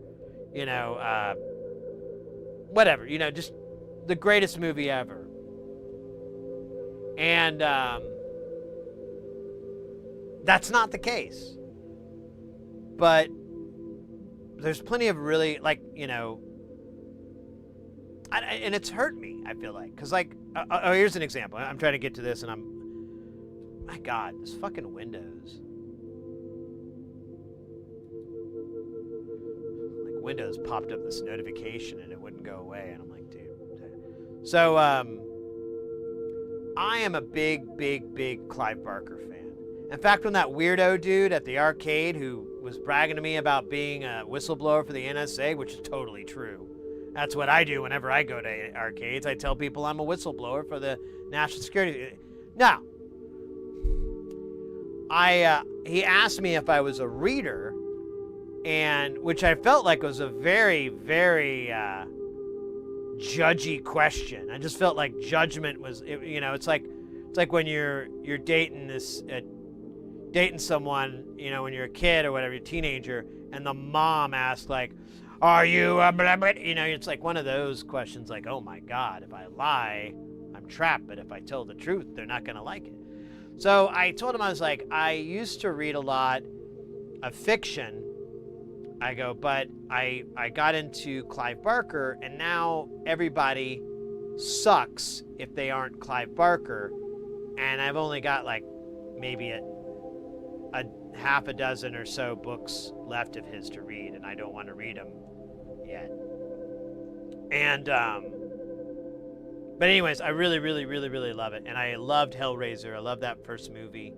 There's so much lore and interesting stuff behind it as well, but it's just a cool movie. But everyone told me the sequels all suck, and so I was like, oh, okay, and I accepted that for a fact for like 30 years. Then I decided I'm going to watch all of them because I saw like a little TikTok video when they were breaking down the movies, and it actually sounded like some of them would be stupid, but I wouldn't feel like I wasted my time. There's one movie, I guess it's the worst one. They like just made it so that they could keep their license for the franchise or something like that. And they didn't even, Doug Bradley's not even in it, the guy who plays Pinhead. So, anyways, I watched the second Hellraiser movie, and I honestly kind of almost like it better than the first one. Like, there's so many things about it that I'm like, this is freaking awesome. This is great. You get to see Pinhead in his human form, like just things like that, all this cool lore, all these things. You get to see Leviathan and all this stuff. It's so cool.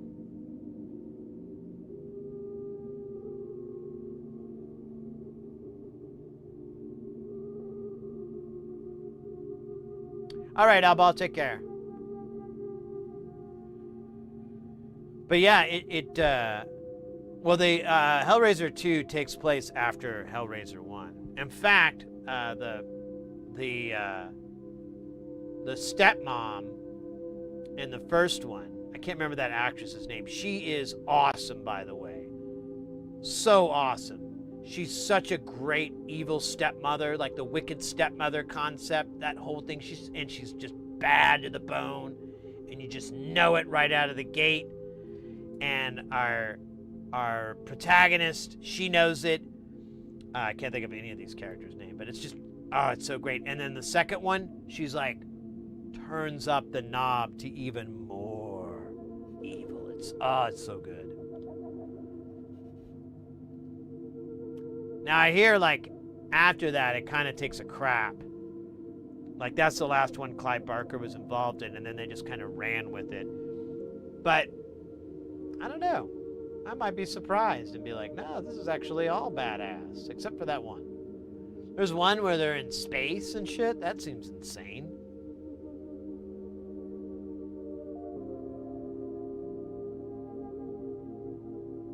I just saw, like, the video poop out for a second.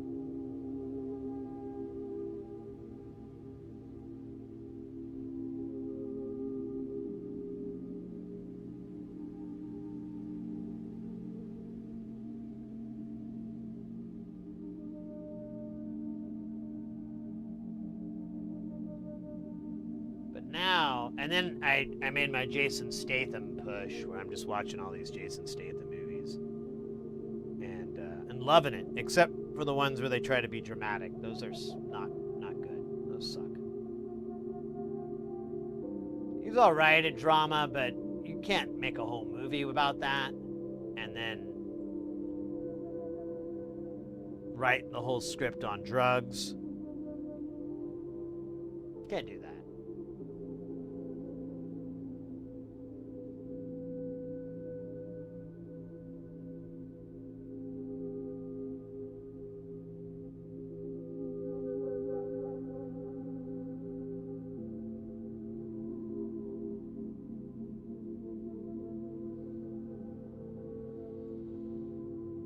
Wait, are you talking about South Park or booze? Or I'm confused.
Oh, I forgot to get the diodes. Because we could just do this whole damn soldering job for the SMD in one. Why don't we do that? Why not? We have to get the op amp too anyways, so just do it all. We'll do it live! Fuck it, we'll do it live!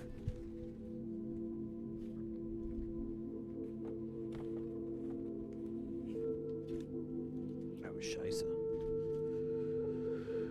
Oh, let me grab. Oh, actually, let me do a little quick stretching. Stretching the night away. Stretching my soul.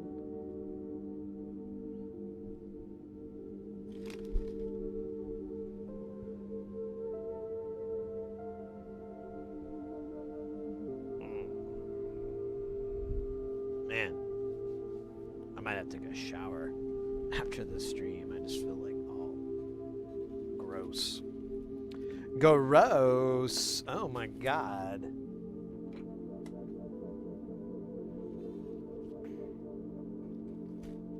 All right. We just need one of these.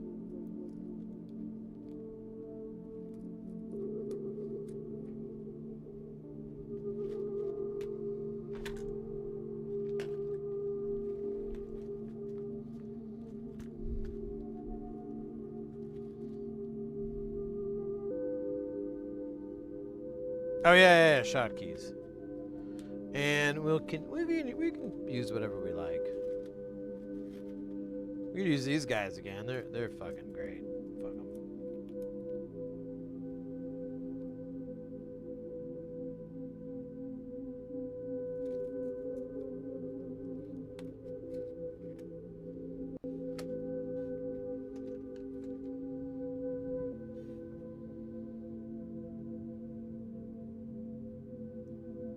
Man. Tiny bit hungry. Oh, scheisse. Hold up. Damn it. Nope. Ah, you bastard.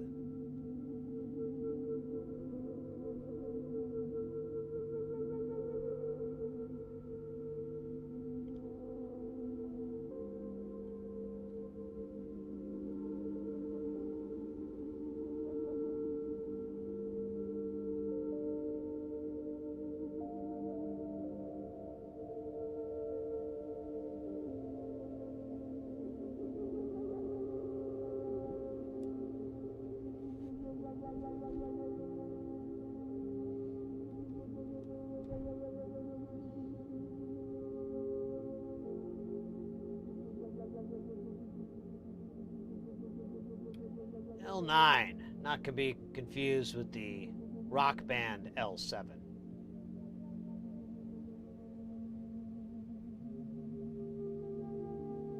Alright, fuck that. I'm not gonna keep fighting this thing. I'm gonna fight the demons. Fuck you. And now it becomes 6-7. Behold. That's actually fucking, that's kind of funny in like a dumbass way, but can't argue the humor. 6-7.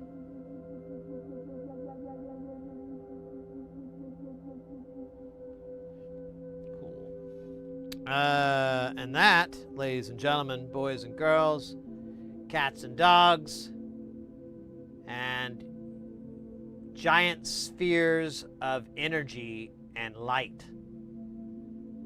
We got all our parts on. Now we can just slide them on with the magic and definitely not weird solder. Oh man, the air conditioner's blowing like cold air in here right now. I don't know why it just evaporates. Just a second here. Let me pull up. Actually, let me check. Let me check something really quick. Let me see where the missus is. Oh shit! I still had the weather up for Glasgow. Okay, we can check. What's the humidity? 91% humidity.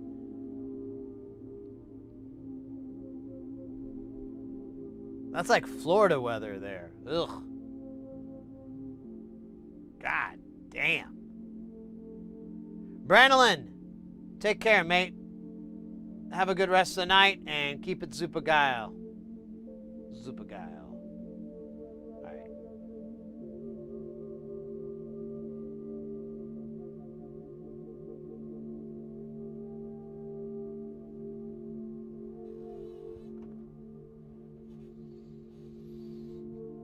Monday after midnight.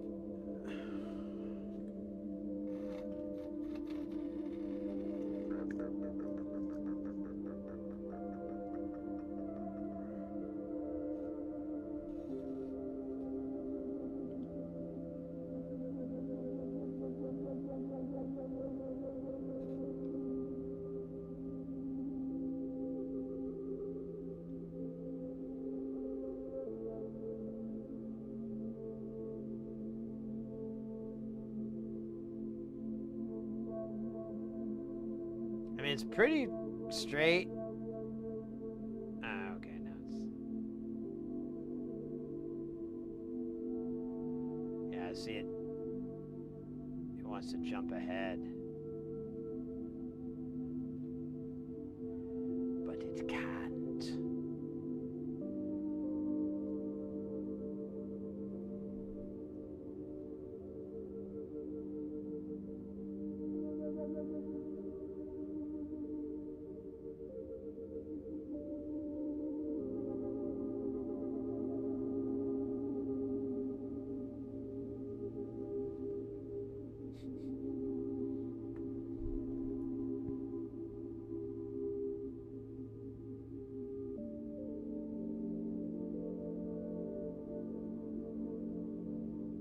I don't know what's up with this guy. He's kind of a dick. Hey, I don't want to mess with this too much. So, oh my god, look at this. Ooh. What? Bastard.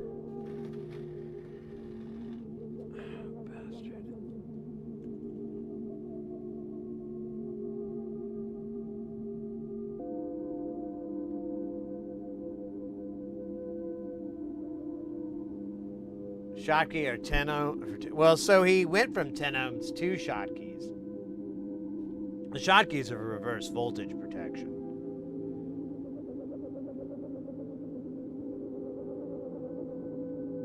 The 10 ohm resistors just slowly heat up and cook. They're not desirable. Kelton in the house. Willkommen. Howdy, howdy. Howdy ho. Let's see where we're at. Oh, we can do a snooze. I like it. We've had a crazy day today, Kelton. We're like mellowing out with a build just to like, feel. We worked on the 4 tracks. We got one of them done, but the other one is like being a big pain in the ass. I think I'm gonna have to get some tools that I don't have in order to get this thing done. I need a punch to take out the shaft in this this tire. And then I don't know what to do about this screw, but there's a nut on the bottom, so I'm wondering if I can remove that. That's what I'm supposed to be doing. I don't know, man. I'm a little bit annoyed. I'm gonna have to do some research on it, see if I can find some teardowns or whatever. But either way, we got one working. It looks really good. I think it's gonna be what it is, even though we didn't get the right bands. Like they sent us 3 bands, and one of them was too big to fit anything. But the old belt that was driving the counter, it was fine. So I just reused that again.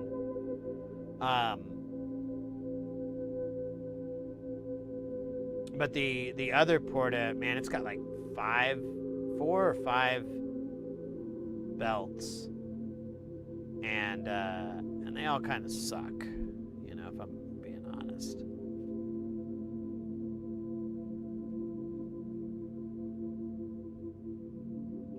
Well, now when I use the resistors, Booze, they just they take about a minute to melt and break open, and by then everything's like pooped. I have to replace all the bipolar op amps.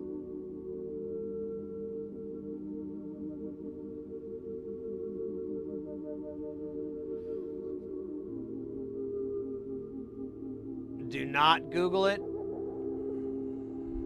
don't know, man. I've learned in life it's best to do what they say not to do. Like on a bottle of whiteout, they say do not put in eyes. I just dumped that shit right in my eyes, man. Doesn't really do anything. It hurts really bad though. But that's what we call experiments. That was an experiment. Turned out might have been some truth behind that one, but you never can be sure.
You know, when I'm not talking, I'm still thinking of ridiculous things.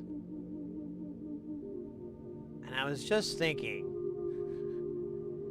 So, I don't know if you guys are familiar. There's this band, it's a 3-piece band called, oh,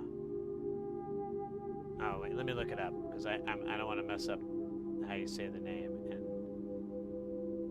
I always mess it up.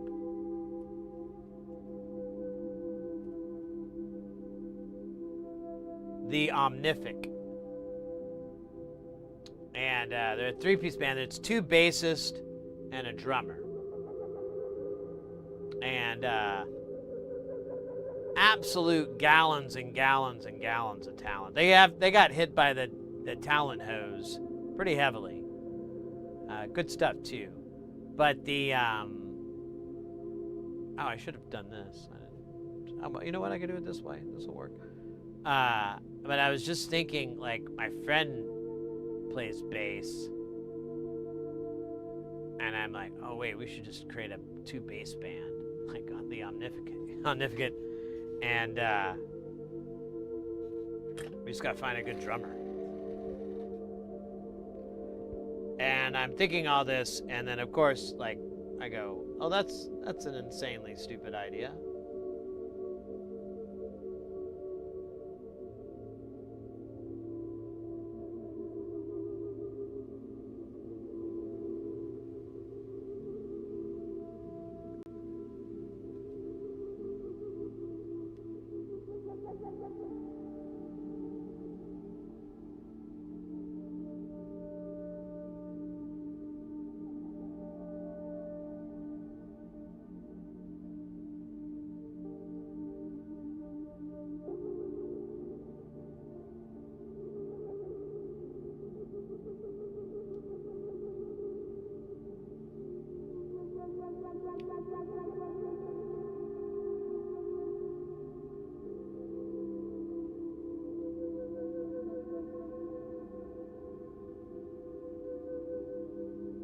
Wait, oh shit.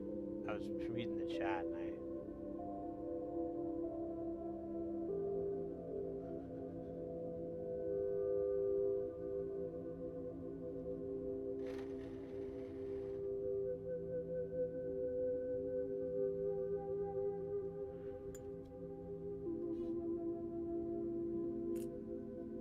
man, I'm hungry. We got some pizza.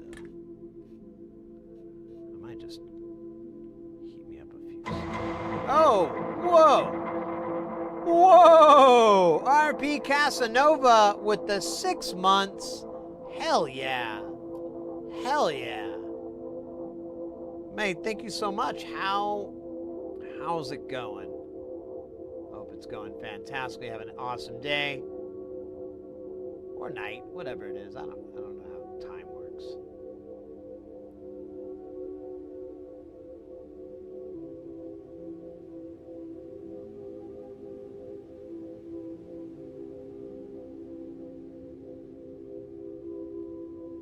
All right, I'm just gonna hit it with the old hose, and then we'll see how that works. I'm good, fantastic, mate, fantastic. Good to hear, good to hear. Here, I just want to straighten this ever. Well, technically, it's not crooked. Well, yeah, it is.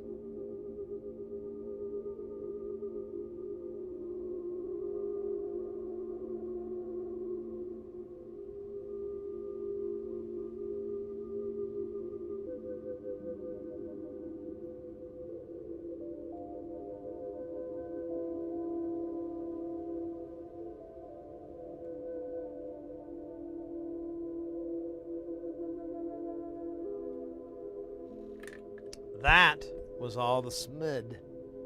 All the smut. Surface mount technology. Or smut for short.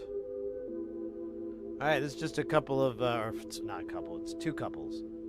Zwei Couple, as the French Germans would say.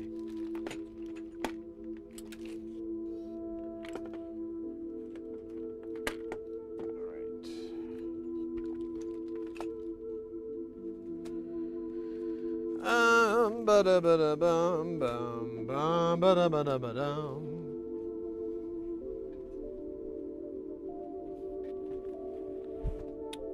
Oh, shit. Oh, these are those damn screws from...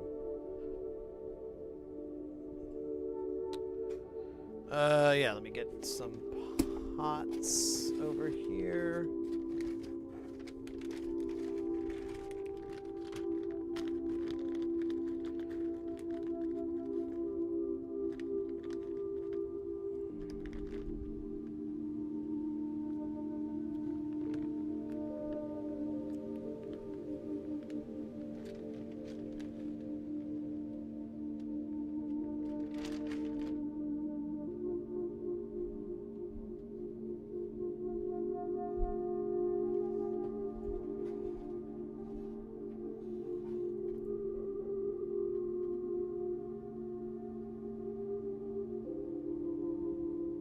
Alright.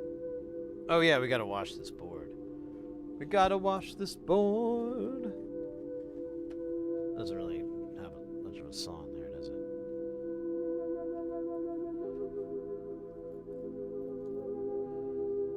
I'm gonna wash this board right out of my hair. Oh yeah, we got a new toothbrush.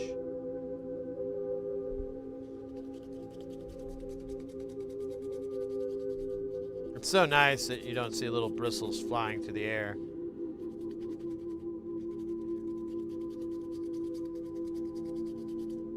So less bristly.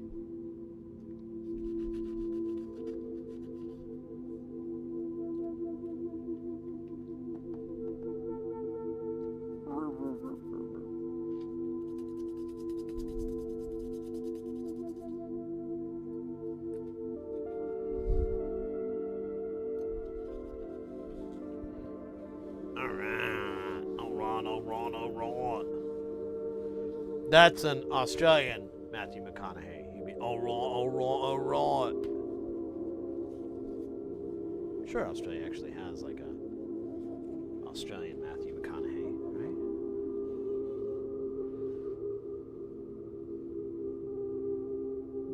right? Never stop trying stupid idea. Well, yeah. Okay.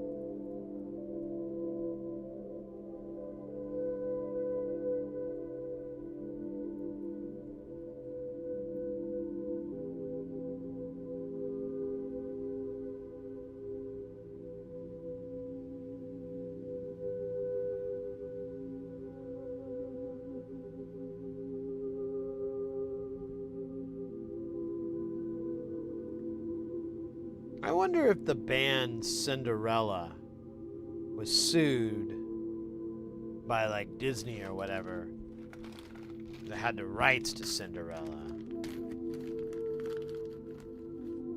I don't remember hearing anything about that. But to be fair, I was 7, so what would I know? The height of their popularity.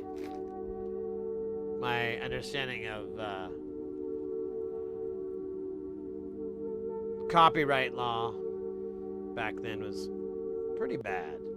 Honestly, it was terrible. Like, I really didn't even know how to spell copyright or wrong.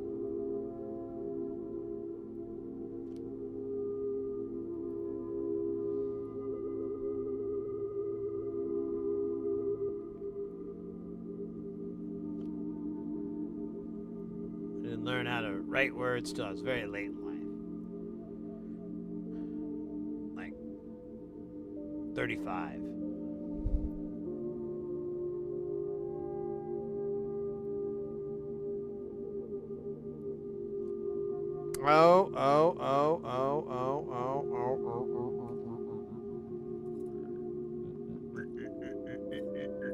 All right, I need to find Need to find a double row. I don't think there's any double rows here. I might have to stand up. Oh God. The hell you say? The damn I do. Alright. Just gonna do it. I'm gonna quit belly aching about it, whining, crying. But I might write a song about it later. Might be my muse. Like, oh yeah, I couldn't find this thing and I had to get up and I wrote a whole song about it.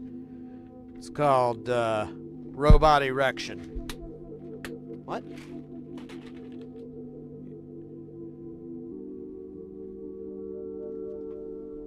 That would be a funny name for a song.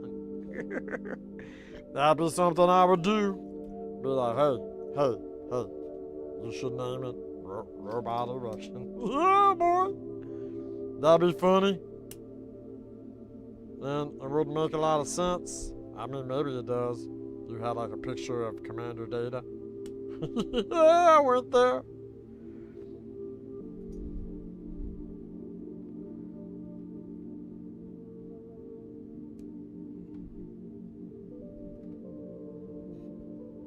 Oh, booze. Got auto modded for saying. I don't even know why you got auto modded.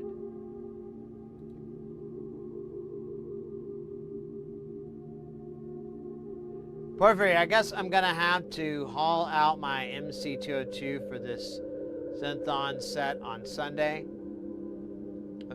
Synthon set on Sunday?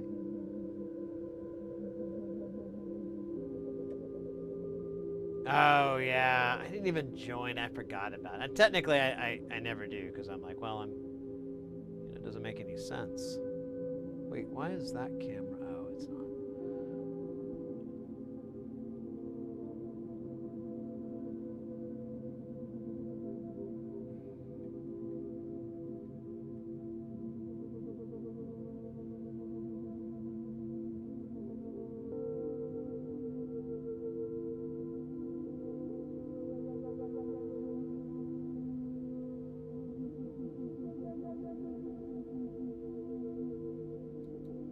Oh, the DR202. I don't remember that thing. What is it? What is it? What's the catch?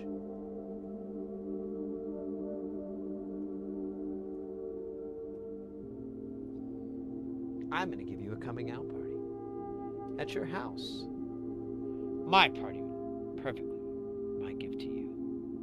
It's your fantasy. Fantasia, having a party is not my idea of a fantasy, especially right now. Oh yeah, this thing is sick, Doe. This dude I used to, back in Oklahoma. There's this guy, we used to call him James with the Symphonic Disorder, because every time he'd call or introduce himself or whatever, that's how he would say it. Hey, this is James with the Symphonic Disorder. That was the name of his band. And he had this drum machine as his main ride or die drum machine. And like, he sold me on it. I never got one, but I you're bringing back the memories. I'm like, oh yeah, this thing is actually kind of cool.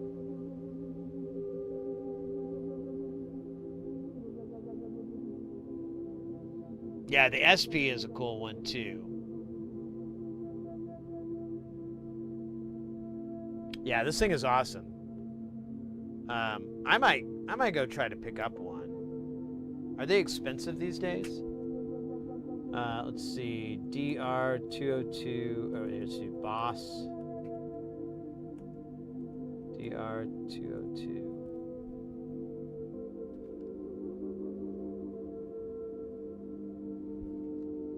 Ouch. Ouch.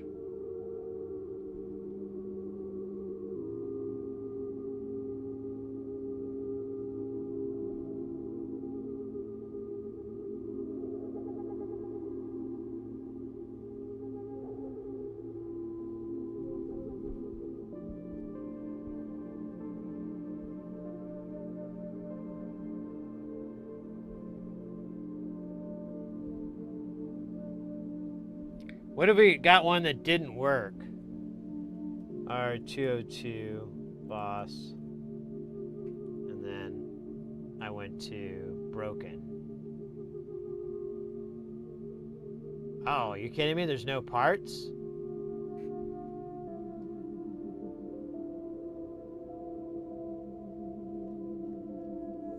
Oh, there it is, condition.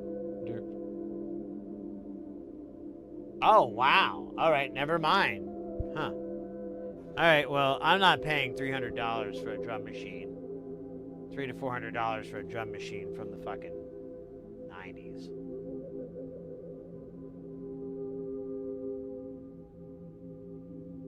Yeah, I can't spend that much on it. That's just too much.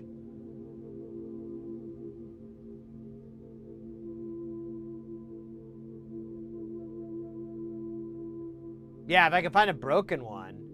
That's what I was looking for. I'm like, oh, there's got to be one on eBay that's like 4 parts. And then, you know, we could look at what's up with it and, you know, maybe fix it, maybe not.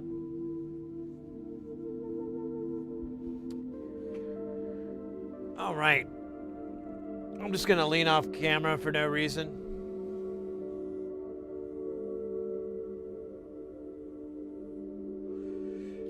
And then let off a little steam.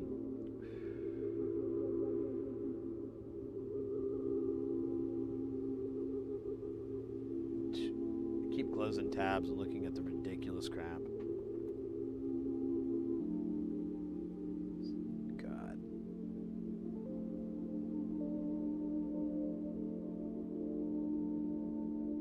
There's just so many actors and stuff that it's like, what are you even doing, man? What are you even doing?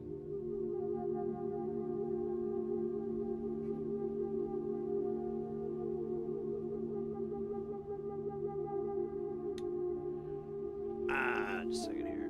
Oh, it's on the floor. That's why.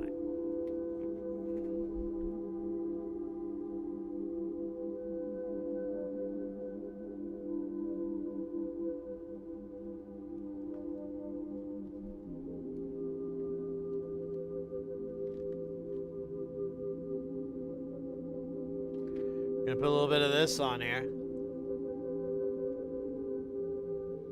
God damn.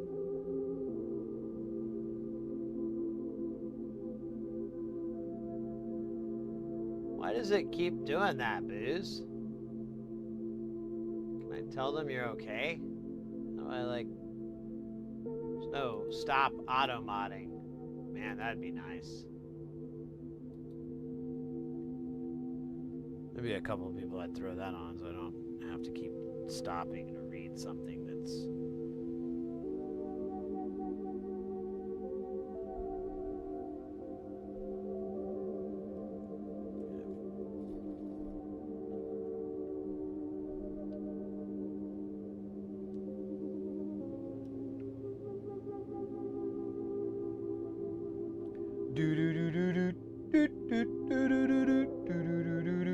Oh wow, there's like bits of fuzz and shit in there. That's disgusting. Ah, God, it's killing me inside. We must destroy it with fire.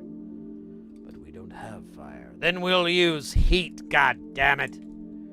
Yeah, I'm gonna put on my shopping list here.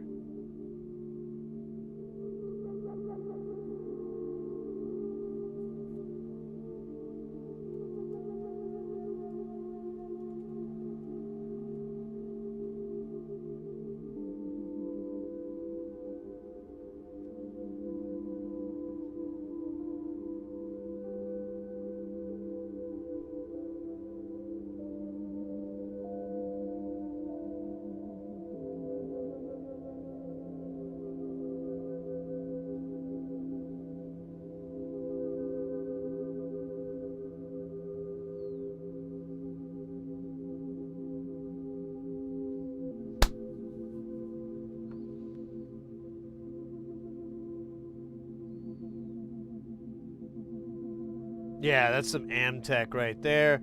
This is Amtech 213, which is honestly, I like this a lot better. I'm trying to find the equivalent of it from the company that took over Amtech or whatever. I have their name in here. I wrote them an email and they never replied back, so I don't know what the fuck is up. Because I wanted to get some solder paste from these guys.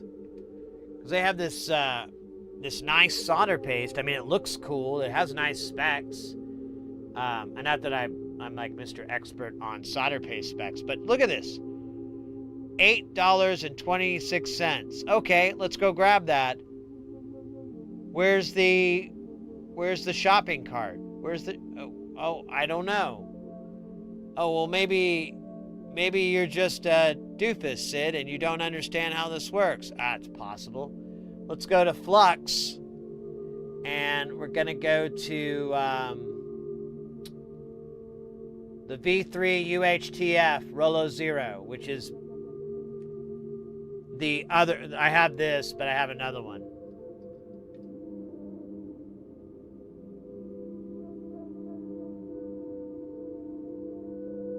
Well, there it is. That's how you select it. That's crazy. So I guess they don't have the solder paste, or maybe they can't sell it. They've been out of stock for a long time now. And I emailed them once because I was like trying to confirm if this Flux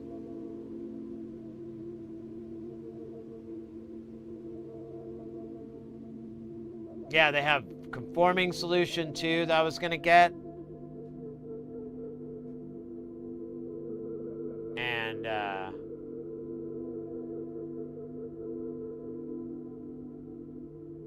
yeah, they have adhesive. Okay, so this is where it is. But I have to look it up again. I figured out what the 213 is on here.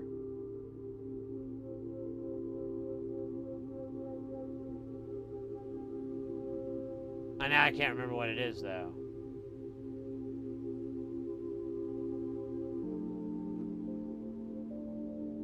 I have it written down, so it's not a big deal. Maybe it's V4? Well, wait, what's written on this?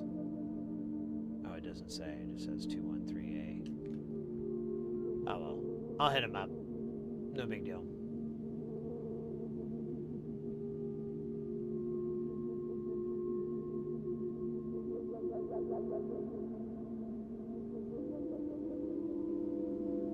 $63.37 without silver.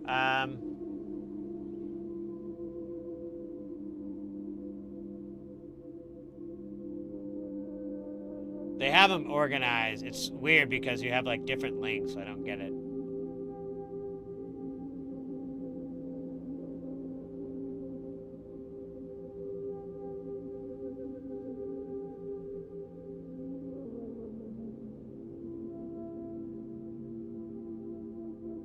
Is it Enig? No, I guess not.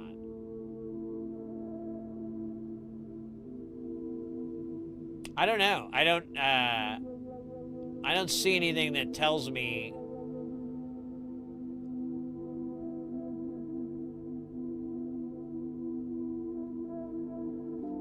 I don't know, man.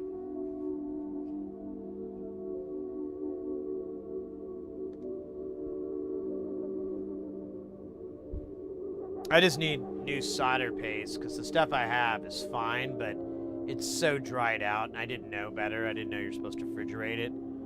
So what I was gonna do is use one of my syringes here and just extract like, you know, a little dose of it. So if I end up having to, and then I could either store it in the fridge, or, you know, I'd store like the main tube in the fridge. Oh shit! Brad's Guitar Garage. Hey mate, sorry, I don't know how long sorry, my bad. How you doing, mate? Good to see ya. Hope you're still in the chat there. And then fucking go, screw this dick.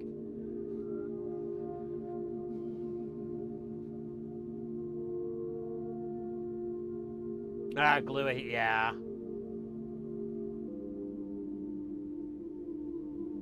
All right. Let's go, Sister Christian.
All right, I did not check the sides here, but I think that looks okay. Huh.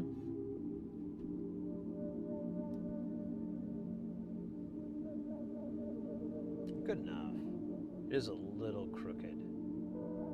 I don't think I can fix it. I could try though. Let me try it. Let me just give it a little trippity try.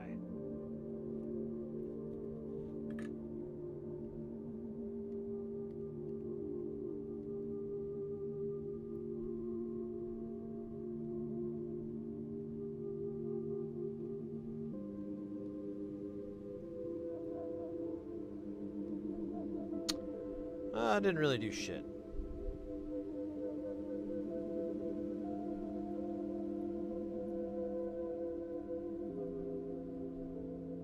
Yeah, not much. Oh well, whatever. This is for me. Not the others. I'm gonna clean. Oh, I don't have any more wipes, do I? Fuck. Here, I'm gonna reuse this wipe.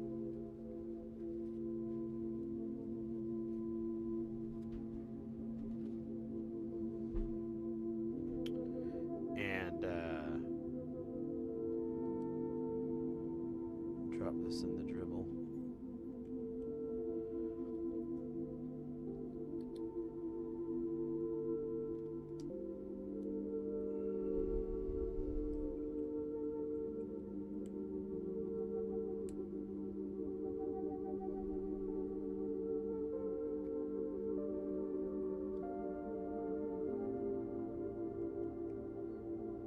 Man, did we just do a mix? I feel like I just did all this. No, it wasn't a mix. What was it? I don't remember. We did it recently, though. It should be over there. Oh, it was a valve. Oh, no, it wasn't a valve. What is? Oh, it's an operator. That's why. I was like, man, putting these jacks on feels familiar. Slightly different.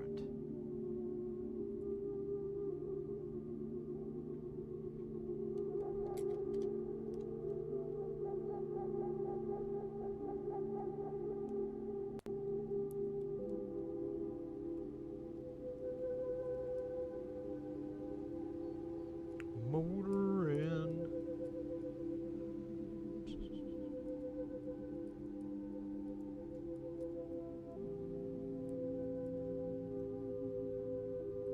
Nice. All right. Give me a second, and we'll start. I just need to. Mrs. Hersey just got home. I just wanted to say hi to her real quick. I'll be 2 shakes of a lamb's tail. A damn lamb's tail. Remember damn Yankees? Me neither.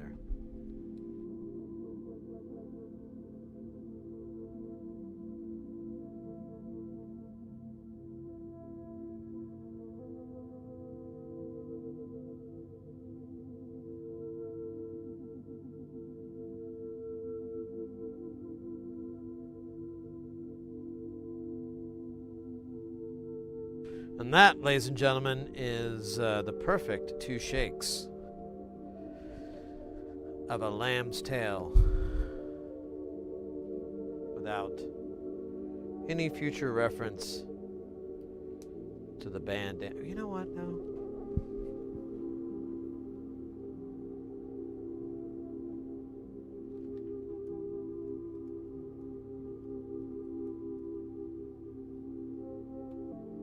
was in it? Oh, it was Ted Nugent and Tommy Shaw. Jesus Christ. I didn't realize that.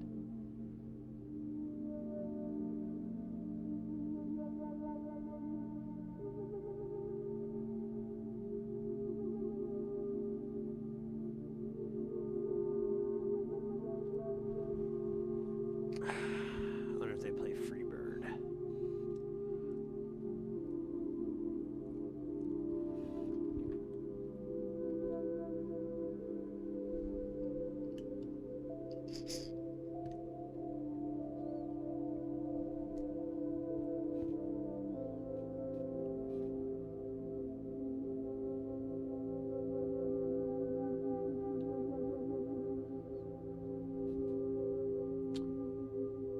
You know, you remind me of the Babe. The Babe with a power. The power of voodoo. You do. Remind me of the Babe. A goblin babe. Well, love.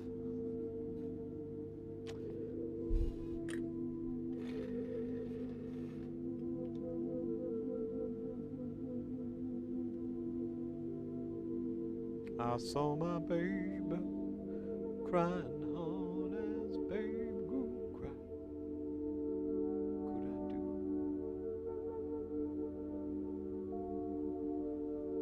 Could I do? I keep seeing these like fake things where they're gonna remake Labyrinth, and I'm like, don't. It's fine. You don't need to remake it. It was fine the first time. Just like you didn't have to remake RoboCop. It was fine the first time. Didn't need to be remade at all. No, we don't need it to go on a different angle than the first one. The first one was fine. I mean, why don't we just make another Beverly Hills Cop? There you go. That's a fucking better idea.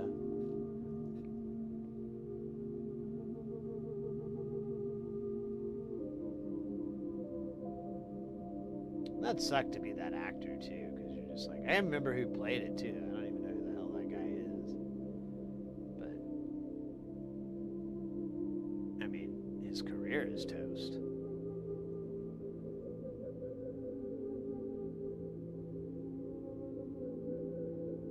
Jalopy Jones, welcome in, and I've got news for you.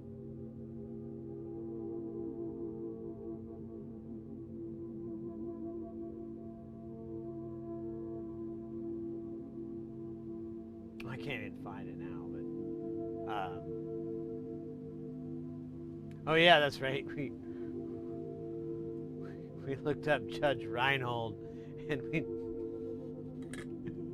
So I got good news for you then, Jalopy, because check this out. Beverly Hills Cop 1. Oh shit. Start over. Beverly Hills Cop 1, 2, 3, and Beverly Hills Cop 4. Made 30 years after 3. And 3 wasn't even that great. I mean, you're just listening to Eddie Murphy laugh at that point. But good news, Judge Reinhold's in it, so still plays his partner, wacky sidekick.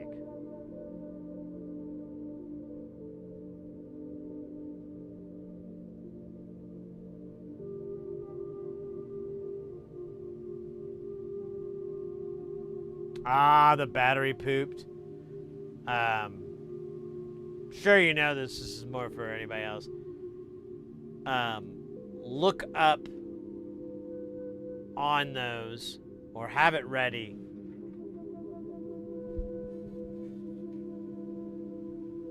Uh-oh.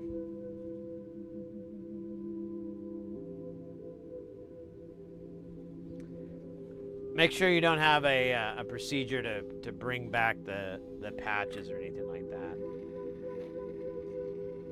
Like some of them, you'll do the battery and it'll just wig out, and you have to like do a special button press when you power it on or something like that to reinitialize everything.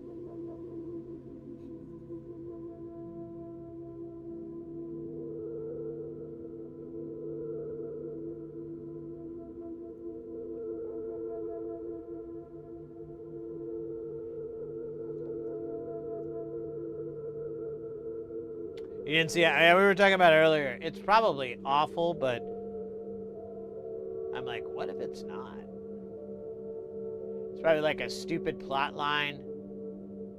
Oh, do you think Bronson Pinchot's in it? He brings back his character Surge. No, get out of there. I'm kidding. No fucking way. Now I gotta know is, buddy, the news just keeps getting better. Bronson Pinchot revives his role in Axel F as Surge. No, I'm fucking serious.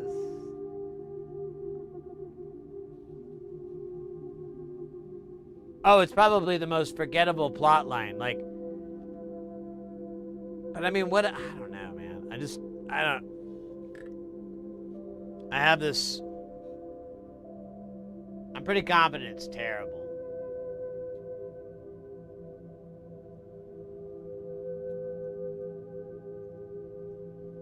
But, like, is it at all entertaining? That's where the gray area is.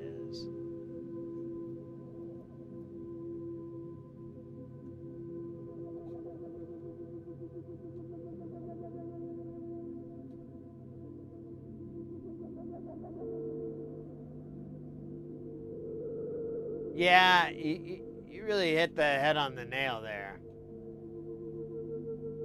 Jalopy. It is the original premise is. It's the most 80s premise you could get.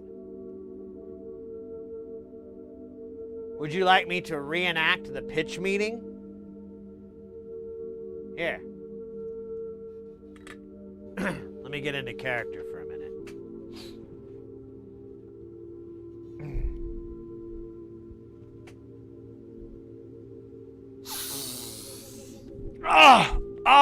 Okay. All right, we've got a wisecracking cop. We already have one. No. Hear me out. The wisecracking cop. Oh my God. Oh man, you got some water or something? Jesus. Jesus. That's. Okay, where was I? Okay, wisecracking cop. And he's in, like, what's the toughest city? Detroit. Okay, so he's in Detroit, okay? And he's gonna go, they gotta move him from Detroit into, like Palm Springs? Beverly Hills. That's right. Okay, so he's get this, he's a Beverly Hills cop, okay? But he's like, he's like no nonsense. He's from the street. And those cops, they just don't get his ways, right? They don't get his ways. They don't get his fucking ways, man. Hold on a minute. Oh, yeah, they don't get his ways, all right? So they don't get it. And he's like schooling them. But at the end of the movie, right? They school him. Oh, shit. This would be a great movie, man. Who could we get to play the wisecracking guy? Eddie Murphy's free. Eddie Murphy. Perfect. But who are we going to pair him against? I mean, oh, fuck. Who would be the yin to the yang, I'm not being, maybe problematic language here, but I mean just, the two, the feng and the shui, man. Who would be it? Hold on.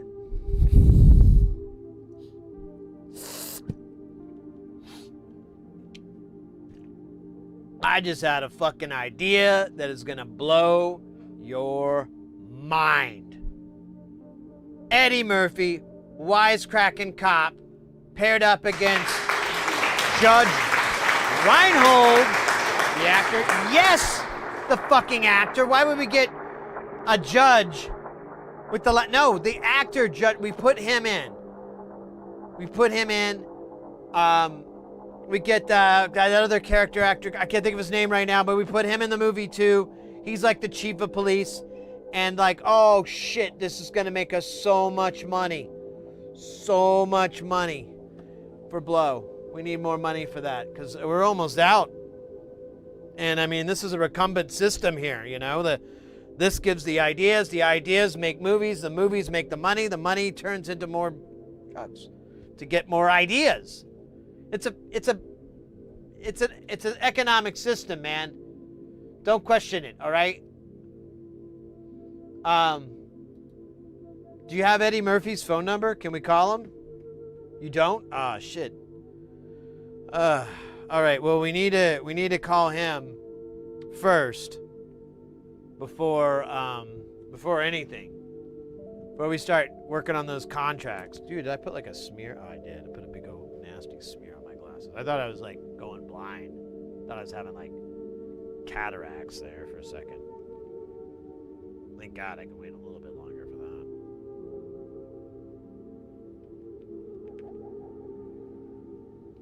that. Okay. All right, so during that little bit of theater that I was doing, and by the way, thank you for the applause. That was the story I just wrote called The Making of Beverly Hills Cop. I played all the roles. It was a one-man show. A one-person show. And I got to tell you, feels really good to get that out, you know. Dealt with a lot of trauma. It's therapeutic when I'm on stage, doing my one-man show.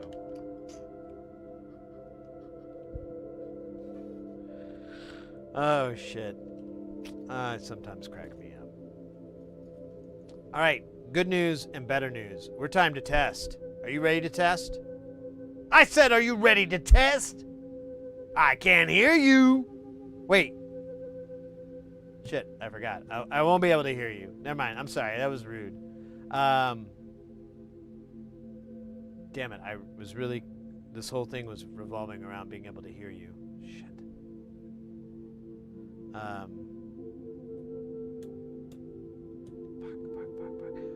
You know what?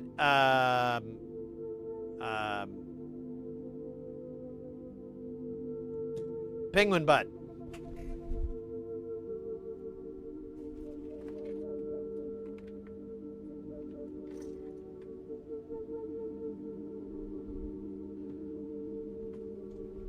You ever think these cables look like dreadlocks or something? And then you think about it and you ever think like this kind of looks like the Predator, you know, with the Predator's like dread hair or whatever, the cables. I don't know what they were. The guy had like two mouths, you know. And can't imagine how that guy ate.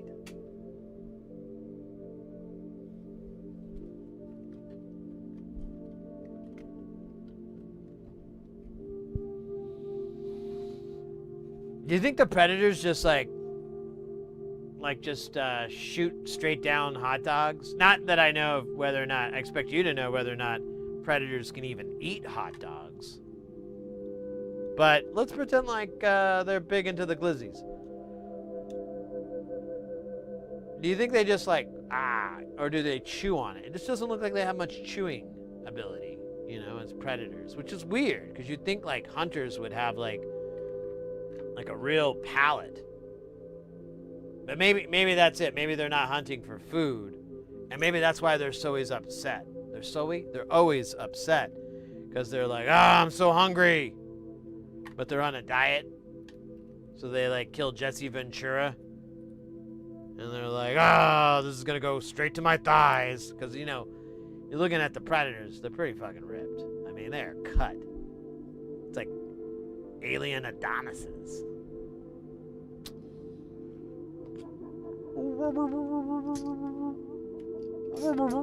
I love this sound.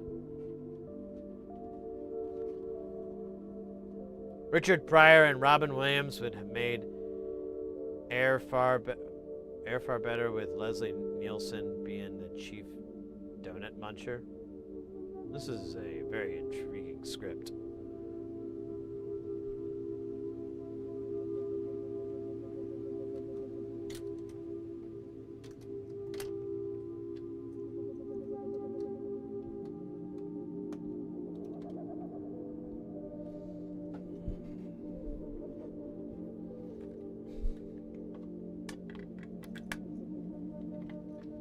All right.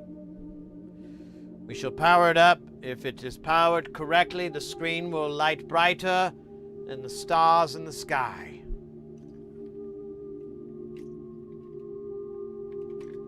Be ready. Dear Lord, it works. All right, first we gotta check these levels here. I'm gonna turn this down because I think it's gonna be loud.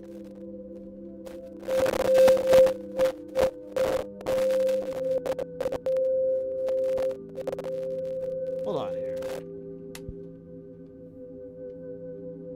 Is this like fucking busted? Why is it so scratchy? It's scratchier than usual.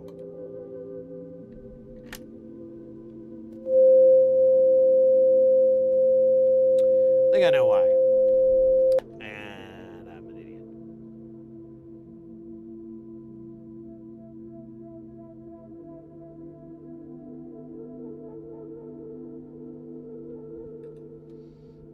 All right.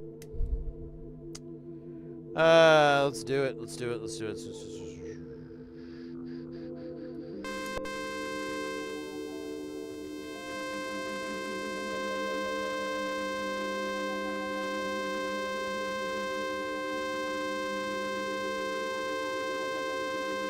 Wait, that's higher. Yeah, that's not good.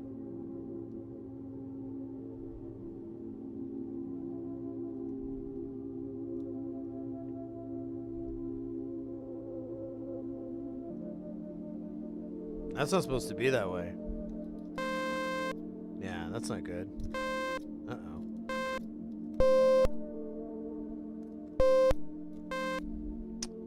Okay. Oh.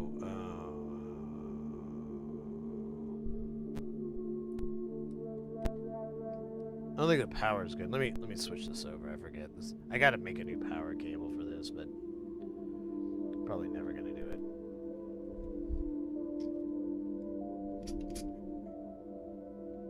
Okay, so it needs to be nice sine wave. There it is. I think only 1/2 of it was lit up. There's some noise there.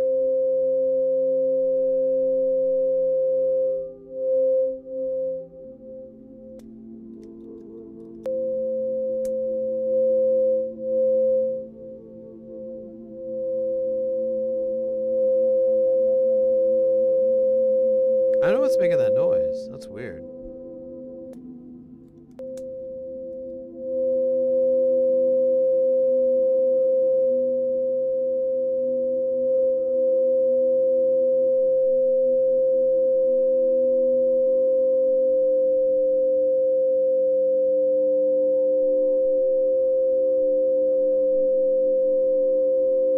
Yeah, it's some noise from crossing 0.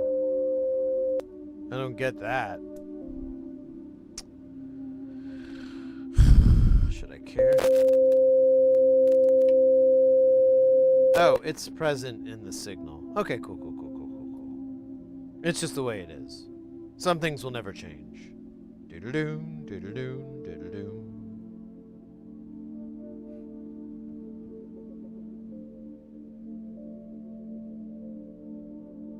The janky power. That's character.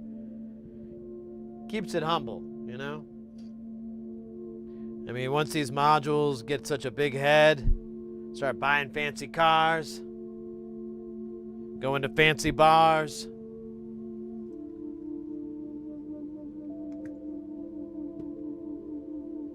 Just getting fancy. Yeah, everything goes kind of shit. Okay, well,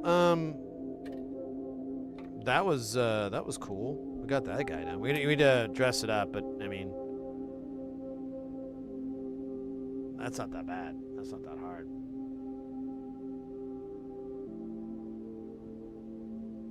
Wait a minute, John Ashton, like,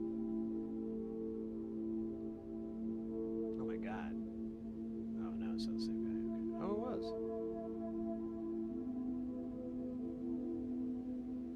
We gotta quit looking at the history of Beverly Hills Cop, Axel F. Yeah, literally, Jalopy, we were talking about, I was like, man, they could have just named it Beverly Hills Cop 4 and that would have been a better name than Axel F. Like, what the, it's like something you would name the video game version of it. Oh my god. Did that make it? The video game version of,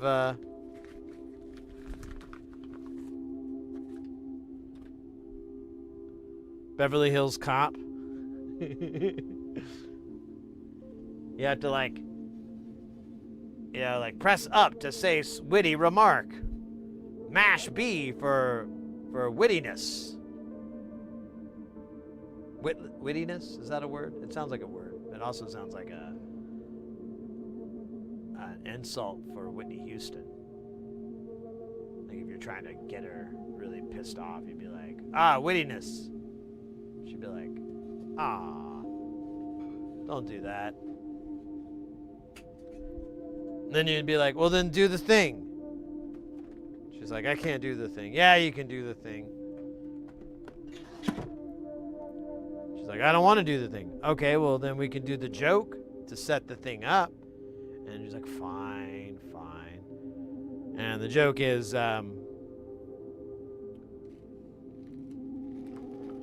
what is Whitney Houston's favorite coordination? What is Whitney Houston's favorite coordination? That answer is simple. It's hand up.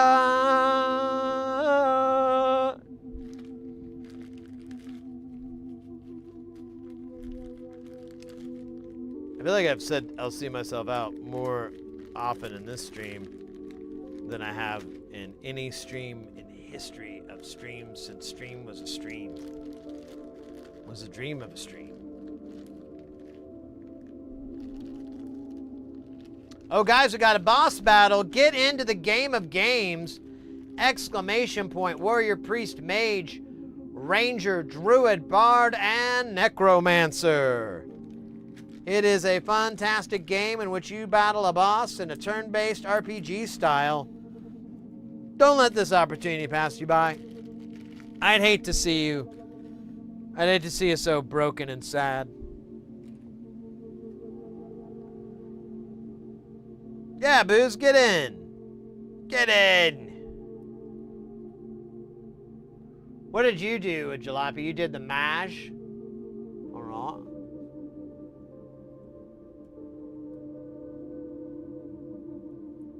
YouTube can join in as well.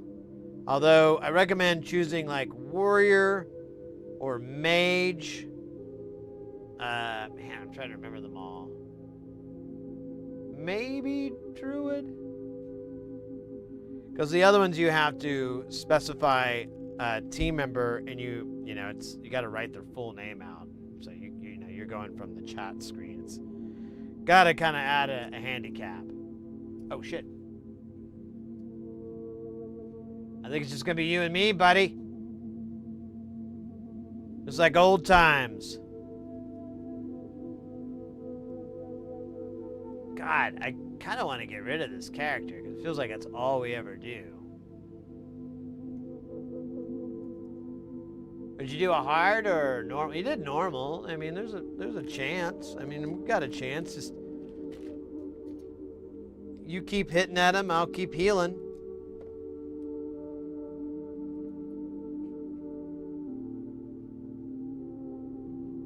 Here, we'll do, you're a mage, right? Yeah. So let me hit you with some focus action. Oh, wait. Sorry. Hit you with some focus action. Buff you up. Now your shit's gonna, like, sting. It's gonna sting real nice.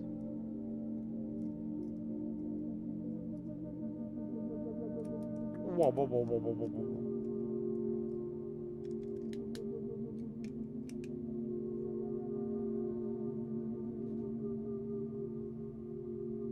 Fireball, eat it. Tell me what it tastes like. Describe it in detail, Petey Piranha. I need to know everything.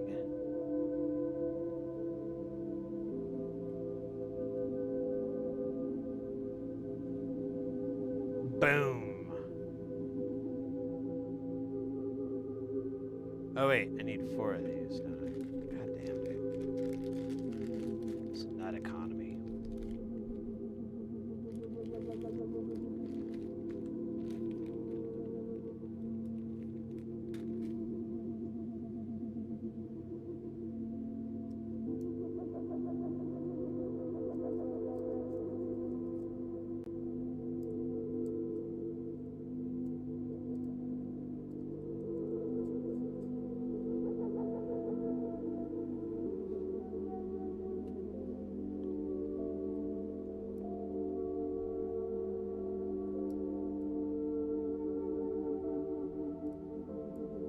All right, back at it.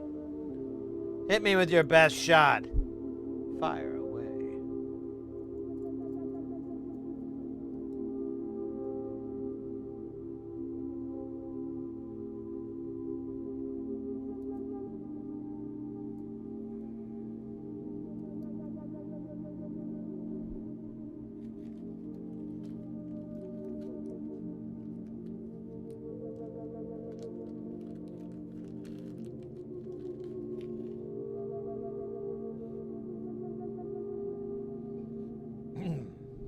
You like that bitch?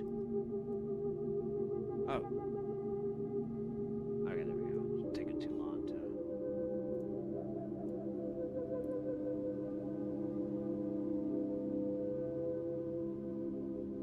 Trees? Oh yeah, they're famous for it. Where was my little thing? Oh, there it is. God damn. If I lost this, I'd be like out $4. Be a very painful $4.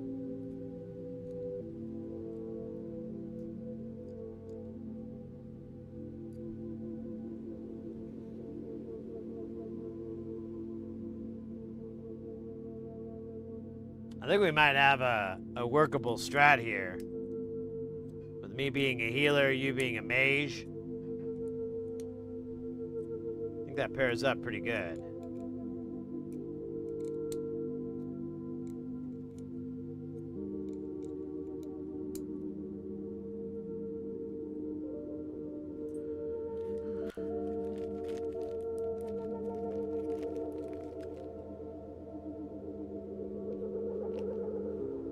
Wait, didn't I heal you? Oh, we already hit you. Never mind. I'm being dumb. Hadouken, that son of a bitch.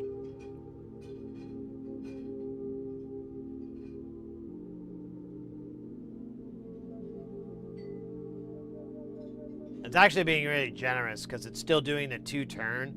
Normally, if you run down to it, the boss only has like 1 turn. So we've got like a little tiny. The boss has a pretty, well, not tiny. It's a pretty decent handicap because we're able to attack twice, and he gets 1 attack.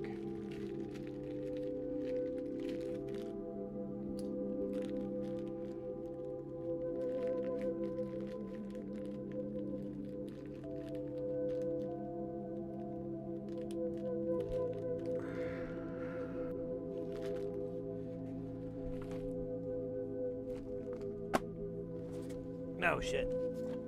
Okay. In a second, I just need to grab these little guys. I don't really need to make a big deal about it. 1, 2, 3, 4. Look at that. High five.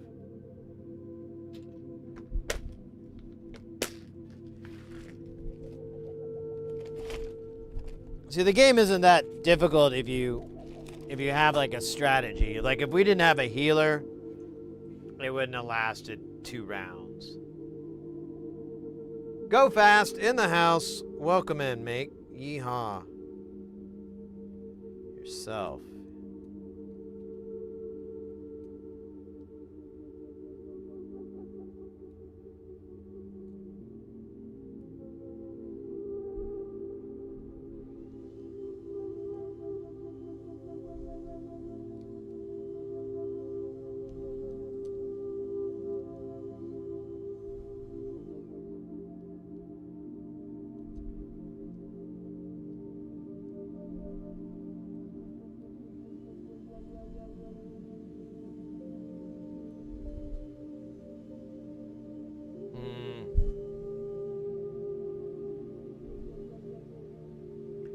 think I got it off a little bit here.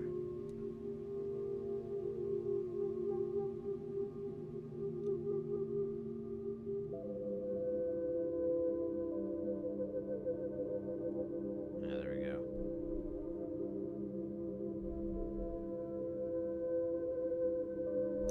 God damn it. Tried to attack me. You saw it. It had a knife. I had no other choice than to shoot it 15 times, reload, and then shoot again 15 more times. Self-defense, damn it.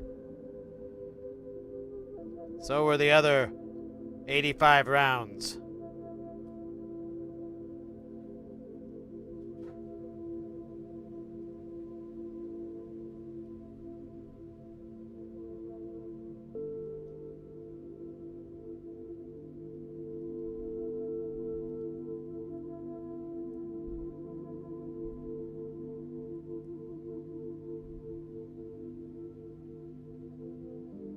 Look at that. Here, let's go to the close cam. Close cam.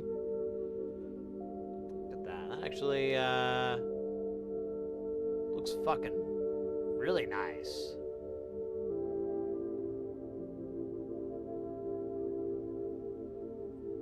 Shoot it till you're out of bullets.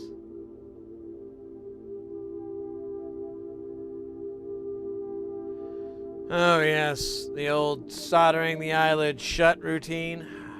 God. It's the only way. It's the only way. Put this shit away so I have a bunch of nuts everywhere. Nut and honey. Honey nuts. In my mouth. Okay, sorry. I just couldn't resist.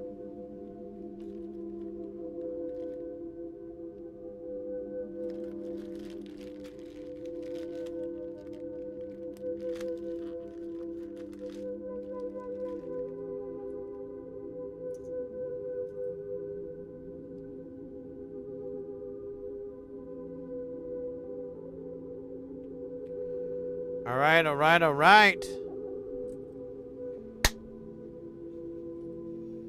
This is actually going to be great in Jamtown. I'm not going to hesitate because it uses like 3 amps. I mean, it barely uses, not even 3 amps. It uses like 3 milliamps. It barely uses any power. I doubt this even uses a milliamp. God, the urge to find out is strong. We must find out real quick. You know, it's probably written down, but that is inrush current. Actually, there shouldn't even be any inrush current. There's just those 2 10 microfarad caps. MF caps.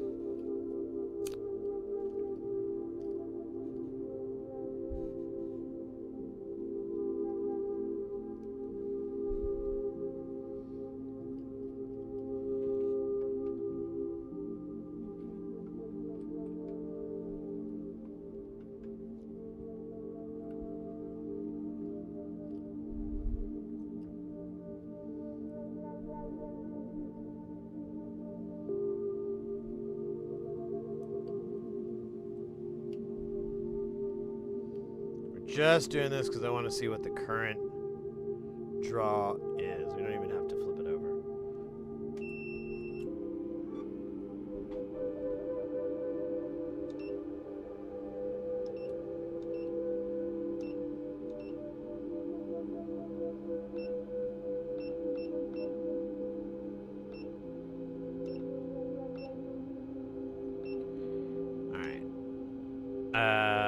Put it in series. Okay. Double check my work. It's good. Going hot.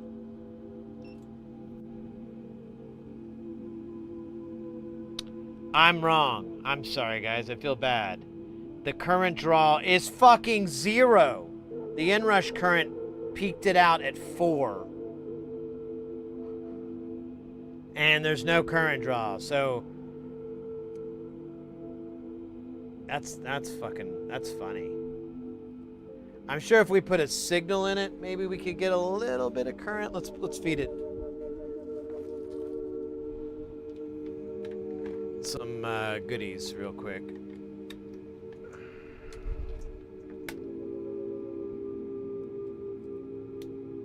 So output's plugged in. I'm going to plug in an input and to 1, and I'm going to turn the volume up. And yeah, there is 0 current draw on it. Just to make sure I'm not crazy. But here's my number. Call me maybe. Yeah. This thing doesn't use any power.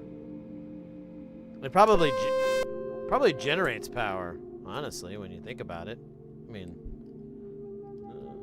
put this in your main power supply and plug it into your wall, something like that. Boom.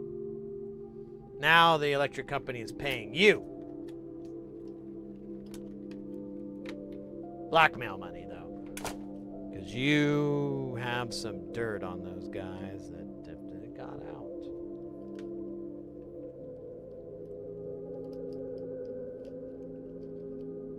Dope to the Collide 4. Did I say that?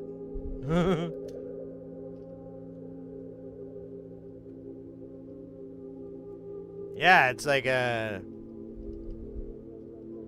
energy maker. Just like my crystals that hang over my bed. Oh God. Probably gonna take somebody out. I was like, damn it, I do that. Oh well, it's scientifically proven not to do anything, so cool.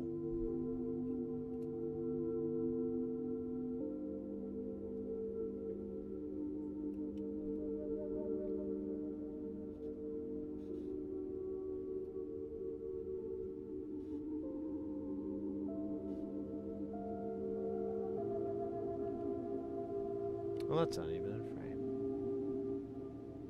Oh man. Ah, shit, sorry. Oh, why that happened? Yes. Yes.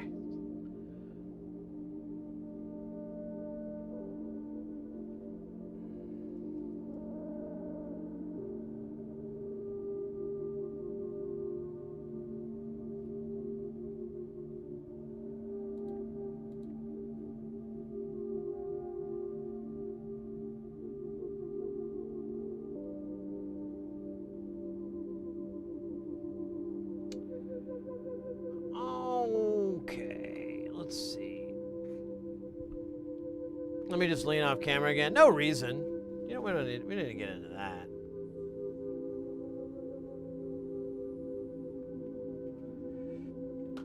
And again, like a train.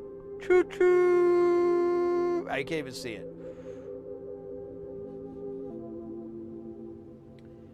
Don't even know.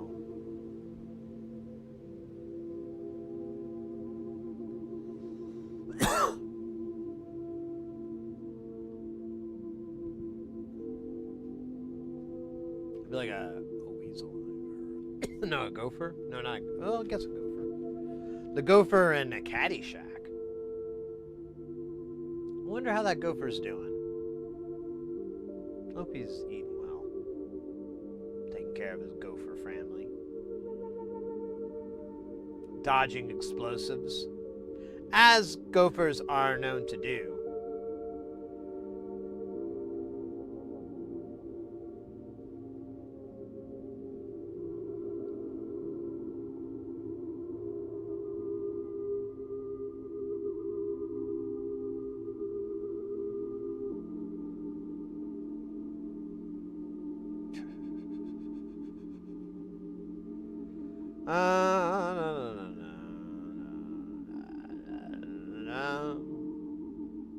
All right. Let me see what is up on them internets right now. What are we at? We're at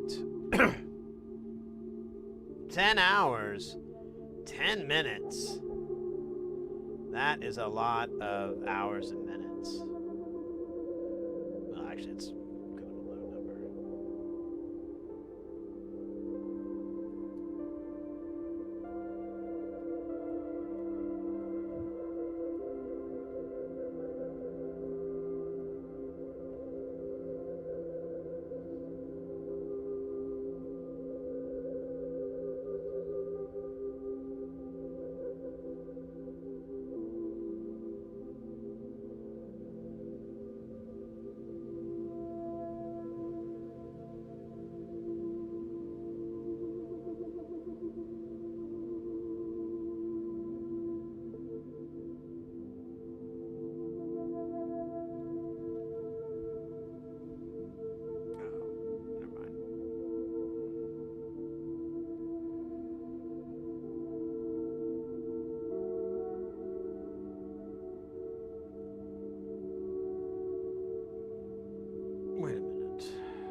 Heimer, no good gophers. Well,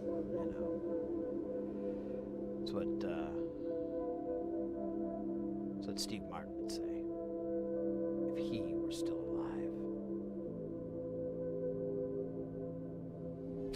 Guys, today has been a hell of a day.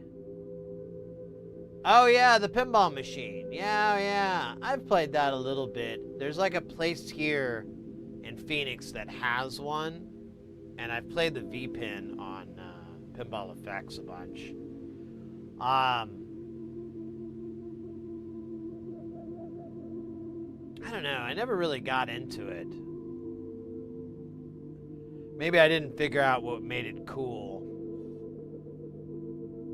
Oh yeah, I didn't like that one either.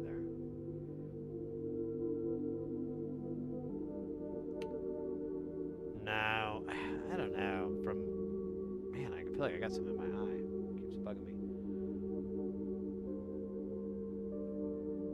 I was playing Pinball Friday. I'm gonna play again this Friday, unless something comes up crazy. But I went there last week, and it was kind of crowded. They were doing this event, so I was like, I played some games, but then I was like, man, I should really play some games I don't normally play, and or I don't give enough attention to. And I was honestly going to those classics, like early 80s games, kind of simplified play fields and whatnot. You know, you basically have like 3 or 4 shots, and that's the game. Firepower, let's go. I was thinking of that one too. Honestly, I love that game. I like the Atari sounds that it makes, like the video game sounds, and there's a bunch of other games that are very similar in that respect that do that, and I kind of dig it. I'm like, man, this is just like a really cool, because it's so compressed. I mean, it's not even, you know, there's like no dynamics or whatever. It's just there all the fucking way. So I don't know that game well enough to remember the left spinner sound. Oh, okay. I think I know what you're talking about. Like it does a yeah, that's, oh man. I wouldn't mind. You know, I should, since it's summertime, I should check out, there's a place here, there's a giant pinball collection, and it's never been open to the public. I don't know what the story is, but I think you could rent it. So I'm gonna reach out. I need to reach out to them soon and be like, hey, I'm a content creator. I stream gaming and stuff like that, but can I rent, you know, how much is it to go and rent it and just play for, you know, 4 hours or whatever, and see what happens. Because we could go down there and play. Oh God, The Getaway 2 is my jam. The Getaway 2. I was playing it the other day at that place I usually go to.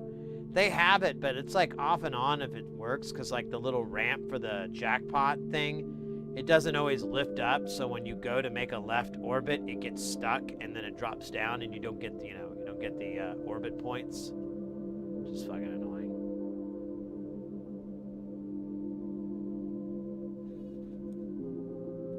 Oh, weird. My phone just died in front of me. I don't know what that was about. Dude, seriously, did my phone just die?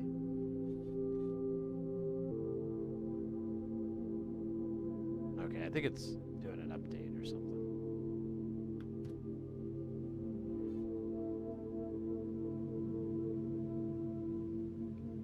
I love that game. That was like one of the first pinball games I ever played that that had like a video mode.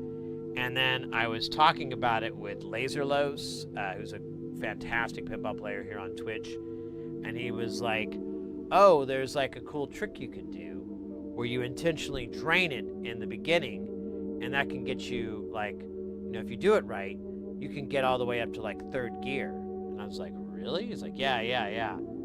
And that was like the first game I'd ever learned like a hack for like that. And like after that, I was like, I am a god. Eklo, welcome in. I said hi, everyone. Welcome in.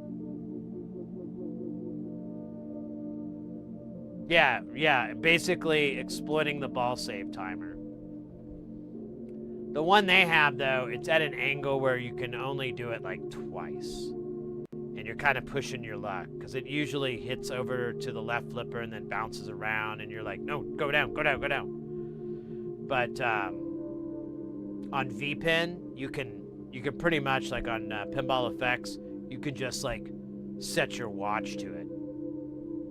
Like maximum pull on the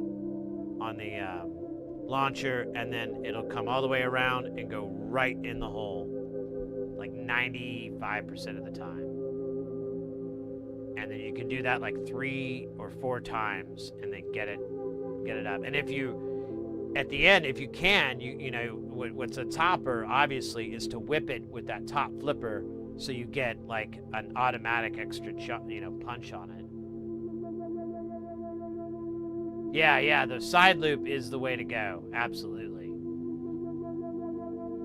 That's where all the I think that gives you, I need to look at the rules, but I think that gives you more speed than doing like the left or the right orbit. But yeah, it's just such a cool game. It's such a fun game. RPMs, that's right. You build up your RPMs from your tactometer, and that increases your speed as you shift gears. Midnight Madness.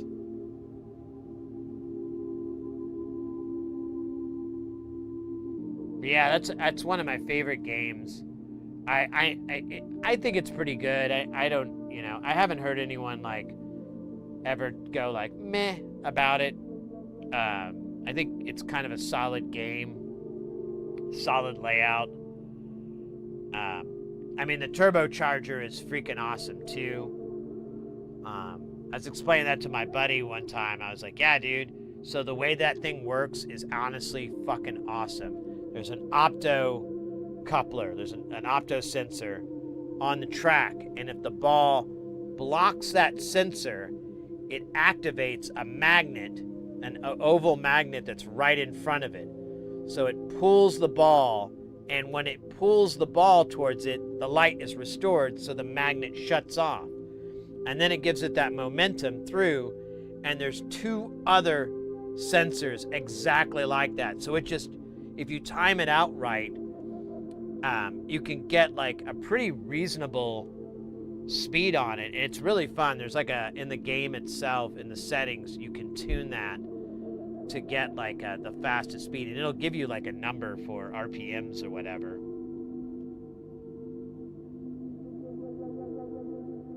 Yeah, it's great. It's a great game.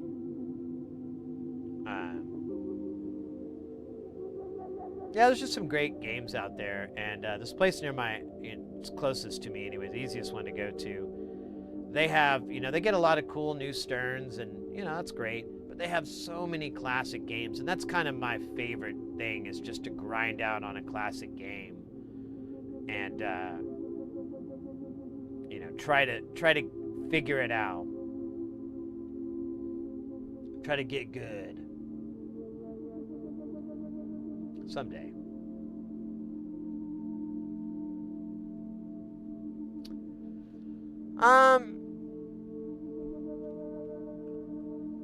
Let's get into it, folks. Today was a hell of a day.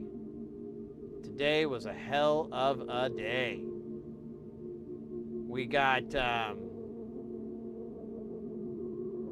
Over on YouTube, we got 3 new subscribers for 2,214. That puts us on the way to 2,300. Or not 2,300, 3K. That's what we're shooting. We're shooting higher. 3K all the way. Over on Twitch, we got a nice couple new people into the channel, putting us at 5,744. Again, thanks to Circa for that awesome boost there when we rated their channel. When was that? Yesterday, last stream. So, thanks again on that. I'm sure they're not in the chat anymore, but sentiment is stays the same. Okay, my phone was just updating. I thought it like fucking broke. Where else? Oh, hey, so we got a couple of subscriptions here today. Lusty Bard with the 7 months LFG, and then RP Casanova dropping in with that 6 months. Thank you so much. Very much appreciated. What else do we got? We had some gift subs, 2 gift subs, in fact, from Anonymous. Thank you so much, Anonymous. Mega appreciated. Always, always, always. And we got rated today by none other than Het Tanis. That was freaking awesome. That was bueno.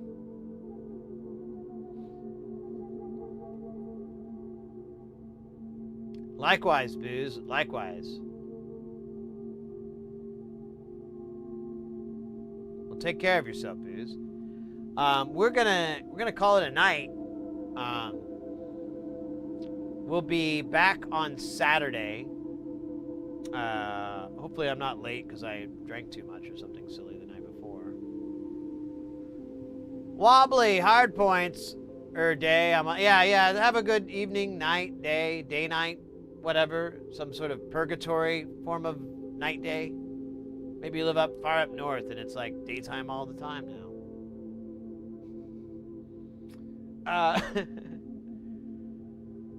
Let's see here. I think we're going to raid over on the YouTube side. We're going to raid over to our good buddy Ace Console Repair over in Australia. And then here on Twitch, I think we're going to raid over. I think we're going to mix things up and raid over to Malice Coltrane. They're on right now. I think it'd be nice to head over there, get some stuff, man. Crazy. Under a rock about. Oh, yeah. Wobbly, good to see you. Good to see you. Hope you're having a good. Good.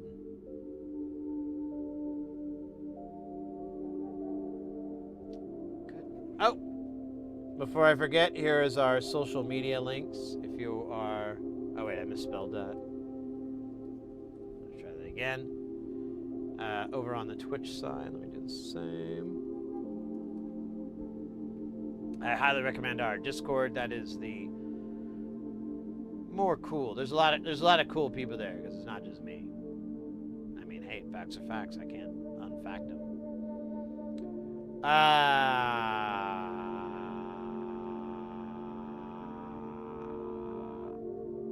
I hope Malice isn't leaving.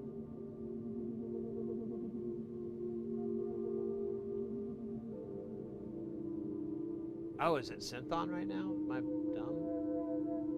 It is. All right. Let's raid over to Malice. And you guys can jump on the GSG synth train. It's a monthly-ish raid train held by the Golden Shrimp Guild. Great bunch of peoples. Highly recommend them. Exclamation GSG if you want to get more. Let's raid on over. Hopefully I don't fuck this up.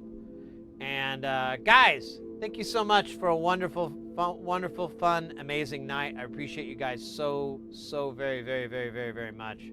And I mean that. You guys take care of yourselves. Hope to see you Saturday, maybe next week. Don't take any guff from those swine, all right? You don't deserve it. You're better than that. And party till you die. There you go. Party on. Keep it real. Fuck the establishment. We are the warriors. Come out and play.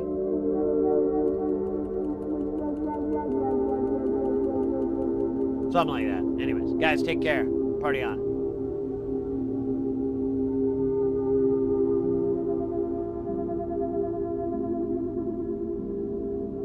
Konnichiwa.